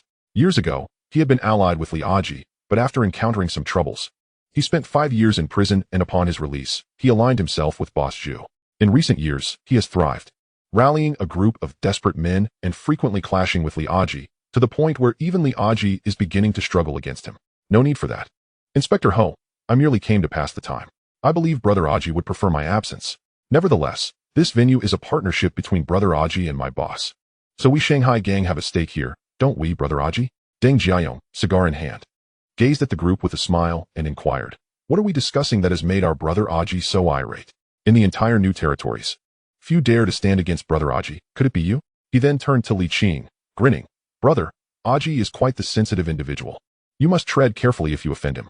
But fear not, I will protect you. In the New Territories, it is not solely Brother Aji who wields power. Li Aji's expression soured, showing no inclination to engage with Deng Jiayong. He picked up his coat and stated, Inspector Ho, I shall take my leave now. We can reschedule for another time. Ho Hai quickly rose. You're leaving already? Brother Aji, why not stay a bit longer? No need. You all continue your discussion. Li Aji suppressed his fury and departed with his entourage. This man truly cannot take a joke. What kind of leader is he? TCH. Deng Jiayong shook his head, gesturing in a manner that was infuriating, causing Li Qing to feel an urge to strike him. However, since this fellow was currently opposing Li Aji, it could be advantageous for himself. Thus, Li Qing chose to ignore him, exchanging a few words to dismiss him before turning to Ho Hai. Inspector, I apologize for overshadowing your authority tonight. Ho Hai sighed and waved it off. It's a minor issue, but regarding the casino matter, Ah Qing, are you truly unwilling to allow the Chaozhou gang to enter? Li Qing nodded. I've already made myself clear. The Chaozhou gang has spent these years supporting the weak and infirm, merely guarding venues, unable to protect even their own boss. What purpose do they serve? Furthermore, although I was provoking Li Aji with my words, I genuinely believe this. After all these years, the Chaozhou gang still seeks to earn a profit. If they continue down this path, their demise is inevitable. I heard that a police officer who once targeted them has returned, having ascended to the rank of inspector. Named Zhang Taizhu. This individual is now in the O department and continues to keep a watchful eye on them. Despite Li Aji's business being stable in recent years, his spirit has waned. Even Deng Jiayong, once a mere subordinate, now dares to act arrogantly above him. To put it bluntly, he has become a cowardly rat. A rat without courage cannot evade the clutches of the cat, Zhang Taizhu. Inspector, although you have collaborated with Li Aji for many years, I would advise you to swiftly delineate your boundaries with him. Otherwise, should Li Aji inadvertently encounter trouble, you may find yourself dragged down with him. It is not worth it to entangle yourself for a mere pittance. This statement from Li Qing was exceedingly forthright, yet he only touched upon the matter lightly. After delivering his message, Li Qing refrained from further discussion, smiling as he stood. I have other matters to attend to. I will treat you to a meal another day to make amends. All right, Ah Qing, take care. Ho Hai nodded and rose to see him off. However, after watching Li Qing depart, he returned to the sofa, lighting a cigarette, his mind replaying Li Qing's words, his gaze drifting with the ascending smoke. On the other side, Deng Jiayong, embracing his woman in the corner, watched Li Qing and the others leave, then turned to his subordinate. Go investigate this kid's background. See where he comes from. Brother Yong, do you intend to take action against him? The subordinate asked quietly. Take action? What action? Deng Jiayong's eyes flickered as he replied. This kid is clearly at odds with Li Aji. Perfect. The enemy of my enemy is my friend. First, let us investigate his background and see if he is worthy of collaboration with me. If he proves useful, then we'll recruit him to take down Li Aji and seize his business. If he is useless, does it even need to be asked? Useless people have no right to collaborate with me. Once we deal with Li Aji, we can frame this kid, letting the Chaozhou gang's weaklings cause him trouble, conveniently relieving my pressure. Understood, Brother Yong. After leaving the restaurant, Xiao Gongao spoke up. Qingge, since we couldn't reach an agreement tonight, Li Aji will likely not let this rest. Should we take the initiative? Not yet, Li Qing replied nonchalantly. Though the Chaozhou gang is not what it once was, they are not to be trifled with. After all, they have their own fighters. Engaging them directly will only lead to mutual destruction. Furthermore, our manpower is insufficient, and our foundation is unstable. We have yet to firmly establish ourselves in Sha Tin. If we act rashly, even if we eliminate Li Aji, we will gain nothing but trouble. As he spoke, Li Qing's gaze flickered. Currently, isn't Deng Jiayong from the Shanghai gang at odds with him? Let them fight it out. The fiercer, the better. We can just watch the show. Unless the Chaozhou gang comes after us first, we should ignore them and focus on our business. And if they come after us first? Qiu Gongao furrowed his brow and asked. Then we will have our reason to retaliate, joining forces with Deng Jiayong against them. This battle will allow us to firmly establish ourselves in Sha Tin, dissuading others from provoking us. Understood. Qiu Gongao nodded and then inquired, Qinggu, where shall we head now? Let's south go to Bolin Street. Li Qing contemplated for a moment before responding. Kuan-gu has helped me significantly in the past. Now that the casino matter is temporarily resolved, it is time to repay his kindness. Moreover, I have some matters I wish to discuss with him to explore potential collaboration. Excellent. Qiu Gongao nodded and promptly got into the car, steering towards Kowloon. Meanwhile, Li Aji was also in a vehicle, making his way home. Alu, seated in the front passenger seat, expressed his discontent, saying, Damn it, Aji-gu, that kid is utterly arrogant. He clearly doesn't regard you as a threat. We should strike first and eliminate him. De Yin furrowed his brow and added, Indeed, Aji-gu, we have been retreating for years. And now even a few fledgling youngsters look down on us. If this issue isn't resolved, how can our Chaozhou gang maintain any standing in the underworld? We would become a laughingstock. Furthermore, even our own brothers might enough said, Li Aji interrupted, rubbing his temples with a hint of frustration. What concerns me now is not that brat, but Ayom. Did you see his attitude tonight? He is becoming increasingly audacious. Ayom? Alu frowned, snorting. In recent years, Ayom has grown bolder. Every time we take a step back, he pushes forward. I suspect he was behind the incident with Feng San, pretending to be compassionate. Yes, Aji-gu, I believe Ayom will inevitably turn against us. We might as well strike first, De Yin suggested. Li Aji sighed. Feeling a sense of helplessness, among our strongest brothers from back in the day, many are dead or have left. Those who remain are all aging. How can we engage in violence? What do you mean by that, Aji-gu? De Yin asked, perplexed. Li Aji exhaled deeply, stating, Regarding Ayom, I will find time to discuss this with Boss Zhu. Ayom is currently more aligned with him, so how we proceed will depend on Zhu's perspective. As for the casino issue, Li Aji pondered for a moment and sighed. Let's discuss it further. Discuss further? De Yin questioned in confusion. That arrogant brat is clearly uninterested in negotiation. The casino is his domain. If he refuses to relent, do you expect our people to force their way in? I see no point in further discussion. We should eliminate him and seize the territory ourselves. Li Aji shook his head. In this line of work, we must adhere to principles. If we eliminate him without justification, we will be accused of bullying the weak.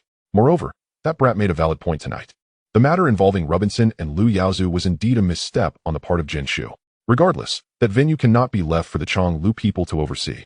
The new territories are our last stronghold, and if we retreat any further, we will have nothing left. As he spoke, Li Aji pondered for a moment and added, Didn't that brat claim to be affiliated with Hongxing during his visit? Since he is unwilling to negotiate, I will speak directly with Jiang Tiansheng and see what he has to say. If Jiang Tiansheng is indifferent, we will handle it ourselves. Li Aji turned to Alu and instructed, Alu, you will personally visit tomorrow to arrange a meeting with Jiang Tiansheng. Understood, Aji-gu. Chapter 48, 13 May of Bolin Street. Bolin Street in Mongkok was as lively as ever, especially at night. It fully showcased its reputation as a famous red light district in Hong Kong, with dazzling lights and vibrant neon signs illuminating the surroundings. Groups of small-time hoodlums loitered along the street, littering the ground with cigarette butts and soda cans, only momentarily showing restraint when the patrol officers of the mobile unit passed by. Li Qing arrived at Bolin Street with Qiu Gongao and couldn't help but feel a sense of nostalgia at the bustling scene. Compared to Bolin Street, Shatian felt like a rural area. The foot traffic was incomparable. However, given his current resources, seeking opportunities in the new territories was the wisest course of action. In a place like Hong Kong and Kowloon, where every inch was valuable, gaining a foothold was no simple task. Patience was key. He would first develop in the new territories and gradually make his way into Hong Kong and Kowloon when the opportunity arose. One day, he would undoubtedly establish a legacy throughout Hong Kong. Before long, the car arrived at the entrance of Chien Kuen International Film Production Company.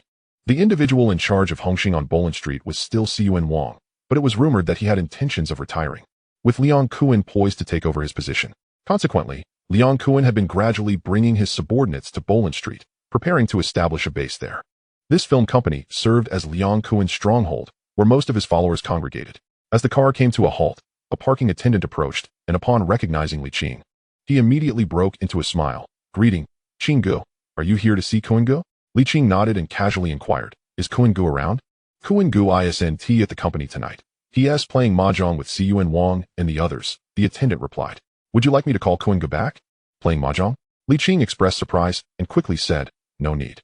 Just tell me where Kuan-gu is and park the car for me. I'll go find him." After all, Liang Kuan was a leader who had assisted him significantly. It was only right for him to seek out Kuan-gu rather than have him come to meet him. Li Qing understood this principle of propriety. "All right, Qinggu. The mahjong parlor isn't far from here. It's just down that alley. Let me take you there," the attendant offered, preparing to lead the way. However, at that moment, two young girls suddenly dashed up from behind, moving so swiftly that even Li Qing was bumped into. "Hey, what are you doing standing by the road? You bumped into me, didn't you? Pay up." One of the girls, dressed in typical delinquent fashion with short hair and earrings, wore blue overalls and chewed gum, now nursing her shoulder while extending her hand towards Li Qing in an unreasonable manner. The other girl beside her, possessing a gentle and graceful appearance, appeared more sensible and quickly intervened, saying, "Forget it, May. You clearly ran into him. How can you ask him for money?" Turning to Li Qing, she added apologetically, "I'm sorry, sir. I apologize on behalf of May. Wow, you little Aaron. Have you fallen for this handsome guy just because he is good looking? You're helping a stranger instead of me." The first girl complained indignantly. 13 May, what are you doing?" At that moment, the attendant regained his composure and quickly admonished, "Qinggu is here to see Kuan-gu. Don't cause trouble. You bumped into Qinggu. Apologize immediately." "Qinggu? Which Qinggu?" 13 May paused, then suddenly realized something, her eyes widening as she turned to scrutinize Li Qing. "You can't be the famed boxing champion Qing, who has been making waves recently. Can you? I heard you and your 8 comrades took down over 100 from Hong Tai." Even the dragon head and his son realizing the implications of her words. 13 May quickly covered her mouth. "Damn, what are you blabbering about?" The attendant's expression shifted, and after scolding, he hastily bowed in apology to Li Qing. "I'm sorry. Qinggu. She is 13 May, the daughter of Kuan-gu's subordinate, Shueda. She has a bit of a temper. Please don't take it to heart." "I apologize, Qinggu. It was my fault for bumping into you," 13 May admitted, now aware that she had provoked someone formidable and instantly became contrite, nervously offering her apology. "It's nothing serious." Li Qing waved his hand, and upon hearing the introduction from the young subordinate, he scrutinized the future matriarch of Boland Street with a keen eye. However, his interest was merely piqued out of curiosity at this moment. The 13th sister was nothing more than a mere street girl, and it was not yet her time to assert authority over Boland Street. The subordinate, relieved by this, shot a glare at the 13th sister and remarked, "Consider yourself fortunate. Brother Qing is magnanimous and won't hold this against you. Just be careful on your way. Are you in such a hurry to be reborn?" After saying this, he turned to Li Qing with a forced smile, saying, "Brother Qing, let me take you to the mahjong parlor." "The mahjong parlor?" Upon hearing this, the 13th sister eagerly volunteered, "Brother Qing, which mahjong parlor are you going to? I can take you there. I grew up on this street, so I know it like the back of my hand. Stay out of it. It's none of your business." The subordinate quickly reprimanded. Li Qing, however, waved his hand dismissively and said, "It's fine if she takes me. You can attend to your own matters." "Well, if you insist." The subordinate appeared somewhat disappointed but nonetheless turned to the 13th sister, instructing her, "Brother Kuan is playing mahjong at the United Parlor. Take Brother Qing there. I warn you, don't try any tricks." "Rest assured, I definitely won't." The 13th sister quickly assured him, then turned to Li Qing with an excited expression. "I know where that mahjong parlor is. My dad plays there too. Brother Qing, let me take you." "All right, let us go." Li Qing nodded, instructing Qiu Gongao to hand over the car keys to the parking attendant before following along. Along the way, the 13th sister frequently glanced back at Li Qing, her eyes betraying an uncontainable excitement and curiosity, yet she restrained herself from asking too many questions. Beside her, Arun remained quiet, yet she too stole furtive glances at Li Qing. Due to the incident involving Hong Tai, Li Qing's name had become quite notorious on the streets. Almost everyone was aware that a formidable figure known as Fist King Qing had emerged from Hongxing, having single-handedly toppled Hong Tai's operations, first taking down 3 of his men and subsequently overwhelming an entire faction with 8 others, resulting in over 100 casualties. It was even rumored that the deaths of Chun Mei and his son were linked to him. Yet until now, Hong Tai's men had not dared to mention the incident. Not even the newly risen leader Xiao Bao, who had seemingly chosen to back down. It was akin to Li Qing single-handedly dismantling an entire gang. Such tales sounded like legendary stories from martial arts novels. At their tender age of adolescence, seeing such a legendary figure in person naturally captivated their interest. Noticing their glances, Li Qing spoke up, "If you have questions, feel free to ask. Holding them in can be quite uncomfortable." The 13th sister felt a sense of relief and tentatively inquired, "Brother Qing, is it true that you and your 8 companions toppled Hong Tai?" "What do you mean by toppled Hong Tai? Isn't he still doing well?" "It was merely a misunderstanding with him." Li Qing shook his head. The 13th sister retorted, "Because of you, Hong Tai has even changed leaders. And Shun Mei and his son have met their demise. Is that really just a misunderstanding?" She rolled her eyes, but, recognizing that Li Qing did not wish to elaborate, she shifted her inquiry. "Is it true that you took the fall for Big Brother B and spent 5 years in prison?" "Yes, that is true." Li Qing did not deny it. "Then do you still consider yourself part of Hongxing?" "Depends on the situation," Li Qing replied cryptically. "Have we arrived yet?" "We're almost there, just ahead." Seeing that Li Qing was clearly disinterested in engaging with her, the 13th sister felt a pang of disappointment as she pointed to the alley ahead. Upon reaching the alley, it was bustling with activity. A mahjong parlor was situated right there. Its name was rather straightforward, clearly indicating it was operated by a gang. The establishment, located in such a secluded area, was evidently unlicensed, yet it was filled with patrons, nearly every table occupied, smoke swirling in the air, and the sounds of tiles clashing incessantly. "Dad." As soon as they entered, the 13th sister rushed to a middle-aged man in a cartoon t-shirt, wrapping her arms around his neck and calling out, "Shui Shui da." The man turned with a look of affection and asked, "Little sister, finished school? Forgot your keys again?" "No, Dad. I brought Brother Qing to find Brother Cohen." "Brother Qing? Which Brother Qing? Have you got a boyfriend now?" Shui Shui da asked with surprise. "Of course not. I can't be bothered to explain." The 13th sister, slightly flustered, turned and called out to another table, "Brother Cohen, Brother Qing is here to see you."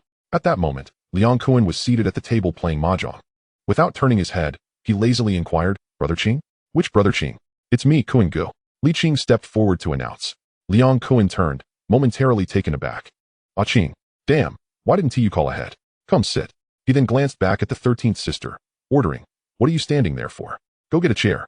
"Oh." The 13th sister, looking somewhat displeased, prepared to fetch a chair. "That's not necessary." Li Qing waved his hand, saying, "Cohen Go. I came to talk to you about something tonight. Are you busy? If not, shall we find another place to discuss?" "What can we talk about here?" Liang Cohen replied, seemingly oblivious. "Can't you see we're playing mahjong? Show a little awareness." A man at the table with Liang Cohen, mistaking Li Qing for one of Liang Cohen's subordinates, remarked with annoyance, "What's the big deal? It's just another day of mahjong."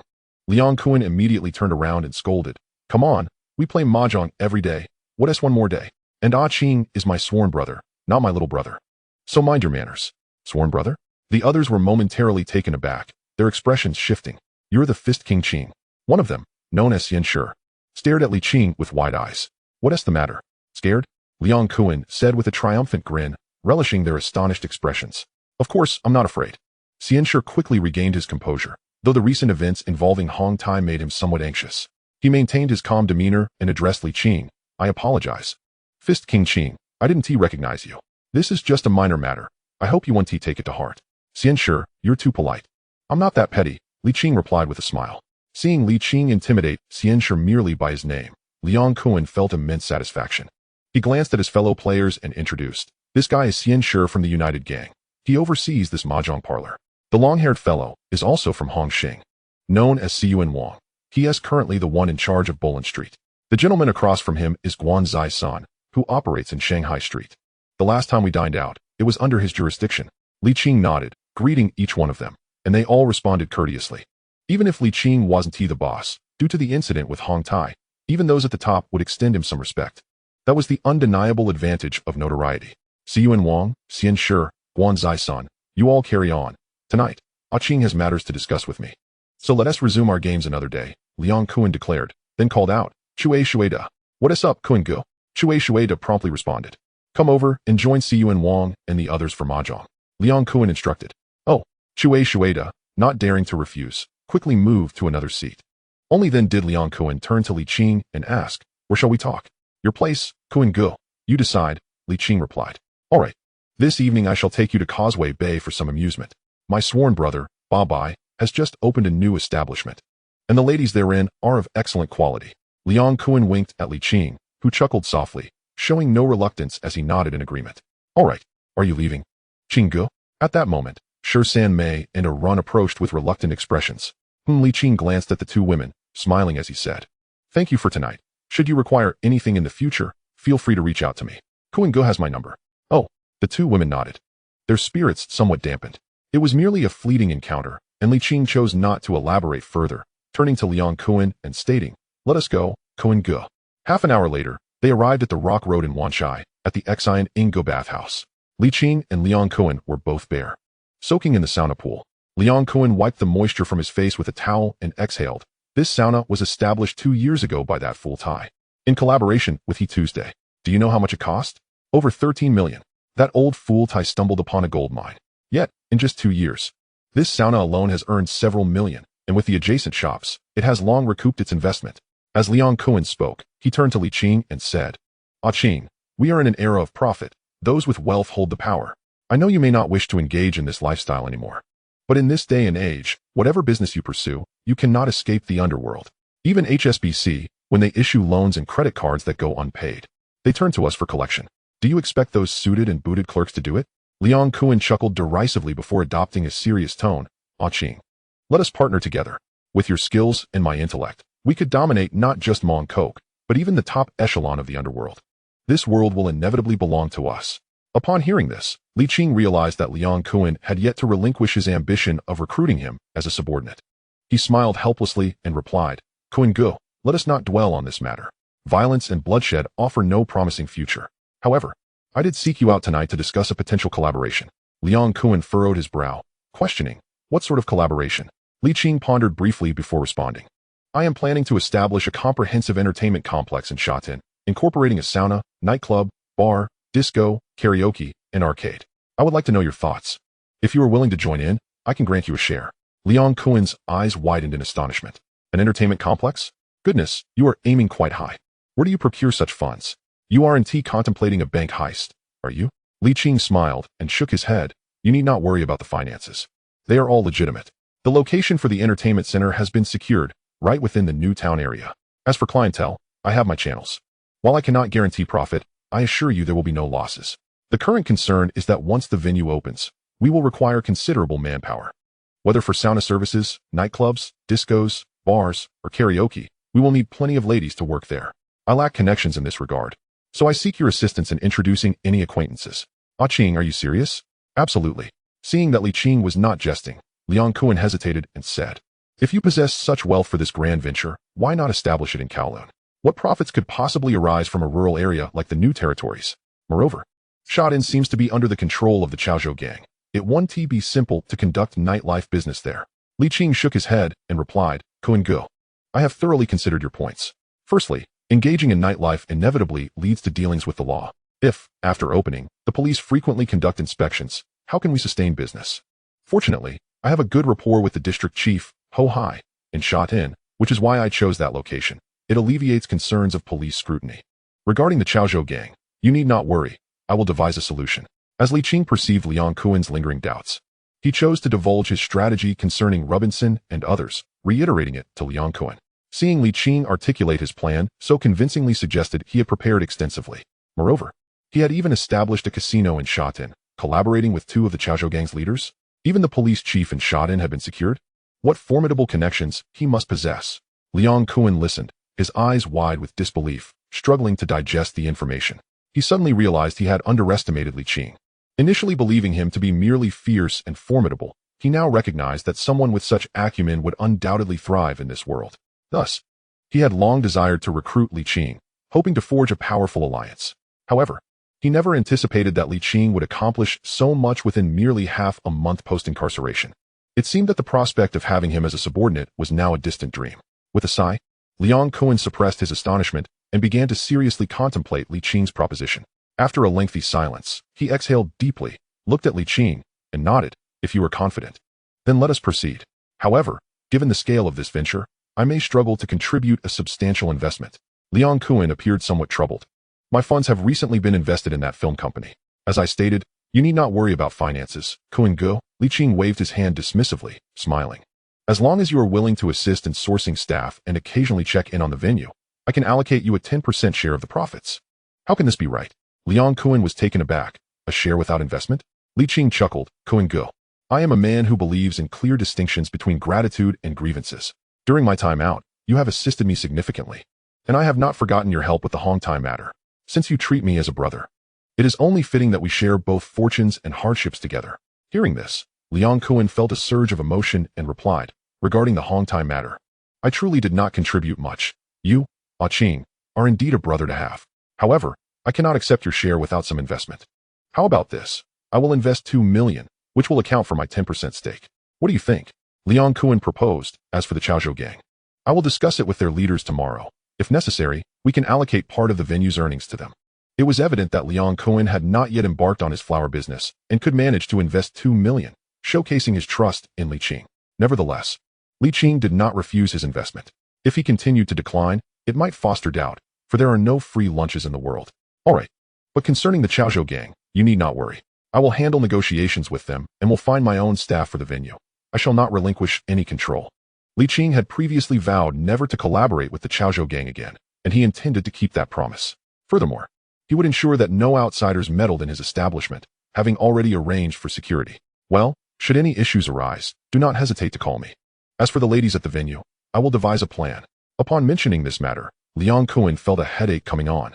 While I know a few people in this area, considering the scale of your establishment, the number of ladies required will undoubtedly be significant. My current resources are insufficient. I am confident that Kuan Gu will find a way, Li Qing remarked with a smile. Certainly, I will keep an eye on it. In any case, please inform me when you intend to commence. Liang Kuan nodded, then rose, revealing a lewd grin. Let us go upstairs for a massage. Chapter 50. What matters is not identity, but position. The following day, Liang Kuan returned to the company, recalling his conversation with Li Qing from the previous night. He summoned Sha Chong and instructed, take a few brothers to Sha Tin and investigate what Li Qing has been up to since his release from prison. Additionally, I've heard there is a casino in the new town of Sha Tin where the stakes are quite high. Have 2 of the brothers discreetly inquire if the operators and loan sharks there are affiliated with the Chang'e gang, and also ask if that establishment belongs to Li Qing. Despite Li Qing's eloquent assertions the night before, Liang Kuan felt it prudent to verify the claims for a sense of security in their collaboration. After all, what if his 200,000 was squandered? Sha Chong appeared somewhat bewildered. A casino? Didn't Brother Qing just get out recently? Why is he already running a casino? Why ask so many questions? Just go? Liang Kuan's impatience grew, his mind clouded with frustration. When Li Qing had first been released, he had contemplated recruiting him as a subordinate, considering he was the leader of the Hongxing, which afforded Liang Kuan a certain advantage. However, if what Li Qing spoke of last night was indeed true, then Liang Kuan found himself utterly devoid of any leverage. Not only was he without advantage, but he might even have to address Li Qing with a polite brotherly in the future. His current state of mind was a tumultuous blend of concern for his brother's hardships and envy over his brother's newfound luxury. It was utterly deplorable. I understand. Brother Kuan, Sha Chong, sensing Liang Kuan's discontent, chose not to provoke further misfortune and promptly left to carry out his task. At that moment, a junior member rushed in, exclaiming, Brother Kuan, Mr. Jiang's on the phone. Mr. Jiang? Which Mr. Jiang? Liang Kuan paused, puzzled. Our Hongxing's top leader, of course. Jiang Tianxing? Liang Kuan furrowed his brow, wondering what Jiang Tianxing wanted with him. Confounded, he approached the phone, answering hello? Who is this? Kuan, it's me. Jiang Tianxing's voice came through the line. Ah, Brother Sheng. Liang Kuan offered a courteous greeting before inquiring, what brings you to call? Not much. Just wanted to ask if you know someone named Li Qing, also known as King of Fists? Jiang Tianxing continued.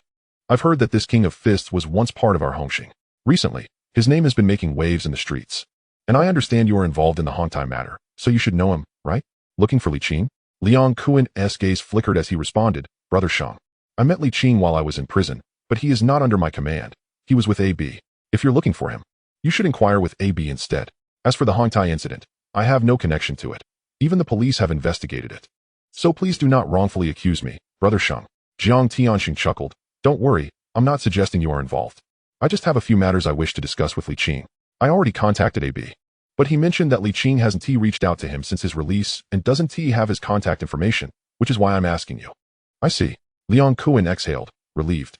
Although he was uncertain of Jiang Tianxing's intentions regarding Li Qing, he offered, I can indeed get in touch with Li Qing. If you have something to convey, I could relay it for you. He had Li Qing's number, but did not wish to disclose it without permission.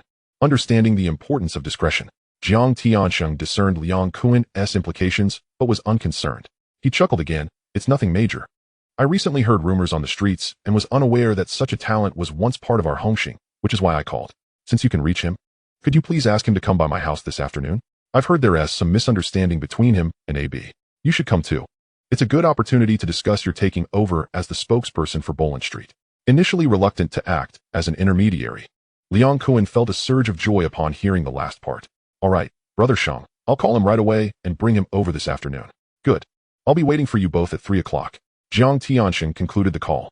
Liang Kuan set down the phone, his eyes gleaming with excitement. Yet he could not help but mutter, that bastard only thinks of me when he needs something. The previous discussions regarding his assumption of the Boland Street leadership had been settled over half a month ago, yet the obstinate Quan Wang had refused to step down, clearly aiming to prolong his tenure for financial gain. Even Jiang Tianxing had been vague about a definitive timeline, leaving Liang Kuan in a precarious position. He had anticipated having to wait until the year-end meeting to resolve matters, but it seemed that as long as he could bring Li Qing for a discussion, there was a chance to expedite the process. The prospect of an early ascension was indeed most desirable. Liang Kuan swiftly picked up the phone and dialed Li Qing, the first words out of his mouth being, Li Qing, you must help me this time. Meanwhile, Li Qing had just returned to his villa when he received Liang Kuan's call and felt somewhat bewildered. It had only been a little over half an hour since they parted. What could have happened? After listening to Liang Kuan's account, he too felt perplexed. What does Jiang Tianxing want with me? Liang Kuan explained, Li Qing. Jiang Tianxing just mentioned over the phone that there seems to be some misunderstanding between you and AB, and he wishes to discuss it with you. I believe he is aware of your ties to Hongxing and wants to see you reintegrate. Li Qing nodded thoughtfully.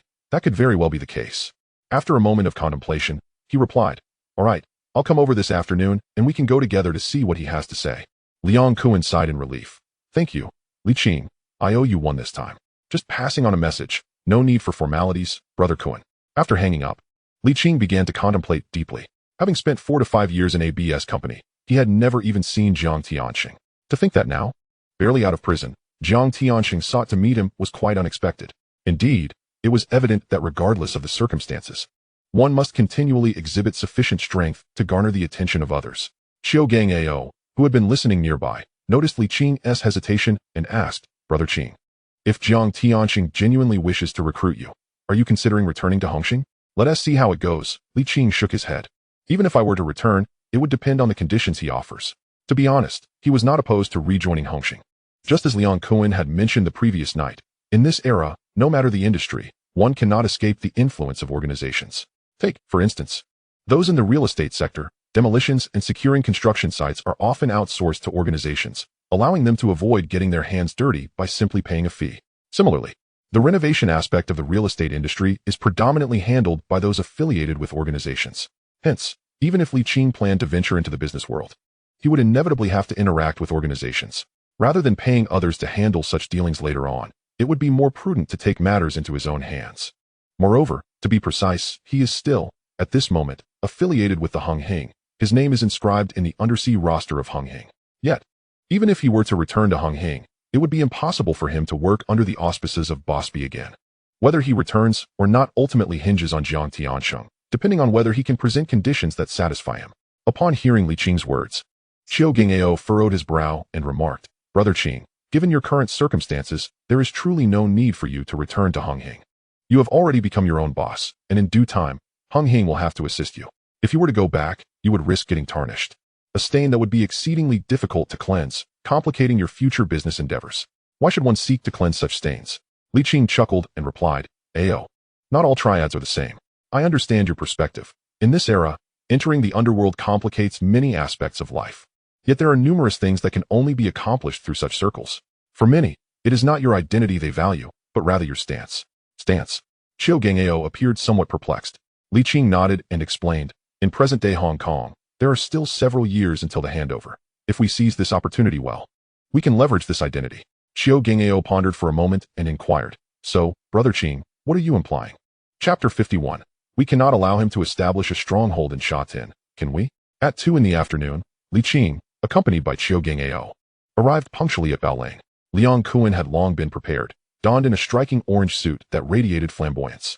Upon seeing Li Qing's arrival, Liang Kuan wasted no time, taking only his trusted aide Sha Chong, and they proceeded to Jiang Tianxing's residence together. As the second-generation leader of Hongxing, Jiang Tianxing's abode was equally opulent.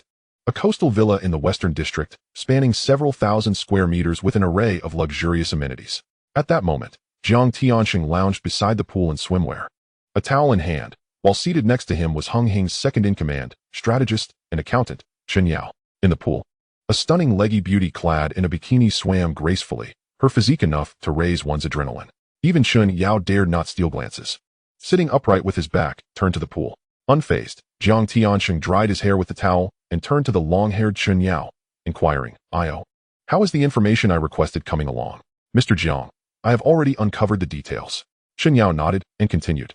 "The Li Qing you mentioned joined the organization about 7 or 8 years ago, initially following AB, and was formally recorded in the undersea roster in 81. In 83, after AB and Dongxing's Sha Biao clashed over a renovation project, a fatal incident ensued, and Li Qing was framed to take the fall and imprisoned. Initially sentenced to 3 years, he ended up with an additional 2 years for severely injuring 2 security chiefs in Stanley Prison, only released at the end of last month. With a Kun personally dispatching someone to pick him up, even hosting a welcome banquet for him at a restaurant on Shanghai Street. Injured 2 security chiefs? Jiang Tianxing expressed surprise. This fellow truly possesses a ruthless streak. Chen Yao nodded. I have heard that he commanded considerable respect in Stanley, within that prison. There wasn't a soul who dared to defy him. The inmates even nicknamed him the Little Tyrant of Stanley. Over the past few years, his reputation had already begun to circulate among inmates, though few cared to pay attention to prison affairs, and the tales were often exaggerated, leading many to doubt their veracity. However, it seems those rumors may not have been unfounded, wouldn't you agree? Jiang Tianxing asked. Indeed, Chen Yao affirmed, based on his actions since his release. The previous rumors about him appear to hold true. I even inquired among contacts at Stanley. For the past 5 years, Li Qing has indeed been the dominant figure there. Jiang Tianxing mused. How could such a talent have remained inconspicuous while working under Boss B? Chen Yao replied, I also inquired about AB, and he stated he had never encountered someone as formidable as Li Qing before. Otherwise, he would not have arranged for him to serve time. I suspect his transformation may have occurred during his imprisonment. After all, Mr. Jiang, you understand that in such an environment, one cannot survive without some capability. And it is not unusual for a person to change in such circumstances. Perhaps, Jiang Tianxing replied noncommittally, then asked, what about his actions in the past half-month? What are the specifics of his entanglements with the Chaozhou gang? Even Li Aji personally called me, seeking to arrange a discussion with this young man. Chen Yao began recounting the significant events Li Qing had engaged in since his release, such as negotiating with the Chonglu Society over a female student, robbing Lu Yaozu's casino, and various disputes with Hong Tai. Although these matters had not been deliberately publicized, they were traceable and not difficult to investigate. Upon hearing this, Jiang Tianxing could not help but express his astonishment, exclaiming, this young man is not only formidable and ruthless, but he also knows how to utilize the little tyrant persona to settle matters with Hong Tai. His fortune seems to be remarkably favorable, one must admit. He is indeed a rare talent. Chen Yao nodded. Regarding the deaths of Chun Mei and his son, although the police have not found evidence to implicate him, it is highly probable he was involved.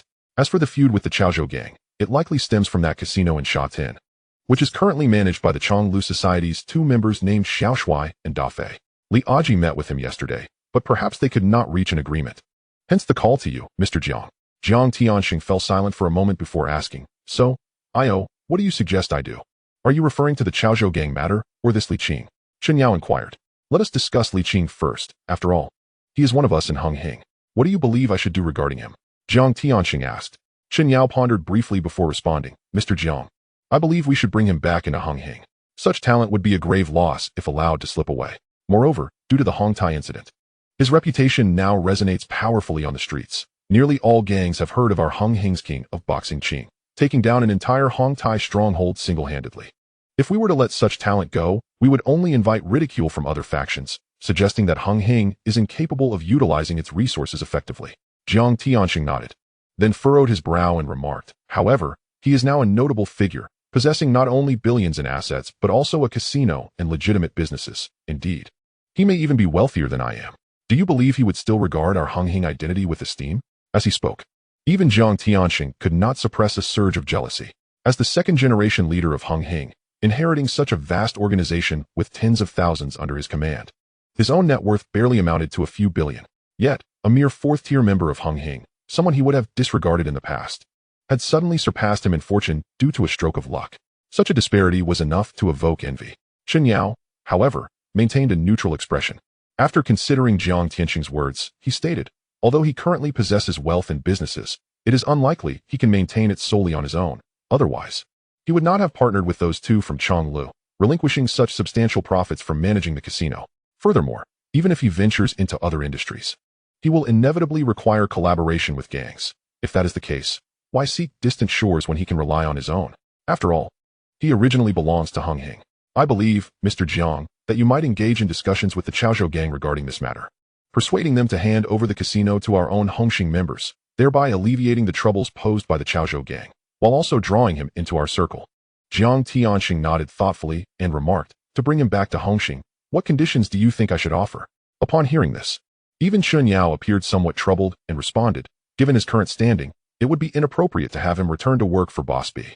Even if we were to bestow upon him a red stick, a pair of straw sandals, and a white paper fan, granting him the title of Big Brother, he may not even regard it with esteem. However, if we were to directly appoint him as a hall master, it would be challenging considering that we already have 12 factions within Hongxing, each with their own leaders, and there are not enough positions to go around. Just like in Causeway Bay and Mongkok, it would require Hongxing and Suanjuan to step aside to create openings for A, B, and a Kuan. After a brief pause, Chun Yao turned to Jiang Tianxing, furrowing his brow, and said, surely we cannot have him establish a hall in Shoten? That area is, after all, the territory of the Chaozhou gang. Jiang Tianxing shook his head. The Chaozhou gang and our Hongxing are both factions from Chaozhou. It would be inappropriate to encroach upon their territory. After a moment of contemplation, Jiang Tianxing looked at Chun Yao and proposed, similar to you, let him become our Hongxing's 438, a second in command, and also the head of the punishment hall. What do you think? Chun Yao's expression shifted to one of surprise upon hearing this. Mr. Jiang, your guests have arrived. At that moment, a servant from the villa reported. Show them in. Jiang Tianxing instructed, then turned to Chun Yao and said, they are here. We shall speak later. Chun Yao nodded in agreement. Chapter 52, Meeting Jiang Tianxing. Damn it. Being the leader has its perks, living in such a grand villa. As soon as he entered the villa, Liang Kuan murmured to himself, his eyes nearly sparkling as he gazed at Jiang Tianxing's seaside villa. After years of hustling, he was still crammed into a rundown building of mere hundreds of square feet, and seeing the lavishness of Jiang Tianxing's residence left him feeling quite envious.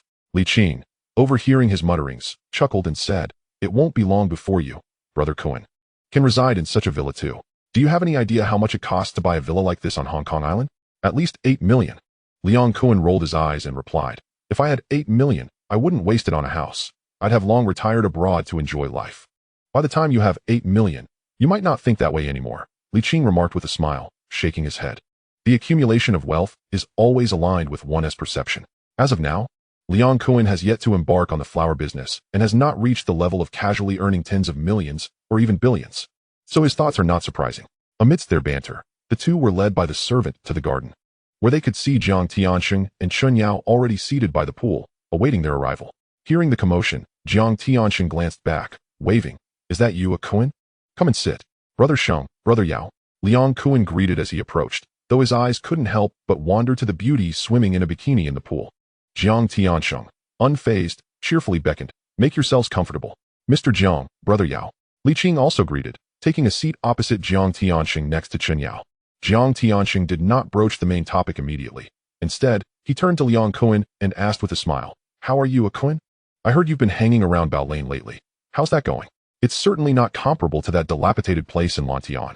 But that bastard Suanjuan keeps refusing to leave, leaving me with no choice. Liang Kuan shrugged. I understand your sentiment, but after all, Suanjuan is considered an elder. He has been with us in Hongxing for many years, and while he may not have contributed much, he has endured hardships. Jiang Tianxing reassured him with a smile. However, rest assured, your appointment as the decision-maker for Bao Lane has already been established in the last meeting. There will be no surprises.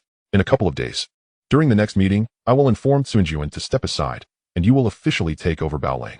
For the next few days, let him earn some money for his retirement, and do not engage in disputes with him. Liang Kuan's face lit up at this, and he nodded eagerly. Since Brother Sheng has spoken, it will surely be fine. Jiang Tianxing smiled and nodded before turning his attention to Li Qing, saying, so you are Li Qing? Li Qing nodded. Yes, I am Li Qing. May I ask what Mr. Jiang wishes to discuss with me today? I have heard your name. You are currently the most renowned figure in Hongxing. Truly impressive.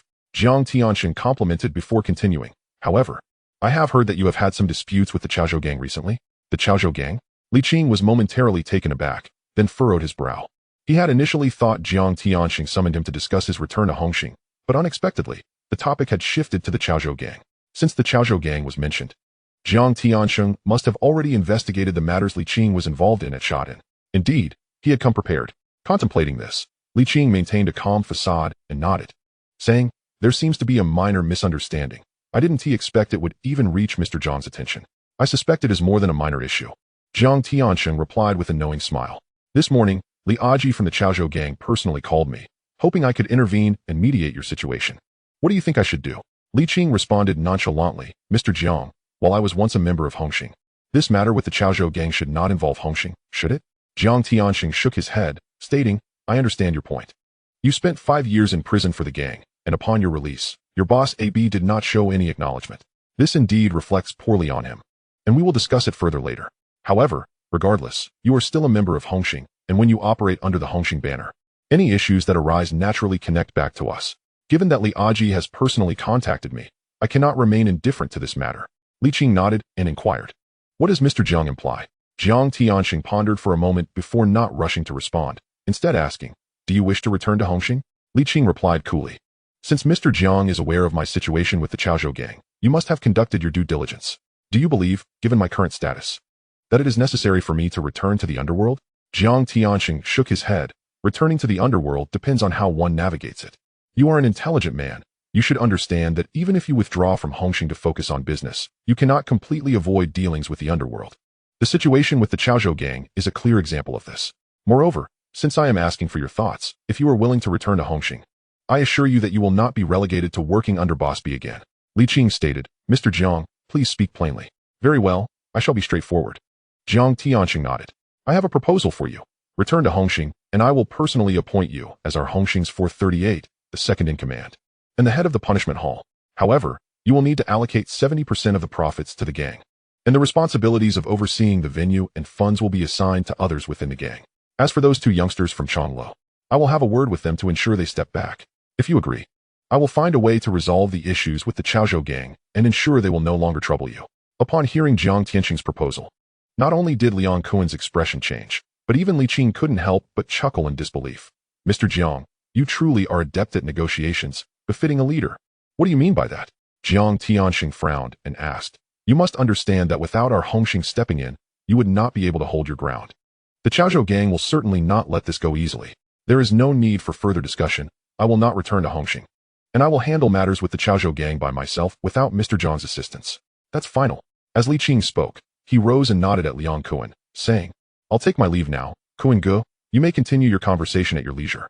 Liang Kuan, somewhat taken aback, wondered how the discussion had abruptly shifted to his departure. Jiang Tianxing's expression darkened as he exchanged glances with Chen Yao, momentarily at a loss for how to proceed. They had not anticipated that this young man would be so impervious to persuasion. Coughing lightly, Chen Yao quickly stood up and said, "Ah Qing, Mr. Jiang's actions are solely for your benefit. If you have any grievances, we can discuss them calmly rather than in haste." "Indeed, Ah Qing. Why not sit down and talk things over?" Liang Kuan chimed in, eager to keep the conversation going. "Talk. What more is there to discuss?" Li Qing turned to Jiang Tianxing and remarked coolly, "Mr. Jiang, that establishment was reclaimed through my own efforts, without any assistance from Hongxing. I am the owner now. And you expect to take 70% of the profits with a mere statement? On what grounds?" Jiang Tianxing's countenance darkened further as he replied, "While the establishment may be yours, the Chaozhou gang, I have already stated, I will handle matters with the Chaozhou gang myself." Li Qing interjected, fixing him with a steady gaze. "Is there a problem?" Chapter 53, Difficult to handle? Then let it be. You think you can resolve this? What makes you qualified to do so? Seeing that Li Qing was impervious to both coaxing and intimidation, Jiang Tianxing's demeanor shifted. He scoffed. "I acknowledge your fighting prowess and that you have a few brothers who are equally brave. Even Chun Mei and his son fell to your hands. However, the Underworld cannot be navigated in such a manner. No matter how formidable you are, the Chaozhou gang comprises thousands. How many can you possibly take on? When no organization is backing you, do you truly believe you and your companions can safeguard that casino? Whether I can safeguard it is my own concern." Li Qing replied coolly. "Furthermore, regarding the demise of Chun Mei and his son, even the authorities have no evidence tying me to it. Mr. Zhang's insinuations could be grounds for a defamation suit. Ao, let us go?" Having finished his statement, Li Qing called over Qiu Gang Ao and prepared to leave. Seeing this, Jiang Tianxing's face turned an ashen shade. He had never encountered such a difficult individual, who showed him no respect whatsoever. Ah Qing, as the strategist, Chen Yao felt compelled to alleviate Jiang Tianxing's burden. Noticing Zhang's inability to speak further, he quickly called out to Li Qing, asking, "What would it take for you to return to Hongxing? You must share your thoughts." Li Qing paused, glanced at Jiang Tiansheng, and upon seeing his stony silence, turned to Chun Yao, saying, Yao Gu, allow me to clarify. I am not in a position where I must return to Hongxing. Although I was once part of Hongxing, I have done nothing to betray them. Rather, it is Hongxing that owes me. 5 years ago, I sacrificed 5 years of my life in prison for the gang. 5 years. Li Qing intensified his tone, stating coldly, from the age of 18 to 23, the 5 most pivotal years of my life were dedicated to the gang. Yet during that time, did anyone from Hongxing visit me in Qichu? Did anyone inquire if I lacked anything? No, not a single soul. Throughout those 5 years, I had to rely solely on myself. Not one person offered me assistance. And now that I am out, has the gang provided me with any compensation? No. Instead, they wish to claim 70% of the casino's profits. They even seek to take away my rights to oversee the operations. On what basis? This casino, along with everything I possess, was not granted by the gang. It was earned through my own efforts. I will make myself clear. Anyone who dares to reach for my establishment shall face dire consequences. If you doubt my resolve, feel free to test me. As Li Qing spoke, Jiang Tiansheng and the others gradually fell into a contemplative silence, their expressions betraying their discomfort. Upon reflection, they had to concede that Li Qing's assertions were indeed valid.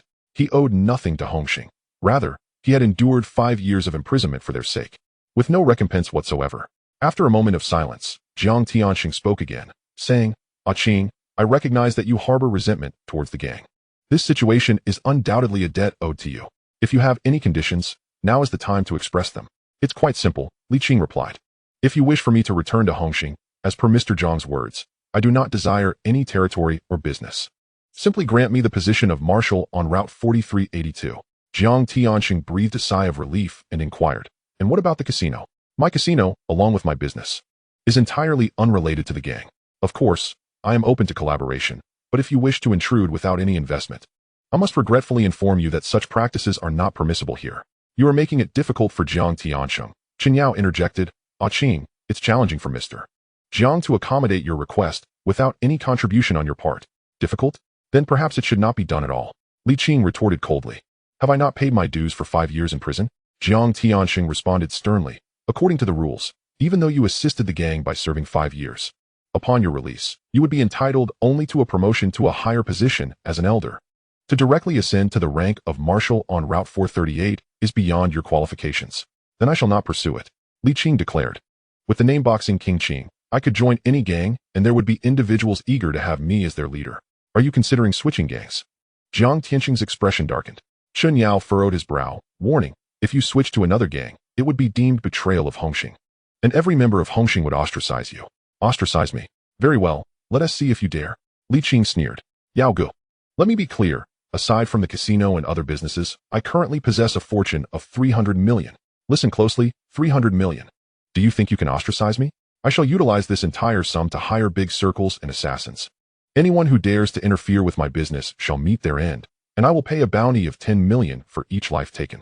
I am eager to see if Hongxing can muster 30 individuals willing to challenge me. The atmosphere fell into an eerie silence. Observing the manic expression on Li Qing's face, Chen Yao gulped nervously, rendered speechless. In this era, 1 million is not an insignificant sum.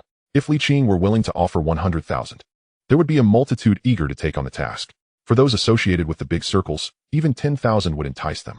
Indeed, it was no exaggeration. A life could be valued at such a price. In the eyes of those big circles and assassins, they cared not whether one belonged to Hongxing or Lexing. As long as the payment was sufficient, they would dare to act against even the governor.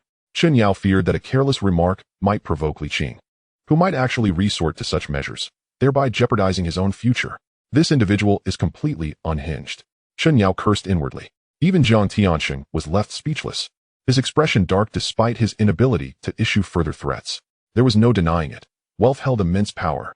Just look at the incident with Hong Tai. This young rogue acted without regard for consequences, embodying the very definition of recklessness.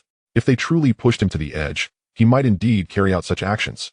Liang Kuan and Sha Chong, standing nearby, were utterly astounded, particularly Liang Kuan, who inwardly exclaimed that he had learned a valuable lesson. Not only is it daunting when a rogue is educated, but it is even more terrifying when a rogue possesses wealth. What significance does it hold to be a leader? With enough money, even a dragon head would not dare to raise their voice in my presence.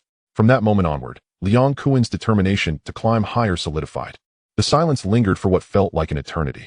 Jiang Tianxing perhaps realized that being intimidated by Li Qing was quite humiliating, and thus, he could only maintain a stern demeanor as he spoke. You need not utter such words to threaten me. After all these years of navigating this world, I have not been frightened into submission. If you truly dare to act in such a manner, we are equally capable of retaliating. It is not solely you who possesses wealth.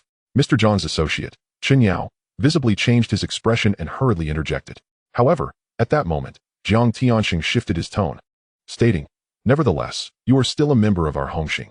I summoned you today not to sever ties, but sincerely wish for your return to Hongxing. Your contributions to the organization are well remembered, and we shall never forget anyone who has served us faithfully. Yet, as I mentioned, based on your achievements, the utmost we can offer you is a position as a big brother. Becoming a second-in-command is out of the question. It was evident that Jiang Tianxing did not wish to drive Li Qing away completely and intended to stabilize the situation with these words. At this juncture, Jiang Tianxing cast a meaningful glance at Chen Yao, who quickly understood Li Qing's intentions and stepped forward to persuade. Indeed, Qing, we are all on the same side, and there is no need to escalate matters to this extent. However, you must also understand Mr. Zhang's predicaments. Let us sit down and discuss things calmly. As he spoke, Chen Yao gestured towards Liang Kuan. Liang Kuan felt displeased but, out of respect, could only chime in. Qing, please consider it a favor to me and sit down to discuss this matter slowly. Li Qing smirked inwardly, fully aware of Jiang Tianxing's intentions. However, he had not come today to completely sever ties with Hongxing, so he nodded in agreement. Very well, I shall give Brother Yao and Brother Kuan the courtesy they deserve. He then resumed his seat and turned to Jiang Tianxing, saying lightly, I apologize, Mr. Jiang. I was somewhat impulsive earlier. Please do not take it to heart. Although Jiang Tianxing still felt disgruntled, seeing Li Qing admit his fault eased his expression slightly. It is of no consequence. It is normal for the young to act impulsively. Indeed, youth. Chen Yao promptly smoothed things over and then shifted the topic. Qing, what Mr. Jiang means is that he wishes to appoint you directly as the 4th Road Commander, overseeing the enforcement hall. However, you are still young, and your accomplishments may not warrant such a rapid ascent. If we were to elevate you immediately, the brothers from other halls might not accept it, which would place Mr. Jiang in a difficult position. Regardless of the circumstances, you must demonstrate some sincerity to quell any dissent among the other brothers. Would you not agree? It was clear that, in the end, they still sought to gain something. However, Li Qing had long been prepared for this and did not continue to show displeasure. Nodding in agreement. In any case, I will not relinquish the interests from the casino. I will continue to allow Xiao Sa and Defei to manage the venue and set the stakes, as I had promised them long ago. It is precisely because of their assistance that I was able to reclaim that casino, and I cannot engage in such treachery. Of course, if anyone within the organization possesses the ability to persuade them to voluntarily withdraw, then I would have no objections. As for other business ventures, I can allow the organization to have a stake.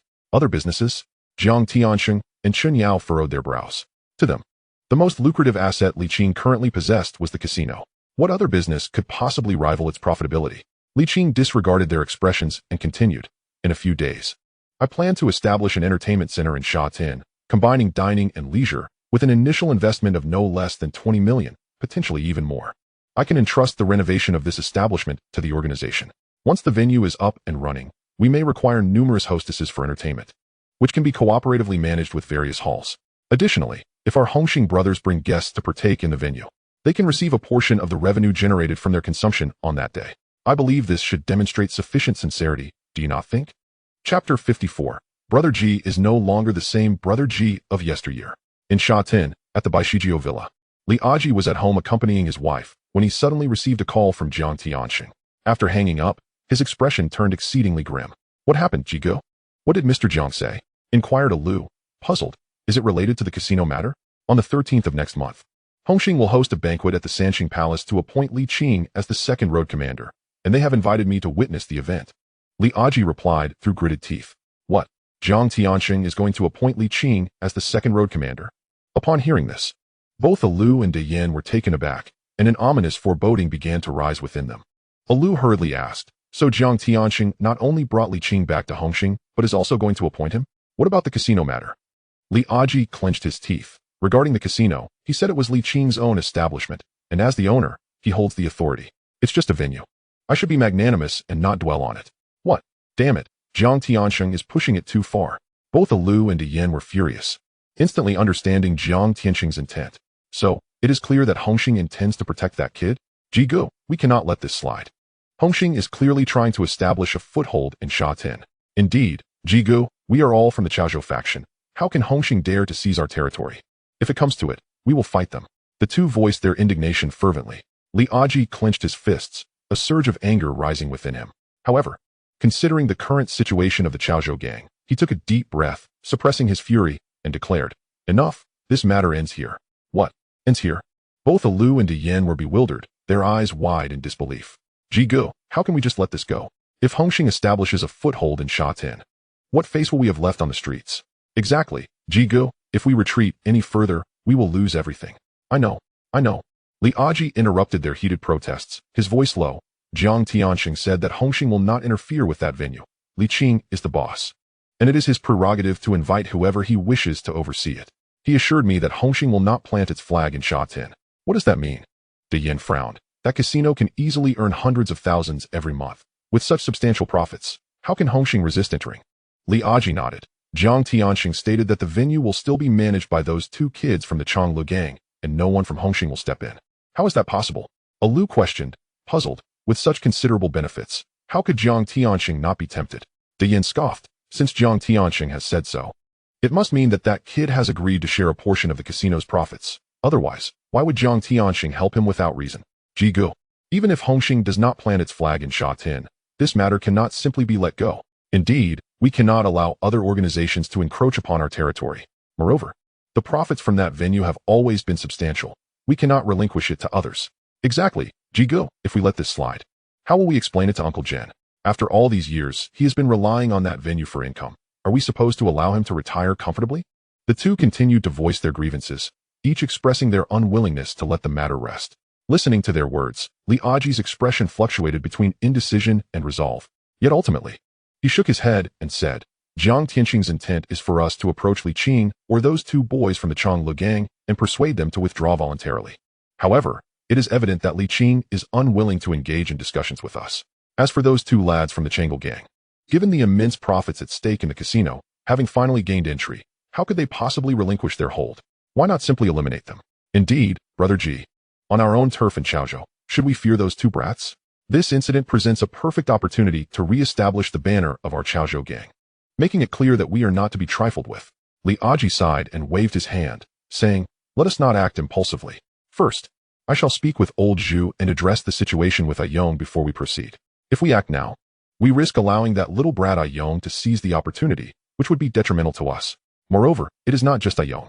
Even the police are keeping a close watch on us now, particularly that Zhang Taizhu from years past, who has returned from Shangshui and has been promoted to police inspector, working in the O department, hounding me like a rabid dog. If he finds any incriminating evidence against us, he will certainly ruin us. Alu furrowed his brow. But how will we explain this to Uncle Jen? Just then, a woman with a delicate appearance entered, looking anxious. Brother G, it's bad. Shaoan has a fever. What? How could this happen? Li Aji's expression changed, and he quickly rose. Has he been given medicine? The woman replied. He must have caught a chill while swimming this afternoon. Bauer has already given him medication, but the fever hasn't subsided. What are we waiting for? Quickly call on man to drive him to the hospital, Li Aji said while putting on his coat. He then instructed Dian and Alu. Listen to me on this matter. Do not act rashly. I will talk to Uncle Jin tonight and find him a new venue. We can discuss the rest later. With that, he hurriedly left. Seeing Li Aji depart in such haste, Dian and Alu exchanged glances at a loss for words. After a long silence, Yin shook his head and sighed. Brother G is no longer the Brother G of yesteryears. He has been trodden upon and still contemplates appeasement. Alas, Alu also sighed. Perhaps Brother G has his own concerns. But continuing like this is not a solution. Yan's expression fluctuated. We must have our own plans. In the West Ring Villa, after finishing a call with Li Aji, Jiang Tianxing couldn't help but lament. The Chaozhou gang, despite appearing to flourish over the years, has been persistently targeted by the British, stagnating and declining year by year. If this continues, it will inevitably reach its end. Chen Yao, sitting nearby, remarked, Mr. Jiang, regardless of the circumstances, we are all part of the Chaozhou faction. If we proceed this way, it may lead Li Aji to suspect that we have monopolized the casino's profits, which is why we support Qing. Let him think what he will. Jiang Tianxing shook his head, saying, since my father passed, the bond between our Hongxing and the Chaozhou gang has been severed. Furthermore, it is not that I refuse to assist him, but what can one do in the face of a stubborn youth like Li Qing? Upon hearing this, Chen Yao sighed and smiled wryly. I believe he should indeed consider changing his name to Stubborn Youth. Jiang Tianxing chuckled and continued. Upon reflection, Li Qing does have a point. As the owner of the casino, he has the liberty to choose who oversees it, and outsiders cannot interfere.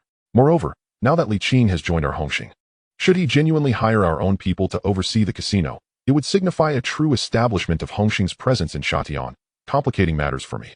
As it stands, it is beneficial. Although Li Qing has opened a venue in Shatian, he is not the decision-maker. Even if word spreads, outsiders would not accuse us of encroaching upon the Chaozhou gang's territory, and we have no intention of expanding our influence. As for Li Aji, I have already treated him fairly.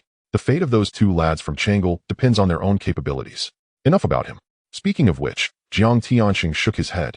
Changing the subject, Yao, do you think Qing's entertainment center will truly thrive? After being persuaded by Li Qing today, I must admit I was quite tempted. So Chen Yao and I each invested 3 million, acquiring 10% of the shares. However, upon further reflection, I wonder if this endeavor is a bit rash. Will an entertainment center in Shatian truly generate profit? Chen Yao contemplated before responding. If it truly operates as Qing described, then it should not be an issue. The clientele at the casino possesses substantial purchasing power, and with so many of us in Hongxing promoting it, there should be no shortage of patrons.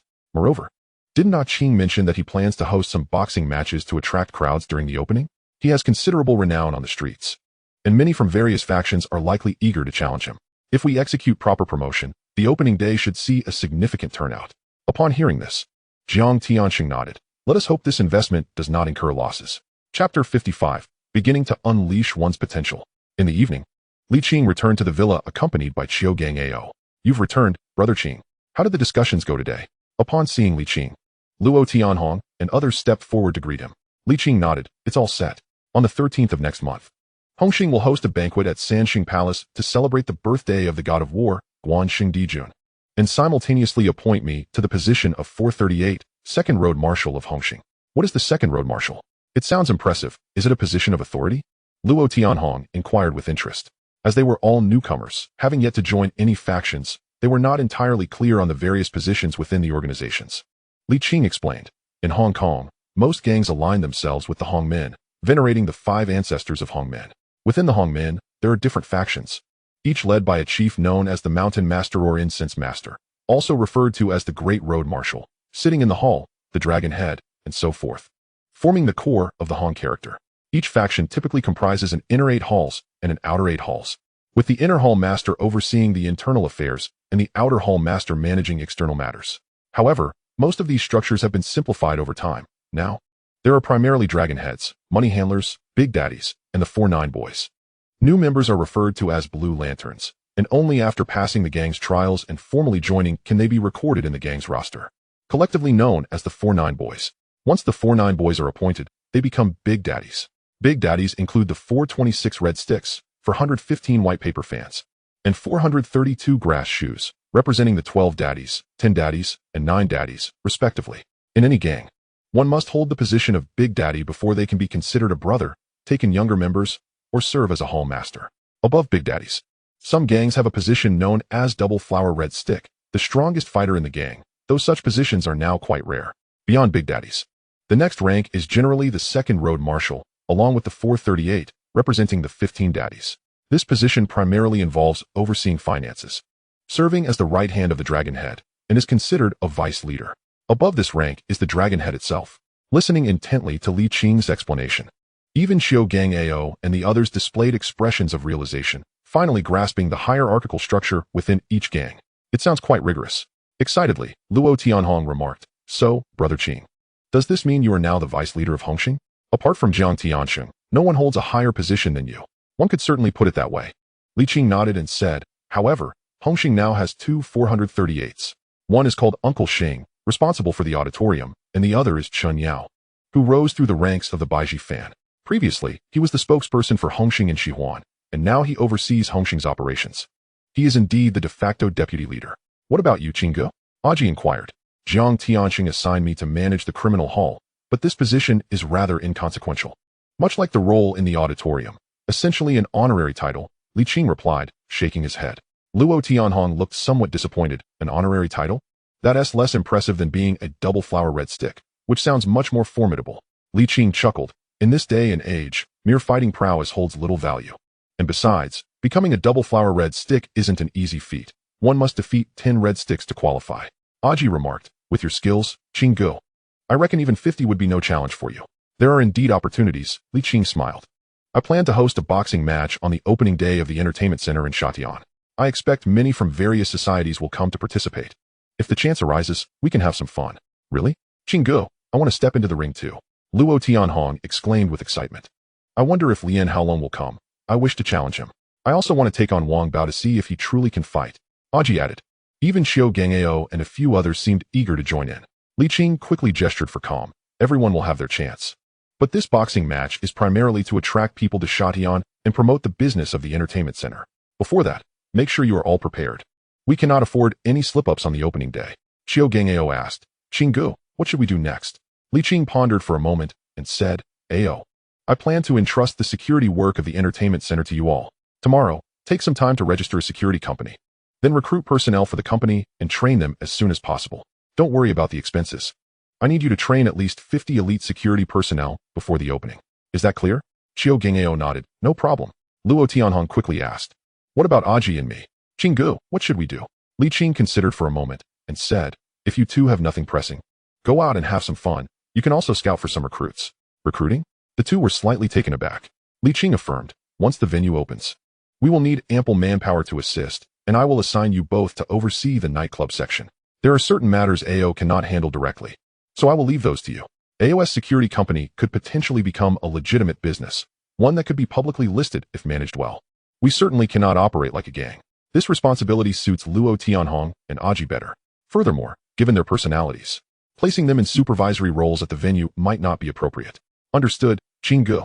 Luo Tianhong grasped Li Qing's intentions and was overjoyed, thoroughly satisfied with the arrangement.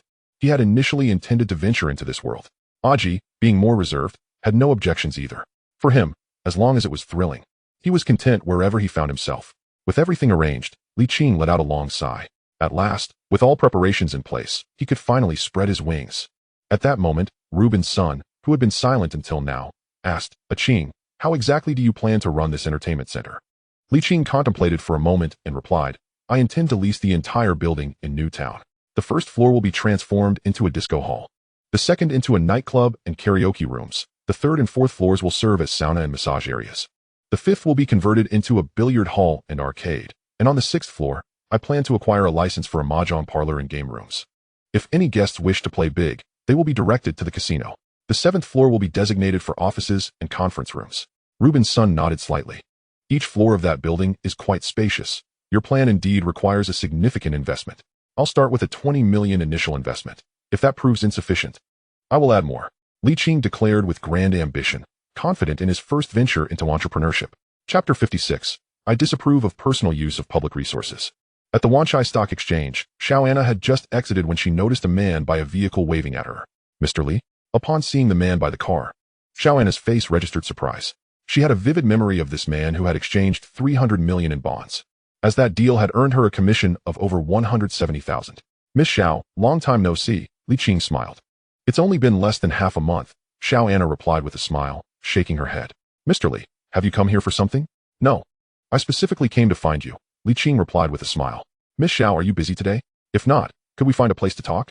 Xiao Anna did not decline and nodded. There is a coffee shop nearby that has a nice ambience. Shall we talk there? Sounds good, Li Qing agreed, nodding. 10 minutes later, on the second floor of a coffee shop adjacent to the exchange, Xiao Anna gently stirred her coffee with a spoon and inquired, Mr. Li, what brings you here today? Li Qing asked. Miss Xiao, do you remember our previous conversation just before I left the exchange? Xiao Anna paused for a moment, then quickly realized, you mean you want me to work for your company? Li Qing nodded with a smile. Didn't you previously ask me what field I was involved in? I am planning to open an entertainment center in Shadian, with an expected investment of no less than 20 million. Currently, I am looking for a manager. I wonder if Miss Xiao would be interested? An entertainment center? Xiao Anna frowned. It will be a comprehensive entertainment venue, Li Qing explained. It may include a nightclub, karaoke, disco, sauna, arcade, and game rooms, among other attractions. Xiao Anna realized that this was essentially a night venue. I apologize, Mr. Li, but upon hearing about the night venue, Xiao Anna instinctively wanted to refuse. But before she could voice her thoughts, Li Qing interrupted. Miss Xiao, please allow me to finish. I am aware that your goal lies within the financial sector, and you aspire to make your mark in the stock market. However, Considering your current age and experience, I doubt any company would readily allow you to take the reins. But here, it's different. By working for me, you will have considerable autonomy, as long as it does not disrupt the normal operation of the company. I won't interfere with your decisions. Moreover, starting from an entertainment center and gradually expanding the company to a publicly listed entity could provide you with a far greater sense of accomplishment. Wouldn't you agree? Additionally, my venture into the entertainment center is merely a transitional phase. In the future, I might explore other industries such as industrial trade, logistics, real estate, and even finance and stocks. By developing your career with me, when my company ventures into these sectors, there might be opportunities for you to realize your aspirations. Provided you possess the requisite skills, you will have the chance to take charge of these industries personally. I believe such opportunities are rare and unlikely to be offered by any other company. I hope you will give this serious consideration. After listening to Li Qing's words, Xiao Anna fell into deep contemplation. I must admit, Li Qing's words did stir something within her. She is pursuing a career in finance, with aspirations of making a significant impact in the stock market. Yet, as the saying goes, dreams are abundant while reality is often stark. 2 years have passed since her graduation, and she has yet to encounter her mentor. In truth, given her current qualifications, she could easily secure a position in one of the major firms in Central, but even if she were to gain entry, it would only be as a mere employee, which is not her desire. As Li Qing aptly pointed out, she is still quite young, and her experience does not yet warrant the trust of those high-ranking executives to allow her to take the reins. She does not wish to be constrained by others, yet she cannot afford to remain idle. Thus, she finds herself relying on her securities broker license to get by, hoping to eventually meet her guiding light in the industry. However, the reality remains that she is still just a modest securities broker. Observing Xiao Anna still in contemplation, Li Qing smiled, retrieved a business card with her phone number from her wallet, placed it on the table, and stood up, saying, "This is my phone number. There is no need for a transfer. You can reach me directly. Miss Xiao, if you come to a decision, feel free to give me a call." "Mr. Li." Xiao Anna snapped back to attention, unable to resist asking, "Aren't you worried about losing money in the entertainment industry in the new territories?" Sensing Xiao Anna's interest, Li Qing simply shook his head, saying, "Rest assured, Miss Xiao, I am not a fool. The concerns you have surely crossed my mind long ago. I won't rashly invest 20 million just for the sake of it. In any case, I will keep the manager position reserved for you before we open. If you decide to proceed, do not hesitate to contact me." With that, Li Qing gestured as if to make a phone call and left with a smile. Xiao Anna remained seated, her mind in a state of indecision. She was uncertain whether Li Qing could be considered her mentor, yet she had a lingering feeling that if she let this opportunity slip away, it might lead to lifelong regret. With this thought, her gaze gradually solidified with determination. After leaving the cafe, Li Qing pondered for a moment before walking to a nearby phone booth and dialing a number.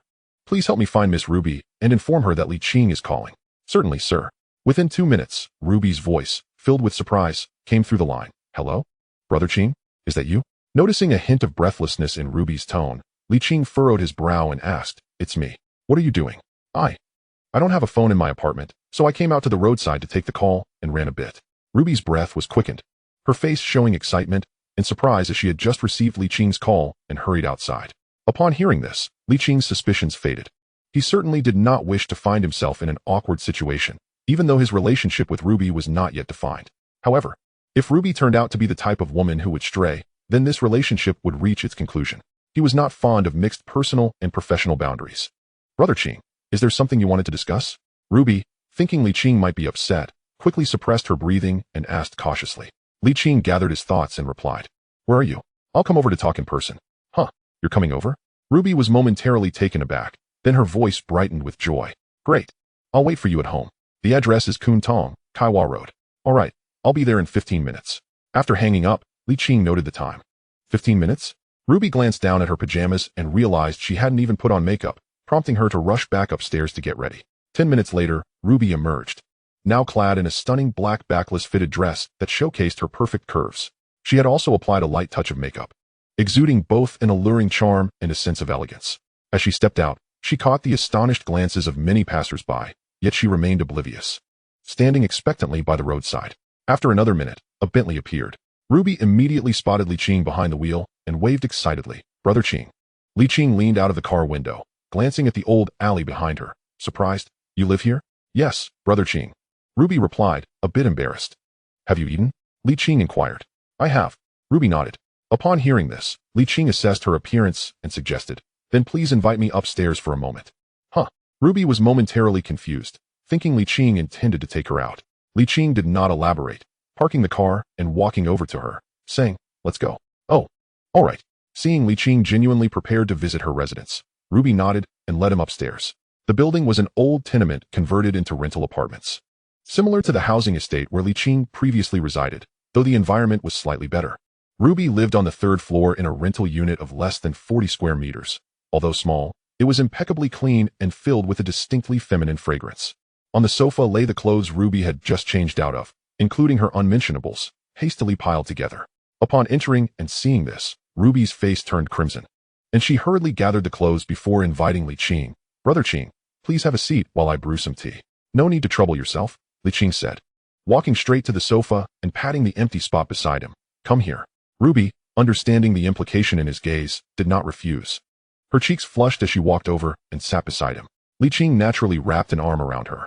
40 minutes later, Ruby lay against Li Qing's chest, her face flushed with a mixture of daze and contentment, her thoughts having drifted far away. Li Qing gently patted her back, saying, "Why not move in with me? I will be starting a new nightclub in Shatin soon, and I would like you to help me manage it, handle the accounts and such." "Huh?" Ruby snapped back to reality, feeling somewhat lost. "Brother Qing, you want to run a nightclub? But I don't know how to manage." Li Qing raised a hand to interrupt. "You can learn at your own pace. I have plenty of time for you to learn. But if you choose not to learn, you will only remain a dancer for life. Is that the life you desire?" Upon hearing this, Ruby fell into a contemplative silence, fully grasping the meaning behind Li Qing's words. After a long pause, she resolutely nodded. "Understood, Brother Qing. I will definitely take it seriously." Chapter 57. Providing emotional value to clients. In the evening, Borington Street, this famous red light district in Hong Kong, was beginning another night of vibrant life. Various street vendors had already claimed their spots along the road, and among them was Jimmy. He pushed a small cart selling videotapes, filled with an array of pirated films, each labeled with the corresponding movie titles. Undoubtedly, all of these were adult films. Previously, Jimmy had sold fish balls, but after coming to Borington Street, thanks to Li Qing's connections, Sha Chong had taken good care of him. Recently, the film company of Leon Kowloon had begun releasing films, and Sha Chong arranged for Jimmy to obtain tapes from the company to sell, although he had only been selling for less than a week. However, it must be said that business is exceptionally thriving, with dozens of videotapes being sold almost daily, far surpassing the earnings from selling fish balls by several folds. Jimmy has already decided to commence his venture on this street, henceforth focusing solely on selling adult films, aiming to expand and strengthen his enterprise. "Sir, would you like to purchase a videotape?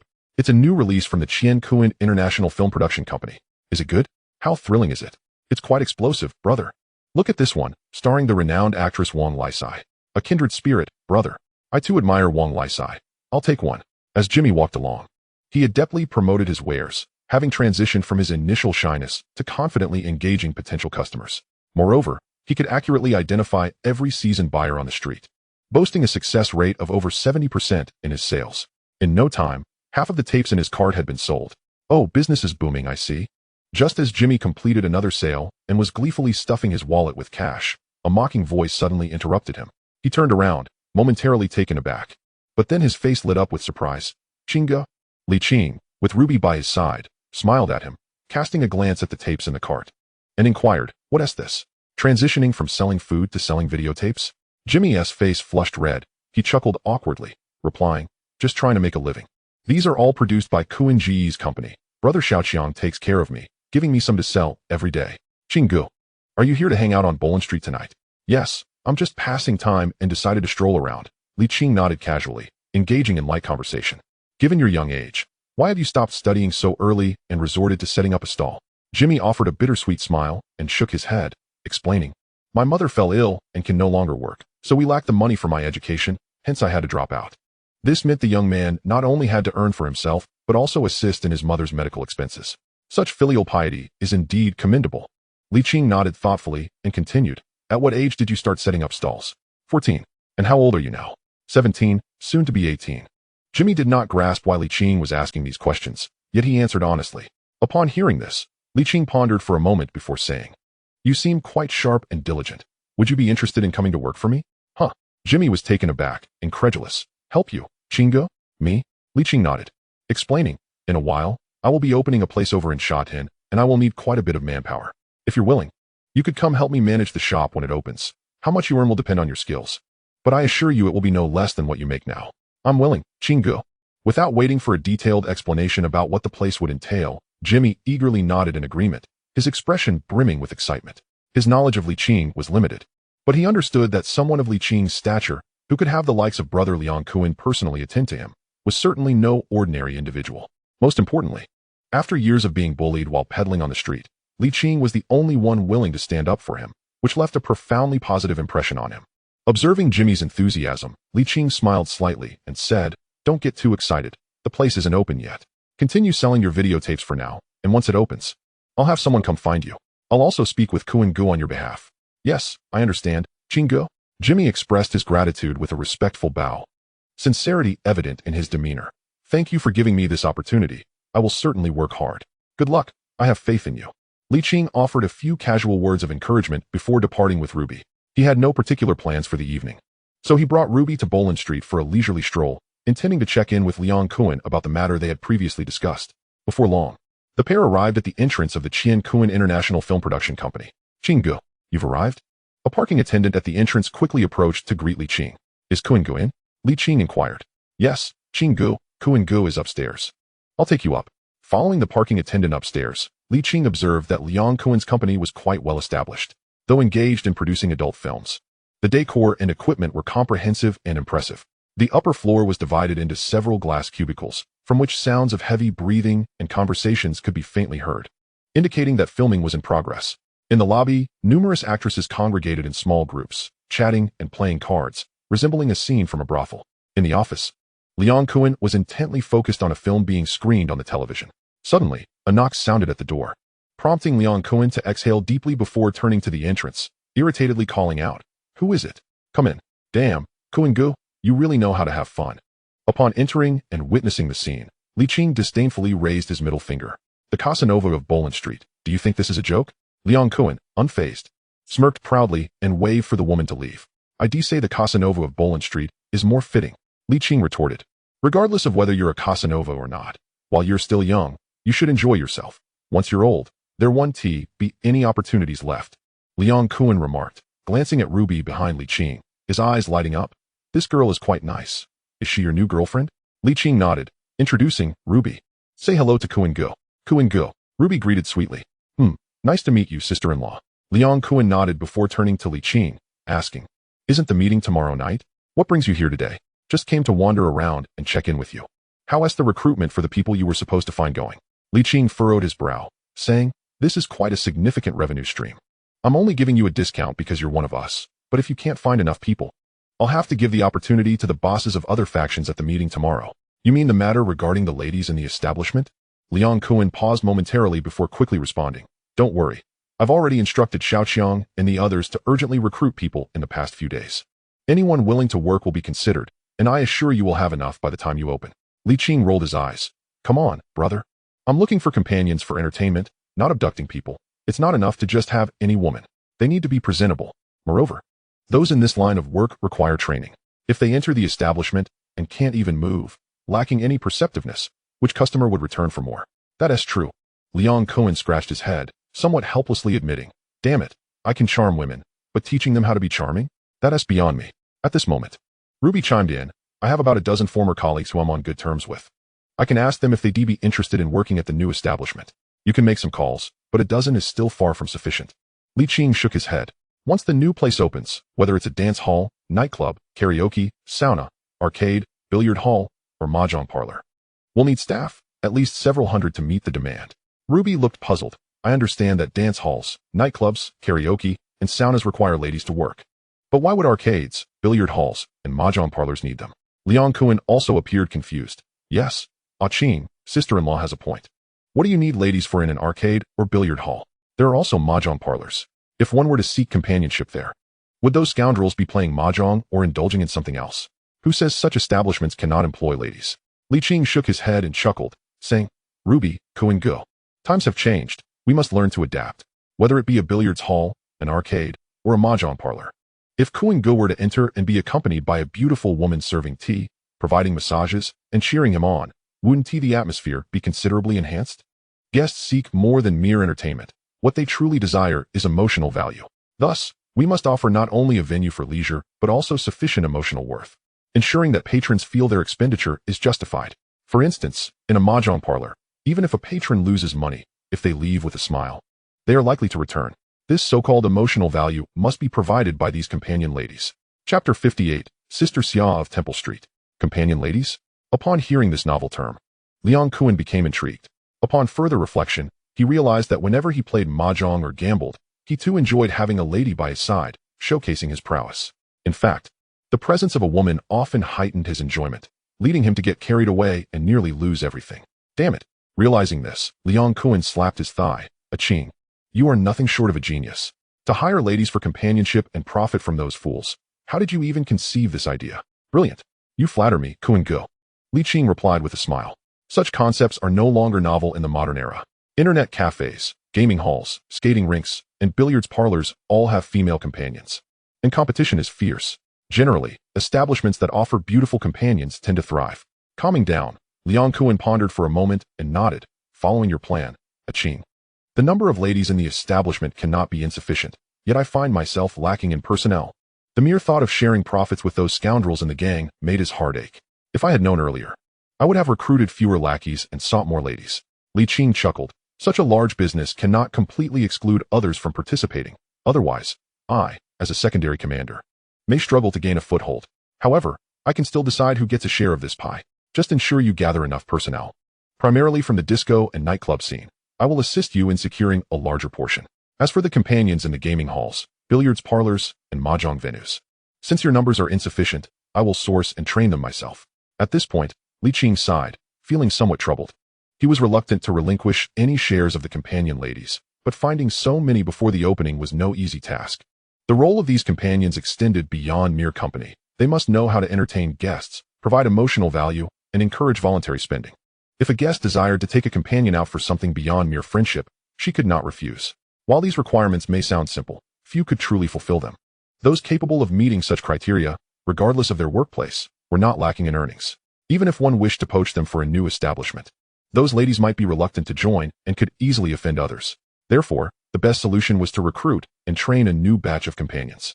Liang Kuan, sensing Li Qing's distress, suggested, if you cannot find enough people, why not seek out Sister Ma in Sham Shuipa?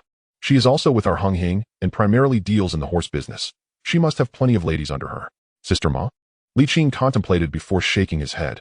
If I approach her, I would have to relinquish a portion of the companion ladies. The shares from the disco, nightclub, karaoke, and sauna massage establishments are already sufficient for distribution among the various factions of Hung Hing. One cannot put all their eggs in one basket. Otherwise, should any issues arise and the ladies flee, how would this establishment continue?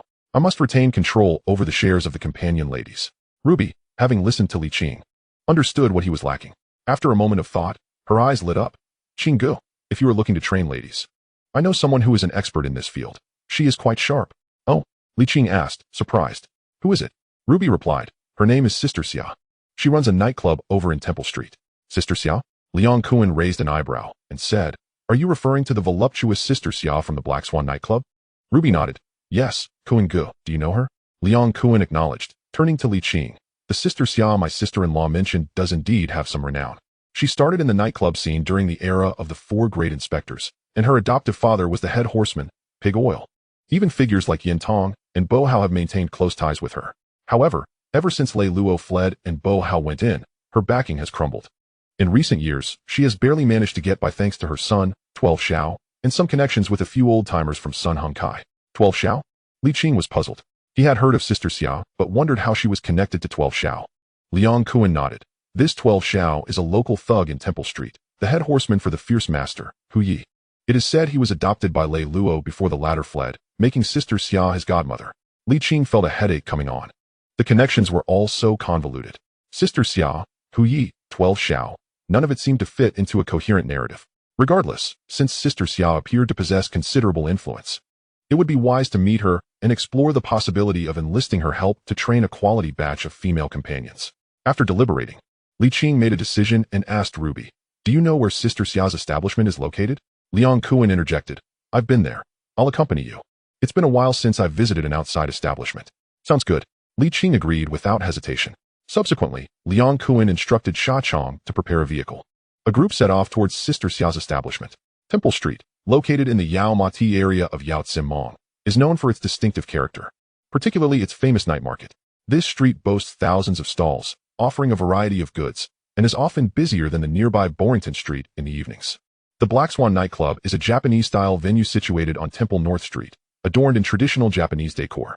This area is predominantly under the influence of the Jiashi Tang, with a few establishments belonging to Sun Hung Kai. The establishment known as Big Wave Xia has been in operation for over a decade, consistently overseen by the venerable Mr. Jing from Sun Hung Kai. However, in recent years, Sun Hung Kai has lost much of its former grandeur.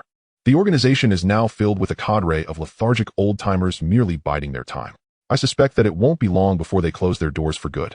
A group of individuals arrived at the entrance of the nightclub, with Liang Kuan conversing as he walked, clearly well informed about the local situation. "Gentlemen, please come in. May I inquire if you have made a reservation?" As soon as they reached the door, a server approached with the question. "You decide the arrangements. And also summon a few ladies to join us for drinks. One for each of us," instructed Li Qing. "Certainly, sir, please follow me."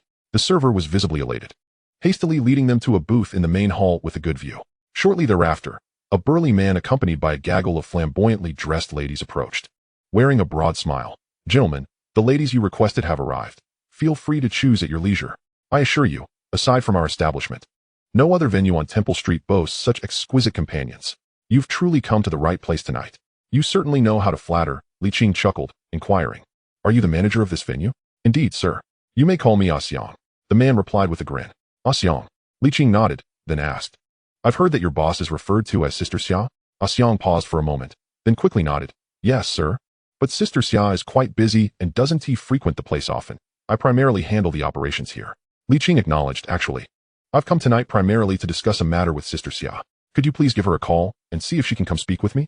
Xiang's eyes flickered with caution as he probed. "May I ask your name, sir, and what business you have with Sister Xia?" "My name is Li Qing. My inquiry isn't of great importance. I've simply heard of Sister Xia's reputation and would like to discuss a potential business collaboration," Li Qing explained. "Oh, I see." Xiang relaxed his vigilance. Indeed, many patrons have come specifically drawn by Sister Xia's renown over the years. After a brief hesitation, he nodded. "Very well. Li boss, I'll contact Sister Xia and see if she is available to come tonight." "I appreciate your assistance," Li Qing replied with a smile. "It's my duty." After finishing his sentence, Xiang moved to the front desk to make the call. Li Qing turned to find that everyone was waiting for him to conclude his conversation. And he smiled, saying, "The ladies have arrived. What are we waiting for? Choose whomever you desire. Tonight, I'll be picking up the tab." "Hooray! Li Gu is generous," exclaimed Chong and the others, who then eagerly began selecting their preferred companions. "Since you've said so, I won't hold back." Liang Kuan boldly claimed 2 ladies, immediately becoming hands-on, causing their stockings to bunch up. Li Qing, accompanied by Ruby, chose not to call for any ladies and instead sat on the sofa, sipping drinks while they waited. Before long, Xiang returned after his phone call and said, "Li boss, Sister Xia mentioned she will be here shortly. Please bear with us for a moment." "Thank you for your help," Li Qing nodded. Just as Xiang was about to leave, a raucous group suddenly barged in. "Hey, looks like you're having a good time. Wow, the ladies are quite stunning." As soon as they entered, they began shouting and disturbing the patrons, clearly intent on causing chaos. Xiang's expression darkened, and he rushed forward to intervene. "Liang Chao, what the hell are you doing?" Chapter 59, Just a Bumpkin. In the nightclub's main hall, the leader of the group, clad in a suit and an expensive watch with flowing hair, appeared rather dashing yet wore an arrogant expression. "What is going on? What? Is this place off limits to others? Who do you think you are to dictate the terms here? Where's Sister Xia? Tell her to come out and entertain us." Xiang's face darkened. "Liang Chao, do not go too far. And what if I do?" Liang Chao swaggered over to a nearby sofa, shoving aside an occupant before seating himself, cigarette in hand, disdainfully eyeing Xiang. "Do you really think this is still the era of the 4 great families, with Bo Hao and the police backing you? You must be out of your mind. What? Not pleased? Why don't you call that Bo Hao to come and take me on? Get out. You're not welcome here." Xiang retorted angrily. "You think you can just tell me to leave? I'm not going anywhere. What are you going to do about it?" Liang Chao sneered, pouring himself a drink, clearly there to wreak havoc. "Come now, a guest is a guest. How can you just push someone out?" At that moment, a woman's voice rang out from behind. Then, a striking lady in a white gown, radiating elegance, gracefully entered the scene. "Sister Xia." Xiang quickly approached to greet her. "Humph, Sister Xia?" Liang Chao glanced at the woman in white, scoffing. "So you finally decided to show yourself?" Though Sister Xia was nearing 40, she appeared as youthful as a woman in her 20s, resembling a ripe peach, especially with her ample bosom, fully deserving of her moniker Big Wave Xia. She approached with a smile, addressing Liang Chao. "What brings you here tonight, Chao Go?" You honor us with your presence. This is Sister Xia's establishment. How could I not come? Liang Chao replied with a sneer. A shadow fell over Sister Xia's heart, yet she maintained her composure and instructed, "Open 2 bottles of Louis XIII for Chao Ge." "No need." Liang Chao dismissed her with disdain. "I've been in Holland for so many years, and now that I'm back with nothing to my name. Do you really think I care about your 2 bottles of wine?" He then stood up, looking around with grandiosity, and declared, "Tonight's expenses are on me. Everyone, feel free to enjoy yourselves." "Is that so? Well, I must thank you in advance, Chao Ge." At this moment, Li Qing slowly rose from his booth and approached. Liang Chao frowned, surprised that someone dared to step forward at this moment, and immediately glared at Li Qing. "Kid, you can play if you want. But this isn't a place for you to speak up. Are you going to silence everyone?" Liang Kuan, who had been hugging a lady, chimed in ominously. "Liang Chao, you think you're more powerful than the governor now?" Sensing the crowd, Liang Chao began to feel uneasy and asked, "Brothers, which side are you on? This is a personal matter between me and Big Wave Xia. It has nothing to do with you. You think it has nothing to do with us?" Liang Kuan boldly strode towards him. "I'm Liang Kuan, and you're Liang Chao, but you think you're more important than I am? What? Just because you returned from Holland, you think you're something special? Should we call the governor to give you a seat?" Liang Kuan.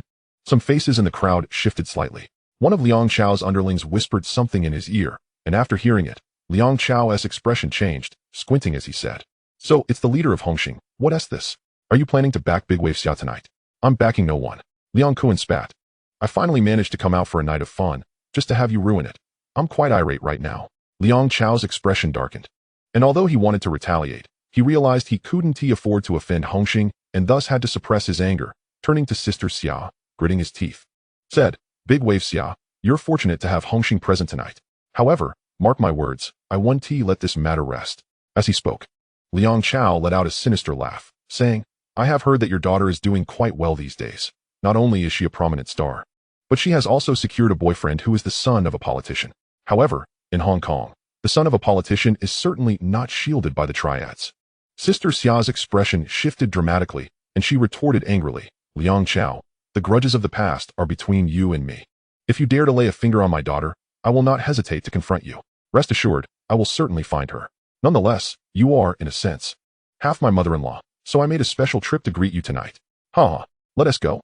Liang Chao laughed boisterously, and with that, he swaggered away with his entourage.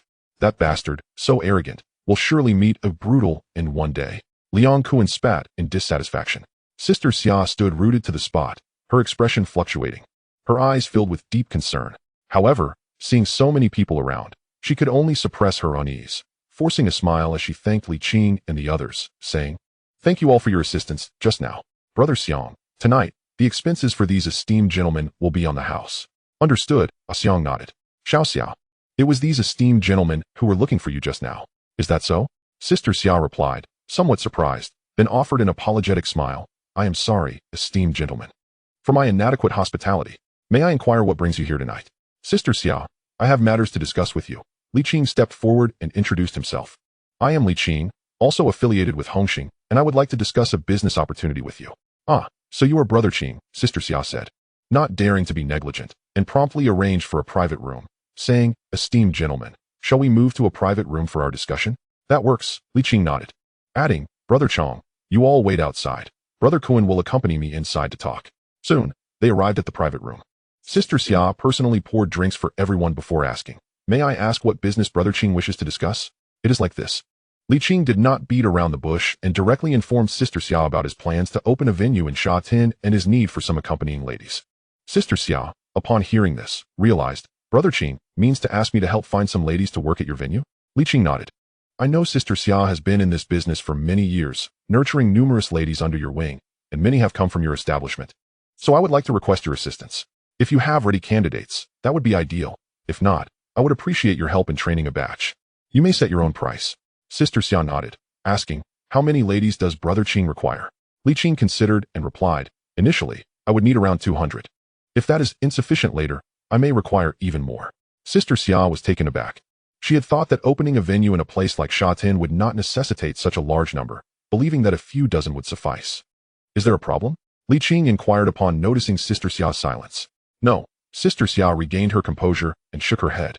"I just did not expect you to need so many. It seems your venue will be quite substantial." Li Qing did not comment further. Sister Xia pondered for a moment and continued, 200 ladies is not an issue, even if I do not have that many on hand.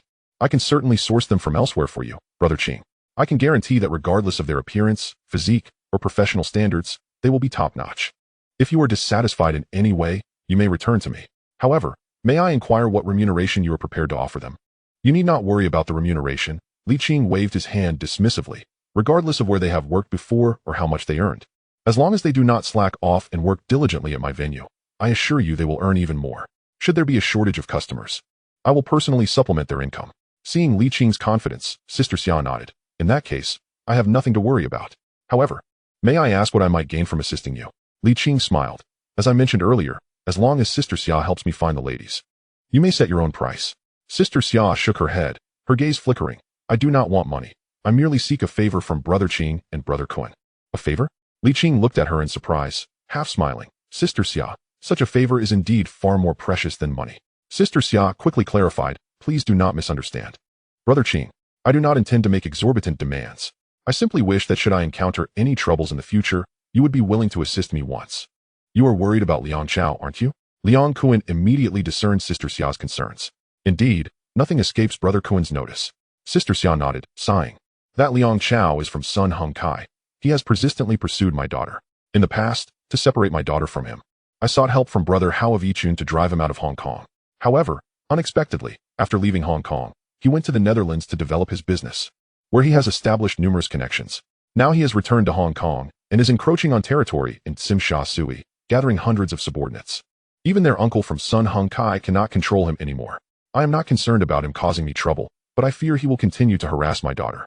Liang Kun scoffed dismissively, not taking Liang Chao seriously at all, just a penniless fool. What is so impressive about selling drugs? He thinks he can seize territory in Tsim Sha Sui? I believe he is deluding himself, thinking he can become a boss just because he returned from the Netherlands. Li Qing also nodded, not placing any significance on Liang Chao. You handle the matter of the accompanying ladies, and I will take care of Liang Chao for you. Sister Xia immediately grasped Li Qing's intention, feeling a mix of astonishment and relief, and quickly said, there is no need to go to such extremes.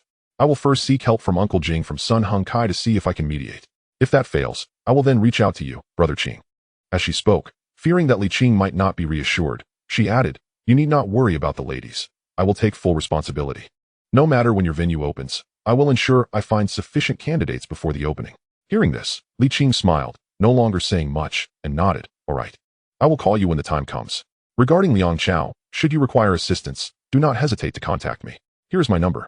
Li Qing said as he pulled a business card from his wallet and handed it to her. Sister Xia promptly accepted it, expressing her gratitude. Thank you, Brother Qing. It's merely a transaction. I will take my leave now. With that, Li Qing and his companions stood up and departed. Sister Xia accompanied them to the door. Watching them leave before she sighed heavily, returning to the bar-s sofa, rubbing her temples in exhaustion. Xiang also sighed, and could not help but say, Xiaoxia. That bastard Liang Chao will certainly not let this go lightly. His return has been so brazen, clearly seeking to create trouble for us. Why not directly ask Brother Qing to deal with him? Sister Xia shook her head, replying, Brother Xiang, our establishment has cooperated with Sun Hung Kai for so many years. Liang Chao is still operating under their banner. Even if we do not regard the monk's face, we must consider the Buddhas. I will first talk to Uncle Jing. If he does not take Uncle Jing's face into account, then I will call Brother Qing. By the way, you should find a way to investigate Brother Qing and Brother Kun's backgrounds to ascertain whether they are indeed true leaders of Hongxing. Xiang nodded, all right. I will find someone to look into it tomorrow. Chapter 60, the Hongxing headquarters meeting. 200 ladies, to be sourced just like that, it must be said. This Debosia truly possesses some clout. On the way back, Li Qing and Liang Kun shared a vehicle, and Liang Kun could not help but express his sentiments. Li Qing nodded with a smile. After all, she has been the queen of nightlife since the era of the four great families. Having spent nearly 2 decades in the night scene, it is only natural that she possesses such prowess. Humph, after all this talk, isn't she just an old madam? However, I must admit, the name Debosia truly suits her. I could play with that ball for a year. No wonder Kun Go, as the conversation flowed, began to delve into the more sordid topics. Li Qing shook his head in exasperation. At that moment, Ruby interjected. Qing Go, I've heard of this Liang Chao who caused a ruckus tonight. He has been gaining quite a reputation on the streets lately. I've heard that even the uncle from Sun Hung Kai can't keep him in check. He certainly won't let this matter with Xia Jie rest easily.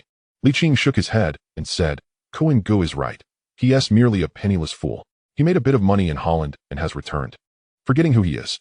The Underworld isn't a place for someone like him. In any society, those who walk the runway should remain as inconspicuous as possible.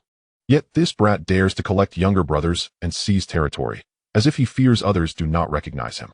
Despite his current wealth and connections, such individuals can find no refuge in either the black or white worlds. Inevitably, he will meet a tragic end on the streets. Liang Kuan nodded, sneering. Ah Ching is spot on.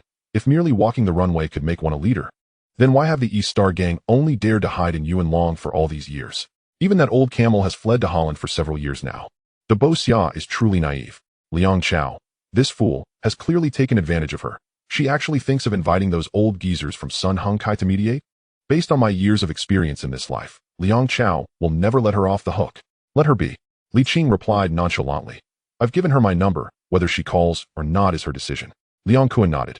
Then a sly grin crept across his face as he winked at Li Qing, saying, honestly, Ah Qing, this de Bo Xia is quite alluring.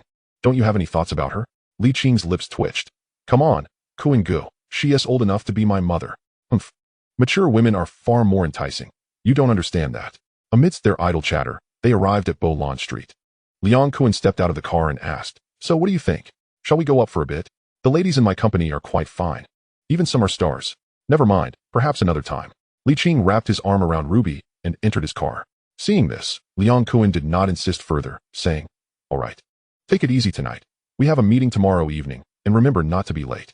Understood, I'm off. Li Qing left with Ruby. In the car, Ruby curiously asked, Qinggu, what meeting do you have tomorrow? Just a gang meeting. A little matter, Li Qing replied casually.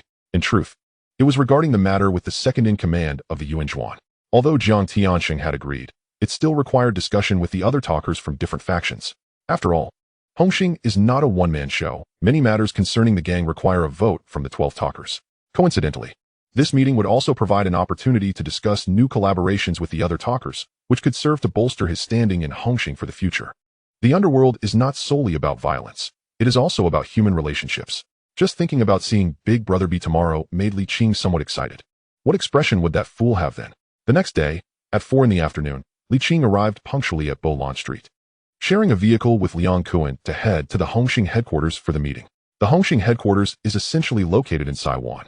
Not only does Jiang Tianxing reside there, but most of his businesses are also based there, making Saiwan his stronghold. Previously, the talker for Saiwan was Chun Yao. But as Hongxing expanded significantly, the positions of various talkers within the factions changed. Now, Saiwan is overseen by Ba Ji, while Chun Yao was promoted to the role of deputy leader, responsible for managing the gang's finances. When Li Qing and Liang Kuan arrived at the headquarters, several vehicles were already parked at the entrance, and numerous younger brothers were keeping watch outside. Upon seeing Liang Kuan exit the car, several familiar younger brothers quickly approached to greet him. Kuan Gu, you're here. Lao Hu, has your boss arrived? Brother Du has been here for a while. He.s. inside chatting with Jigo. What the hell? These bastards are here so early. Liang Kuan casually responded to a few remarks before leading Li Qing inside, leaving behind a group of younger brothers to gossip. Isn't Kuan Gu's head horse Shachong? Why isn't he here this time? Who's that handsome guy beside him? I've never seen him before. I don't know. Maybe he is Kuan Gu's new recruit. Hey, did you all hear? Our Hongxing has a fierce character emerging lately. I know, that boxing champion Qing, right? He brought 7 people and challenged a faction of Hong Tai. Exactly, that's him. The loyal and righteous Hall of Hongxing is merely an old building of less than 40 square meters, spanning 2 floors. The ground floor houses the altar for Guan Er Yi and the 5 ancestors of Hongmen, with incense smoke swirling in the air. The second floor is the meeting room. The meeting room also features an altar for Guan Er Yi, with portraits of Hongxing's founder Jiang Zhun and several deceased uncles of Hongxing adorning the walls, detailing their life stories and contributions to the gang. At the long conference table in the center, 5 or 6 individuals were already seated. Among them was Big Brother B, occupying the second seat on the right, with his head horse A Bao and Chun Haonan, along with Shan Ji and others standing against the wall behind him. Additionally, there were 4 or 5 other talkers present. At that moment, a figure with one foot on the chair, gesticulating wildly and speaking animatedly, was none other than Ba Ji, the talker for Hongxing in Saiwan, nicknamed Spitfire Ba Ji. You wouldn't believe it, that Brazilian girl is absolutely stunning. Just as Spitfire Ba Ji was boasting about his heroic deeds, a voice came from outside. The crowd turned to look, greeting, Ah Kuan. Has Ah Kuan arrived? Ah Kuan, why are you so late today? Spitfire Ba Ji, with a beaming smile, said, I heard that today Mr. Jiang is going to help the king of the Inch retire, which means you'll be the one in charge of Mongkok from now on. Aren't you a bit anxious? Since the main character hasn't even arrived. Why should I be in a hurry? Liang Kuan glanced at the people inside the hall and greeted. Fatty Li. Ah Chow. Ma Wang Jian to you. Oh. Bigu is also here. Long time no see. Be Lauda. As Liang Kuan spoke, he looked at Big Brother B at the back. A playful smile appearing on his face. What's this? My Kuan can come, but my B can't? Big Brother B shot back. Not in the mood to be cordial with Liang Kuan. How could that be? Everyone knows you, Bigu, are now the big boss in Causeway Bay. I went in to help the gang endure hardships, and when I came out, my position was snatched away. But then again, Bigu, you're used to this kind of thing. Wouldn't you agree, Qing? After Liang Kuan finished, he stepped aside, revealing Li Qing standing behind him. Qing. Big Brother B's expression shifted slightly. Li Qing slowly walked in, glanced at Big Brother B, and greeted him coolly. Bigu, long time no see. Big Brother B looked at Liang Kuan, his expression darkening. I said, why didn't you come to find me? Qing. You're with Kuan now, are you? B, you can't say that. I'm good friends with Qing, and besides, I'm not qualified to be his boss. Liang Kuan chuckled. After today, I fear I might even have to call you Qing Gu. Kong, what the hell do you mean by that? Are you deliberately mocking me? Boss B retorted angrily. You know full well that Qing is with me. What exactly are you implying? B, your threats hold no weight here. Qing was invited by Brother Sheng. You will understand everything once he arrives. Liang Kuan shrugged indifferently. Invited by Mr. Jiang? At this, Boss B furrowed his brow. Recalling the recent activities of Li Qing in the Underworld, a sense of foreboding washing over him. Kong, are you suggesting that this handsome fellow is the renowned boxer Qing, who has been making waves recently? I've heard he took down both Uncle Mei and the Prince. Is that true? At this moment, Brother G and the others gradually began to comprehend. Their interest peaked as they chimed in with questions. I already told you. You'll find out soon enough. Liang Kuan shrugged again, offering no answer as he casually took a seat, beckoning Li Qing. Qing, come sit. Wait. Boss B said with a stern expression. If Qing does not acknowledge me as his leader, then he is no longer one of us at Hung Hing. What right does he have to enter the Brotherhood? B brother, you are even more formidable than Brother Sheng. Liang Kuan scoffed. I already said Qing was invited by Brother Sheng. Whether he belongs to Hung Hing or not is not yours to decide. Li Qing glanced at Boss B's entourage behind him and replied coolly, B brother. These gentlemen must be the popular young men and the Shanjis from Causeway Bay in recent years. If they can enter, why can't I? Furthermore, I have spent 5 arduous years in prison for you. In terms of seniority, qualifications, and contributions, I believe I have every right to sit here. Upon hearing this, Chun Haonan and the others could no longer contain themselves, voicing their thoughts. Boxer Qing, regardless of anything, B brother is still your elder. Do you dare speak to him like that? Indeed, our Nango achieved his position through his own efforts. Even if you helped B brother in prison for 5 years. What gives you the right to criticize our Nango? Achieved through your own efforts? Li Qing chuckled, remaining silent. Boss B's expression darkened. He wanted to retort, but held back upon recalling Liang Kuan's words, merely gesturing for Shanjis and the others to quiet down, choosing to remain silent. He was curious to see what this fellow intended to do today. Meanwhile, Brother G and the others, who were merely spectators, found the lack of conflict tedious. The atmosphere no longer as lively as before. They began to ponder Liang Kuan's earlier words. Could it be that Jiang Tianxing summoned them for a meeting today because of Li Qing? In this awkward ambience, time slipped by unnoticed. Fortunately, it wasn't long before other leaders from various factions arrived in succession. Jiang Tianxing was the last to arrive, accompanied by his shadow spokesperson. Xinyao. Chapter 61B Brother, are you dissatisfied with Brother Sheng's decision? Apologies, everyone. I was caught in traffic and arrived a bit late. With a beaming smile, Jiang Tianxing entered the Brotherhood, taking a seat at the head of the table, while Chun Yao settled into the first seat to his left. No worries, Mr. Jiang. We just arrived as well. Brother G had just been complaining about Jiang Tianxing's habitual tardiness, but now he transformed into a sycophant, showering him with compliments. Seizing the moment to speak, Li Qing began to scrutinize the various leaders of Hung Hing, with Liang Kuan quietly introducing them to him. Aside from the head seat, there were a total of 14 chairs at the conference table. On the left side were 7, Jia Shu Chun Yao, Kuai-Ching leader Han Bin, Tun Mun leader Dinosaur, Kowloon City leader Shi Yan, Potland Street leader Xiyuan Wang, Kuntong leader Diyu, and Hong Kong boy leader A Chao. On the right side, seated in the first position was the recently retired elder, Uncle Shing, who was now responsible for Hung Hing's ceremonial affairs. Behind him sat Boss B, the leader from Causeway Bay, followed by the leaders from Sham Shui Pe, Liang Ma, Saiwan, Beiji, Sim Sha Sui, Prince, North Point, and Chaiwan. Aside from Xing and Yao, among the 12 leaders, Bin and I Hu, Dinosaur, and Xian were previously affiliated with He 2 before switching to Hung Hing 2 years ago. I'm not very familiar with Bin and I Hu and Dinosaur. But I have a good relationship with Shi Yan. Last time you got into trouble, I called him, and without hesitation, he brought people to help. Liang Kuan explained quietly. The others, a Chao grew up with me. Fatty Lai and Ma Wangjian are involved in the entertainment industry, and I have decent relations with them. Whenever I have matters, they always support me. Li Qing listened attentively. He understood that Liang Kuan was introducing the connections for him to be aware of. Since he had decided to associate with Hung Hing in the future, it was essential to clarify the network of relationships within the gang. Knowing who his allies were, who were outsiders, and who were fence-sitters would be crucial for seeking assistance or sharing benefits when necessary. After some pleasantries, Jiang Tianxing finally brought up the main topic. I have called everyone here today for two matters that require your votes. The first is regarding Ciyuan Wang's retirement and Akong taking over as the leader of Potland Street. Upon hearing Jiang Tianxing mention his name, Liang Kuan and Li Qing ceased their conversation and turned to face him. Jiang Tianxing, with a smile on his face, placed his hands on the table, glancing at Liang Kuan at the back, and said, Akong has been with us at Hung Hing for nearly 20 years. Previously, he was the leader of Lantian. 3 years ago, when we invaded Yao Tsim-mong, Akong personally led the charge into Tsim Sha Sui, taking down Chen Qi and serving 3 years in prison for the gang. The position of Potland Street leader rightfully belongs to him, though it has been temporarily held by Ciyuan Wang. Now that Akong is stepping up, it is time to hand Potland Street back to him. Ciyuan Wang, you have no objections, right?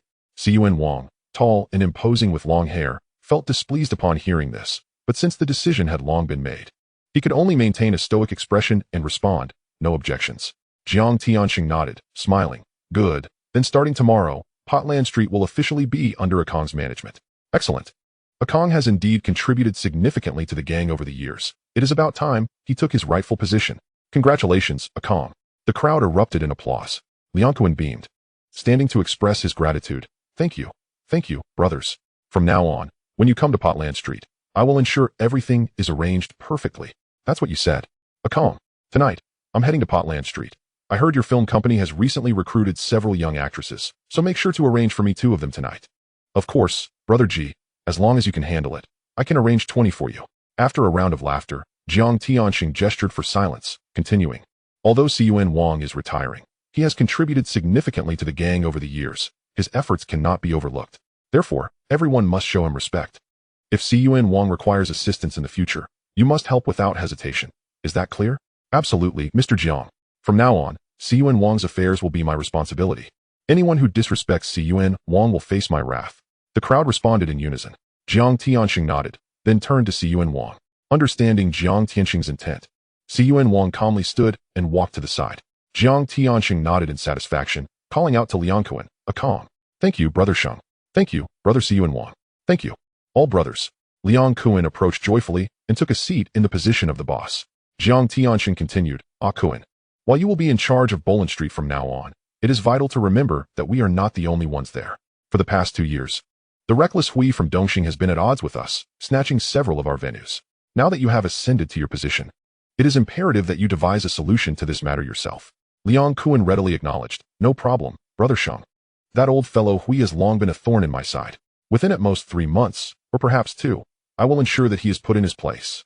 Regardless of how much he has previously taken, I will see to it that he returns it with interest. Jiang Tianxing nodded in satisfaction. Make sure it's done cleanly. Understood. Jiang Tianxing then turned to the others and stated, let us now discuss the second matter. Qing. He called out to Li Qing. Mr. Jiang, esteemed leaders. Li Qing rose to respond, offering a nod to the other decision-makers. Jiang Tianxing smiled and nodded before addressing the puzzled faces of the attendees. I believe you are all familiar with the title of King of Fighters Qing that has recently emerged. The incidents involving the Fascia nightclub and the Time Crazy bar were handled exceptionally well by Qing, enhancing our reputation in the underworld and re-establishing our prominence. Mr. Jiang. As AB listened, his expression grew increasingly uneasy, and he abruptly stood to interject. Regarding the incident with Hong Tai, it is clear that Qing acted incorrectly. Regardless of the circumstances, Mei Shu was once one of us, and Qing's disregard for the rules by attacking Hong Tai's venue over a trivial matter, leading to the downfall of both Mei Shu and his son, is an act of betrayal that we, as Hongxing, cannot condone. Upon hearing this, many echoed his sentiment. Indeed. Mr. Jiang, AB raises valid points. No matter the situation, Mei Shu was one of our own, yet now he has been eliminated by members of Hongxing. What will others think of us? Moreover, I have heard that the King of Fighters Qing was once associated with AB, yet upon his release from prison, he failed to reconnect with AB, clearly indicating his intent to sever ties with Hongxing. Additionally, regarding the Hong Tai incident, He did not act under our banner. Thus, he cannot be considered one of us. At this, Liang Kun stood up, displeased, and retorted, "AB, what do you mean by betraying the master and exterminating the ancestor? Are you exaggerating this matter?" Back in the day, Mei Shu was discontented with Brother Sheng's rise and chose to leave Hongxing to establish his own faction. He is no longer one of us. By defending Mei Shu now, are you implying discontent with Brother Sheng? Chapter 62 AB. What? Do I need to call him Brother Qing now? AB's expression shifted, and he retorted angrily, "Ah Kun, don't spout nonsense. When did I ever say I was dissatisfied with Mr. Jiang? I am merely stating facts. A Qing, in his conflict with Hong Tai, eliminated Mei Shu and his son. This is a clear violation of the rules of the Underworld. I am simply addressing the matter at hand." Liang Kun scoffed. "You are unaware of the details regarding Hong Tai. I have been present throughout. The nightclub incident was instigated by that spoiled prince who disregarded the rules. He attempted to take a Qing's woman, forcing a Qing to retaliate. Who could have predicted that Hong Tai's crew would be so easily defeated? If it were you, would you allow the prince to take your woman?" Later, that wretched prince, disregarding the Underworld's rules, sought revenge on a Qing by kidnapping his younger sister. A high school student. Had a Qing not arrived in time, who knows what could have happened? We all understand the rules of the Underworld. Family should not be harmed. Yet what did that prince do? My apologies, Prince, I wasn't referring to you. I meant Hong Tai's prince. He has utterly disgraced the title." Noticing the prince's displeasure, Liang Kun quickly attempted to smooth things over before continuing. In the bar, the prince brought over 100 men. Yet they were no match for a Qing and his 8 companions, utterly humiliating Hong Tai, bullying with numbers, and still unable to defeat a Qing. What more can be said? Moreover, at that time, a Qing had already invoked the name of Hongxing. The prince even led his men to Causeway Bay to demand a Qing's surrender. Yet you claimed that this matter did not concern you and expressed no care for a Qing's well-being. Do you think I am unaware of this? AB's face flushed with indignation. He had not anticipated that Liang Kun was privy to such details and could only retort, "What about a Qing's elimination of Mei Shu and his son? Even if a conflict arose, was such an absolute action necessary? Cut it out." Liang Kun dismissed with a wave of his hand. "Even the police have no evidence linking a Qing to this act. Your assertions are mere conjecture. If you are so skilled at solving cases, why not become the police chief? Damn it, Ah Kun, you are clearly being unreasonable." AB snapped. "Everyone knows a Qing was responsible for this. That night, after failing to negotiate with Mei Shu, by midnight both Mei Shu and the prince were dead. What an extraordinary coincidence." Liang Kun rolled his eyes. "Who among us lacks enemies? Moreover, that spoiled prince has been causing trouble for years, leveraging his father's influence. How many people has he offended? It is no surprise that on that particular night, an enemy sought revenge and eliminated them both. Why is this so hard to believe?" "That cannot be," AB protested, ready to argue further. At that moment, Jiang Tianxing interjected firmly, "Enough. AB, the police have already investigated the deaths of Mei Shu and his son. Let us not discuss matters devoid of evidence. Furthermore, not only Mei Shu but also Piao Gu, Feng Shu, and others, the moment they declared their departure from Hongxing to establish their own faction, they ceased to be members of Hongxing and have no further connection to us. From now on, their affairs are entirely separate from Hongxing. Do you understand?" AB felt a jolt of realization, recognizing that his prior statements had displeased Jiang Tianxing. He quickly responded, "Yes, I understand, Mr. Jiang." Jiang Tianxing's expression softened as he continued, "What Ah Kun stated is correct. The matter with Hong Tai was indeed instigated by the prince. It is clear that no one will accuse Hongxing of disregarding the rules. The prince's bullying tactics, despite being outnumbered, resulted in his defeat at the hands of a Qing. This incident has elevated the name of Hongxing, a significant achievement. Additionally, I am aware that a Qing was formerly aligned with you. 5 years ago, during the conflict with Dongxing, a Qing took the fall for the gang and served 5 years in prison. This is indeed commendable. Our principle in Hongxing is to reward merit and penalize wrongdoing. If we were to disregard talents like him, it would send the message that Hongxing does not value its members, which would be detrimental to our standing among the brothers." Chen Yao chimed in, "So, Mr. Jiang, what is your intention?" Jiang Tianxing surveyed the room before finally fixing his gaze on Li Qing, stating solemnly, "I have decided to promote a Qing to the position of marshal of our Hongxing 4382 road, overseeing the enforcement hall." "What?" The room erupted in astonishment. AB's eyes widened in disbelief. From Mr. Jiang's enumeration of Li Qing's merits, it was evident that he intended to reinstate Li Qing within Hongxing. But he had not anticipated that Jiang Tianxing would appoint him as the deputy leader. Thus, would it not imply that whenever he encounters Li Qing in the future, he must address him as Brother Qing? This cannot stand, Mr. Jiang. Indeed, Mr. Jiang, how can this be permissible? Even if he possesses merit, it is inconceivable that he could ascend directly from the rank of 49 to 438, is it not? Such a breach of protocol is unacceptable. At this moment, the others also began to realize the gravity of the situation, voicing their objections in unison. Big Brother B was particularly vehement. Mr. Jiang, this course of action is irregular and unjust to the other brothers. I object. What the hell are you objecting to? At such a critical juncture, Liang Kuan naturally stood by his good brother's side, rising to support him. B, even Chun Haonan and his group, who have only been with you for 4 or 5 years, have already become your right-hand men. At the last meeting, you even intended to promote Liang Zainan to a red stick position, yet now when it comes to Qing, you begin to oppose. In terms of merit, capability, and fighting prowess, does Qing not outshine Nan by several streets? If Nan is fit to be a red stick, why should Qing be denied the rank of 438? Or is it that because Qing has followed you, you cannot bear to see him succeed, fearing he might surpass you? Liang Kuan, do not speak such nonsense. Big Brother B retorted angrily. Even if he has merit, it is still too much to elevate him so swiftly, is it not? Then tell me, what should he do instead? Continue to return to you? Do you consider yourself worthy to be his leader? Liang Kuan scoffed. Or perhaps you are willing to relinquish the position of the leader of Causeway Bay to Qing. If that is the case, I have no objections. Big Brother B's face flushed with anger as he pointed at Liang Kuan, cursing. Liang Kuan, are you deliberately stirring trouble? I wouldn't dare. You, Brother B, are the leader of Causeway Bay. How impressive you are. Alas, it seems even talents like Qing cannot be retained under your leadership. How can you still claim to hold such a position? Our reputation in Hung is on the verge of being tarnished because of you. Liang Kuan mocked. Enough. Jiang Tianxing bellowed in fury. The loyal and righteous hall is a place for meetings, not a battleground for your quarrels. You have all risen to prominence and become leaders. Feeling quite important, I presume. Do you truly have no regard for me? Big Brother B quickly shrank back, hastily apologizing. I'm sorry, Mr. Jiang. Liang Kuan shrugged indifferently. Brother Shang, it's your call. Humph. Jiang Tianxing let out a cold snort, suppressing his rage, and then turned to the crowd.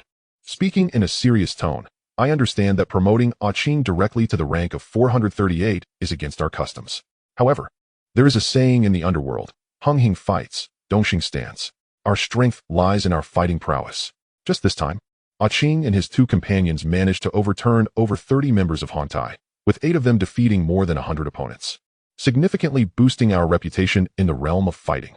Such talent, if we do not utilize him, we will not only be mocked by other societies, but they may also attempt to poach him. This is why I intend to promote Qing. This incident serves to inspire other brothers in our society, to remind them that Hung distinguishes between reward and punishment. As long as you contribute to the society, there is a chance for you to be recognized. Upon hearing this, the crowd gradually quieted down. Uncle Xing furrowed his brows. However, Qing's reputation was built through fighting. Promoting him to the rank of 438 may not be quite appropriate, would it? I understand your perspective, Uncle Xing. Jiang Tianxing nodded. Given Qing's skills, he is more than capable of becoming our society's premier red stick. I originally intended to promote him to the dual flower red stick, allowing him to establish his own hall. However, the process for that promotion is too cumbersome.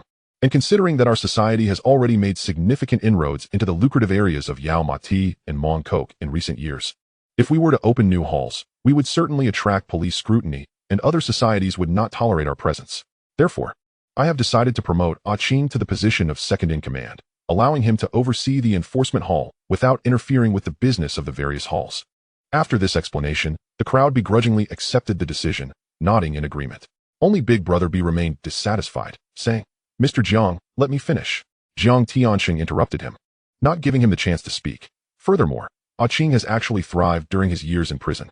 Not only did he earn the respect of the inmates, becoming the acknowledged leader of Stanley Prison, but he also made connections with numerous bosses. Qing has discussed with me his plans to open an entertainment center in Sha Tin in the near future, with an investment that may not be less than 20 million, possibly even more. He intends to collaborate with our various halls for this venue. Not only will the renovations be handled by our society, but the ladies working there can also be sourced from our different halls, with earnings depending on your capabilities. Moreover, regarding the venue itself, if you have the ability and ideas, you can also invest. The specifics of the shares you can obtain can be negotiated directly with Qing. Having concluded my remarks, Jiang Tianxing then turned to Li Qing. As the crowd absorbed this information, their eyes began to sparkle with excitement. An entertainment center with an investment of no less than 20 million? While they were uncertain of the specifics, the name alone suggested it would likely be a nightlife venue. Most importantly, with such a substantial investment, they might also get a share of the profits. In an instant, everyone looked towards Li Qing with fervent eyes. Chapter 63, A Shift in Atmosphere. competing for opportunities. Mr. Jiang, we in the Western District have absolutely no objections to Ah Qing's promotion. We in North Point agree as well. Ah Qing, let us in North Point handle the renovations for the venue. I promise to make it stunning. Damn, Fatty Lee. Are you really trying to profit from everything, even printing risque publications? Damn, what's wrong with printing risque publications? Have you never seen them? Who says printing risque publications cannot involve renovations? I may not know about renovations, but I can provide you with the finest ladies from my venue. Our service is top-notch. Come on, just because you have ladies, I don't. Ah Qing, partner with me. I can provide you with as many ladies as you need, guaranteed quality. Just look at my name. I'm a professional in this line of work. Damn, Ma Wangjian, are you deliberately trying to pick a fight with me? What is it going to be? Are we going to brawl? I'm ready whenever you are. In a brief period.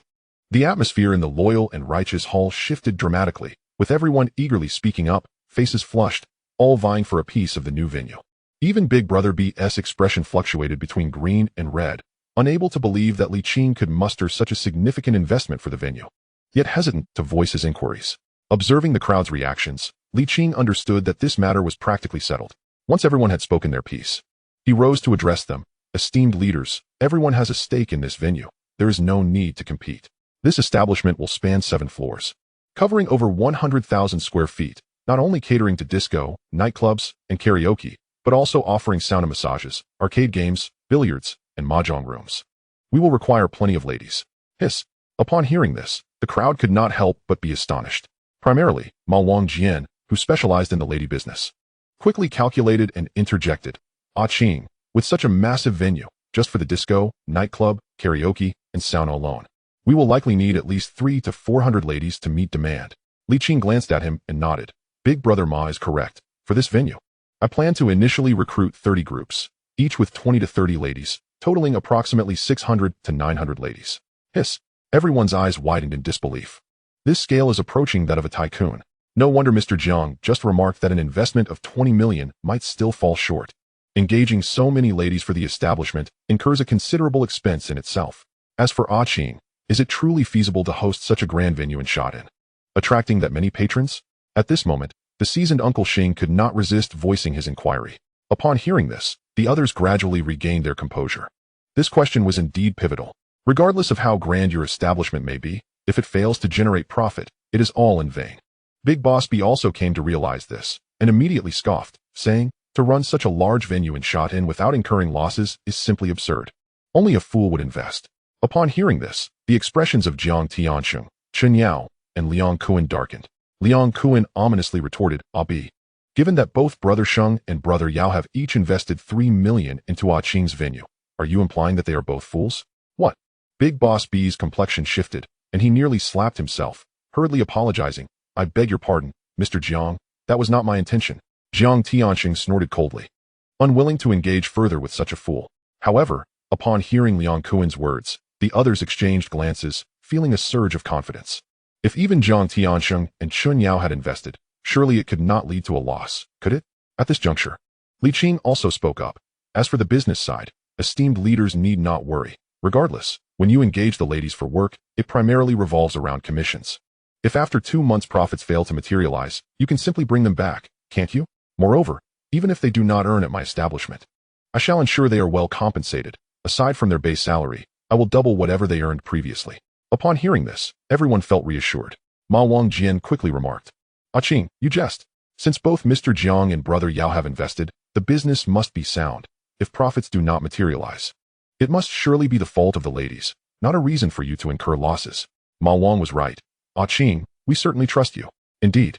Ah Qing, rest assured, once the venue opens, I shall personally lead my team of beauties to support you, ensuring each one spends no less than 1,000. The only uncertainty lies in how many ladies I can bring to work at the venue. Yes, Ah Qing, with so many ladies, how many can we bring along? Everyone echoed, shifting the conversation to the matter of greatest concern. As long as the venue can be profitable, the rest would be of little consequence. Li Qing's endeavor to recruit so many ladies meant that, averaged across the 12 factions of Hongxing, each could expect to receive 50 or 60 slots. Never underestimate this number. In Hong Kong, a lady's earnings can rival that of a white-collar worker in a major corporation. Those who excel can earn tens of thousands, even hundreds of thousands, monthly. Of course, not every lady would earn that much, but averaged out, depending on the business's success, It is quite feasible for each to earn 10 to 20,000 a month. For the ladies they bring, by regulation, they would receive 30% of each lady's earnings. 50 ladies, even if each only earns 10,000 a month, amounts to 500,000. Their 30% share would then yield 150,000. Over the course of a year, this totals to several million. Such a sum would not escape the attention of any leader. Li Qing smiled and stated, "Everyone need not fret. My principle has always been to share the bounty. Where there is food, we all partake, and where there is profit, we all benefit. Since I have allocated slots for the ladies in my venue among you, it is a sincere invitation to collaborate. The 30 groups, aside from the 6 promised to Kuan-gu, the remaining 24 are all up for grabs. However, how they are divided is up to you all." Upon hearing that Liang Kuan alone secured 6 groups, the crowd couldn't help but cast envious and resentful glances. Yet, there was little to be done, as Liang Kuan's close relationship with Li Qing had afforded him the initial advantage. Nevertheless, the remaining 24 groups were a prize they were determined to contend for. With this in mind, the crowd began to voice their claims. "Brothers, you all know I command the most ladies, but I do not require much, just 4 groups. And the rest you can divide amongst yourselves. How does that sound? To hell with it. You think you can simply take 4 groups? Who do you think you are?" A Chao's words rang true. "Ma Wangjian, you are exceedingly greedy. With so many of us here, how can you alone claim 4 groups? Indeed, a Jian. When it comes to ladies, our Sham Shui Pa has no fewer than your Chai Wan, and their quality is equally commendable. That doesn't work, nor does that. How should we divide them then? Why not split evenly? Split evenly. On what grounds? Dinosaur, your Toon Mun lacks even a proper entertainment venue. How can you demand an equal share? Do you even have that many ladies? What do you mean by that? Are you looking down on me? I can always ask my brother for help if I am short. B. Do you not believe Ah Qing's venue can turn a profit? If so, why not forego your share and let me take it? Akuan, you already have 6 groups. That is too greedy. Why not let 2 groups go for everyone to share? To hell with it. Are you trying to target me? Be careful, or I may ensure Ah Qing leaves you with not a single group." In no time, the atmosphere became heated, with everyone vying for additional groups. Big Boss B sat to the side, eager to join the fray, yet hesitated due to having just targeted Li Qing, his face flushed with embarrassment. Meanwhile, Shanji and his companions urged him, "B, what are you waiting for? If you don't act now, everything will be gone." "Yes, B," without saying much. "Just securing 2 groups means you can find 60 ladies, earning at least 100,000 each month. Speak up, B." Silence. Big Boss B was overwhelmed by their insistence. Yet upon reflection, realized he should not be at odds with money, so he gritted his teeth, interrupted Shanji and the others, and approached Li Qing, whispering, "Ah Qing, I was wrong before, regarding the allocations." Before he could finish, Li Qing interrupted coolly, "B, your words hold no weight. The slots are already allocated. And how they are divided will depend on everyone's consensus. All will be treated equally." Big Boss B's face froze. Yet, hearing Li Qing's response, he felt a sense of relief, ultimately setting aside pride and returning to the fray. Li Qing cast him a sidelong glance, a hint of derision flickering beneath the surface. This benefit was one he had initially been unwilling to extend to Big Boss B. But Jiang Tianxing and Chun Yao had previously advised him not to dwell on such minor matters with Big Boss B, lest he appear lacking in grace. Upon further reflection, this was indeed the case. Oftentimes, harboring resentment towards someone does not necessitate direct confrontation. There is no need to engage in a battle for victory to find satisfaction. Currently, Big Boss B was no longer on the same level as himself.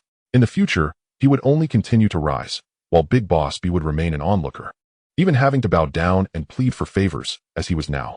This realization brought a certain satisfaction, far more pleasant than the prospect of intentionally undermining him. Chapter 64. Only the Red Poles can compete. In the pursuit of the ladies' slots, the group of leaders debated for over an hour, yet ultimately failed to reach a consensus. It was Jiang Tianxing who finally spoke up, suggesting that Li Qing, as the owner, should take charge of the distribution to avoid straining relationships. Thus, after some contemplation, Li Qing decided on an equitable division. Apart from Liang Kuan, there are 11 decision-makers, each allocated 2 slots. The remaining 2 slots were assigned. One to the Kowloon City decision-maker, Sai Yin, and the other to Uncle Xing. The additional slot for Sai Yin serves as a token of gratitude for his assistance during the previous negotiations with Hong Tai.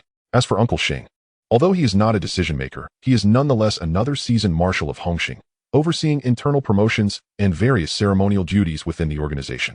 His influence, while not overwhelming, is certainly significant. This arrangement can be seen as a gesture of goodwill, securing his support for future endeavors. Moreover, even the venue's renovations have been entrusted to Uncle Xing's associates. In terms of legitimate renovation business within Hongxing, aside from the formidable Boss B, only Uncle Xing remains. as he operates 2 renovation companies and employs a skilled workforce, making him quite the professional in the field. The other decision-makers, while eager to partake in this lucrative opportunity, refrained from voicing their desires out of respect for Uncle Xing, who is considered the most senior figure in Hongxing. Boss B, too, felt it inappropriate to speak up. Meanwhile, Jiang Tianxing and Chun Yao have each invested 3 million, thereby becoming shareholders in the venture and will not be involved in the distribution of slots for the ladies. This distribution method, while slightly dissatisfying for Ma Wangjin and Liang Ma, who primarily engage in the horse racing and boneyard businesses, has generally been well received by the majority. It was a situation that left everyone content, ensuring no one felt slighted. Finally, Li Qing addressed the assembly. Esteemed leaders, this venue shall henceforth be a collaborative effort, with each of you having a stake, thus alleviating any concerns you may have. After all, I, Li Qing, would not dare to offend so many decision-makers of Hongxing simultaneously. Upon hearing this, laughter erupted among the crowd, who all assured him that such a thing would never happen. Li Qing nodded in acknowledgement and continued, with that said, I hope we can all join forces and work together to generate profit. Furthermore, once the venue opens, our brothers from Hongxing will enjoy an exclusive 20% discount when they visit, and this applies to any guests they bring along as well. Regardless of how much their guests spend, our brothers will receive a 20% commission.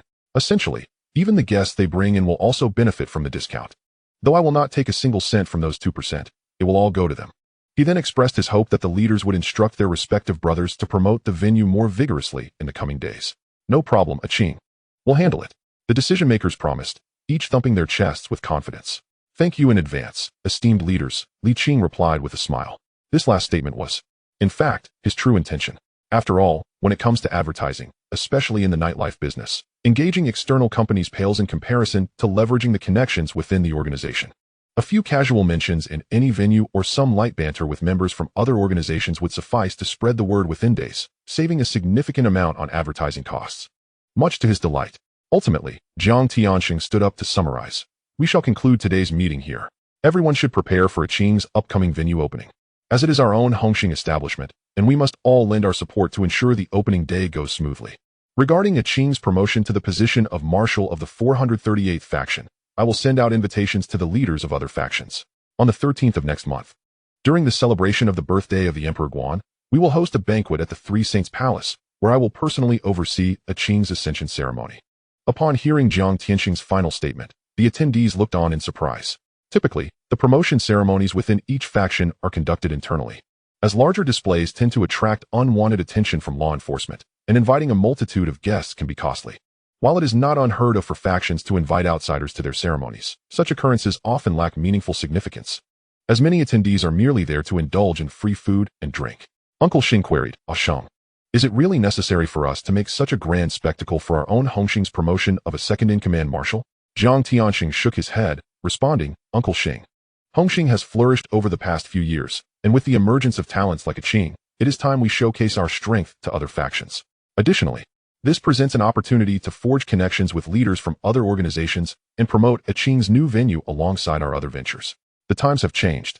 Our business has only just stabilized, and if we can avoid unnecessary conflict, we should take this chance to engage with other factions, signaling our intentions. Li Qing interjected. On the day of the venue's opening, I plan to allocate 6 million for an underground boxing match in Sha Tin, to attract attention to the new venue while also promoting it by inviting participants from other factions. An underground boxing match? The crowd was even more astonished, as Li Qing had not previously mentioned this plan. Holding such an event on opening day would undoubtedly draw a crowd to the venue. Qing, your mind is truly sharp. Returning to their senses, the attendees nodded in agreement. Hearing about the boxing match, the prince could not contain his excitement. Qing, how do you plan to organize this underground boxing match? Can our Hongxing people compete? Absolutely, Li Qing affirmed. As long as they are recognized red sticks from each faction, they can participate. The prize pool totals 6 million, with 3 million for first place, 2 million for second, and 1 million for third. Excellent. I will definitely participate. The prince exclaimed, thrilled, for he was not particularly in need of money, but simply enjoyed the thrill of boxing. Naturally, the prospect of fighting while winning a cash prize was even more enticing. I wanted to, but must they be red sticks to compete? I recently took on a new recruit who is quite skilled, but he is just a 49er. Indeed, Qing, your criteria seem a bit too stringent. Can't we make some adjustments? Several decision-makers voiced their concerns, feeling the eligibility requirements were overly harsh. Li Qing smiled and shook his head, saying, esteemed leaders, My intention is to prevent those who are reckless and only interested in the prize money from entering and wasting our time. If anyone can compete, the number of participants would be overwhelming, and we would likely be engaged in battles for days on end. Setting conditions allows those of you who have confidence in your men to promote them as red sticks and register them for the competition. After all, outsiders will remain unaware. The crowd couldn't help but murmur among themselves. If they were to publicly declare their men as red sticks and they were victorious, that would be commendable. However, if they were to lose, the shame would be considerable. Yet, upon further reflection, Li Qing's approach indeed helps to mitigate the influx of individuals seeking to exploit the prize money and wasting time in the competition. Even if other factions wish to send their participants, they must carefully consider the implications. Should their fighters lose, it would reflect poorly on their own faction.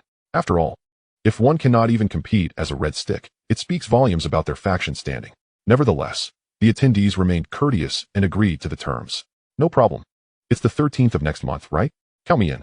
Qing, would you like to come over to my place for a drink tonight? I've got some lovely ladies over.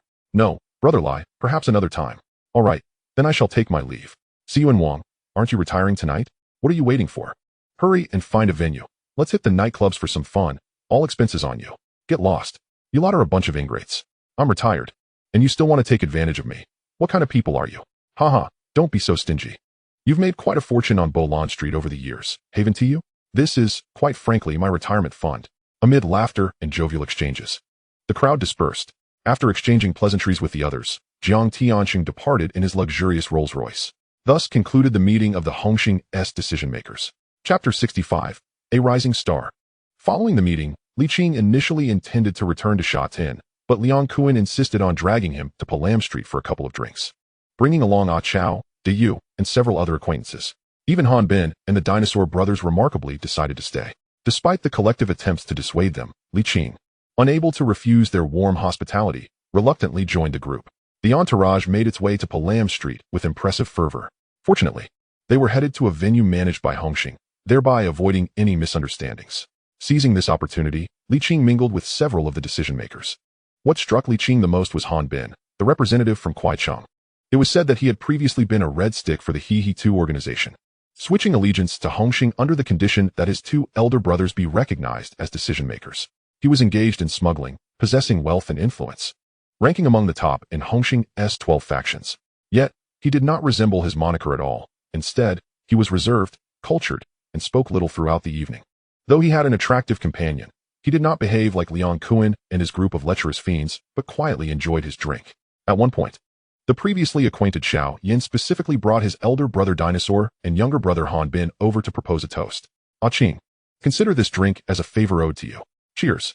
Xiao Yin raised his brimming glass and downed it in one go, then proceeded to introduce his siblings. This is my elder brother Dinosaur, who operates in Tun Mun, and this is my younger brother Bin and I who, the leader in Kuaicheng. It's merely a small matter. I've yet to find the opportunity to properly thank you for your help last time, Li Qing replied, raising his glass to share a drink with him, while greeting Han Bin and Dinosaur, saying, Boss Dinosaur, Boss Han Bin. Ah Qing, you're far too polite. You are now the vice boss of Hongxing. Just call me Dinosaur. Dinosaur, with his comically crossed eyes, appeared rather amusing, though it was said he earned them defending his two younger brothers during childhood. Li Qing admired him greatly and shared another drink, saying, very well, from now on, we're all comrades. I'll call you Dinosaur, and you, Bin and I who, I'll toast to you as well. You flatter me, Ah Qing. Han Bin responded with a smile, raising his glass. After finishing, he alluded, I've heard recently that there has been some misunderstanding between you and the Chaozhou gang in Sha Tin. If you require assistance, don't hesitate to ask. Li Qing, taken aback, glanced at him with surprise. This fellow was aware of his activities in Sha Tin, and certainly knew about the casino matters as well. Yet he hadn't uttered a word all evening, which was quite commendable. However, Li Qing did not elaborate further, nodding with a smile. Understood. If I need anything, I'll certainly contact you. From now on, we're all comrades, and there will be ample opportunities for collaboration. The implication being, there were already people involved with the casino, so he need not dwell on it. Han Bin chuckled, shaking his head. Ah Qing, rest assured. I have no interest in other businesses, but as for money, the more, the better. If there are opportunities for collaboration, feel free to ask. Xiao Yin interjected. Ah Qing, I actually brought Dinosaur and Bin and I who over to discuss something with you. Li Qing nodded. Please, go ahead, Boss Xiao Yin. Xiao Yin continued. The matter is this. I can gather the ladies for your new venue, but Dinosaur and Bin and I who typically do not engage in such business. However, they have plenty of girls under their wing, most of whom are from the north and smuggled in. You know, these northern girls are often rough around the edges, lacking finesse, and tend to be disliked by patrons. But don't worry, before your venue opens, I will ensure they undergo rigorous training to guarantee they won't hold you back. Seeing Xiao Yan fervently explaining, Li Qing quickly grasped his intention. He smiled and waved his hand, saying, Boss Xiao Yan, there is no need for concern. I am aware that those coming from the mainland are often not well received in Hong Kong, but we have no such prejudices here. Whether Hong Kongers or mainlanders, they are all our compatriots. Many of them arrive from the mainland without any connections, making their situation challenging. We must extend our care to them. As long as their backgrounds are clear and they aren't involved in any nefarious activities, I welcome them all. Moreover, it's not just the women. In the near future, I may establish a few factories in the new territories, and then the men can also be sent over. The market rate will apply here. And once they arrive, as long as they work diligently, whether at the venue or in the factories, as long as they help me recoup my investment, I can assist them in obtaining identification, allowing them to live in Hong Kong. At that point, they can choose to stay or leave at their discretion. Upon hearing this, the three brothers were filled with joy. That sounds absolutely splendid. Ah Qing, you truly uphold righteousness. I, Dinosaur, am thoroughly impressed tonight. As brothers, we are united in spirit. After this exchange, the Dinosaur brothers were completely won over by Li Qing. Not only was he handsome and capable, but he was also amiable and principled in his dealings. Such individuals are indeed rare these days.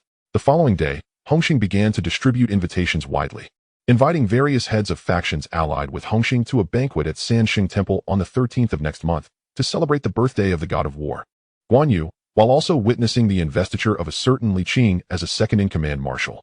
Once this news spread, it ignited a fervor throughout the underworld. Many were discussing it, for after all, Hongxing is a top-tier organization, and especially in recent years, it has expanded aggressively, penetrating bustling areas like Yao Ma Ti and Wan Chai from the new territories, attracting countless small-time thugs to join, and now appeared to be on the verge of rivaling elite societies like Sun Qi and Ho Qi. Such a large organization bestowing a position akin to vice boss upon a second-in-command marshal was indeed a rare occasion. As for the celebration of Guan Yu's birthday, it was traditionally held every year, yet never before had it been as lively as this year. It was obvious that this was merely a pretext, with the real focus being Hongxing's investiture ceremony. Hongxing was preparing to assert its dominance in the underworld. In a flash, many of the bosses who received invitations felt a sense of pride, hurriedly arranging for their subordinates to prepare for the upcoming banquet at Sanxing Temple. Meanwhile, those who did not receive invitations and were eager to partake in the excitement were devising ways to sneak in and witness the spectacle. As a result of this event, Li Qing's reputation skyrocketed in the underworld. Numerous organizations began to investigate his background, eager to uncover the origins of this individual who had garnered such favor from Hongxing, enabling him to be appointed as a second-in-command marshal. However, upon investigation, many were taken aback. They had initially assumed he was a leader from another organization transitioning to Hongxing, only to discover he was merely a low-ranking member of Hongxing, previously associated with De Lao Bi. 5 years prior, he had taken the fall for De Lao Bi and served 5 years in prison, during which he remarkably ascended to the position of leader of Stanley Prison, earning the moniker Overlord Qing. After his release, he had also been involved in numerous sensational events within the underworld. Just days ago, Hong Tai's faction in Kowloon City was challenged, followed by the murder of Chun Mei and his son, and the reshuffling of Hong Tai's leadership, all orchestrated by him. During the battle at Feishan nightclub, he and his companions had toppled over 30 of Hong Tai's subordinates. In the skirmish at Kowloon City's bar, 8 of them had overturned more than 100 members of the prince. Each of these incidents sounded like a tale from a martial arts epic. In the underworld of Hong Kong Island, it has been many years since such a formidable figure has emerged. It is no wonder that Hung Hing has appointed him to a prominent position. A person of such caliber must be highly valued by any organization. Moreover, some well-informed individuals have even uncovered that Li Qing had robbed a casino in Sha Tin. It is said that this lad brought along 300 to 400 of his subordinates from the Chung Lok gang, each wielding an AK rifle. Not only did they seize the casino, but even the Chaozhou gang's enforcer, Uncle Jin, was nearly gunned down. To this day, the Chaozhou gang has not dared to utter a word. This indicates that Li Qing is not only a skilled fighter, but also a casino owner, rumored to possess other ventures, with a total net worth exceeding 100 million. It is no surprise that Hung Hing appointed him as the deputy gang leader. However, some have secretly criticized Li Qing for being foolish. Instead of enjoying his status as a wealthy figure, he has chosen to become a second-in-command in Hung Hing. Many who are well-established in the gang world cannot wash away their pasts, yet this fellow willingly immerses himself in it, truly baffling. Regardless of others' opinions, This incident has undoubtedly propelled Li Qing to prominence in the underworld. From the leaders of various gangs to the lowly street thugs, everyone has come to know the name Li Qing. At this moment, he has finally achieved the first goal he set upon his release, to become a household name throughout Hong Kong. In his Sha Tin villa, Li Qing had just risen from his slumber when Luo Tianhong excitedly arrived with several companions to report the news. Having partied until dawn with Liang Kuan and the others, Li Qing was still a bit disoriented. Upon hearing the news, he shook his head and took a shower. After freshening up, he entered the living room and addressed Luo Tianhong, whom he had not seen for several days. Where did you hear this news? It's already circulating on the streets this morning. Luo Tianhong replied enthusiastically. I was playing at a venue in Wanchai last night. And when I woke up this morning, I heard about it. Didn't you know? This meeting solidified everything. Why are you so excited? Li Qing felt somewhat helpless and glanced at the few young men beside Luo Tianhong, asking, what have you been up to these past 2 days? Where did you find these kids? Luo Tianhong quickly explained, Brother Qing, you told me to find some little brothers to keep busy, right? These are the younger brothers I recruited over the past 2 days. Did you really manage to recruit some? Li Qing inquired, intrigued, as he looked at the young men beside him. Introduce yourselves. What are your names? Luo Tianhong turned around, feigning seriousness, and said, Hurry up and tell Brother Qing your names. Yes, boss. The young men chorused. Greetings, Grandpa. My name is Fei Chuan, Chun Rungquan. Greetings, Grandpa. I am Guishuesan, nicknamed Jose. Greetings, Grandpa. I am Fat Lion. No, I mean Tangwan, nicknamed Fat Lion. Fei Chuan, as in golden list of successful candidates? Li Qing asked, more astonished. Scrutinizing the youthful lad who appeared to be under 18, sporting a yellow buzz cut and a t-shirt, looking quite spirited. At that moment, the remaining 4 stepped forward, saying, Greetings, Grandpa. I am Ahong. I am Atsong. I am Dadi. I am Chen Yaoqing. Li Qing was momentarily stunned and turned to the last person. What did you say your name was? Chapter 66. Luo Tianhong recruits young brothers. Chen Yaoqing, clad in a gray suit with long hair, seemed more like a big brother than a lackey. However, at present, he was indeed just a lowly street thug. Noticing Li Qing's attention, he became somewhat excited and quickly replied, Greetings, Grandpa. I am Yaoqing, Chen Yaoqing. It was indeed him, the tiger of Wanchai, Chen Yaoqing. Li Qing felt bewildered. He had sent Luo Tianhong to recruit young brothers merely to keep him occupied, never expecting that within a mere 2 days, he would return with 2 formidable individuals. The protagonist of the movie Golden List of Successful Candidates, Fei Chuan, and the even more formidable one, the lead in Drunk Life, Dream Death, the tiger of Wanchai, Chen Yaoqing. This was akin to snatching talent from Hung Lok and Xing.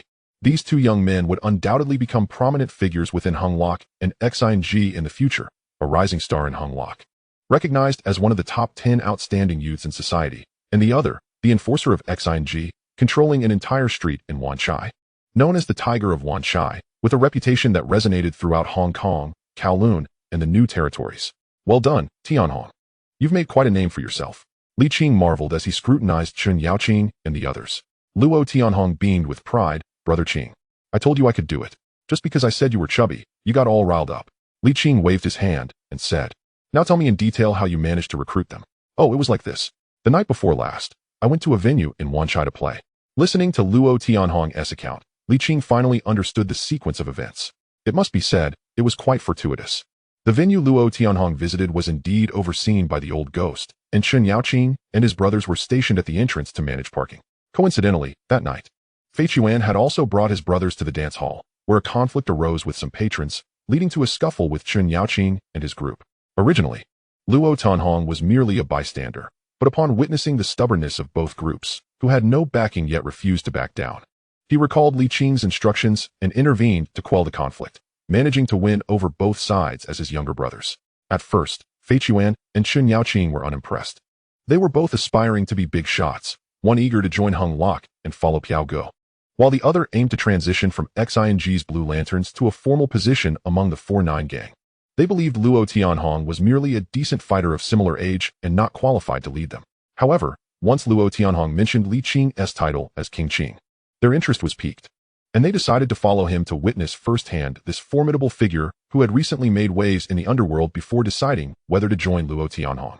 After listening to Luo Tianhong's explanation, Li Qing nodded and looked at Chen Yaoqing and Fei Chuan, smiling. So what do you think? Now that you've seen him, do you want to come and work with me? Fei Chuan quickly replied, Grandpa, we actually decided this morning. You are the deputy gang leader of Hung Hing. Following you will surely lead to advancement, so we decided to join you. Chen Yaoqing added, Grandpa, I feel the same. But then, with some hesitation, he said, however, we were previously with the old ghost. I'm worried he might cause us trouble now that we're switching sides. Also, we stirred up some trouble a few days ago. Li Qing nodded and said, go ahead, tell me about it. Chen Yaoqing clenched his teeth and said, Grandpa, we were helping the old ghost steal cars. A few days ago, my brother Dadi lost money gambling, and to help raise funds for my mother's birthday, Atsong and Dadi went to borrow money from the old ghost. He lent them $60,000, asking them to help him steal a car. Who would have thought that car belonged to Lin Guiyang, the leader of Lianying? When the people from Lianying found out, Lin Guiyang came looking for us, demanding we come up with $100,000 within 7 days, or else our entire family would be in danger.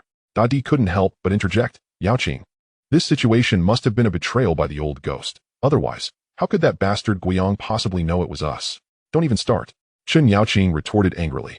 You always do this, getting us into a mess and expecting me to clean up after you. Suddenly, Didit lowered his head and mumbled.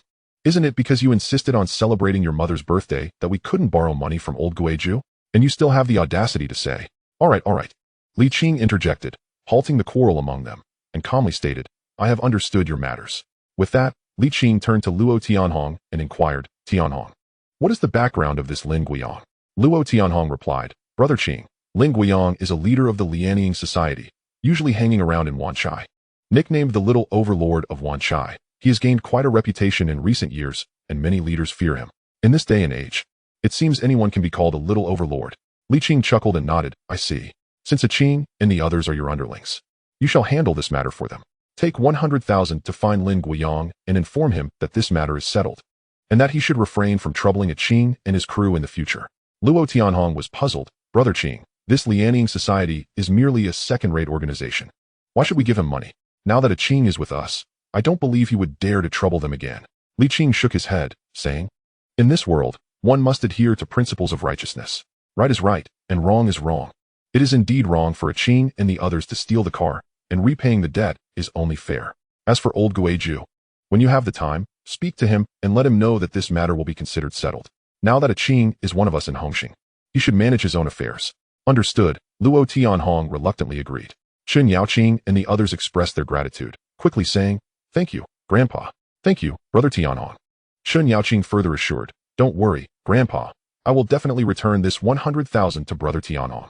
Li Qing looked at them, stating, remember what I just said. When you venture out, you must uphold the principle of righteousness, no matter how you conduct yourselves in the future. As long as you adhere to these 2 words, you need not fear. Even if troubles arise, I will support you. Henceforth, refrain from stealing cars. It is too easy to offend others. Once the new venue opens, follow Tianhong to work there. Yes, we understand. Thank you, Grandpa. Chen Yaoqing and the others nodded eagerly.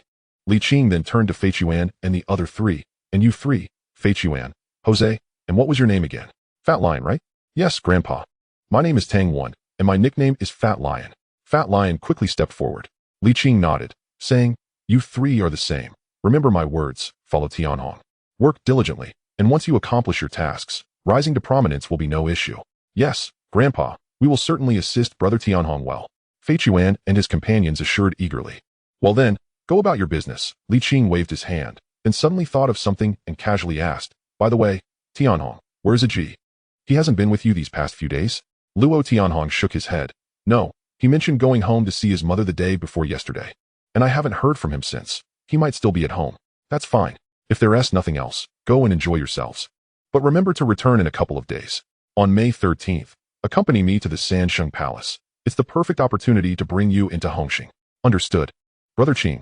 After sending off Luo Tianhong and the others, Li Qing was preparing to catch up on some sleep. However, unexpectedly, more visitors arrived. The guests were none other than the Hall Master of Hongxing, Uncle Xing. A Qing, I hope my early visit does not trouble you, this old bone of mine. Uncle Xing said, accompanied by a driver, both carrying various gift boxes filled with cigarettes, alcohol, tea, and snacks. Though they may not hold much value, it was evident that they were chosen with care. You are too kind, Uncle Xing. It is my honor to welcome esteemed guests. Please come in. Li Qing hurried to assist him, signaling Aunt Li to take the gift boxes inside and place them properly. Uncle Xing couldn't help but feel a surge of admiration for this young man, accomplished yet polite, and most importantly, considerate of an old fellow like himself nearing his end. A Qing, regarding the new venue, your thoughtfulness is greatly appreciated. Consider this old bone of mine indebted to you. If you ever need anything from me, feel free to ask. After settling in, Uncle Xing couldn't resist expressing his gratitude. Li Qing smiled. Uncle Xing, you flatter me. From now on, we are all part of the same family, and it is only right that we look out for one another. Uncle Xing shook his head, reflecting. While that may be true, among the many in Hongxing, nearly all the leaders who have risen to power were personally assisted by me in their initiation. Now that I am retired, who will remember this old fellow? Besides Shang, it seems you are the only one. Li Qing chuckled. Uncle Xing, people differ from one another. Treating others with kindness and conducting oneself with harmony is my principle in life and work. This is what makes you stand out, Qing. Uncle Xing nodded in appreciation before continuing. Actually, I came today to inquire about the renovations of the new venue and see if you have any specific requests so I can arrange for the work to be done. Li Qing personally stood up to pour him tea, casually mentioning, all right, the venue is not far from here, situated in Exineshire town. We can go over to inspect it shortly. There's no rush, it's still early. Come, let us enjoy some tea first. Chapter 67. The Grand Gathering of Societies in Hong Kong and Kowloon. Time flew by, and soon it was May 13th, Sansheng Palace. Located in Fanling of the New Territories, was originally built during the Wanli period of the Ming Dynasty and served as the main temple for the region.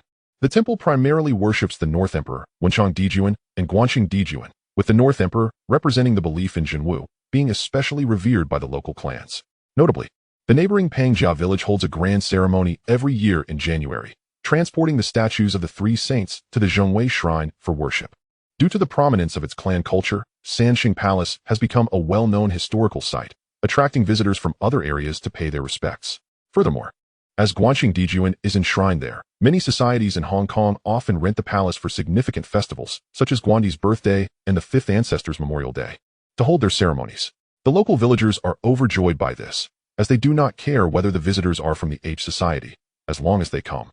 They are welcomed, which also provides an additional source of income. Not only do they collect rental fees for the venue, but when visitors come, they need to eat, right? The local villagers help organize banquets, allowing them to sell many of their homegrown vegetables and fruits. Thus, hosting such events becomes a mutually beneficial affair.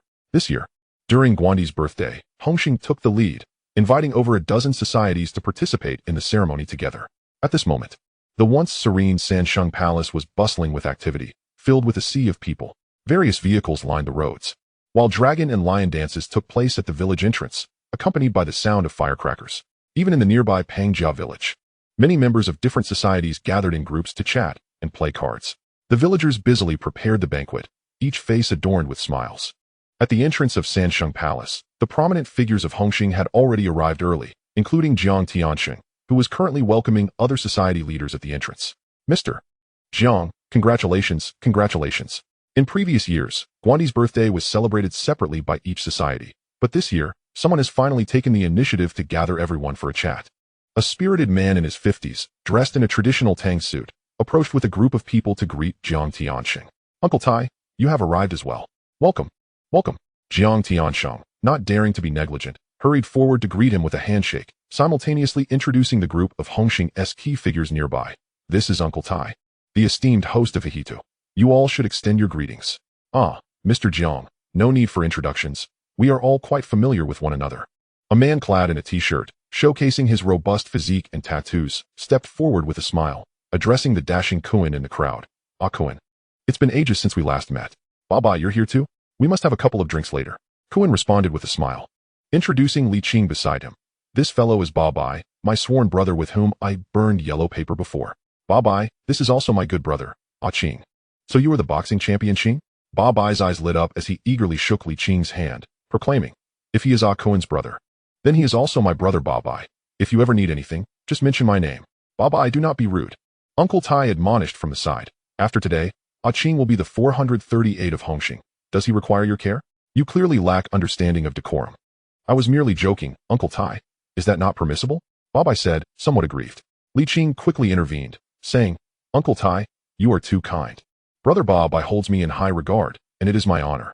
We are all brothers here, regardless of hierarchy. Exactly, Uncle Tai. There aren't as many old customs these days. Babai chimed in eagerly. Uncle Tai shook his head, turning to Jiang Tianxing with a sigh. Ah Shang, this truly is the world of youth now. Your Hongxing has truly been a breeding ground for talent these past few years. You flatter us, Uncle Tai. We younger generations still rely on your guidance. Jiang Tianxing replied. Let us not dwell on that.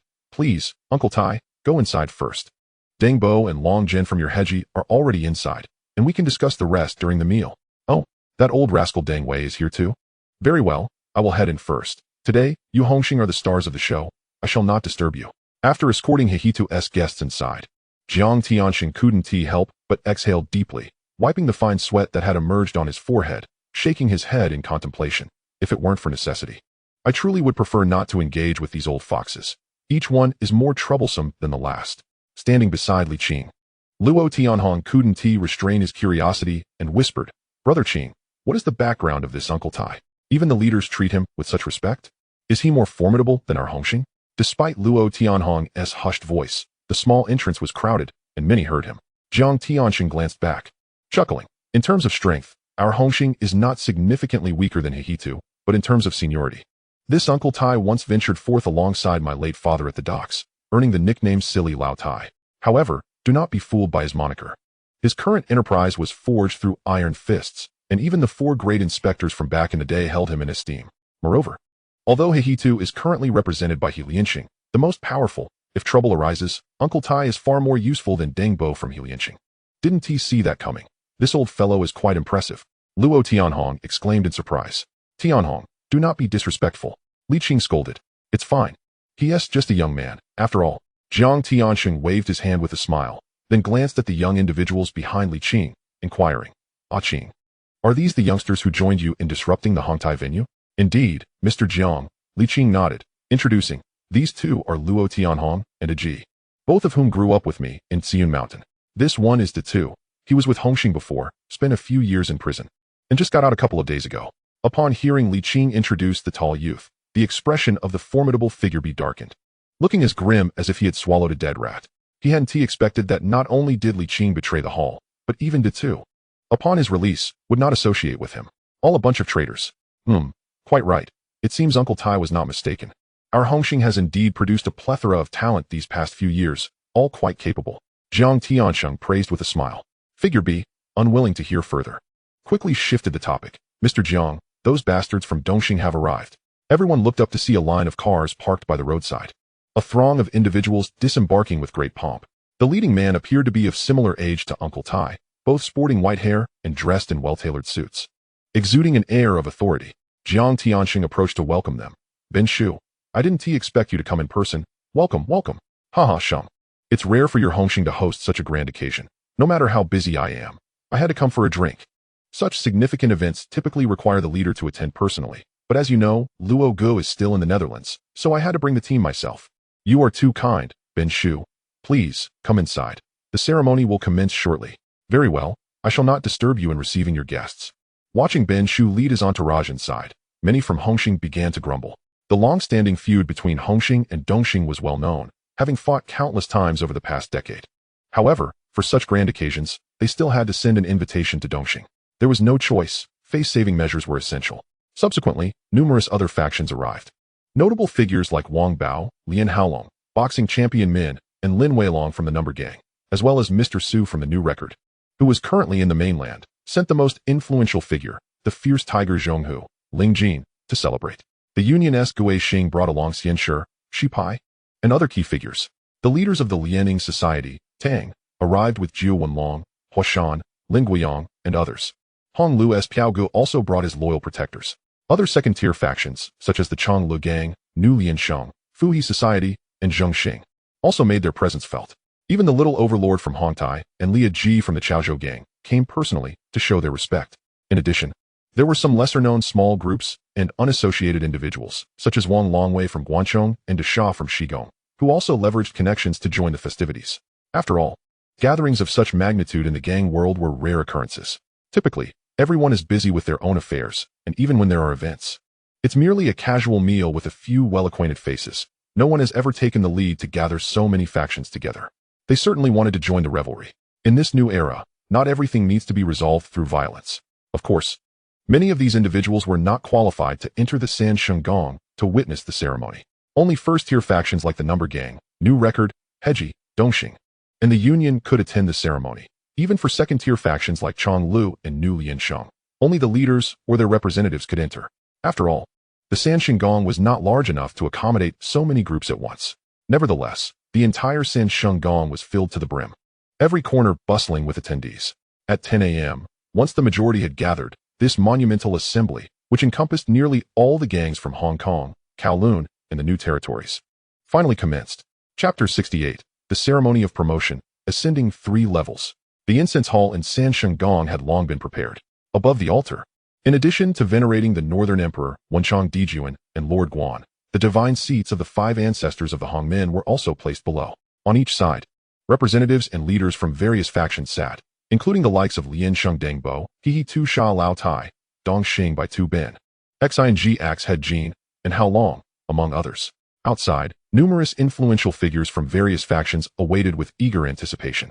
As Jiang Tianqing entered, he led the way in offering incense at the divine seats before turning to the representatives of the various factions, clasping his hands in salute and stating, "Esteemed leaders, I would like to express my heartfelt gratitude for your presence today in honor of Jiang Tianqing. The primary purpose of this gathering is to celebrate the birthday of Lord Guan. In our line of work, we place great importance on loyalty and brotherhood. While times have changed, many customs passed down through generations are still worthy of our adherence. In previous years, the celebrations for Lord Guan were rather solitary affairs. This year, however, we, the Hongxing, take the lead to unite everyone. Regardless of past grievances or business dealings, let us seize this opportunity to engage in meaningful dialogue. After all, isn't harmony of paramount importance these days?" Many in attendance scoffed at this notion. Harmony? In our world, it is either you strike me or I strike you. Without conflict or territorial disputes, what would we all survive on? Is not the territory of Hongxing seized through force? Moreover, if we were to speak of harmony, how did Chun Mei and his son from Hongtai meet their demise? Was it not at the hands of you Hongxing, seeking to eliminate the champion Qing? Despite the disdain simmering within, no one dared to disrupt the proceedings led by Jiang Tianqing, and they listened attentively as he spoke.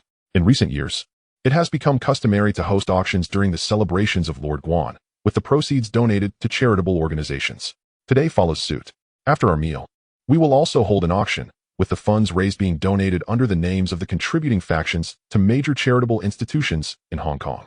I hope everyone will generously contribute to aid the less fortunate citizens. As for the second matter, we, the Hongxing, are preparing to elevate a new marshal of Route 4382 to oversee the criminal court. Although you all belong to different factions, at the core, we are all part of the Hongmen. Therefore, today's elevation ceremony will adhere to our Hongmen customs, and I invite all present to witness this occasion. Should our ceremony falter in any way, I kindly ask our esteemed elders to offer their guidance. As Jiang Tianqing spoke, he bowed respectfully to the heads of the various factions before turning his gaze to the prepared Xiang Shu and others, instructing, "Open the incense hall. Begin the ceremony." Xiang Shu promptly shouted, and according to tradition, raised a flag inscribed with the characters for Hongmen. Nearby, 2 red ribbons, a ceremonial blade, and a long staff wrapped in red cloth were handed to Xiang Shu and Chen Yao. The two tied the red ribbons around their foreheads, one wielding the blade and the other the staff, standing as protectors flanking Jiang Tianqing. Seeing that everything was in order, Jiang Tianqing declared, "The auspicious time has arrived. Let the brothers enter the city. Let the brothers enter the city." Xiang Shu and Chun Yao echoed in unison. Li Qing, who had been waiting at the entrance, promptly strode in upon hearing the call. Instantly, all eyes were drawn to him, the central figure of today's ceremony, with expressions ranging from curiosity to envy, and even disdain. Li Qing paid no heed to the scrutiny as he approached Xiang Shu and Chen Yao, who immediately blocked his path with blade and staff. Xiang Shu questioned sternly, "What brings you here?" What followed was a series of cryptic exchanges and poetic inquiries, all of which Xiang Shu had taught in advance. Li Qing responded fluidly, earning nods of approval from Deng Bo, Sha Lao Tai, and others nearby. The Hongxing elevation ceremony was so meticulously prepared that even the most tradition-bound elders found no fault in it. Route 438 serves as the vanguard, leading the charge to restore our homeland. 1 white, 2 black, 3 green and yellow, for green, 5 yellow, and 15 clans. Upon the completion of the intricate poetic exchanges, Xiang Shu and Chun Yao stepped aside, allowing Li Qing to enter the incense hall, where the Hongmen oath was then recited. Finally, it was Jiang Tianqing's turn to speak. The Hongmen Hongxing Society reopens the incense hall. Today, with the incense master Jiang Tianqing presiding, we hold the elevation ceremony for our disciple. May the ancestors of the Hongmen bear witness. I present to you, our disciple Li Qing. In accordance with tradition, Jiang Tianqing enumerated Li Qing's various accomplishments since joining Hongxing, his contributions to the hall, territories claimed, his willingness to take the fall for the organization during imprisonment, and the assistance he rendered while incarcerated, among others. Even after his release, he had managed to defeat numerous opponents from Hongtai, though he refrained from directly naming them. Despite this, the expression of the young tyrant seated at the entrance remained somewhat sullen, though Li Qing's time within Hongxing was not particularly short. To elevate him directly to the rank of 4,382 felt somewhat excessive. Thus, they had to count his leadership in prison and his subsequent victories over Hongtai as contributions, attributing them to the glory of Hongxing. If one were to quantify these actions, they could indeed be considered merits. Having concluded his remarks, Jiang Tianxing exhaled deeply, paused, and then announced to the assembly. Today, Li Qing of the Hongmen Hongxing Society is officially appointed to the position of Marshal of Route 4382, with a 3-tier elevation. Xiang Shu and Chun Yao proclaimed in unison, 3-tier elevation. Disciple Li Qing, I am grateful for the Incense Master's appointment. Li Qing bowed in gratitude. With the ceremony concluded, attendees rose to offer their congratulations. Sheng, congratulations on adding another talent to Hongxing. Thank you, Deng Bo. May we all progress together. Qing, congratulations. From now on, we are all family. Congratulations. Brother Qing, do take care of your younger brother. What care? We should all look out for one another, right? Shengge, Champion Qing, when will you come to our Lian Ing's venue for a visit? I've heard you had some misunderstandings with our Yang. Uncle Tang, you are too kind. There are no misunderstandings, merely some minor disputes with the Yang's associates, who now follow me. It's all trivial and easily resolved. Indeed, harmony is paramount. As the crowd exchanged pleasantries, the atmosphere lightened, no longer as solemn as before. Regardless of individual thoughts, in such a public setting, most attendees were keen to maintain appearances and avoid any unpleasantness. Seizing the opportunity, Li Qing promoted his new entertainment venue. Esteemed leaders, thank you for gracing us with your presence today. Please enjoy the meal and drinks without reservation. Additionally, I have invested in a new entertainment venue in Shatin. On the grand opening day, I plan to allocate 6 million for a boxing match and would love for all esteemed leaders to join us for some fun. A new venue? 6 million for a boxing match. After the ceremony, as everyone prepared to head out for the banquet, the mention of the boxing match caused them to instinctively pause. A boxing match? Dong Xing's Bai Tu Bin furrowed his brow and was the first to inquire. Qing, are you planning to establish an underground boxing venue in Shatin? Not a boxing venue. You've misunderstood, Ben Shu. I am aware that your organization, East Star, is also involved in underground boxing venues. Rest assured, I have no intention of competing with you for business. Li Qing smiled and explained, my entertainment city primarily focuses on dance halls, nightclubs, karaoke, saunas, arcades, billiard halls, and mahjong parlors. The purpose of hosting this boxing match is to attract more visitors to Shatin, as it is well known that the area lacks the popularity of the districts in Hong Kong and Kowloon. If we do not take some clever measures, it is likely that on the opening day, the venue will be devoid of patrons, and our Hongxing will suffer a significant loss of face. I kindly ask for your understanding. So it is a comprehensive nightlife venue. Upon hearing this, everyone appeared to comprehend. However, for an entertainment city to host such a myriad of projects, it must require a considerable investment. At this moment, Jiang Tianxing also spoke up. I have invested in this venue as well. It is considered our Hongxing's own business. After the opening, I hope everyone will come and lend their support. Hearing that it was not an underground boxing venue competing with him for business, Ben Shu felt relieved and immediately responded with a smile. Since it is your Hongxing's venue, I will certainly make time to send a flower basket. No matter how busy I am. You need not worry, Sheng. Thank you in advance, Ben Shu, Jiang Tianxing replied with a smile. Some individuals were also intrigued by the boxing match Li Qing mentioned. The boxing champion Min, known for his prowess, inquired, Qing, how do you plan to organize this boxing match? Li Qing replied with a smile. It will follow the standard ring rules. The winners will receive cash prizes, 3 million for first place, 2 million for second, and 1 million for third. However, there is one stipulation. Only the red sticks of each faction are allowed to compete, to prevent anyone from taking advantage and wasting everyone's time. The prize money is astonishingly high. In an instant, many were captivated. In this line of work, not every gang can rake in substantial profits. Even if they do earn money, most experience financial fluctuations, making it difficult to save. Among the numerous influential figures present, very few could afford to part with $1 million. Even the third-place prize of 1 million is a significant sum in the eyes of most. No problem, I will definitely be there. However, Qing, could you possibly reconsider this requirement? If only the red sticks can compete, what about us leaders? Min the boxing champion suggested, evidently interested in the match. Li Qing quickly reassured him, Brother Min, do not worry. I set this condition primarily to avoid allowing small-time thugs without status to take part. If leaders like you wish to participate, that is certainly no issue. Min the boxing champion beamed with delight. Good, count me in. It has been many years since I last stretched my muscles. I will come to have some fun. No problem, I will reserve a spot for you, Brother Min. Li Qing responded with a smile. Zhongxin Yi's Lian Haolong also spoke up. Boxing champion Qing, I hear you are quite the fighter yourself. Will you be participating in this match? If you do, I will join in as well. If Brother Long wants to have a go, that is certainly no issue. I will accompany you. All right, it is settled then. Boxing champion Qing, after all this talk, you have yet to mention the name of your venue, its location, and the opening date. How can we know when to go if we do not know anything? My apologies, Brother Piao, that was my oversight. This venue is located in Sha Tin's new town, and it is named New World Entertainment City. It is currently under renovation. The opening date is set for July 25th, coinciding with our Hongman's Ancestor Memorial Day. When you come to Sha Tin, you will find out. July 25th, is it? No problem, I will definitely be there. Chapter 69. Let your people come in first. Brother Yaowen, will you be attending the boxing match organized by Boxing Champion Qing? I hear the first prize is 3 million. Are you out of your mind? Haven't you heard that Brother Min is also participating? Am I supposed to fight him? True. Well, second or third place would suffice. There are still 2 million and 1 million prizes.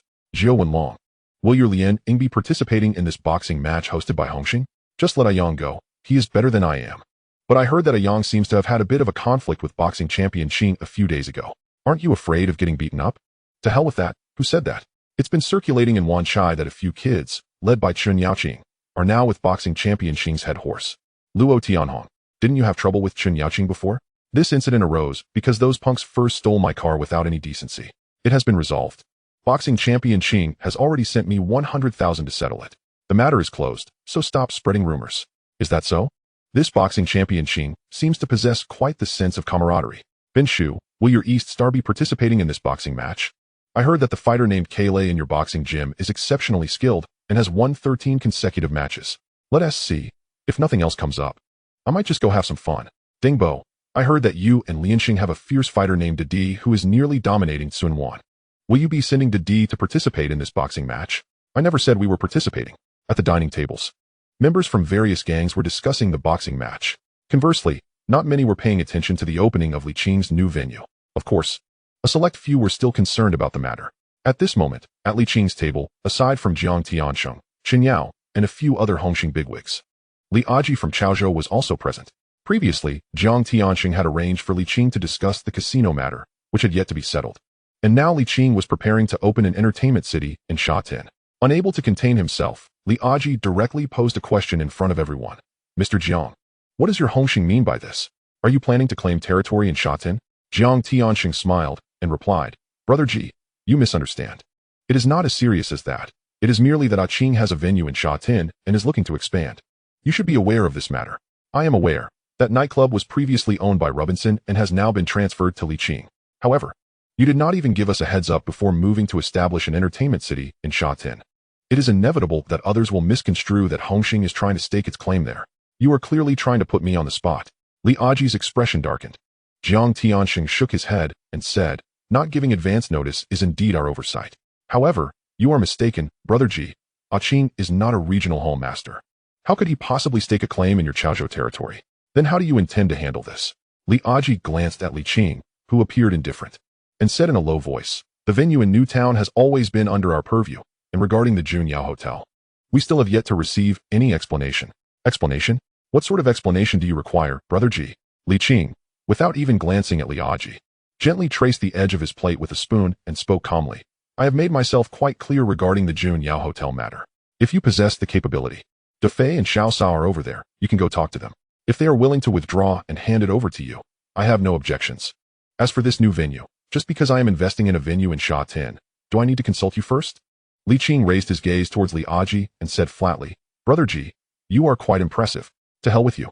Hearing this, Lu, who was sitting beside Li Aji, could no longer contain himself. He slammed the table and stood up, saying, Kid, what do you mean by that? Do you think we Chaozhou are pushovers? In an instant, the gazes of numerous onlookers converged upon them, their expressions a myriad of emotions. Recently, the entanglements between Li Qing and Chaozhou had drawn the attention of various factions, and it was unexpected that such discord would erupt at the table. It seemed the situation was rather precarious. Lu, Li Aji, acutely aware of the surrounding scrutiny, hastily admonished, signaling for Lu to maintain discretion. Brother Ji, this fellow has already mounted his horse atop us. Must we still endure? Lu retorted indignantly. Sit down.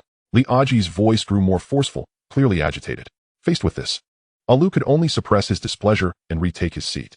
Li Aji turned his gaze toward Jiang Tiansheng and stated, Mr. Jiang, I have but one request. Regardless of what your Hongxing establishment orchestrates in Shadian, it is imperative that we from Chaozhou oversee the proceedings. Jiang Tianxing furrowed his brow, taken aback by Li Aji's insistence on overseeing even a mere event.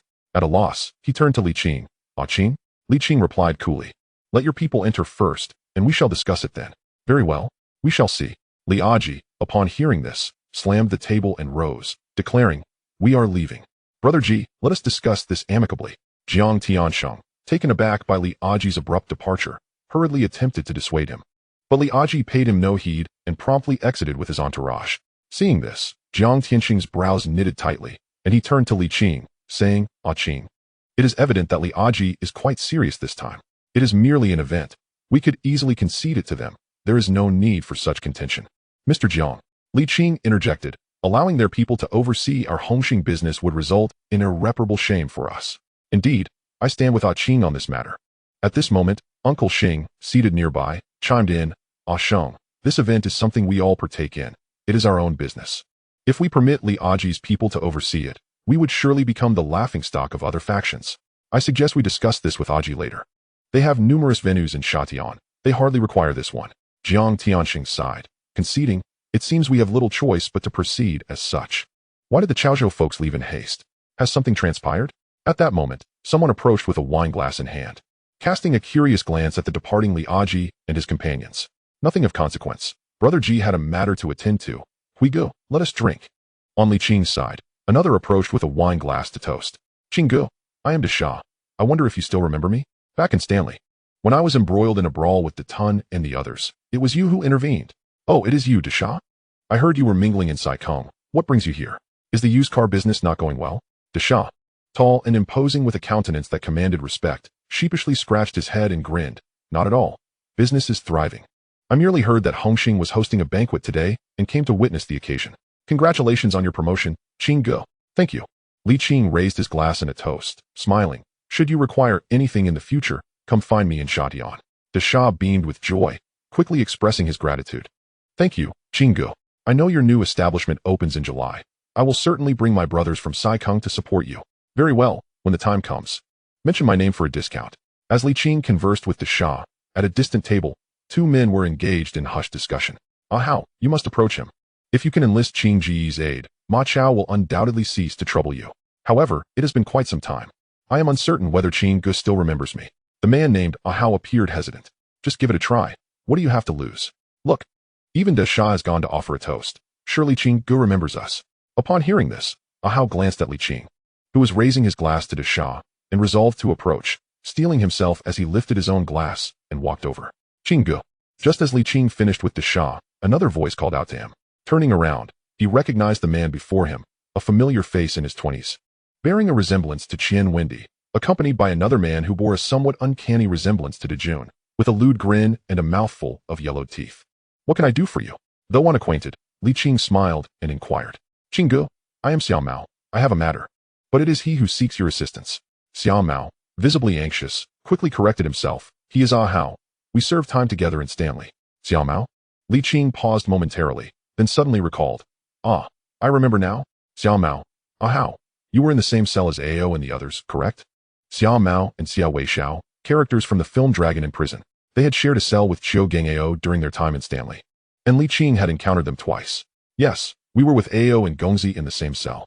Upon seeing Li Qing recognize them, both Xiao Mao and Xiao Weixiao became visibly excited. Li Qing smiled and nodded, sharing a drink with them before casually asking, I recall you both were released this year. How have things been since? Quite well. My boss is the fourth brother of the Shengzi gang, who treats me well. Xiao Mao hesitated before adding. But Ahao has not fared as well. Xiao Weixiao, standing nearby, appeared somewhat embarrassed, unsure of how to articulate his plight. Noticing this, Li Qing surmised the underlying issue and inquired, Is there something I can assist with? Speak up, Ahao? Xiao Mao urged, but seeing Xiao Weixiao remain silent, he took it upon himself to explain, It is like this. Qinggu, there's a fellow named Ma Chao in our Shengzi gang who previously extorted protection fees from Ahao's stall to protect his father and sister. Ahao accidentally killed one of Ma Chao's underlings, which led him to serve time in Stanley. Recently, after Ahao's release, Ma Chao has sought him out again, causing trouble. I asked fourth brother to intervene, but Ma Chao remains unyielding, continually sending people to disturb Ahao's family, demanding 10,000 as a settlement. Thus, Could you perhaps mediate and convince Ma Chao to cease his harassment of Ah Hao? We will repay him gradually. Upon hearing this, Li Qing understood immediately and asked, has Ma Chao arrived? He has. He is over there. Following Xiao Mao's gesture, Li Qing spotted a man at a nearby table, clad in a flamboyant shirt. His demeanor cunning and sinister, surrounded by companions as he boasted and clinked glasses, one foot perched upon the table. Exuding an air of arrogance that suggested he was not to be trifled with, Li Qing nodded, rising to his feet. Let us go and have a word with him. Chapter 70. Is it not I, the King of Fists, who reigns supreme? Super brother, I have heard that you have been quite prominent in Lantian lately. Naturally, currently, the Shengzi brand relies entirely on our super brother's support. Who among the rest can compare? Hey, we are in this business. Let us keep a low profile to avoid being accused of disregarding decorum.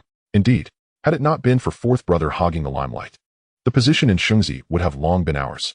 As Ma Chao was engaged in lively banter with his tablemates, a sudden commotion caught his attention from behind. One of Ma Chao's underlings, quick to notice, warned, Super brother, it is the King of Fists and his crew approaching. Ma Chao turned to glance over his shoulder. Promptly donning a smile, Qing Gu, congratulations on your promotion. Li Qing nodded. You are Ma Chao, correct? May we have a word? Of course. Whatever you wish to discuss. Qing Gu, I am all ears. Ma Chao replied with a broad grin. It has come to my attention that there seems to be a misunderstanding between you and Ah Hao. Faced with such a minor character, Li Qing did not engage in unnecessary pleasantries. Instead, he simply stepped aside to reveal the two individuals trailing behind him, Xiao Mao and Xia Weihao. Upon seeing this, Ma Chao's expression shifted slightly as he remarked, I have a bit of a misunderstanding with this kid. Brother Qing, do you know him? Li Qing nodded and replied, Ah Hao was with me in Qizhou. I have heard about the matter between you two. You went to collect protection fees from Ah Hao's stall, and in a moment of mishap, he accidentally killed your younger brother. Both parties share some blame in this affair. However, Ah Hao has already served several years in prison. So even if he is at fault, he has paid his dues. Let's consider this a favor for me and let the matter rest, shall we? What? Let it go? Ma Chao's face darkened at these words. Brother Qing, you are also in this line of work. How can we survive without collecting protection fees? That scoundrel Ah Hao killed my brother, and I am merely seeking compensation. If we just let it slide, how can I maintain my authority with my brothers? So, you are offering me no face at all. Li Qing's brow furrowed slightly. Ma Chao scoffed lightly and said, Brother Qing, I know you have been doing quite well lately. I came here to eat with you out of respect, but respect must be mutual. If you want to stand up for Ah Hao, that's fine. But the compensation for my brother's family must be 200,000, not a penny less. Xiao Mao could no longer contain himself and interjected, Ma Chao, do not go too far. We clearly agreed on 100,000. How has it suddenly become 200? How much I say is how much it is. Do you dare to bite me? Ma Chao retorted with a cold snort, then turned back to Li Qing with a smile, saying, so, Brother Qing, for 200,000. We can consider this matter settled, as a favor to you. Favor to me? Li Qing chuckled. Ma Chao failed to detect the underlying tension, raising his chin and stating, indeed, Brother Qing, you are thriving now, opening venues and organizing boxing matches. 200,000 is mere pocket change for you. I heard that just a few days ago. You helped a couple of young fellows from Wanshai by paying 10,000 to Yang from Lianing, so this is just an additional 10,000, right? You wouldn't refuse, would you? Li Qing nodded. I indeed do not lack money. With that, he waved his hand in the distance and called, Tianhong, come here. Upon hearing his name, Luo Tianhong, who was enjoying a meal, hurried over and asked, what is it, Brother Qing? Li Qing smiled and said, I am discussing a matter with Brother Chao here. He is asking for 200,000 as a favor to settle some troubles for a few younger brothers. Do you have that amount? Luo Tianhong, not one to be easily fooled, quickly grasped the implication in Li Qing's words. He glanced at Ma Chao, who stood with his hands on his hips, exuding an air of arrogance, and a glint of coldness flickered in his eyes. However, with many people around, he did not explode in anger and nodded in agreement with Li Qing. Yes, Brother Qing. Good. Then you take 200,000 to find Brother Chao tonight and handle it properly. After speaking, Li Qing patted Luo Tianhong's shoulder and turned to leave. Not exchanging another word with Ma Chao, there was nothing to discuss with a man like him. Ma Chao sensed that something was amiss as he watched Li Qing's retreating figure, furrowing his brow. He then turned to Luo Tianhong and asked, Luo Tianhong, what does your boss mean by that? Nothing much, Brother Chao. You asked me to get money from my boss. But he does not have that much on him, and asked me to bring it to you. Luo Tianhong replied with a forced smile. And where is that money? Ma Chao frowned. Don't rush, Brother Chao. You are in Lantian, right? I will bring the money to you tonight, Luo Tianhong said, flashing a smile before turning to leave. Damn, he doesn't even have 200,000 and still calls himself a boss. Ma Chao felt perplexed, sensing he was being played. Brother Chao, I think something is off. We should be cautious. Perhaps we should just let this matter go, a younger brother advised. Let it go? On what grounds? Ma Chao snorted coldly. That scoundrel Ahao harmed my brother, and I am merely seeking compensation. What is wrong with that? Wanting to defend others while refusing to spend any money? There is no such easy deal. Just because Li Qing is the boss, does that mean I am not one? No matter what, without 200,000. I will not give face to anyone. Tonight, I will wait right here in the venue to see what tricks they are up to. Ma Chao dismissed the matter from his mind, returning to his seat to continue feasting. After traveling so far, it would be a loss not to recoup his expenses. On the other side, Xiao Mao followed Li Qing back to the table, looking somewhat worried and asking, Brother Qing, are you really going to give Ma Chao the money? As long as he has a life to take it, I would give him 2 million, let alone 200,000. Li Qing casually replied before turning to Xiao Weihao and inquiring, have you joined Xingzi yet? Xiao Weihao shook his head and said, not yet, Brother Qing. However, I am considering it. Hearing this, Li Qing said, in that case, come help out at my venue in the future. Xiao Weihao was momentarily taken aback, incredulous. Brother Qing, are you saying to help at your newly opened venue? What? Are you unwilling? No, it's not that I am unwilling. I am more than willing, Brother Qing. Xiao Weihao stammered with excitement. Well then, once the venue is up and running, just go find Tianhong and mention my name. He will arrange everything for you. Li Qing nodded, not giving the matter much thought. After casually encouraging the two, he sent them off, only to have another person approach with a glass in hand. Uncle Ben. Li Qing was somewhat surprised but did not neglect him, quickly rising to greet him. You are a senior. I should be the one to toast you. Not the other way around. Today, it is you who is the main character. Old Ben waved his hand with a smile, saying, Ah Qing, I came here this time to discuss a matter with you. Please, Uncle Ben, go ahead. It is like this. I wanted to ask if you are accepting outside betting for the boxing match you are organizing in Shatin. If so, could we from Dongxing take the role of the bookies? You should have heard that I have also opened a boxing gym in Mongkok, primarily to handle outside betting. I have been in this business for several years, and even your Hongxing Zekuan and AB occasionally come to play. I have quite a bit of experience in this field. As old Ben explained his intent, Li Qing suddenly realized that he had come concerning outside betting for the boxing match. Indeed, when it comes to gambling, the people of Hong Kong excel. Always willing to take risks whether it be on lottery tickets, football, horse racing, or even card games and mahjong, with many losing everything and still returning for more. The underground betting houses that flourished in the 60s and 70s also fall under this category. Li Qing was aware of the underground boxing gym that old Ben operated in Mongkok. It was clear that he would not earn much from fighting alone, and the real profits came from handling outside betting, which he had been doing for several years. Given that Li Qing was now preparing to host a boxing match, it was unsurprising that old Ben was interested in the outside betting business.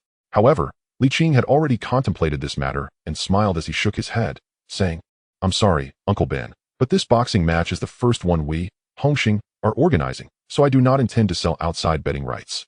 It will be handled internally by our Hongxing members. However, if you are interested in outside betting, perhaps we could consider you for the next boxing match. The next one?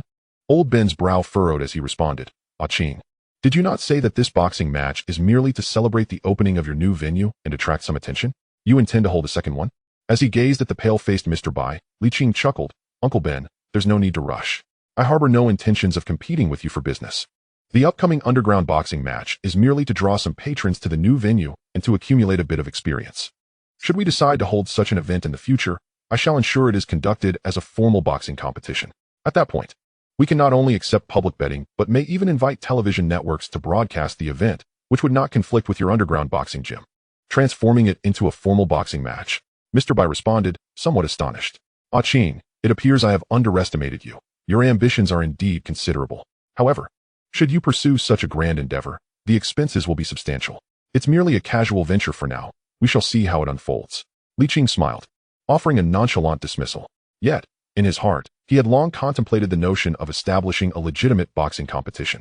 Engaging in underground boxing was fraught with risks, as it was illegal and attracted only a limited audience. Even with external betting, the number of gamblers was scant, yielding little profit and the potential for losses. However, if he could orchestrate a formal and legal event, the scenario would be vastly different. Not only could they leverage media coverage to draw in more fighters, but they could also accept wagers from the general public, significantly increasing their opportunities for profit.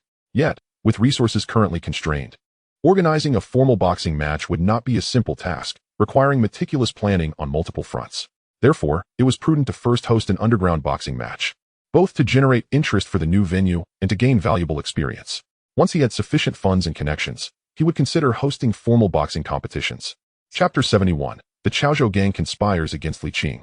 The banquet held by the Sanxing Palace was a resounding success. Though the feast and the evening's auction incurred considerable expenses, the event elevated the reputation of the Hongxing society within the underworld. As the leader, Jiang Tianxing basked in the glory, unconcerned by the financial outlay. Meanwhile, Li Qing seized this opportunity to enhance his own notoriety, promoting the grand opening of the new venue alongside the boxing match. In less than a day, the entirety of Hong Kong and Kowloon had heard whispers of a newcomer named Li Qing, a member of the Hongxing society, who was set to inaugurate a new establishment in Shadin on July 25th. On the opening day, a boxing match would be held, with substantial prizes for the top 3 contenders. Excitement surged through the streets as countless individuals began inquiring about the new venue and the match. Even those uninterested in the prizes found value in simply being part of the spectacle. However, the joys and sorrows of individuals often diverged. Within the Chaozhou gang, Li Aji summoned the leaders of various factions for an urgent meeting to deliberate on the matter at hand. In a secluded hillside villa in Shatan, all influential figures of the Chaozhou gang in Hong Kong gathered, numbering over 10. A cursory glance revealed that, with the exception of a few youthful subordinates, the assembly was comprised entirely of older individuals, none under the age of 40. Had it not been for the presence of the younger members, one might mistake the gathering for a meeting at a retirement home. Seated in a circle around Li Aji, who reclined with a serious demeanor, he addressed the assembly. Since my father's passing, our Chaozhou gang has become a target for foreign adversaries. I have led you all in making repeated concessions. But for what purpose? Merely to secure a few more years of a comfortable living, without the need to risk our lives at every turn. Do not assume that I, Li Aji, have become so meek as to allow others to trample upon us without retaliation. Regarding the incident at Jinshu's casino, I trust you are all aware of it. Initially, I intended to let it slide, but today, with Hongxing hosting a banquet at the Sanxing Palace, you should all have caught wind of it. This Li Qing has not only driven Jinshu out of his casino, but also plans to open an entertainment venue in Shadin. Hongxing is clearly attempting to stake a claim on our territory. If we allow his establishment to flourish, every gang will follow suit, and we might as well cease to exist. Thus, I have decided to take action against Li Qing. He must not be permitted to set foot in Shatan. I hope all of you will rally with me in this endeavor. Anyone wishing to withdraw may do so now. However, those who betray their brothers and turn against us shall not go unpunished. As Li Aji's words hung in the air, the room erupted in uproar. Damn it! This Li Qing has gone too far, shattering Jinshu's livelihood and now daring to establish himself on our turf. He has no respect for the Chaozhou gang. Brother Aji is right. If we retreat any further, we will lose everything. You need not say more, Brother Aji. Regardless of your plans, we stand with you. What does Hongxing matter? Back when Hao Gu was still around, even that scoundrel Jiang Zhun had to bow down to us. Now that Jiang Tianxing is in power, he dares to covet our interests. We are all from Chaozhou. Hongxing shows us no loyalty. If that is the case, then we have nothing left to discuss. We must strike. Indeed, we must strike. A chorus of outrage filled the room, with many voices rising in agreement. Yet, a few individuals bore expressions of concern. Once the uproar subsided, a man named Da Yin hesitantly spoke.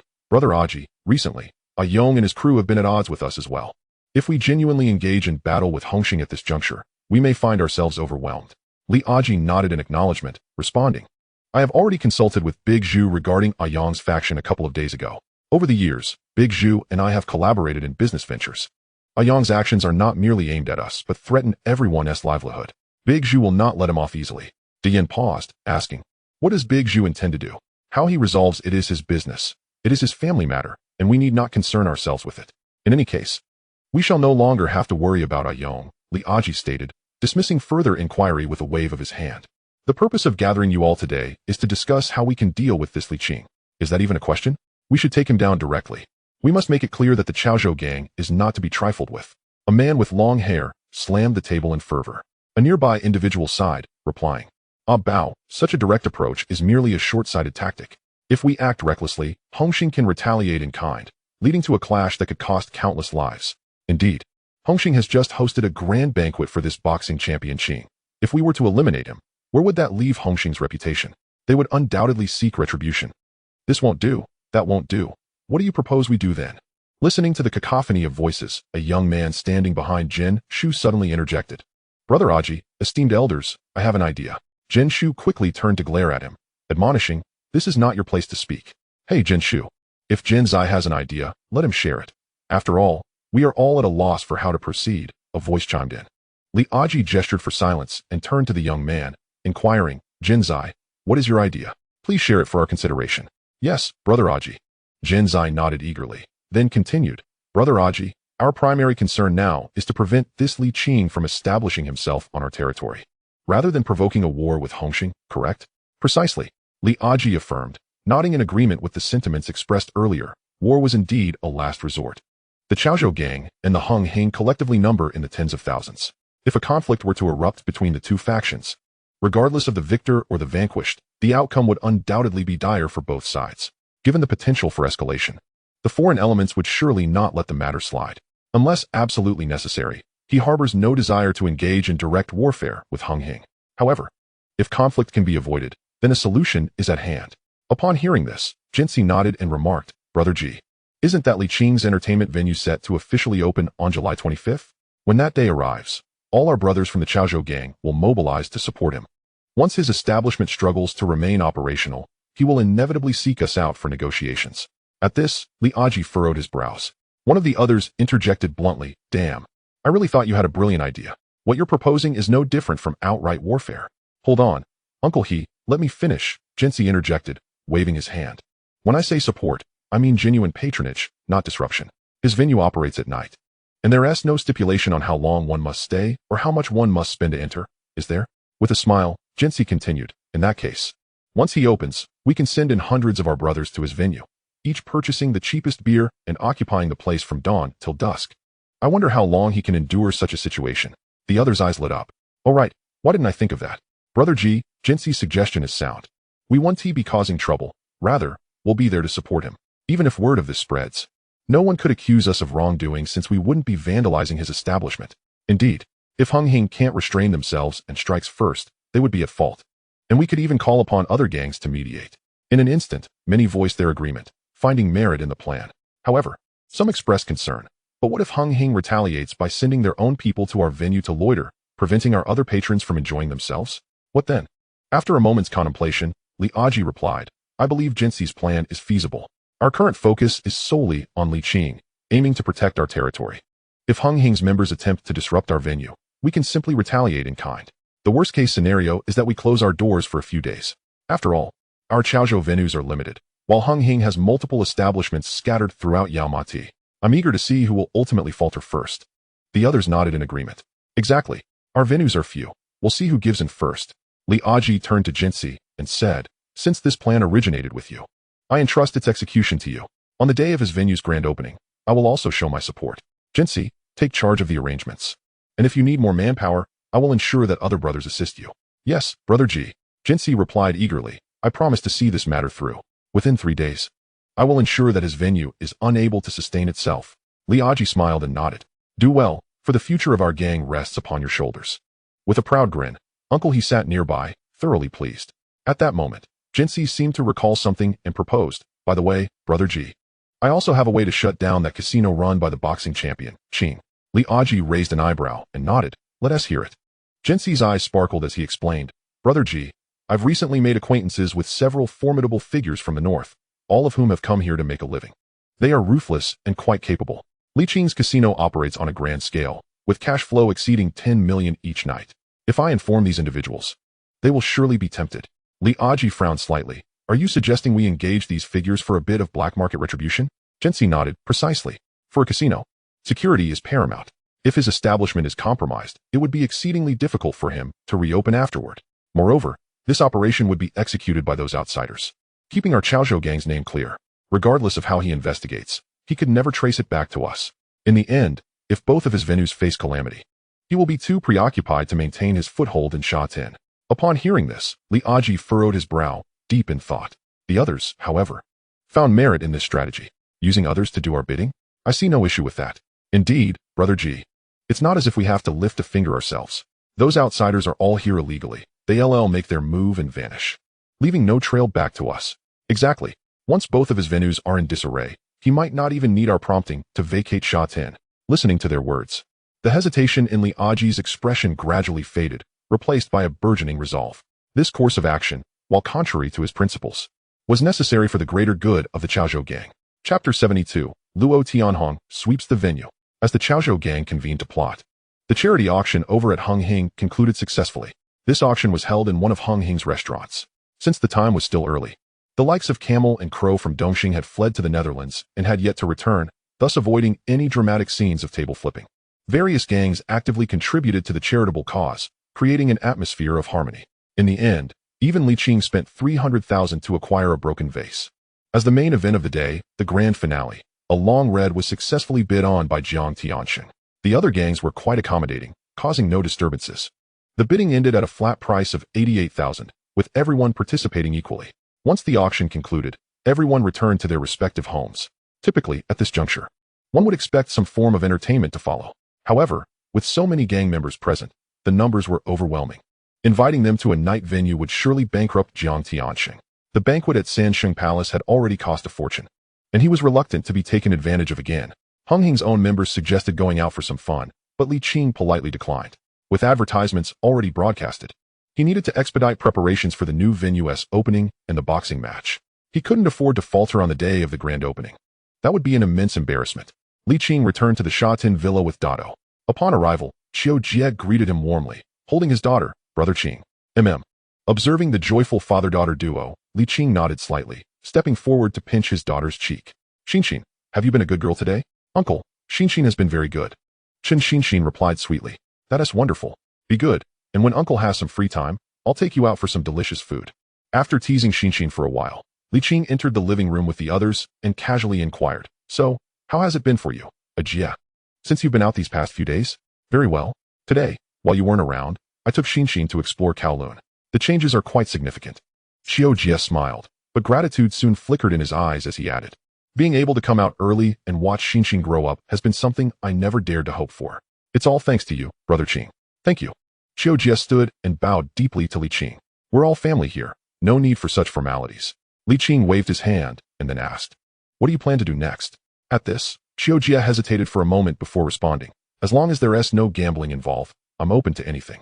Brother Qing, please feel free to make the arrangements. Li Qing nodded and said, All right, once the new venue opens, you should go there to lend a hand.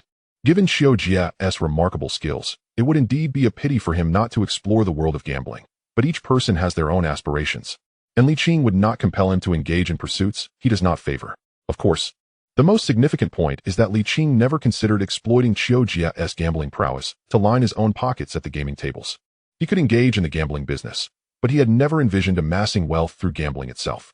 Moreover, Qiu Jie's abilities need not necessarily be showcased on the gaming floor. Similar to Qian Wendy, he could serve as a technical manager at the casino, preventing professional gamblers from cheating, thus utilizing his talents effectively. For now, however, he had no intention of further expanding the casino and would allow Qiu Jie to transition within the entertainment complex for the time being. And you, Datu, do you wish to work at the venue or continue wandering around? Li Qing turned his gaze back to Datu. Datu replied, Brother Qing, I will do whatever you ask of me. After a moment of contemplation, Li Qing suggested, Then you should also go to the venue to hone your skills. During this time, practice diligently, and when the boxing match arrives, you should participate in a bout. At the boxing event I organize, our own people need to make an appearance as well. Once this boxing match concludes, we can establish a boxing gym and hold formal matches, at which point you will be responsible for overseeing the boxing events. All right, thank you, Brother Qing. Datu nodded, then inquired, By the way, where should I place this long red cloth and the vase? Just find a random spot to set them down. We will take some time on another day to deliver that vase to Director Sha Tian, and when he tires of it, we can buy it back. Li Qing casually remarked.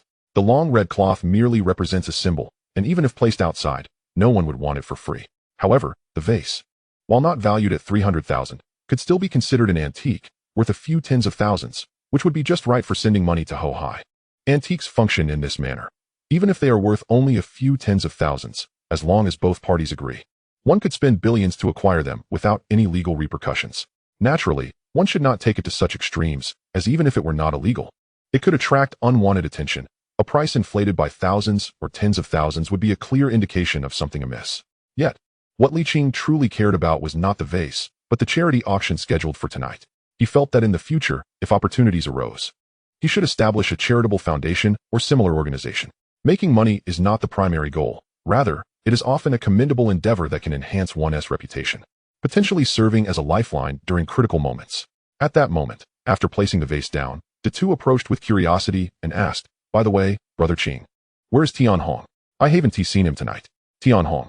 Li Qing chuckled and replied, He is probably out surveying the area.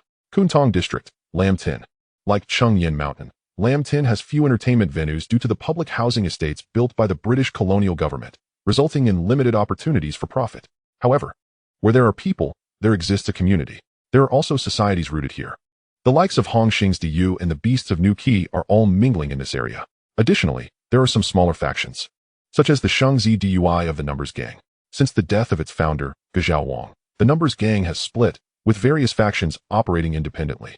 Although they all claim to be part of the Numbers Gang, the leaders of each faction do not recognize one another.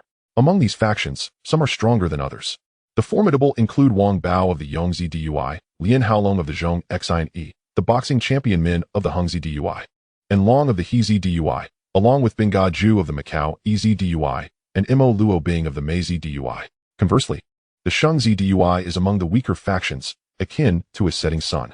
The current leader, Huang Laosi, has effectively retreated from the scene, having not engaged in community matters for quite some time, leaving no prominent figure to represent the gang.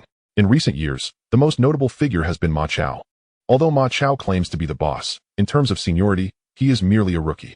Nevertheless, over the years, he has recruited numerous younger brothers from the public housing estates, and through his boldness and tenacity, he has carved out a modicum of fame in Lam Tin, overseeing 2 nightclubs that primarily provide him with a livelihood through protection fees collected from those venues. At this moment, Ma Chao was in a dance hall, his entourage in tow, when suddenly a younger brother rushed in, exclaiming, Boss Chao, trouble, trouble. What the hell? Ma Chao interrupted his singing with an annoyed slap. Grumbling, what trouble? What is wrong with me? The younger brother, clutching his face, looked distressed and replied, No, Boss Chao, it's that some people have come outside.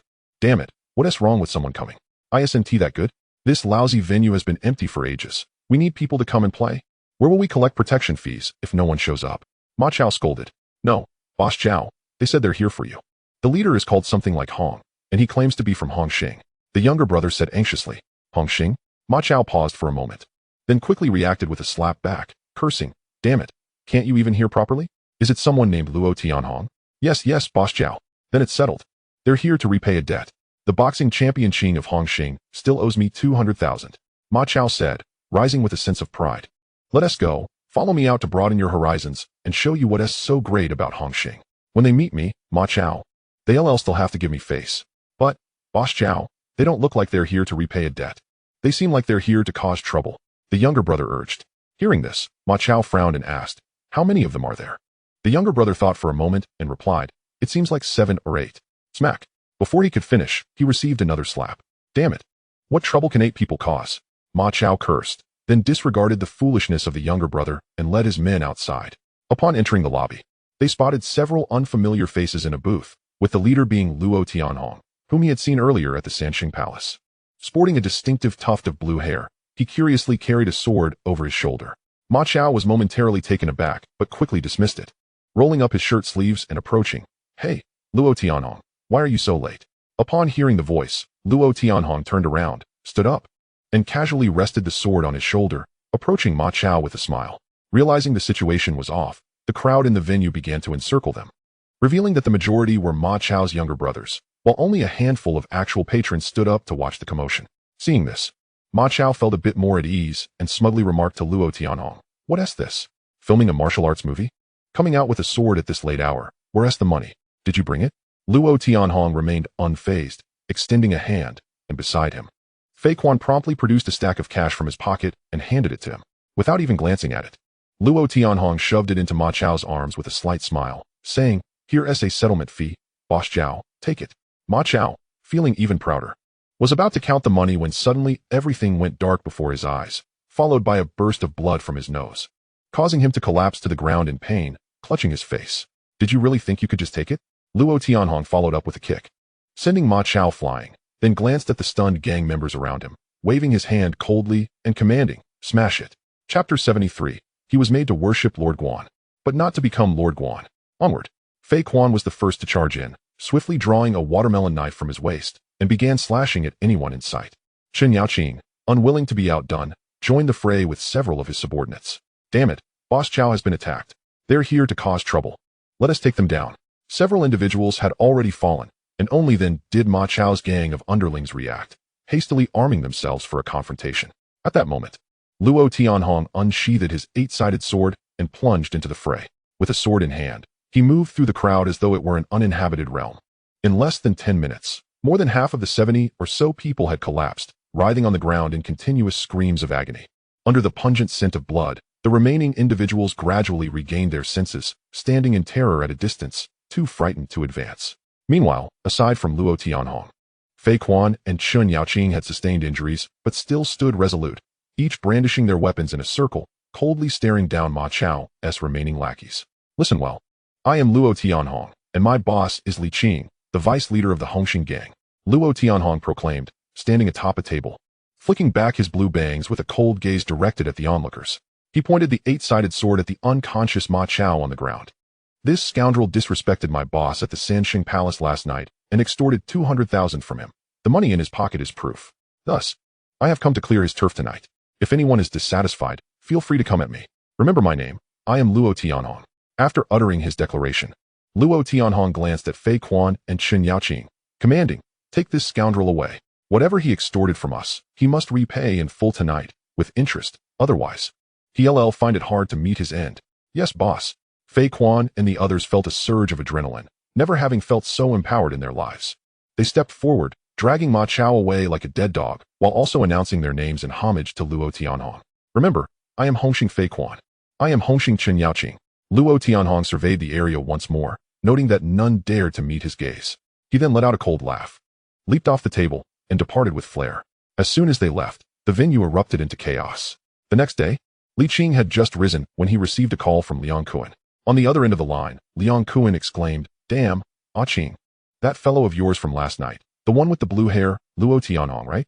"Yes, what's the matter, Kuan Gu? That guy stole the spotlight last night. Over in Lantian, he took down a whole hall with just 7 people. Was that your order?" Liang Kuan was exceedingly excited. Li Qing raised an eyebrow, surprised that such a minor incident had reached Liang Kuan's ears, but feigned ignorance. I'm not aware of it, Kuan Gu. That Luo Tianhong, all he knows is fighting. Didn't I tell him to worship Guan Yu? Why didn't he just become Guan Yu? Are you truly unaware of this matter?" Liang Kuan's tone hinted at skepticism. "I genuinely don't know, Kuan Gu. As you know, after the auction last night, I went straight home. The initiation ceremony exhausted me, and I fell asleep right away. Who would have thought this kid would sneak off to challenge the hall?" Li Qing insisted on his innocence. "All right, but this morning, word has spread like wildfire. Several halls from the number gang attended your initiation ceremony as a courtesy. And that night, Tianhong went to challenge the hall. The number gang might come looking for trouble. Be cautious." "Ugh, I hadn't anticipated this." Li Qing feigned helplessness. "I had a brief conversation with that Ma Chao from the Victory Hall during dinner yesterday, and there's a kid named Xiaowei." Upon hearing the backstory, Liang Kuan immediately cursed. "What the hell? This scoundrel actually tried to extort you. 20,000 for a little brother settling in fee. He deserves what is coming to him. Don't worry, Ah Qing, if the number gang dares to cause trouble, I'll definitely support you." Li Qing smiled and replied, "Thanks, Kuan Gu. There's no need for such formality between brothers." Liang Kuan spoke generously. "Just lend me Tianhong for a couple of days." "Lend you Tianhong for a couple of days?" Li Qing paused, then widened his eyes in shock. "What the hell, Kuan Gu? Are women no longer satisfying you? You're starting to look for men to relieve yourself?" However, Tianhong wouldn't do such things. Give up on that thought. Liang Kuan, momentarily taken aback, soon became enraged and retorted, "What the hell? What are you talking about? I'm perfectly straight. I want to borrow Tianhong to help me deal with that crazy Hui's turf. You heard it at the last meeting. Shunge said I need to handle the East Star side myself. If I can't settle things with that crazy Hui and lose the turf to East Star, I'd have no face left." Li Qing realized, is that what this is about? Liang Kuan rolled his eyes. What else could it be? Do you think I'm genuinely interested in men? Damn it. Li Qing pondered for a moment and said, "All right, when Tianhong returns, I'll send him over to help you for a few days." Liang Kuan immediately rejoiced. "Thanks, Ah Qing. You're truly a great brother. Rest assured, I won't treat your Tianhong poorly. Once this matter is settled, I'll definitely prepare a generous red envelope for him." You handle it as you see fit." Li Qing replied casually. Just as he hung up, another call came in. Li Qing picked it up and, as expected, it was Jiang Tianxing. Damn it. The news spreads fast.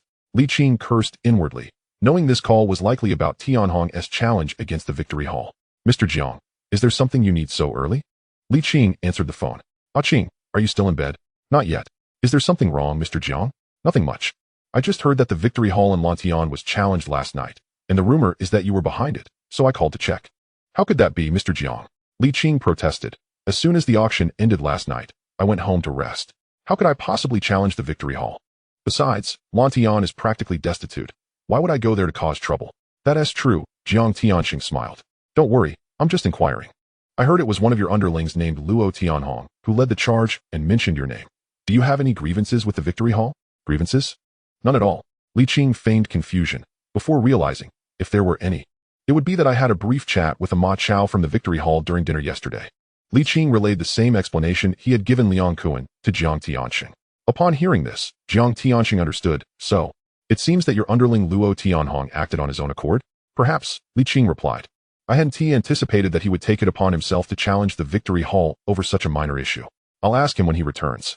Jiang Tianxing did not seem suspicious, nodding in agreement. All right. However, that Ma Chao's actions were rather excessive, attempting to extort us at Hongxing. For a little brother S settling in fee to demand 20,000 is outrageous. It's only fair that we cleared his turf. But if such occurrences happen again in the future, Ah Qing, it would be wise to consult with the society first. Although you may have money and consider 10 or 20,000 trivial, one cannot allow themselves to be extorted without cause. Every matter must adhere to the rules of the underworld. Understood, Mr. Jiang, Li Qing smiled. Jiang Tianxing's words indicated he intended to take charge of the situation. Indeed. He continued, as for that Luo Tianhong, advise him to keep a low profile for now and avoid giving the police any leverage. Regarding the number gang, I will call Gutaizi and the representatives of the Victory Hall to inform them there won't be any issues. If other factions approach you, let them come to me. Prince Gu, the son of Gu Zhaowang, Gu Xiong, is the nominal leader of the Numbers Gang, residing at the residence of filial piety. Although he has not been involved in affairs for the past few years, matters concerning the Numbers Gang still require a proper explanation. Thank you, Mr. Jiang. It is but a minor matter. After Jiang Tianxing finished speaking, he hung up the phone. This guy is truly cunning. Li Qing put down the phone and couldn't help but chuckle. He certainly wouldn't naively believe that Jiang Tianxing was a good person just because of his words. In truth, he had not given this matter much thought. The so-called leader of the Sheng character was merely a washed-up figure from a sunset gang, and if they were swept aside, so be it. Such trivial matters would hardly concern any gang, let alone the Numbers Gang, who would not come looking for trouble over something so insignificant. However, due to his current notoriety and having ascended to the position of the 4th 3/8 of Hongxing, every move he made would attract the attention of other gangs. Jiang Tianxing was undoubtedly aware of this, which is why he seized the opportunity to take charge of the situation and win hearts. Today, it seemed that peace would once again elude Li Qing. He shook his head. Sure enough, various phone calls began pouring in. What? Such a thing happened? I truly had no idea, brother man. It is merely 200,000. How could I possibly concern myself with it? But that scoundrel has likely vanished somewhere. Once I find him, I will certainly provide an explanation to the Numbers Gang. Not only the Numbers Gang, but nearly all the leaders he met while dining at Sanxing Palace yesterday called to check in. Regardless of who called, Li Qing maintained the same refrain, emphasizing his ignorance of the situation and asserting that he had no intention of seizing territory. He was acutely aware of the primary motivations behind these leaders' calls. They were merely anxious about him having recently ascended to power and beginning to act against other gangs, fearing that he might turn his sights on them as well. The leaders had no doubts about this. After all, given his current status, no one would believe that he would risk his reputation for a mere 200,000, as that would be too degrading. Thus, the facts were clear. It was evident that a certain Ma Chao, who was oblivious to the potential consequences, had taken advantage of Li Qing's intention to assist a young man named Xie Weihua, extorting 200,000. Li Qing, disinterested in quarreling over such a trivial matter, instructed his subordinate Luo Tianhong to deliver the money to Ma Chao. However, Luo Tianhong, feeling indignant at the humiliation of his boss, acted on his own accord and went to confront Ma Chao. To be fair, this incident was indeed unrelated to Li Qing. Upon learning the details and discovering that Li Qing had no intention of causing trouble, the leaders felt reassured and exchanged a few casual words before hanging up. As for how to handle this incident, none of them even brought it up. The sweep of Sheng character's turf was none of their concern. Chapter 74, A Shortage of Talent. Half a month had swiftly passed. In Sha Tin, Uncle Xing's construction company had commenced work, beginning the renovation and design as per Li Qing's specifications.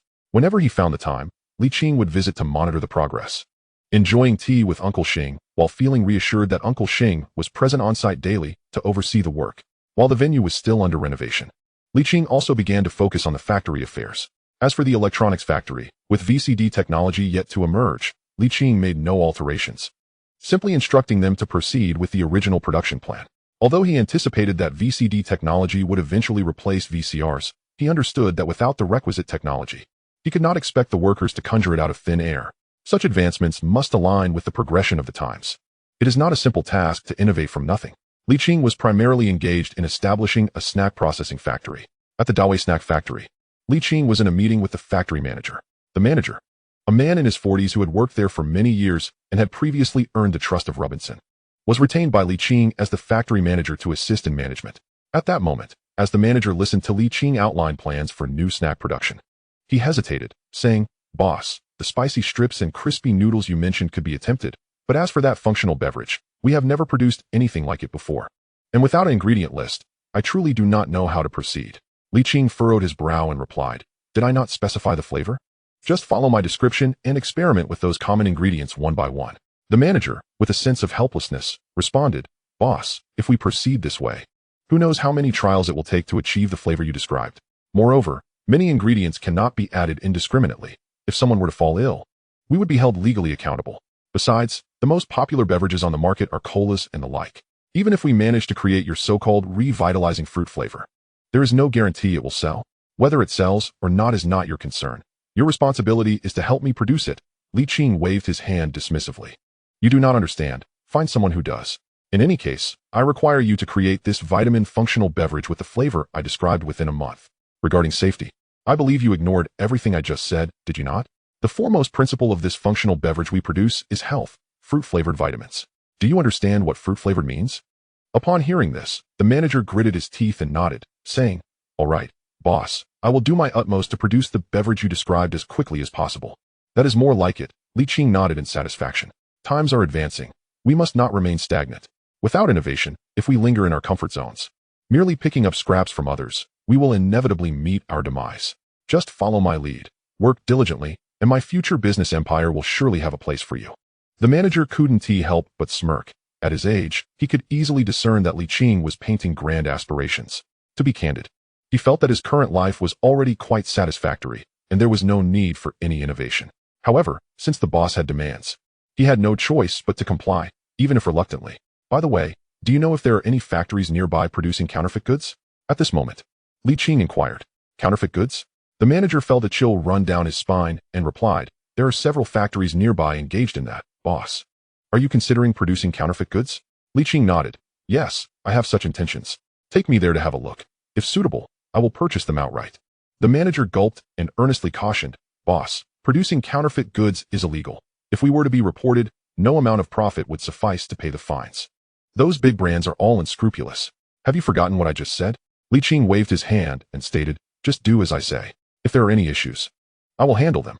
Besides, as you mentioned, there are several factories doing this nearby. Why should you be afraid?" Subsequently, under the manager's guidance, Li Qing visited a few neighboring factories producing counterfeit goods for inspection. After a series of discussions and negotiations, he directly acquired 2 factories on the verge of bankruptcy. As previously mentioned, not every factory is profitable. Without stable sales channels, many face closure. These 2 factories had recently been struggling with unstable sales channels, resulting in a significant number of layoffs in recent months. Coincidentally, these were precisely the types of factories Li Qing needed. The boss, in a rush to act, requires the machinery and laborers from the factory. Establishing a new factory entails a protracted timeline, and skilled workers are not easily found. Thus, he is willing to spend a bit more now, prioritizing speed above all else. Currently, he is not lacking in sales channels. To generate profit, he must expedite the expansion of these lucrative avenues. At present, Li Qing is primarily focusing on 2 avenues, producing functional beverages and operating an A-grade goods factory. The flavor of the beverages is not the most critical aspect. Rather, it is the bottle cap lottery that matters. Li Qing is acutely aware of how wildly popular such functional beverages with cap lotteries can become in the future, with successful brands generating annual sales in the tens or even hundreds of billions, an exaggeration that is nonetheless grounded in reality. Conveniently, Hong Kong people have a penchant for gambling. Thus, these beverages are perfectly suited for the Hong Kong market. As for the A-grade goods, this had long been within Li Qing's contemplation, but the timing had never been right until now. The opportunity has finally arrived. He has ascended to the position of deputy leader of the Hongqing gang and has established collaborations with various factions. With 12 branches in Hongqing, each comprising thousands of members, the total number reaches 20 to 30,000. It is implausible that every single one of them is solely adept at violence. By producing A-grade goods and allowing the willing subordinates from each faction to sell them on the streets, their earnings would depend solely on their own capabilities. As for the factory manager's concerns about potential lawsuits, please, This is the H society. Do you think I fear litigation? Moreover, with so many individuals involved in sales, who could possibly keep track of all of them? To squander such resources would be sheer folly. Regarding inexpensive snacks like spicy strips and packaged noodles, Li Qing is merely experimenting. If they sell well in Hong Kong, that would be splendid. If the locals do not take to them, there will always be opportunities to sell them northward, as they are guaranteed to be bestsellers on the mainland. Additionally, the packaged noodles can also incorporate card draws, which is a primary reason for their potential popularity. However, Li Qing has yet to determine the specifics of the cards. What types of cards do the children in Hong Kong favor? Li Qing ponders. After some contemplation, he resolves to first establish the channels before deciding on the type of cards, necessitating a market investigation first. The Suave and Defay from the casino have indeed recruited several young apprentices. They would be the most suitable contacts. Once everything is settled, and he returns to the villa, Li Qing finds himself nearly collapsing onto the sofa, unable to suppress a long sigh. The talent shortage persists. The profitable projects he can pursue are mostly underway, yet as business expands, he finds himself increasingly overwhelmed. It is impractical for him to oversee every detail personally. If he continues down this path, he will be unable to manage other industries in the future, even if he had 10 clones. However, his current subordinates are all occupied with their respective tasks. Ruben's son and Mona are monitoring operations at the casino, while AAO and Datu are responsible for the entertainment city. As for Tian Hong and Aji, they have mysteriously disappeared, and given their personalities, they are ill-suited for business endeavors. In summary, the situation boils down to 2 words: a lack of personnel. Just as he contemplates where to recruit some talent to assist him, the phone in the living room rings. Li Qing answers. Hello? Is this Brother Qing? Yes. Who is this? Brother Qing, this is Wang Xia. Wang Xia? Li Qing pauses momentarily before quickly realizing. Sister Xia? Yes, Brother Qing. I wonder if you have some time now. I would like to discuss something with you. On the other end, Sister Xia's voice carries a hint of hesitation and discomfort, indicating she is facing some difficulties. Li Qing's gaze flickers. He can hardly think twice to deduce that it must be related to Liang Chao. This woman certainly possesses remarkable patience, waiting nearly a month before reaching out. All right, let's discuss it at your place. I'll be there shortly. After hanging up, Li Qing reflects and finds the contact number for Luo Tianhong, dialing it. May I ask who is seeking Mr. Luo? This is Li Qing. Please inform Luo Tianhong that I am at the Black Swan nightclub on Temple Street and request him to come as soon as possible. Understood, sir. After hanging up, Li Qing puts on his coat, calls over Datu, who is training at the boxing gym, and drives to Temple Street. Chapter 75. The Sword King of Boland Street. Mongkok, Boland Street. Recently, Boland Street has been bustling with activity. The primary reason for this is the fierce rivalry between Hongxing's local leader, Liang Kuan, and the East Star's madman, Hui. Within a short span of 2 weeks, they have clashed 5 or 6 times, with Hongxing consistently gaining the upper hand, causing East Star to retreat in disarray. Liang Kuan seems to have found a formidable ally, wielding an 8-sided sword, and has sent many of Hui's subordinates to the hospital. His group of followers is equally formidable, particularly 2 named Fei Quan and Chen Yaoqing, who charge into battle with remarkable prowess. Subsequently, it was discovered that this fierce individual is named Luo Tianhong, seemingly a subordinate of the newly appointed second route marshal, the boxing champion Qing, from Hongxing.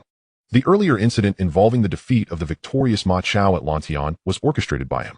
Coupled with his recent achievements, Luo Tianhong has gained notoriety in the underworld, earning the moniker Sword King Hong. Hey, have you heard the news? There's a storm brewing in the underworld. Last night, Hongxing and East Star clashed again at the old New Ice Room, and Sword King Hong stole the show, single-handedly taking on more than 20 of East Star's men. What? Wasn't it said to be over 200? Come on, where did you hear that? Even taking on 20 is already quite impressive. Do you think he's a sword immortal? The street thugs are buzzing with discussions about this event, and even the patrolling police have noticeably increased in numbers. Outside the Chien Kun International Film Company, 2 police cars are stationed, with Inspector Li Wenbin personally overseeing, aiming to monitor Liang Kuan and prevent further clashes with East Star. Clearly, the recent skirmishes have caused quite a stir, prompting police action. Sha Chong, peering from the second-floor window, watches the officers smoking by the police cars with a furrowed brow and turns back to Liang Kuan. Brother Kuan, those damn cops haven't left. It seems they're intent on keeping a close watch on us. Liang Kuan, engrossed in reviewing the footage from today's shoot, replies without turning around, let them watch. Having the cops guard the door isn't a bad thing. Sha Chong frowns, but this can't go on forever. With the cops watching us, how can we conduct our business? Business? What business? Liang Kuan retorts. It's about East Star. Sha Chong insists. Madman Hui has become a stray dog. Most of his men are in the hospital, and the few left are no match for us. After one more battle, we can completely drive them out. Who says I want to drive him out? Huh. Sha Chong is taken aback. If we're not driving him out, why have we clashed so many times? Liang Kuan sighs, setting down the footage. Let me ask you, why did I engage with Madman Hui in the first place? Without hesitation, Sha Chong replies, to reclaim the venues we lost to that scoundrel. Then isn't everything settled? Liang Kuan asserts, not only have we reclaimed those venues, but we've also taken over a large portion of Hui's previous territories. What more could you possibly want? Shang Chong scratched his head and remarked, indeed, that's true. However, at present, Madman Hui stands no chance against us. If we engage in just one more battle, we can utterly drive him out, and then all of Dongxing's territory will belong to us. Is that not advantageous? Shang Chong, your nickname is truly fitting. If only you would heed the advice to read more. Liang Kuan rolled his eyes and retorted, what benefit do I gain from completely eliminating him? Wouldn't that merely draw the attention of other gangs towards me? By leaving him with a sliver of life, he can attract fire away from me. Even if the other gangs wish to strike, they will naturally target the softer targets first. Moreover, do you think Dongxing is merely a decorative entity? In the entire Yao Mati district, Dongxing only holds sway on Portland Street, and we've already seized a considerable portion of that. If we drive him out entirely, do you believe the rest of Dongxing will simply acquiesce? Shang Chong was momentarily taken aback and inquired, so, Brother Kuan, what do you mean? Given the current situation, this is sufficient. Liang Kuan waved his hand dismissively. This morning, that old codger by Tu Bin has already called me several times. If this continues, he may find it hard to remain composed. Furthermore, both our Hung Hing and Dongxing are under the watchful eyes of the police. If we continue this brawl, it will escalate to a point where no one will emerge unscathed. This afternoon, Shenggu also called me, urging me to ease off. Shang Chong nodded in understanding. So, what do we do about the territories we've taken? Should we return them to Dongxing? Return them to Dongxing? Have you lost your mind? Liang Kuan interrupted, rising to deliver a slap to the back of Shang Chong's head, scolding, why should we spit out the meat we've already bitten into? Do you have any idea how much I've invested to secure these territories? Not to mention the expenses incurred over the past few days for transportation and medical bills. Just handing out red envelopes to Tianhong and the others has cost me upwards of 200,000 to 300,000. To give back the territories to Dongxing would render my efforts in these recent skirmishes utterly futile. Do you think I'm running a charity here? You simpleton. How can you not understand this? Shang Chong, chastised, fell silent. Liang Kuan took a sip of water from the bottle on the table to calm his temper before asking, by the way, what about Tianhong and the others? Why haven't I seen them tonight? Shang Chong quickly replied, they went to Temple Street. Jian Wang Hong said Qing Ge needed to see him. A Qing? Temple Street? Liang Kuan paused, his gaze flickering as he murmured. Could it be related to the incident with de Xia? At Temple Street, within the Black Swan nightclub, when Li Qing arrived with the two. Sister Xia had already been waiting for quite some time. Even Luo Tianhong had brought a group of younger brothers to the venue, awaiting their arrival. Upon seeing Li Qing, they all stood up to greet him. Qing Ge, Agong, hello. Li Qing nodded, surveying the room, and was taken aback. Sister Xia, are you not operating tonight? The establishment was devoid of any patrons except for Sister Xia's people and Luo Tianhong's crew. Sister Xia nodded, forcing a smile. Liang Chao has been bringing people here daily to cause chaos, scaring off several batches of customers. I just decided to close the doors. It has been days since I've operated. It seems you have yet to reach an agreement with the new Hongji folks. Li Qing chuckled. Sister Xia sighed, gesturing for them to sit down. Qing Ge, let us discuss this. Xiang Ge, please pour a cup of tea for Qing Ge. Just plain water will suffice. Li Qing waved his hand, settling into a booth in the middle while casting a glance at Luo Tianhong and the others, smiling. You've been doing quite well lately. Haven't you? You have more younger brothers than I do now. Behind Luo Tianhong, besides Fei Chuan and Chen Yaoqing, there were numerous unfamiliar faces. A glance revealed there were already over 20 individuals. Luo Tianhong beamed with pride. Qing Ge, these guys came to me on their own. I found them impressive, so I took them under my wing. You lot, hurry and come forward to greet my boss. Upon hearing this, the group hurriedly approached, bowing and greeting. Gong, hello. Luo Tianhong then proceeded to introduce them. Qing Ge, this is Tang Bao, and this is his brother Fai Long, known as Long Yifei. This one is also named Along. Chen Ruolong, and his brother is a Hu, Chen Ruhu. This is a Hu's girlfriend, Ai. And these few are Sang Bo, Shi Pai, a Sheng, Ma Wang. The 2-1, and Xiang Zai. Li Qing listened with surprise. Wow, they're all notable figures. Tang Bao and Fai Long hail from the film Dragon at the Edge, and the Chen brothers, if memory serves me correctly, are also protagonists from Dragon and Tiger on Portland Street. Even Sang Bo, Shi Pai, and Ma Wang sound somewhat familiar, though I'm unsure from which movie they originate. Quite impressive, you lad. It's been just a few days, and you've already given me such a surprise. Of course. Luo Tianhong beamed with pride, resembling a child who hasn't grown up. At that moment, Sister Xia interjected. Qing Ge, Jian Wang Hong is now a rising star in your Hung Hing. over the past few days in Portland Street. He has led the charge against Dongxing's madman Hui in several fierce battles. Temple Street is not far from Portland Street. Thus, Sister Xia had naturally heard about the events unfolding there. She had not anticipated that such a formidable individual was one of Li Qing's subordinates. When Luo Tianhong first walked in, she had been startled, thinking it was Liang Chao come to cause trouble again. However, upon learning that Luo Tianhong was Li Qing's subordinate and had gained quite a reputation in Portland Street recently, she was both surprised and delighted. It seems I truly did not make a mistake in my choice. Jian Wanghong. Remarkable, Li Qing exclaimed in astonishment. He had not expected Luo Tianhong to quickly establish such a reputation in the underworld, which explained why he could recruit so many notable figures as subordinates. Clearly, he was born to thrive in this realm. Feeling somewhat bashful under Li Qing's gaze, Luo Tianhong brushed his hair and asked, "Qing Go, did you call me here for something specific?" Li Qing nodded and looked at Sister Xia. "Please, go ahead, Sister Xia. Is this about Liang Chao?" Upon hearing this, Sister Xia gritted her teeth and nodded. "Indeed, Qing Go, I need your assistance in dealing with Liang Chao. Last time, I invited Uncle Jing from the new Hongji to mediate, but he showed no respect, even getting beaten by Liang Chao. Now he has a large following, and even Uncle Jing dares not offend him. Since that day our talks fell through, he has been bringing people to my establishment nightly to create chaos, preventing me from conducting any business. I could tolerate this, but recently, he even brought people to the filming set of my daughter, not only causing a ruckus, but also uttering despicable words that tarnish my daughter's reputation. If this continues, I am genuinely worried." As Sister Xia spoke, a fierce glint appeared in her weary gaze as she looked at Li Qing, gritting her teeth. "Thus, I wish to enlist your help, Qing Gu, to confront him. If he still shows no respect, I am prepared to have him dealt with." Fearing that Li Qing might refuse, she hastily added, "Rest assured, Qing Gu, I will not let you do this for free. As long as you help me resolve Liang Chao, I am willing to offer 200,000. Li Qing waved his hand dismissively. "No need for the money. This is something I promised you. Consider it a repayment for the last favor you did me." Sister Xia hurriedly insisted, "No, Qing Gu, helping you find a lady is not a significant hassle for me." "Enough, we will discuss that later," Li Qing interjected. "Let's first address the Liang Chao matter. It has escalated to this point, and you still wish to negotiate with him? What more is there to discuss?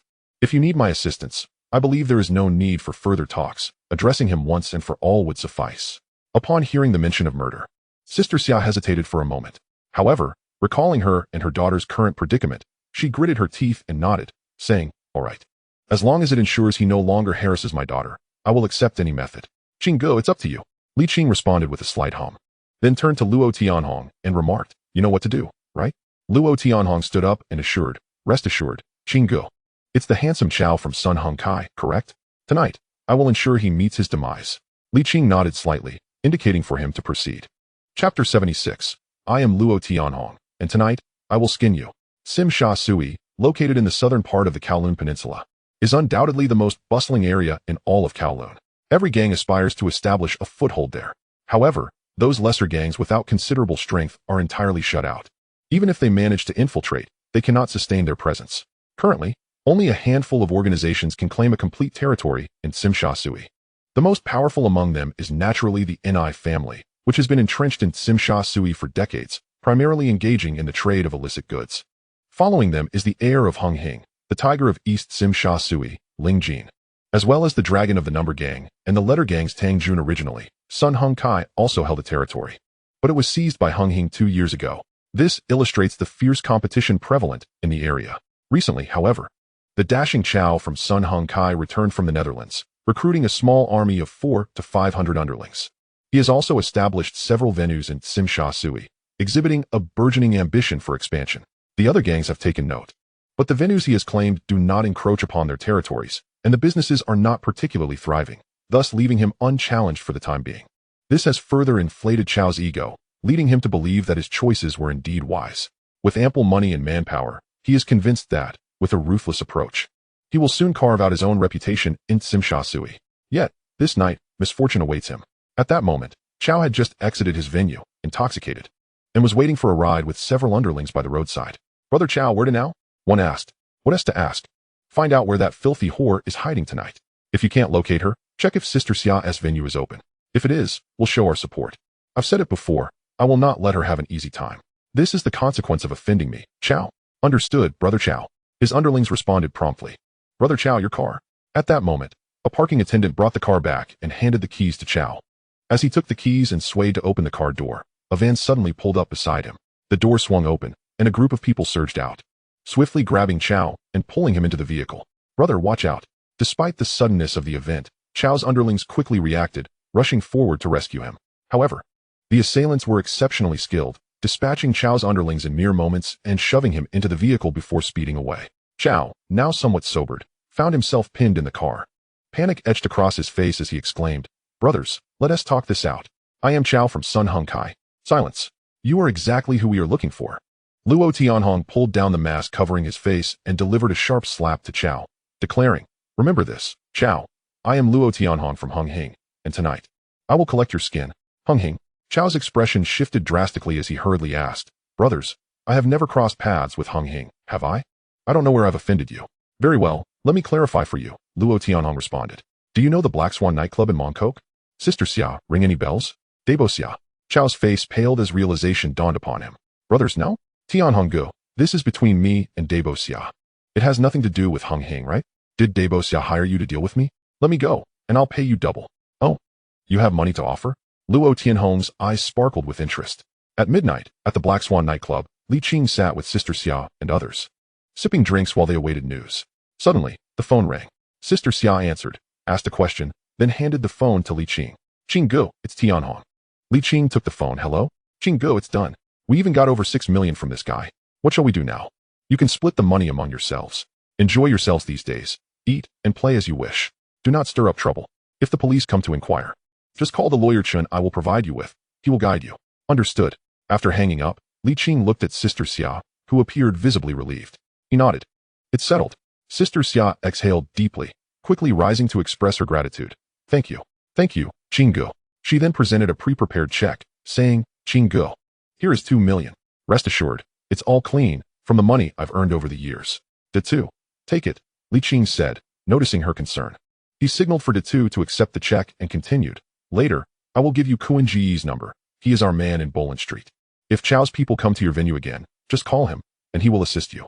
"All right, thank you, Qing Gu." Li Qing waved his hand dismissively, stating, however, "Continuing like this isn't a solution. As far as I know, your venue is under the protection of Sun Hung Kai. But they can't even handle their own people. What will you do if others come looking for trouble? You can't keep hiring people to eliminate each new threat. Can you?" Sister Xia sighed, shaking her head with a wry smile. "I don't know what to do. This venue has always been under Jing Shu's protection for years. But Sun Hung Kai has been declining. After so many years of collaboration, it's difficult for me to change allegiances." Li Qing shook his head. "Collecting protection fees, but failing to safeguard your venue. How can you continue in this business? Don't you have a godson who is also in the Temple Street scene? Why not reach out to him?" Sister Xia forced a smile and shook her head. "Qing Gu, you must be referring to the 12 Xiao from the night market? He calls me mother, but he was picked up by the Chow before he fled years ago, and we Haven T had much contact since. I wouldn't want to trouble him with this. Besides, he is aligned with the tiger from the Jiaxia gang, whose territory is over in the night market. This is Sun Hung Kai's territory.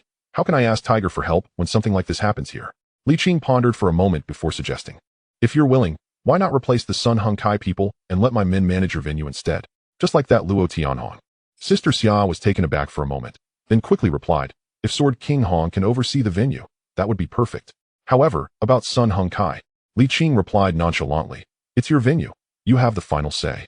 If my people come in and Sun Hung Kai dares to cause trouble, I will naturally step in to resolve it." Hearing this, Sister Xia hesitated for a moment before nodding. "All right, I will talk to Jing Shu first." "Very well. Call me once you've made a decision." Li Qing stood up, adding, "And don't forget about the girls."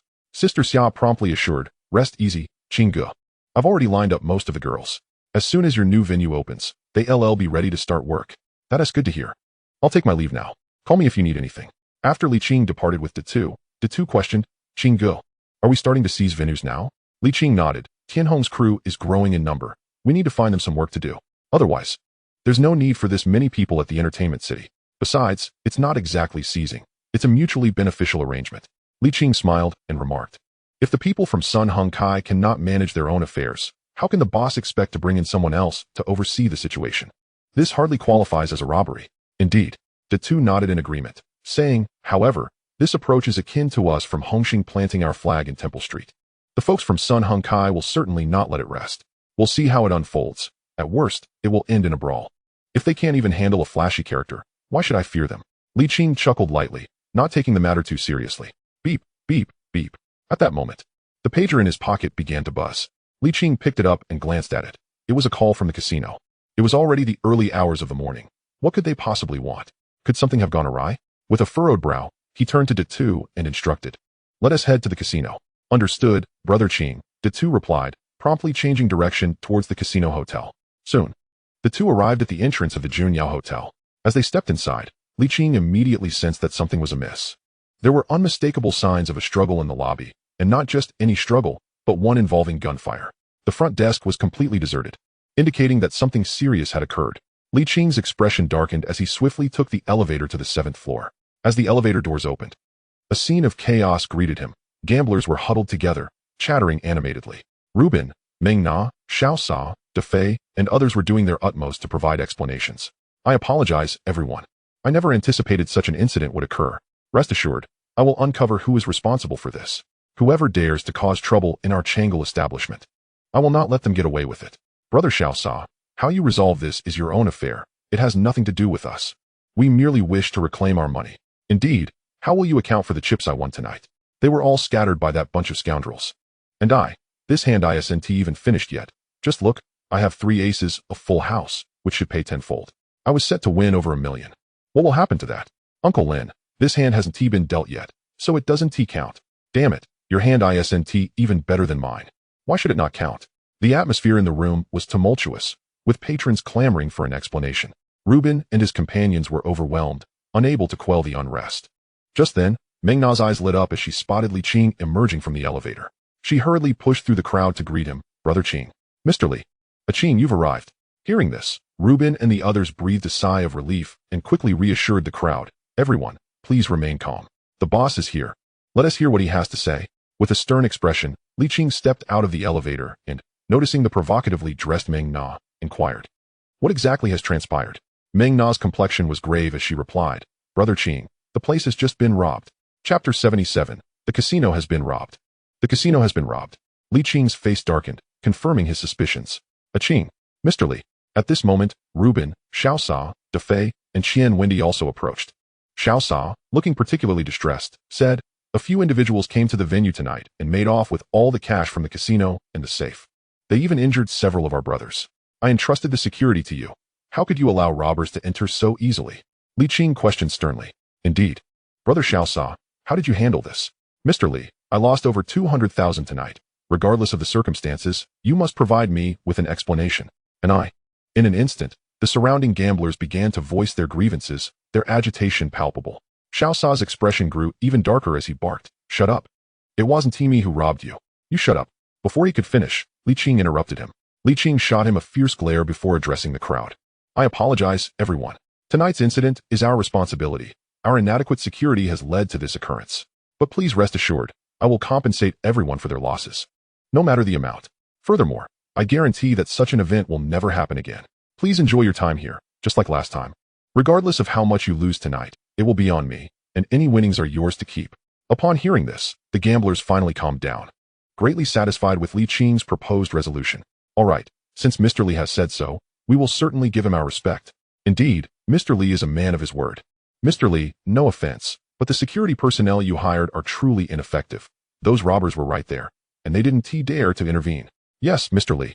I'm only giving you face this time, but if something like this happens again, I will not return." A chorus of voices rose, some even directly accusing Xiao Sa and De Fei. "Rest assured, there will not be a next time." Li Qing nodded repeatedly. "Please continue your games. I will ensure this matter is resolved satisfactorily for all of you." "Uncle Sun, Meng Na, please tally the guests' losses and compensate everyone in full. Not a single penny should be missed." "Understood, I will handle this." "Qing, you focus on your tasks." Rubin nodded and began instructing the staff to take action. Only then did Li Qing turn to Xiao Sa and De Fei, his voice low and serious. "You two, come with me." With that, he headed toward the office. Upon entering the office, Li Qing turned to the two and inquired, "Now, please explain what happened." Xiao Sa's expression was grim as he replied, "Mr. Li, those thugs spoke with a mainland accent. I suspect they are from the Big Circle. They have visited several times over the past fortnight, winning and losing. The brothers on the first floor are quite familiar with them, which is why they were allowed in without inspection. Who knew they would all be armed, taking us and Miss Meng Na hostage, and robbing the casino of all its cash, including the money in the safe. The losses amount to roughly 20 million. Big circle? Li Qing's expression darkened further as he said, how could you allow such negligence? Knowing the risks of this line of work, you still let familiar faces slip in without inspection? I apologize, Mr. Li. This was our oversight. De Fei and Xiao Sa, aware of their culpability, did not dare to defend themselves and could only lower their heads in apology. Li Qing snorted coldly. How many of them were there? 4 in total. All with mainland accents. De Fei responded. Damn it. Li Qing couldn't help but curse, for people managed to steal so much money. And you all just stood by like fools. De Fei, his expression grim, attempted to explain. Mr. Li, they were utterly reckless. Not only were they armed, but they also had explosives. No need to elaborate further. Li Qing interjected coldly. We're all out here risking our lives. Who isn't putting their neck on the line for a living? What of the big circle? Do they have more lives than you? Ultimately, this is a result of your poor oversight. First, the first floor inspections were inadequate, allowing them entry. Second, you two were foolish enough to be taken hostage on your own turf, watching as the casino was robbed. You both will bear full responsibility for this. Having spoken, Li Qing paused momentarily and inquired, now, let me ask you, how do you intend to account for this matter? De Fei's expression darkened as he replied, rest assured, Mr. Li, I will definitely track down these scoundrels and provide you with a satisfactory explanation. Xiao Sa, equally fierce, added, indeed, within a week at most. We shall extract these rascals and reclaim the money. A week? Li Qing scoffed. You must realize that these individuals are part of the larger syndicate. Are you not familiar with their modus operandi? They are known for executing a heist and then fleeing back to the mainland. If they dare to rob a casino, they have surely prepared an escape route. Do not be surprised if they have already made their getaway tonight. How do you intend to find them? Upon hearing this, both men's faces shifted slightly. We must act immediately. Li Qing declared coldly, I do not care what methods you employ, but if you cannot locate them and recover the funds within 3 days, you shall bear the loss yourselves. Furthermore, should this matter remain unresolved, do not expect me to show any leniency. With that, he left without allowing the two to respond. De Fei and Xiao Sa stood rooted to the spot, their faces alternating between pale and flushed. Eventually, they exchanged glances, a fierce determination glimmering in their eyes. We need to gather intel immediately. Xiao Sa cursed, damn it. How dare they rob us in our own territory? After exiting the office, Li Qing did not rush to leave. He joined Rubin's son and others in soothing the guests and assessing the losses incurred. In the end, after tallying up, including over 7 million in cash from the safe, the total loss for the night amounted to over 23 million. There were quite a number of guests that evening, with several tables engaged in high-stakes gambling, resulting in the greatest losses for them. As for the cash in the safe, it represented the casino's earnings from recent days. Fortunately, due to the significant cash influx, the casino had made weekly deposits. Otherwise, the losses could have been even greater. Once the assessment was complete, Li Qing promptly issued checks to cover the guest losses, amounting to over 13 million in total. For those who wished to continue playing, they could only use chips to keep track, with settlements to occur later. Thus, Li Qing instructed the two to drive back to the villa to retrieve cash from the safe for immediate use, as the casino lacked sufficient funds. The safe at the villa contained the earnings Li Qing had accumulated since taking over the casino, amounting to over 20 million. As this was illicit money, it had not been deposited in a bank to avoid freezing. After everything was settled, it was nearly 3 in the morning. Yet, there were still 20 to 30 guests in the casino, continuing to play. After all, Li Qing had stated that losses for the night would not count, and winnings could be taken home, an opportunity not to be missed. Given the substantial theft that had occurred, Li Qing was unconcerned about the minor losses incurred to appease the guests. Once the guests were reassured, Li Qing returned to his office, sat on the sofa, and rubbed his tired head. Noticing this, Meng Na, ever considerate, knelt beside him, resting his head in her lap and gently massaging to alleviate his fatigue. Li Qing leaned into her comforting presence and glanced at the equally weary Rubin's son, saying, Uncle Son, you should head downstairs to rest. I will keep watch here. All right. Rubin's son replied without hesitation, nodding as he stood up. Yet, just as he reached the door, he suddenly recalled something and turned back to warn, Ah Qing. Tonight's incident is no trivial matter. Those individuals from the larger syndicate have never been here before, yet this time, they have been scouting the place for half a month. Clearly, they were well prepared. This incident might have been orchestrated against you. You must remain vigilant. Rubin's son's implication was clear. Li Qing nodded, affirming, I understand, Uncle Son, I will certainly investigate this matter thoroughly. Seeing this, Rubin's son said no more and turned to leave. My dear, who do you think might be orchestrating this against us? Meng Na inquired softly while continuing to massage his head. Li Qing closed his eyes and shook his head, responding, we will only know once we investigate. In truth, he harbored suspicions. Chief among them was the Chaozhou gang. They had long felt disgruntled regarding this casino, especially after failing to reach an agreement during their last encounter at the Sanxing Palace. Li Aji had stormed off in anger, and it was evident that they would not relent easily. Thus, the Chaozhou gang held significant suspicion in this incident. The robbers, likely affiliated with them, might even be members of the Chaozhou gang. Of course, one could not dismiss the possibility of coincidence, as it was well known that the larger syndicate often engaged in black-on-black crimes. However, Li Qing habitually leaned towards the worst-case scenario, leaving no potential thread unexamined. As long as there were traces left behind, he could not believe that the truth would remain concealed. Taking a deep breath, Li Qing stood and commanded, "Pull up all the surveillance footage from the casino. I want to see it." Chapter 78. The Storm of the Underworld. The night was deep, yet the entire Hong Kong and Kowloon new territories buzzed with activity. The Chung Lok gang had placed a bounty of 100,000 on each of the 4 robbers. In an instant, not only did thousands from the Chung Lok gang mobilize, but many from other factions also joined in the fray. The lower-tier thugs buzzed about, discussing the matter excitedly. Though they had no idea how these 4 had offended the Chung Lok gang, 100,000 was no small sum. Many who caught wind of this began paying attention to the unfolding events, some even directly calling friends and family to see if they might fortuitously encounter these robbers and claim the bounty. Meanwhile, Xiao Sa and De Fei personally led the charge, visiting various nightclubs to seek information. On Boland Street, having been under police surveillance all day, Liang Kuan had nothing better to do and gathered a few friends for a game of mahjong. Coincidentally, one of them was Fei Hong, a prominent figure from the Chung Lok gang and one of the 13 guardians of Xiun Mountain. Being from the same organization, Fei Hong had a decent relationship with Xiao Sa and De Fei, though it was not close enough for him to personally assist them. After receiving Xiao Sa's call, he merely sent his subordinates to gather intel before returning to his game, evidently not taking the matter too seriously. Curiously, Liang Kuan asked, "What is going on, Fei Hong? Did someone raid your turf?" It's quite a hefty sum for Xiao Sa and De Fei to seek out a few robbers. What is the story there? Fei Hong, cigarette in mouth, casually replied, "With their pitiful venues, even if they were raided, they wouldn't spend this much to find someone. Perhaps something happened at that casino they've been eyeing." He had heard that the two had recently struck a lucrative deal, taking over the casino's security and operations, which had earned them quite a fortune. De Fei even drove a flashy car now. Fei Hong tried to downplay his interest, but his tone dripped with envy. "By the way, Liang Kuan, I heard that the big shot they're working with is that new boxer, Qing, from your Hongxing faction. You mentioned you had a good relationship with him. Could you introduce me sometime? Perhaps I could find some business opportunities as well." Qing's casino is in trouble? Liang Kuan paused, momentarily distracted, having missed the latter part of Fei Hong's statement. Fei Hong shook his head and said, "I can only make an educated guess. I haven't inquired in detail. However, it's quite likely that both Xiao Sa and De Fei, those 2 rascals, are frantically searching for people tonight. The incident at the venue run by King Quan is highly probable. Otherwise, they wouldn't need to create such a commotion and even offer a substantial reward for those few big circles." Upon hearing this, Liang Kuan furrowed his brow and remarked, "This won't do. I must make a call. If something has indeed happened at a Qing's venue, I need to see how I can assist." "Really, Kuan? Are you that close with King Quan?" Fei Hong asked, somewhat astonished. He knew that Liang Kuan and Li Qing were from the same organization and had heard they had a decent relationship in the past, but in these times, who would still uphold such loyalty? "Of course, a Qing is my sworn brother." Liang Kuan snorted coldly, dismissing Fei Hong, and proceeded to the front desk to find Li Qing's number and dial it.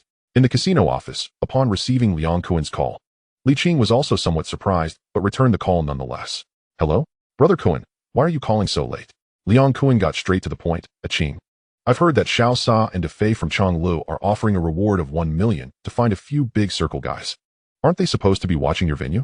Has something happened there?"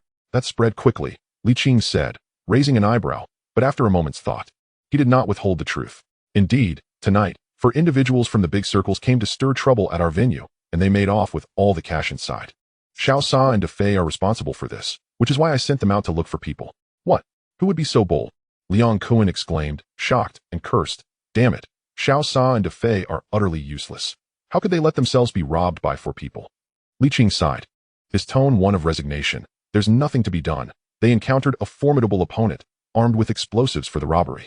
Xiao Sa and De Fei's men wouldn't dare to fight back for a mere sum of money. Damn, Liang Kuan cursed. We're all in this together, risking our lives to make a living. And what of the big circles? It seems to me that those 2 rascals from Chonglu are simply cowards. You shouldn't have enlisted their help to watch your venue in the first place." Li Qing remained non-committal. "Regardless, we need to locate those individuals first." "Yes, indeed. We should prioritize finding those big circles," Liang Kuan suggested. "What do you think? Should we at Hongxing lend a hand?" After all, you are currently one of our own in Hongxing. Those big circles daring to rob your venue is a provocation against us, and we must show them some consequences. Hearing this, Li Qing pondered for a moment, but did not refuse. All right, let's work together. The venue has surveillance cameras that captured the faces of those 4 rascals. I will print their photos and send them to you shortly. Great. I'll immediately call Xiao Yin and a Chao to have them assist in the search. Liang Kuan took swift action. After hanging up, he first called Sha Chong to instruct him to gather people for inquiries. Then contacted several associates within Hongxing with whom he had good relations. For those who did not answer, Liang Kuan even sent his subordinates to their venues to inform them personally. Several associates were awakened in the middle of the night, although they were displeased. Upon hearing that something had happened at Li Qing's venue, they could only curse and instruct their subordinates to help with the inquiries. After all the leaders within Hongxing had a partnership with Li Qing's new venue. As the saying goes, one should show respect to those who have lent a helping hand. This courtesy must be upheld. With Hongxing entering the fray, the entire Kowloon and new territories erupted into a frenzy, triggering a significant upheaval in the underworld. Nearly every street was bustling with Hongxing and Chonglu members seeking information. All ports responsible for smuggling and illegal immigration were completely sealed off. In Kuntong, at Lei Yuman, Fishhead Biao, observing the sudden arrival of a group of Hongxing members, initially thought they intended to seize territory. He swallowed hard and looked at the leading man, barking, "Tiger, our dealings with Lian Sheng and your Hongxing have always been peaceful. Why are you bringing people here at such a late hour?" Tiger, a tall and imposing figure, was the chief enforcer for the Kuntong faction, Du. He cast a disdainful glance at Fishhead Biao, tossing out a few photos, saying, "Fishhead Biao, my boss has no interest in your shabby dock. But these rascals dared to cause trouble at our Hongxing venue tonight.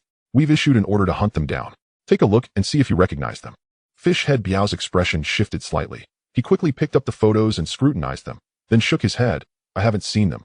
These individuals didn't come ashore here." "Are you certain?" Tiger's tone turned menacing. "Fishhead Biao, these rascals are the ones our Hongxing's Qin Yi is looking for. If they are connected to you, you should be aware of the consequences." Hongxing's King Quan.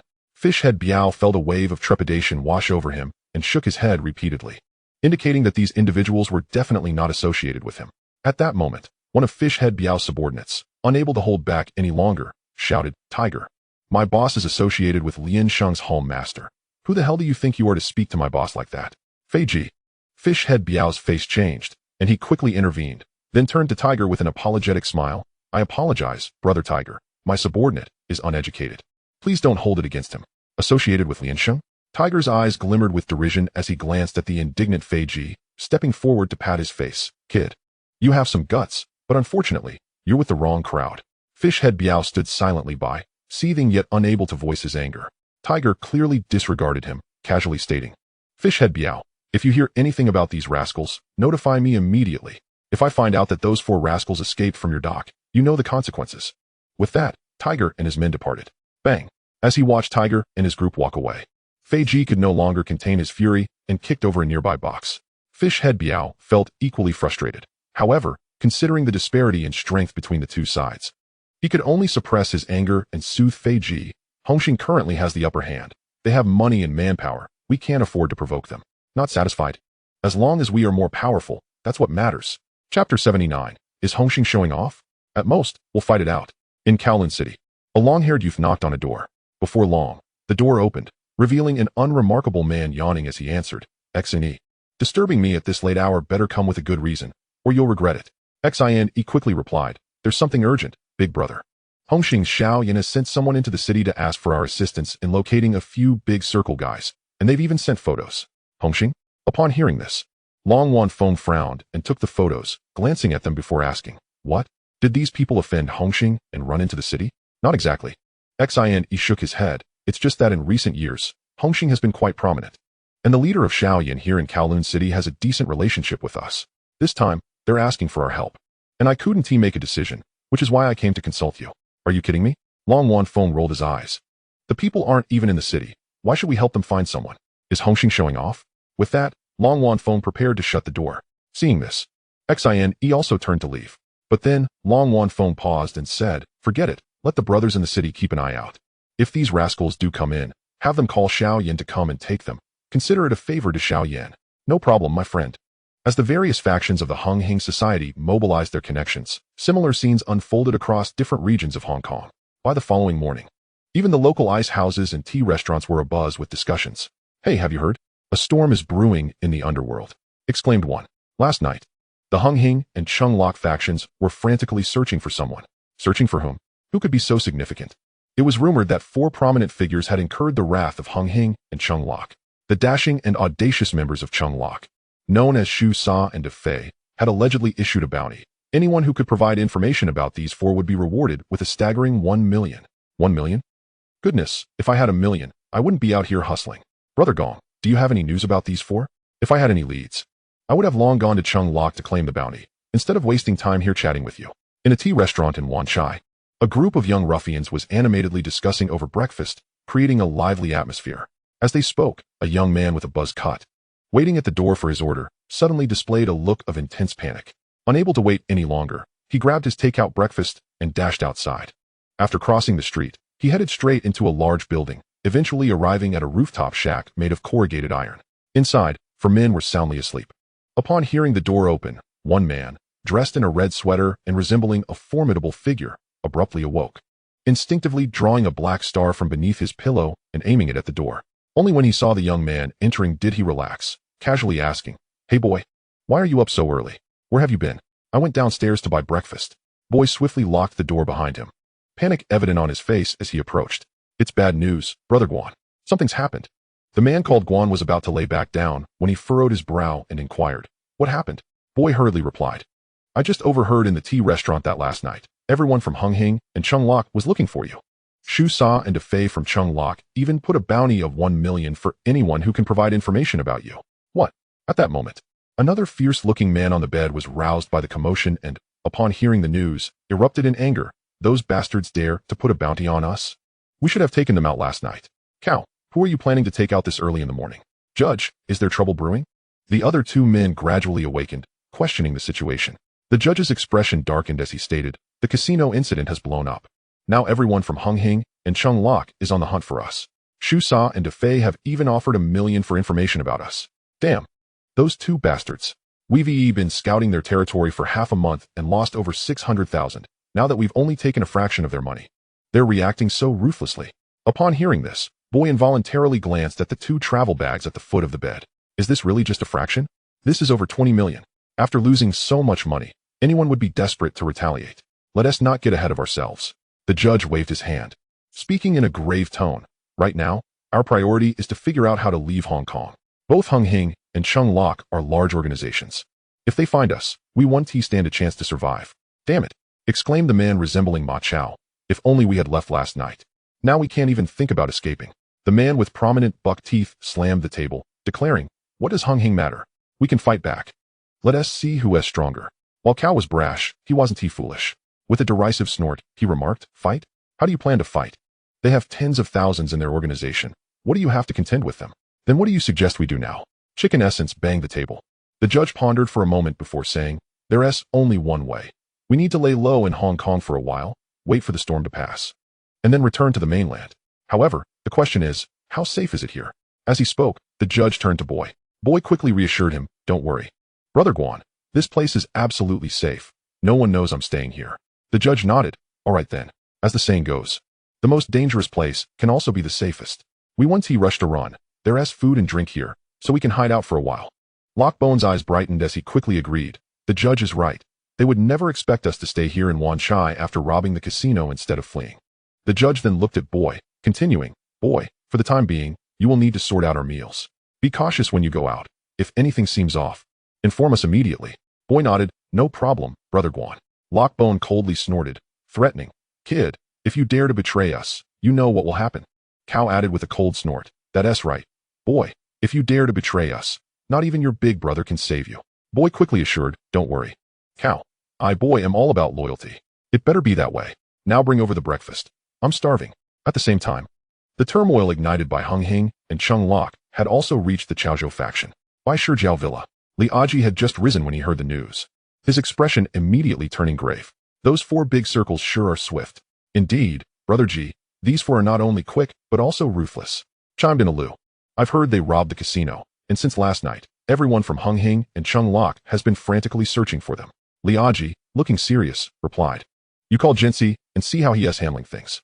This matter must not leave any traces. If anyone discovers we're behind it, it would be a serious problem."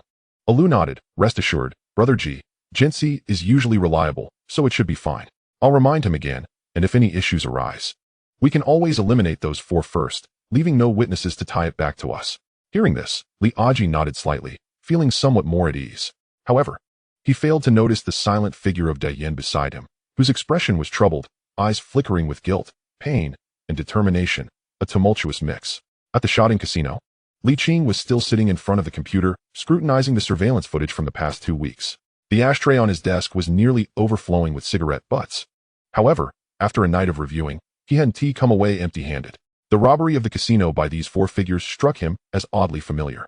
Yet he couldn't quite place where he had seen them before or in which film they might have appeared. Moreover, after robbing the casino, the four had vanished without a trace, indicating they were certainly not alone. At the very least, there must be accomplices waiting for them downstairs. If he could follow this lead and check the street surveillance footage, he might uncover some clues. However, during this era, surveillance was not widely implemented, so he could only hope for the best in finding usable footage. Just then, Mengna strolled over, yawning, and said, "Darling, you've been awake all night. You should take a break and look at this later. You go ahead and rest." Li Qing gently patted her pert bottom, preparing to make a phone call to inquire about the situation with Xiao Sa and Defei. This matter, while not insignificant, could certainly have repercussions on her reputation within the underworld if these four notorious criminals were not apprehended. Just as she was about to dial, the call machine on her desk rang. Upon answering, she discovered it was a call from Jiang Tianxing. Clearly, he had also received word through the channels she had tapped into within the Hongxing organization. Without hesitation, Li Qing returned the call. To her surprise, Jiang Tianxing did not elaborate much on the issue. Instead, he expressed concern and then stated that he would reach out to other factions to ensure their cooperation in swiftly locating the four robbers. This left Li Qing feeling somewhat foolish for having prepared a lengthy discourse that ultimately went unused. Nevertheless, Jiang Tianxing's willingness to assist was indeed aligned with her desires. After expressing her gratitude, Li Qing ended the call. Subsequently, several acquaintances from the underworld reached out to inquire, including the director of the Shatin district, Ho Hai, who offered assistance. The ruckus caused by Hongxing and Chang Lu the previous night was simply too significant to conceal. After some pleasantries, these individuals assured her they would keep an eye on the situation and inform her of any developments. Naturally, Li Qing responded with heartfelt thanks. Once she finished attending to everyone, she glanced at the time and realized it was nearly noon. With a sigh, she stood up to stretch her limbs, deciding to take a brief respite downstairs. However, just then, another call came in, this time directly to the hotel line. "Hello?" Li Qing answered, only to hear an unexpected male voice on the other end. "Qinggu, I heard there was trouble at your establishment. Are you still searching for the culprits? I know who was behind it." Chapter 80. A shared stake in the showdown. Two families benefit. Deng Jiayong. Upon hearing the brash voice on the line, Li Qing instantly recognized who was calling. Deng Ge was well informed. Li Qing narrowed her eyes and replied, "My people have been searching all night without a trace of the robbers, yet you claim to know who did it? Could it be you?" "Ha ha." Deng Jiayong erupted in laughter on the other end, then said, "Qinggu, you're now a prominent figure in Hongxing. I'm not an idiot. If I were behind this, I wouldn't dare to call you." Li Qing replied coolly, "Oh, so what does that imply, Deng Ge?" Deng Jiayong continued, "Do you have time to meet? How about we chat for a moment?"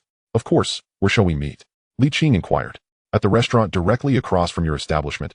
I've already reserved a table." Upon hearing this, Li Qing approached the window and looked across the street, spotting Deng Jiayong smiling and waving from the second-floor window of the restaurant. This fellow had the audacity to come directly to her. What could he possibly want? Li Qing's gaze flickered, but she dismissed any further speculation and turned to leave her office, accompanied by the two, heading to the restaurant. Meanwhile, on the second floor of the restaurant, Deng Jiayong awaited Li Qing's arrival with two of his subordinates. After hanging up, he gazed at the large building across the street, a flicker of jealousy crossing his eyes. This guy is truly fortunate. After spending a few years in prison, he has someone bestowing such a substantial enterprise upon him. Clearly, after their previous meeting at the Haiqing restaurant, Deng Jiayong had taken the time to gather information about Li Qing, coupled with Hongxing's recent rise to prominence. Where he had secured a position for Li Qing at the Sanxing Palace, Deng Jiayong could not afford to underestimate her. This young man, a decade her junior, had now attained a status that placed him on equal footing with Deng Jiayong. In terms of influence and wealth within the underworld, he even surpassed him. Amidst feelings of astonishment and envy, Deng Jiayong began to contemplate other ambitions. He aimed to leverage Li Qing's strength to confront Li Aji and absorb the Chaozhou gang. This was the primary reason for his visit today. "Mr. Deng, your guest has arrived." At that moment, a server led Li Qing into two upstairs. Deng Jiayong immediately stood up with a smile, beckoning, Come, Qinggu." We've been awaiting your arrival. I'm not sure what you like to eat, so I've ordered a couple of dishes at random. You can choose the rest. It matters not. I'm fine with anything. Li Qing replied with a subtle smile as she took a seat across from Deng Jiayong. The server presented the menu, and Li Qing casually selected a couple of items before returning it. She then looked at Deng Jiayong and said, Deng Ge, let us get straight to the point. I prefer not to beat around the bush. Excellent. I too detest those who beat around the bush. Your straightforwardness is indeed to my liking. Deng Jiayong clapped his hands and declared, Qing Ge, I want to mince words. You're curious about who disrupted your establishment, aren't you? Deng Jiayong paused for effect before articulating, the Chaozhou gang, Li Aji. Li Qing's eyes narrowed slightly. How do you know this? Deng Jiayong responded with a smile, Qing Ge. We are both intelligent individuals. Smart people have smart ways of going about things. To understand your adversary by sending someone to investigate is the most foolish approach. Oh, Li Qing replied coolly. Then what is the most astute method?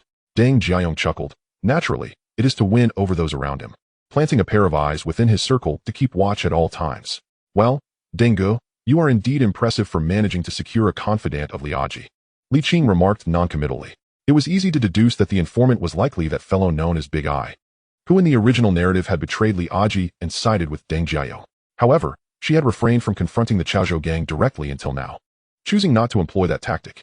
Haha, we're in the same boat, after all. Deng Jiayong laughed. You first dismissed Uncle Jen, and then openly challenged the Chaozhou gang by establishing your venue in Shatin. For all these years, you are the only one besides me who has dared to stand against Liaji. For that alone, I commend you. With that, Deng Jiayong gave a thumbs up to Li Qing.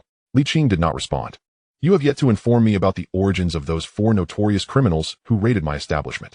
Deng Jiayong was candid, stating, you guessed correctly. Those 4 individuals are indeed from the notorious circle. The leader, known as the Judge, is likely from Zhuhai. A couple of years ago, they robbed a jewelry store in Hong Kong, and the gold they acquired is typically sold through the Chaozhou gang. He continued, the other 3, one is called Mad Bull, and the other 2 are named Collarbone and Chicken Essence. They were incarcerated after being caught robbing a jewelry store with the Judge and have only just been released from prison. The Judge? Li Qing's eyes widened in realization as she finally understood the source of the familiar feeling she had experienced that morning. If memory served her correctly, these notorious criminals had their origins in the film Pillars of Fire. Besides those 4, there was also a driver aiding them, known as Ah Boy. Deng Jiayong continued.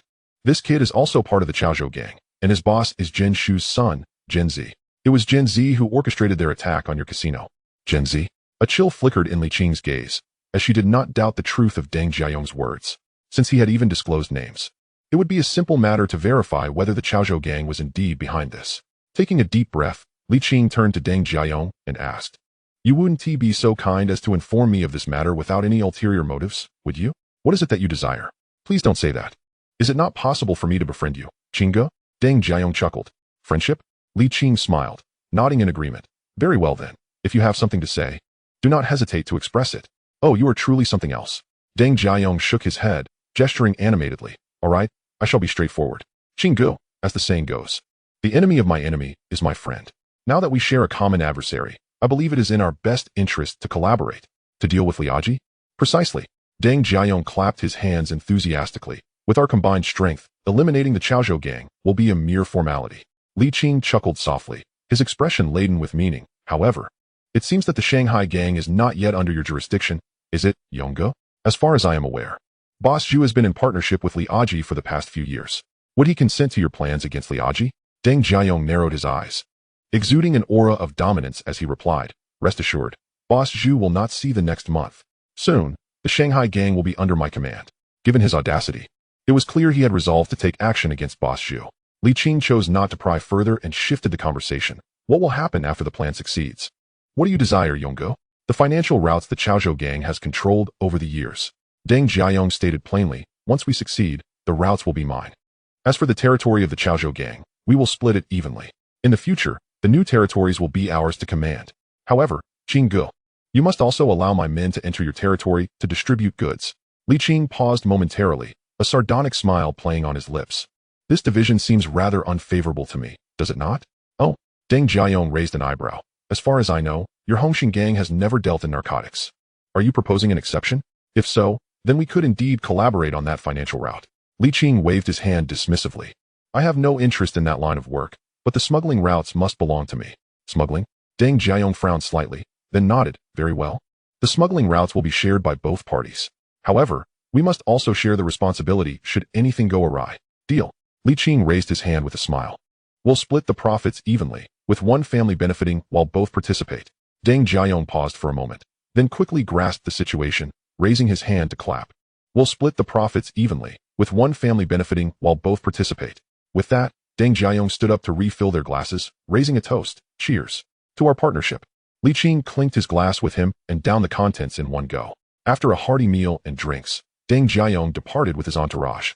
Li Qing returned to the casino with the two, watching Deng Jiayong's departing vehicle with a glint of derision in his eyes, unaware of his own mortality.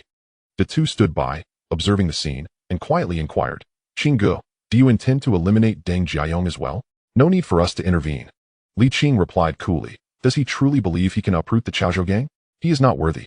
After so many years of operation. If it were that simple to dismantle them, would they have endured until now? The two suddenly understood. So, you intend to let them mutually annihilate each other, allowing us to pick up the pieces? He is not that foolish. Li Qing gestured dismissively. We shall proceed as he suggests, collaborating with him to neutralize Li Aji first. As for him, he won't require our assistance. His time is limited. The two furrowed his brows, somewhat perplexed by Li Qing's intentions. Yet, Li Qing offered no further clarification. Turning to give instructions, call AAO and the others back. We need to deal with these big players first. Those who dare to encroach upon my territory truly do not know the meaning of danger. The two asked, should we not involve Xiao Sa and Defei? Li Qing scoffed. Those two inept fools cannot even handle this minor task. They need to be reprimanded. Let us leave them to stew for a couple of days. Understood. The two nodded, refraining from further inquiries as he turned to make the phone call. Chapter 81. How much profit can one make from a gold shop? At 2 in the afternoon, the Happy Valley Racecourse in Wanchai was hosting a horse race. The venue was teeming with spectators, the air filled with raucous cheers. Even residents from nearby buildings leaned out to catch a glimpse, joining in the lively support. Gambling on horses has always been a favored pastime among the citizens of Hong Kong. Come on, you old hag, ride faster. Where did you go last night? Are your legs weak? Damn, not this horse, come on, get on. Damn it, didn't win again. On the rooftop of one building, Kwang Yo clutched a betting slip in one hand while aiming a sniper rifle over the wall with the other, peering through the scope at the race. Cursing under his breath. Curse it all. Can't win a single race. There must be foul play. Nearby, the judge lounged on a chair under the sun, reading a newspaper, while Suagu and Ji Jing sat idly, bored, picking at their toes. Suddenly, Suagu sprang up and kicked over a nearby trash bin, exclaiming, staying in this wretched place is driving me mad. The judge did not look up as he responded, Suagu. It's only the first day, and you can't handle it? What will you do in the future? Suagu replied irritably. At least there should be a girl to alleviate the boredom. Damn it. Kwang Yo tossed his betting slip aside and approached, scolding. Do you think you will die if you take a day off? Yes, I will die. So what? Enough. Stop the bickering. The judge interjected. Let us keep our heads down for now. If nothing else comes up, I'll have a boy bring 2 private dancers tonight to entertain you. Suagu's face lit up with delight. You understand me, Brother Guan. TCH. Kwang Yo waved dismissively, showing no interest. At that moment, the iron door at the stairwell opened, and a boy, clad in denim, stepped in. Brother Guan, Brother Kwang Yo, here are the milk tea and drinks you requested. The judge took the milk tea and casually asked, a boy, what is the situation outside? I don't know. A boy shook his head. I was afraid of being tracked, so I didn't dare call Brother General damn. You know nothing. What use are you? Suagu scoffed. Suagu, the judge chided. A boy is right to be cautious. The atmosphere outside is tense. At this time, no one can be trusted. Although our relationship with the Chaozhou gang is decent, we cannot guarantee they won't betray us. He dares. Kwang Yo, holding the sniper rifle in one hand and licking an ice cream cone with the other, spat. If that bastard dares to betray us, I'll take him out too. Better to be careful than sorry, the judge remarked coolly. Not bad, you've got some sense. A sudden voice came from the iron door. Who? The group's expressions changed dramatically as they quickly turned to see the door swing open, revealing a throng of individuals. Damn, a boy, did you betray us? Brother Guan, I didn't. A boy protested, panic and anger flooding the group. Without hesitation, Kwang Yo raised his sniper rifle, ready to fire. Suddenly, a cold flash sliced through the air. Kwang Yo let out a pained scream as his rifle fell to the ground, a dagger having pierced through his arm, blood gushing forth. If you wish to live, do not move. Before the others could react, Xiao Gang, Ao, and the others rushed in, each brandishing firearms, surrounding the judge and his companions. The situation was swiftly brought under control. The judge and his associates wore grim expressions, yet faced with the dark muzzles of the guns, they obediently raised their hands. refraining from making a single movement. A G emerged from behind Xiaogang Ao and his companions, stepping boldly before the frenzied bull, a sly, malevolent smile curling at the corner of his lips. You've dropped your gun. How do you intend to kill anyone? With that, a G placed his foot upon the bull's shoulder and slowly withdrew the dagger. The bull let out a pained scream, unable to restrain his curse. Damn your mother. Bang. Before he could finish his sentence, he was struck in the mouth by Uncle Quan's gun butt, spitting blood and wailing in agony. Observing the brutal demeanor of this group, the judge and others nearby could not help but break into a cold sweat. The judge swallowed hard and remarked, "We are all in this together. Which path do you hail from? If you have grievances, direct them at me and spare my brothers. You are quite the loyal one." Li Qing stepped forward, casting a cool glance at the judge, and said, "You dare to rob my territory without even knowing who I am? You truly possess remarkable audacity." The judge's expression shifted dramatically. "You are the king of boxing, Qing. Damn you." Dado cursed, stepping forward to land a punch in the judge's gut. The judge's eyes widened in shock as he doubled over, clutching his stomach, drenched in sweat and writhing in pain. Dado. Seeing Dado prepare to strike again, Li Qing interjected, then approached the judge, towering over him as he said coolly, "In this world, one must pay the price for their misdeeds. Now tell me, how do you intend to resolve this situation?" The judge's face turned pale, gritting his teeth as he replied, "We haven't touched a single cent. We will return everything to you. I will take full responsibility for this. Just spare my brothers." Brother Guan. The expressions of the bull and his companions changed dramatically, each voicing their concerns. Yet Li Qing merely chuckled coldly. "You alone will bear the brunt? How do you propose to shoulder this burden?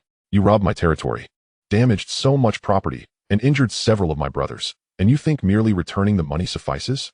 Furthermore, many customers, frightened by your actions, will no longer dare to patronize my establishment. How will you account for that? Most importantly, by encroaching upon my territory, you have disrespected me. I, Li Qing, am not a mere figure in the underworld. If you dare to rob my establishment without facing consequences, how on earth will I continue to survive in this world?" Click, click, click. Xiaogang Ao and his companions readied their firearms. Wait. Between life and death, even the boldest of the judge's group was drenched in cold sweat, hastily pleading for mercy. "Master Qing, we were wrong to rob your territory. We are willing to compensate you for all your losses." The judge quickly added, "But this matter was instigated by the Chaozhou gang. Otherwise, we would never have dared to rob your Hongxing's territory. Our lives are of little consequence. But the true culprits remain at large. I feel it is unjust for you, Master Qing." "You feel it is unjust for me?" A sly smile crept onto Li Qing's lips. How intriguing. Indeed, the judge dared not hesitate, swallowing hard as he continued. "Ultimately, we acted merely for money, while the Chaozhou gang seeks to eradicate you. If you spare us, we can assist you in dealing with the Chaozhou gang." The others quickly echoed in agreement. "That's right. Master Qing, it was all the Chaozhou gang's doing. Killing us will not help you. Spare us, and we will compensate you fully and help you deal with the Chaozhou gang." "Spare you?" Li Qing replied coldly. "If I let one person go today for disrupting my territory, what is to prevent more from coming tomorrow? Am I to become a shepherd?" Years ago, a certain bold figure from Chaozhou wisely stated, "Life and death are fated, and wealth and nobility lie in the heavens. If you choose this life, you should have anticipated this day." At his words, despair and regret washed over the judge and his companions, believing their end was nigh. But then, Li Qing's tone shifted. "However, I see that you possess considerable audacity and a commendable attitude of contrition. Thus, I grant you an opportunity." The group immediately rejoiced. A glimmer of hope flickered in the judge's eyes as he hurriedly said, "Thank you, Master Qing. Whatever conditions you have, please feel free to state them." Li Qing pondered for a moment and said, "You are of no use to me in dealing with the Chaozhou gang, but I do have a proposition. Let us see if you have the courage to undertake it." "We will," the judge promptly declared. "Whatever you say, Master Qing." The others quickly affirmed. Li Qing nodded, saying, "I know you came to Hong Kong solely for profit, but you have chosen the wrong path." "The wrong path?" Confusion crossed their faces. Li Qing replied coolly, "With your current actions, robbing gold shops and resorting to blackmail, how much do you think you can earn? Not only is the profit minimal, but the risks are exceedingly high. I now offer you a different route." Chapter 82. Just to earn a living, there is no need to go to such extremes. As evening fell, in Central, at the Ho's Bank, a middle-aged man dressed in a tailored suit with a slight baldness exited through the doors, where a group of black-clad bodyguards awaited him, swiftly escorting him to the central vehicle. Subsequently, a convoy of 4 to 5 cars departed from the bank in a grand procession. Not far behind this convoy, in a Mercedes, Xiaogang Ao was driving while Li Qing sat in the passenger seat, leisurely following the procession. As he drove, Xiaogang Ao remarked, "Since being kidnapped 3 years ago, He Zhaodang has invested heavily in a bodyguard team of 12, each armed to the teeth. He brings this entourage wherever he goes. Li Qing nodded slightly and inquired, how skilled are these bodyguards? Do you think those few rogues can handle them? Qiu Gang Ao shook his head. They are all professionally trained. Their physical abilities rival those of the flying tigers. It would be nearly impossible for just a few of them to subdue these bodyguards and abduct Hua Xiaodang. Li Qing mused, what if you and your crew join in? That could work. Qiu Gang Ao nodded, adding, in fact, if we find the right opportunity, just Uncle Quan and the 5 of us can handle this matter. You need not involve those rogues. Li Qing shook his head. Regardless of the task, any action taken will leave a trace. Our goal is not just to abduct Hua Xiaoyang, but to do so without attracting police attention afterward. Those rogues are notorious criminals. After we complete this task, they will serve as the perfect scapegoats. Understood. Qiu Gang Ao nodded in realization before asking, Brother Qing, after this is done, will you truly let them go? What do you think? Li Qing shot him a glance in response. Qiu Gang Ao hesitated before nodding. Got it. Li Qing affirmed, this task is entrusted to you. Tianhong will accompany you as well. If those rogues attempt any mischief along the way, deal with them first. Yes, Brother Qing. Qiu Gang Ao nodded in agreement. Walla Ji, who had been playing with a dagger in the back seat, also nodded. Let us proceed. In the South District, on Repulse Bay Road, Hua Xiaodang's convoy was escorting him home. As the president of the Hua Group, Hua Xiaodang is worth over 100 billion, residing in the wealthy area of Repulse Bay, where even the least expensive villas cost millions and are typically acquired through auctions. His status is evident. However, due to the luxurious location, it is not a place for just anyone, making it relatively less populated compared to other areas, which are more developed and bustling. As dusk approached, the roads were nearly deserted, and the convoy stood out brightly against the quiet backdrop. As the convoy had just navigated a winding bend in the mountains, a massive truck suddenly appeared, obstructing the road diagonally. The driver of the leading vehicle slammed on the brakes urgently, causing the trailing cars to come to a halt one after another. What is happening? What is going on? Startled from his brief repose, Hua Xiaodang furrowed his brow and inquired. Mr. Hua, the road ahead is blocked. The driver replied. What? Perhaps recalling some unsettling memories, Hua Xiaodang's expression shifted slightly, and he hastily exclaimed, Is someone attempting to kidnap me? That remains uncertain, a bodyguard responded. Mr. Hua, please stay in the vehicle, I will investigate. All right, be quick, Hua Xiaodang urged. The bodyguard exited the vehicle and approached the front, observing the truck that was nearly entirely blocking the road. He scanned the surroundings, but found nothing amiss. However, beneath the truck lay a man crouched, seemingly engaged in some task. The bodyguard, maintaining a vigilant gaze, called out, Hey, what are you doing? Move the truck. Hearing the voice, the man peeked out from under the vehicle and quickly smiled apologetically. Sorry, brother, I have a flat tire, and I'm in the process of changing it. Please bear with us for a moment. A flat tire? The bodyguard frowned slightly, stepping closer to inspect. He confirmed that indeed one of the truck's tires was flat, with skid marks evident on the ground. Coupled with the man's disheveled appearance, it was clear he was genuinely in the midst of changing a tire. The bodyguard thus dismissed his doubts, nodding, Please try to be quick. No problem. Thanks, brother. The man grinned broadly, expressing his gratitude before retreating back under the truck to continue his work. The bodyguard returned to the side of the vehicle and informed Hua Xiaodang, Mr. Hua, this fellow has a flat tire, causing the blockage. He is in the process of changing it, so we will need to wait a bit. Upon hearing this, Hua Xiaodang exhaled in relief and nodded. All right, let him hurry. I'll take a short nap. Wake me when we arrive home. Understood, Mr. Hua. The bodyguard nodded and subsequently called over 2 companions, who moved to the roadside to smoke while remaining vigilant, their eyes occasionally darting toward the truck, exhibiting a heightened sense of alertness. It was evident that this group comprised a professional security team. One of the bodyguards glanced at the truck, puzzled. How did such a large vehicle manage to come through here? I don't recall seeing it before. Another casually remarked, perhaps it's someone moving. The inquiring bodyguard nodded thoughtfully, muttering, such a large cargo hold.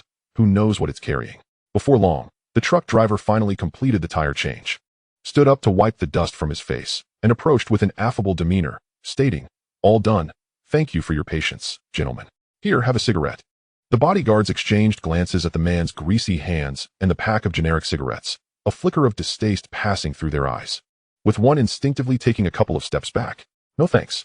The lead bodyguard replied sternly, Just get your vehicle moving quickly. We're in a hurry. The man awkwardly retracted the cigarettes, offering a sheepish smile. All right, I'm off now. As he spoke, he tucked the cigarettes into his jacket pocket. But when he produced his hand again, it was brandishing a pistol, his expression shifting from humble to menacing as he sneered at the bodyguards. Let me help you on your way. Not good. The bodyguards' expressions changed dramatically, their hands instinctively reaching for their waists. Yet, before they could draw their weapons, gunfire erupted. Bang, bang, bang. In rapid succession, the 5 bodyguards collapsed to the ground. The man emptied his handgun's magazine before swiftly retreating to the side of the truck. At that moment, the truck's rear doors, which had remained tightly shut, swung open, revealing a group of masked individuals, each wielding AK-47s, who began firing upon the luxury cars trailing behind. The sound of gunfire echoed through the mountainous terrain, bullets striking the vehicles and sending sparks flying, while the glass shattered and blood splattered within. Aquan, the lead masked man, tossed an AK to the individual who had just changed the tire. The others jumped from the truck, firing as they advanced toward the luxury cars. Meanwhile, inside the vehicle, Hua Xiaodang was jolted awake, his face a mask of panic as he shouted, "What is happening? What is happening? Mr. Hua, it's a robbery. Get down."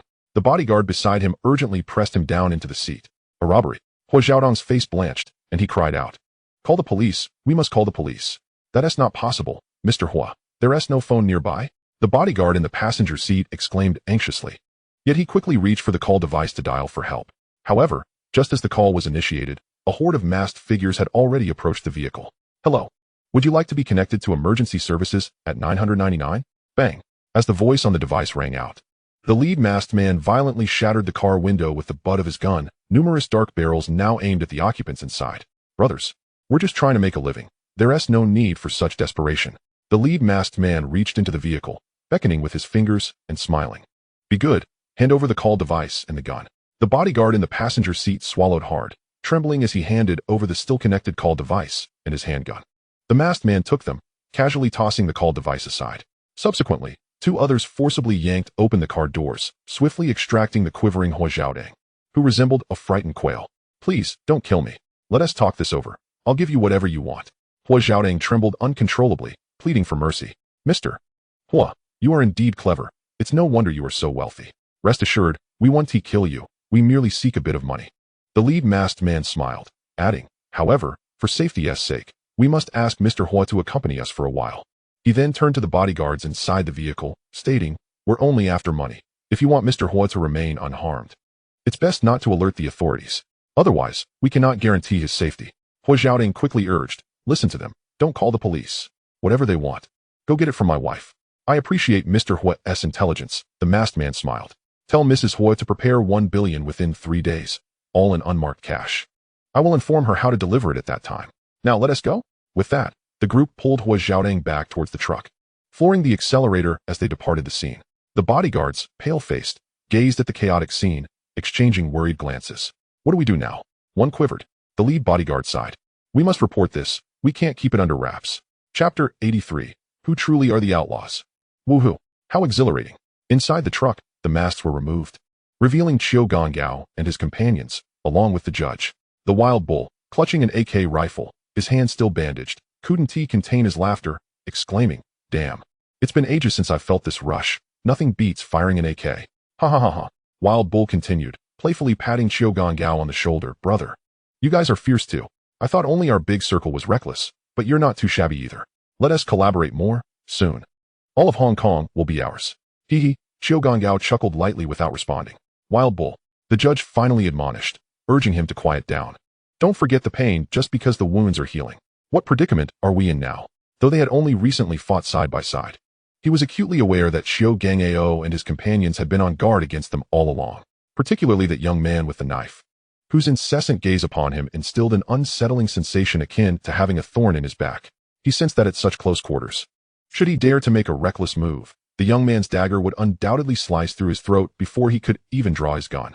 Thus, he refrained from any further actions, clinging to the hope that once this matter was settled, the champion Qing would honor his word and allow them to leave Hong Kong. Otherwise, they would truly be at the mercy of fate. Before long, the truck came to a halt by the roadside. Mo Ichuan disembarked and opened the cargo compartment, calling out, "Boss, we have arrived." Qiu Gangao immediately rose and commanded, "Change vehicles." Half an hour later, the vehicle stopped at the entrance of an abandoned factory by the seaside in the New Territories. "Qinggu." Qiu Gangao approached and greeted, nodding. Everything went smoothly. No unexpected incidents. Li Qing glanced at the disheveled Hua Xiaodang on the ground, nodded slightly, and ordered, "Wake him up. Get up, stop playing dead." The young master advanced and delivered a kick. "Ah!" Hua Xiaodang cried out in pain, hastily raising his hands and pleading, "Don't kill me. I saw nothing, I swear." Qiu Gangao let out a cold laugh, stepping forward to grasp Hua Xiaodang's hair and lift his head, icy words escaping his lips. "Hua, do you remember me? Hua Xiaodang, momentarily stunned by Qiu Ganyao's appearance, began to survey the familiar faces of the young master and Mo Ichuan. Memories of the courtroom flooded back to him. I truly did not mean to. There was no need to kill, he stammered. Yes, it was you. Hua Xiaodang's expression shifted dramatically, fear overtaking him. What do you want from us? It appeared that Hua still recalled these minor figures. What an honor it was for them. Qiu Gangao sneered. We rescued you from the kidnappers, yet you repaid our kindness with malice, sending us to prison. On that day in court, I vowed that when I got out, you would pay the price. Do you know how long I waited for this day? 3 years. No, it wasn't me. Hua Xiaodang exclaimed in terror.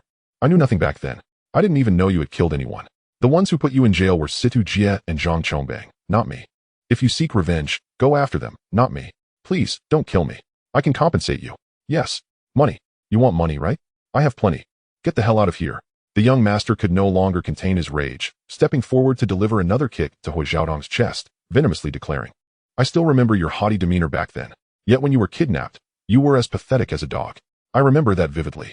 We rescued you, and afterward, you turned against us, throwing us under the bus in court. Compensation? We were expelled from the police force, spent 3 years in prison, and one of our brothers jumped to his death. Can you compensate for that? Bang. The young master, fueled by anger, struck Hua Xiaodang again, this time causing him to become a mass of bruises, his teeth knocked out. Covering his face, he mumbled in desperation, I was wrong. I truly see my mistakes now. Yes, I'm a dog, a dog. Wolf, wolf, please spare me. Young master. As the young master's blows grew increasingly severe, Qiu Gangao furrowed his brow and intervened. Li Qing waved his hand dismissively, stating flatly, regardless, he is destined to die sooner or later. How you choose to exact your revenge is entirely up to you. Qiu Gangao shook his head, sighing, killing him would suffice, but we do not wish to become psychopaths. At this, a glimmer of appreciation flickered in Li Qing's eyes as he nodded. Ao, I find solace in your thoughts. You are correct, the past is the past. Vengeance is all well and good, but you still have a bright future ahead. There is no need to burden yourselves with such psychological pressure, trapped in this matter indefinitely. I understand, Qingge. Despite the enemy being right before him, Qiu Gangao felt no joy. Instead, a heaviness settled in his heart. Young master, the man is in your hands. Keep a close watch on him for the next 3 days, but don't allow him too much comfort. He must still be able to speak. Li Qing delivered his most ruthless words in the most indifferent tone. Not only did Hua Xiaodang turn pale with fear, but even the judges present felt a chill run down their spines. The methods of Li Qing and his associates were so extreme that even this group of deviants found them unsettling. Meanwhile, at Repulse Bay, Hua Xiaodang's home was in utter disarray. You useless bunch. You spend so much each month hiring you to protect Atang, and this is how you protect him? If anything happens to him, I will not let this go. I will sue you until you are destitute, sobbed a richly dressed middle-aged woman, sitting on the sofa, tears streaming down her face, frantic with worry. The bodyguards responsible for Hua Xiaodang's protection, aside from the few who had been shot, stood in a row, heads bowed, too afraid to speak, silently enduring the lady's lamentations and reproaches. Meanwhile, a group of plainclothes police officers scurried about the villa. Only one bespectacled man, sitting beside the distressed lady, wished to offer comfort but found himself at a loss for words, resigned to simply waiting in silence. Fortunately, it was not long before a man resembling Ma Jun descended the stairs to report, Sir Jie, everything has been checked, and no anomalies were found. Situ Jie breathed a sigh of relief and quickly turned to Mrs. Hua, inquiring, Madam, has Mr. Hua ever offended anyone? No, she cried. Atang is good to everyone. Aside from some business disputes, he couldn't possibly have made enemies. Even if business disagreements arise, it's normal and shouldn't lead to murder. That is quite the understatement. Situ Jie thought to himself, increasingly suspecting that it was likely some business rivals of Hua Xiaodang who orchestrated this. Yet he could not voice this suspicion outright. He merely signaled to Zhang Chongbang to take note of it and suggested they investigate further later on. Ding ding ding. At that moment, the phone in the living room rang, and the atmosphere fell silent. Mrs. Hua ceased her weeping, her face tense as she turned her gaze to the phone. Situ Jie and Zhang Chongbang exchanged glances before looking at Mrs. Hua, whispering, it could be the kidnappers. Madam, please refrain from speaking out of turn and follow my lead. All right. Mrs. Hua, having lost all composure, nodded repeatedly. Following Situ Jie's cue, she answered the phone. Hello? Is this Mrs. Hua? Came a man's voice from the other end. Yes. The man chuckled. Mrs. Hua, you need not worry. Young Master Hua is quite well at the moment, but I cannot guarantee his safety in a few days. Mrs. Hua's anxiety surged. Don't do anything rash. You can ask for anything, just don't harm Atang. What do I want? Haven't the useless protectors of young Master Hua informed you? The man replied, feigning surprise. They did inform me you want money, correct? I have no issue with that. I will prepare it immediately. Before Mrs. Hua could finish, Situ Jia hastily signaled with his eyes, first forming a 10 sign with his fingers, shaking his head, then extending 5 fingers, nodding, and finally forming a 10,000 shape with his mouth. Mrs. Hua comprehended the situation and hurriedly replied, "1 billion in cash is unlikely to be gathered in such a short time. At most, I can muster 500 million, albeit with a slight delay." Situ Jia instantly covered his face, as he had intended to mention 50 million. A silence enveloped the line. The man then inquired, "Mrs. Hua, there are police officers beside you, correct?" Mrs. Hua immediately panicked and stammered, "No, there aren't." It appeared my suspicions were correct, the man remarked coolly. "It seems you have not taken my words to heart." Anxiously, Mrs. Hua implored, "Please, do not act recklessly. As long as you do not harm Tang, I will surely provide the money." The man chuckled softly, "Very well, 500 million it is. The presence of police matters not, but do not attempt any tricks. You have only 3 days to gather the funds. I shall call again in 3 days to instruct you on the payment method. Once I receive the money, Hua Sheng will safely return home." No sooner had the man finished speaking than the line went dead. Mrs. Hua turned to Situ Jia, her anxiety palpable. "Inspector C. What shall we do now?" Situ Jia furrowed his brow, glancing at Zhang Chongbang. He asked, "What is your perspective, Bang? This is no ordinary criminal." Zhang Chongbang's expression was grave. His psychological resilience is remarkable. He shows no fear, even knowing Mrs. Hua has alerted the authorities. Our adversary is formidable. This could very well be the largest case involving monetary sums since the opening of the port.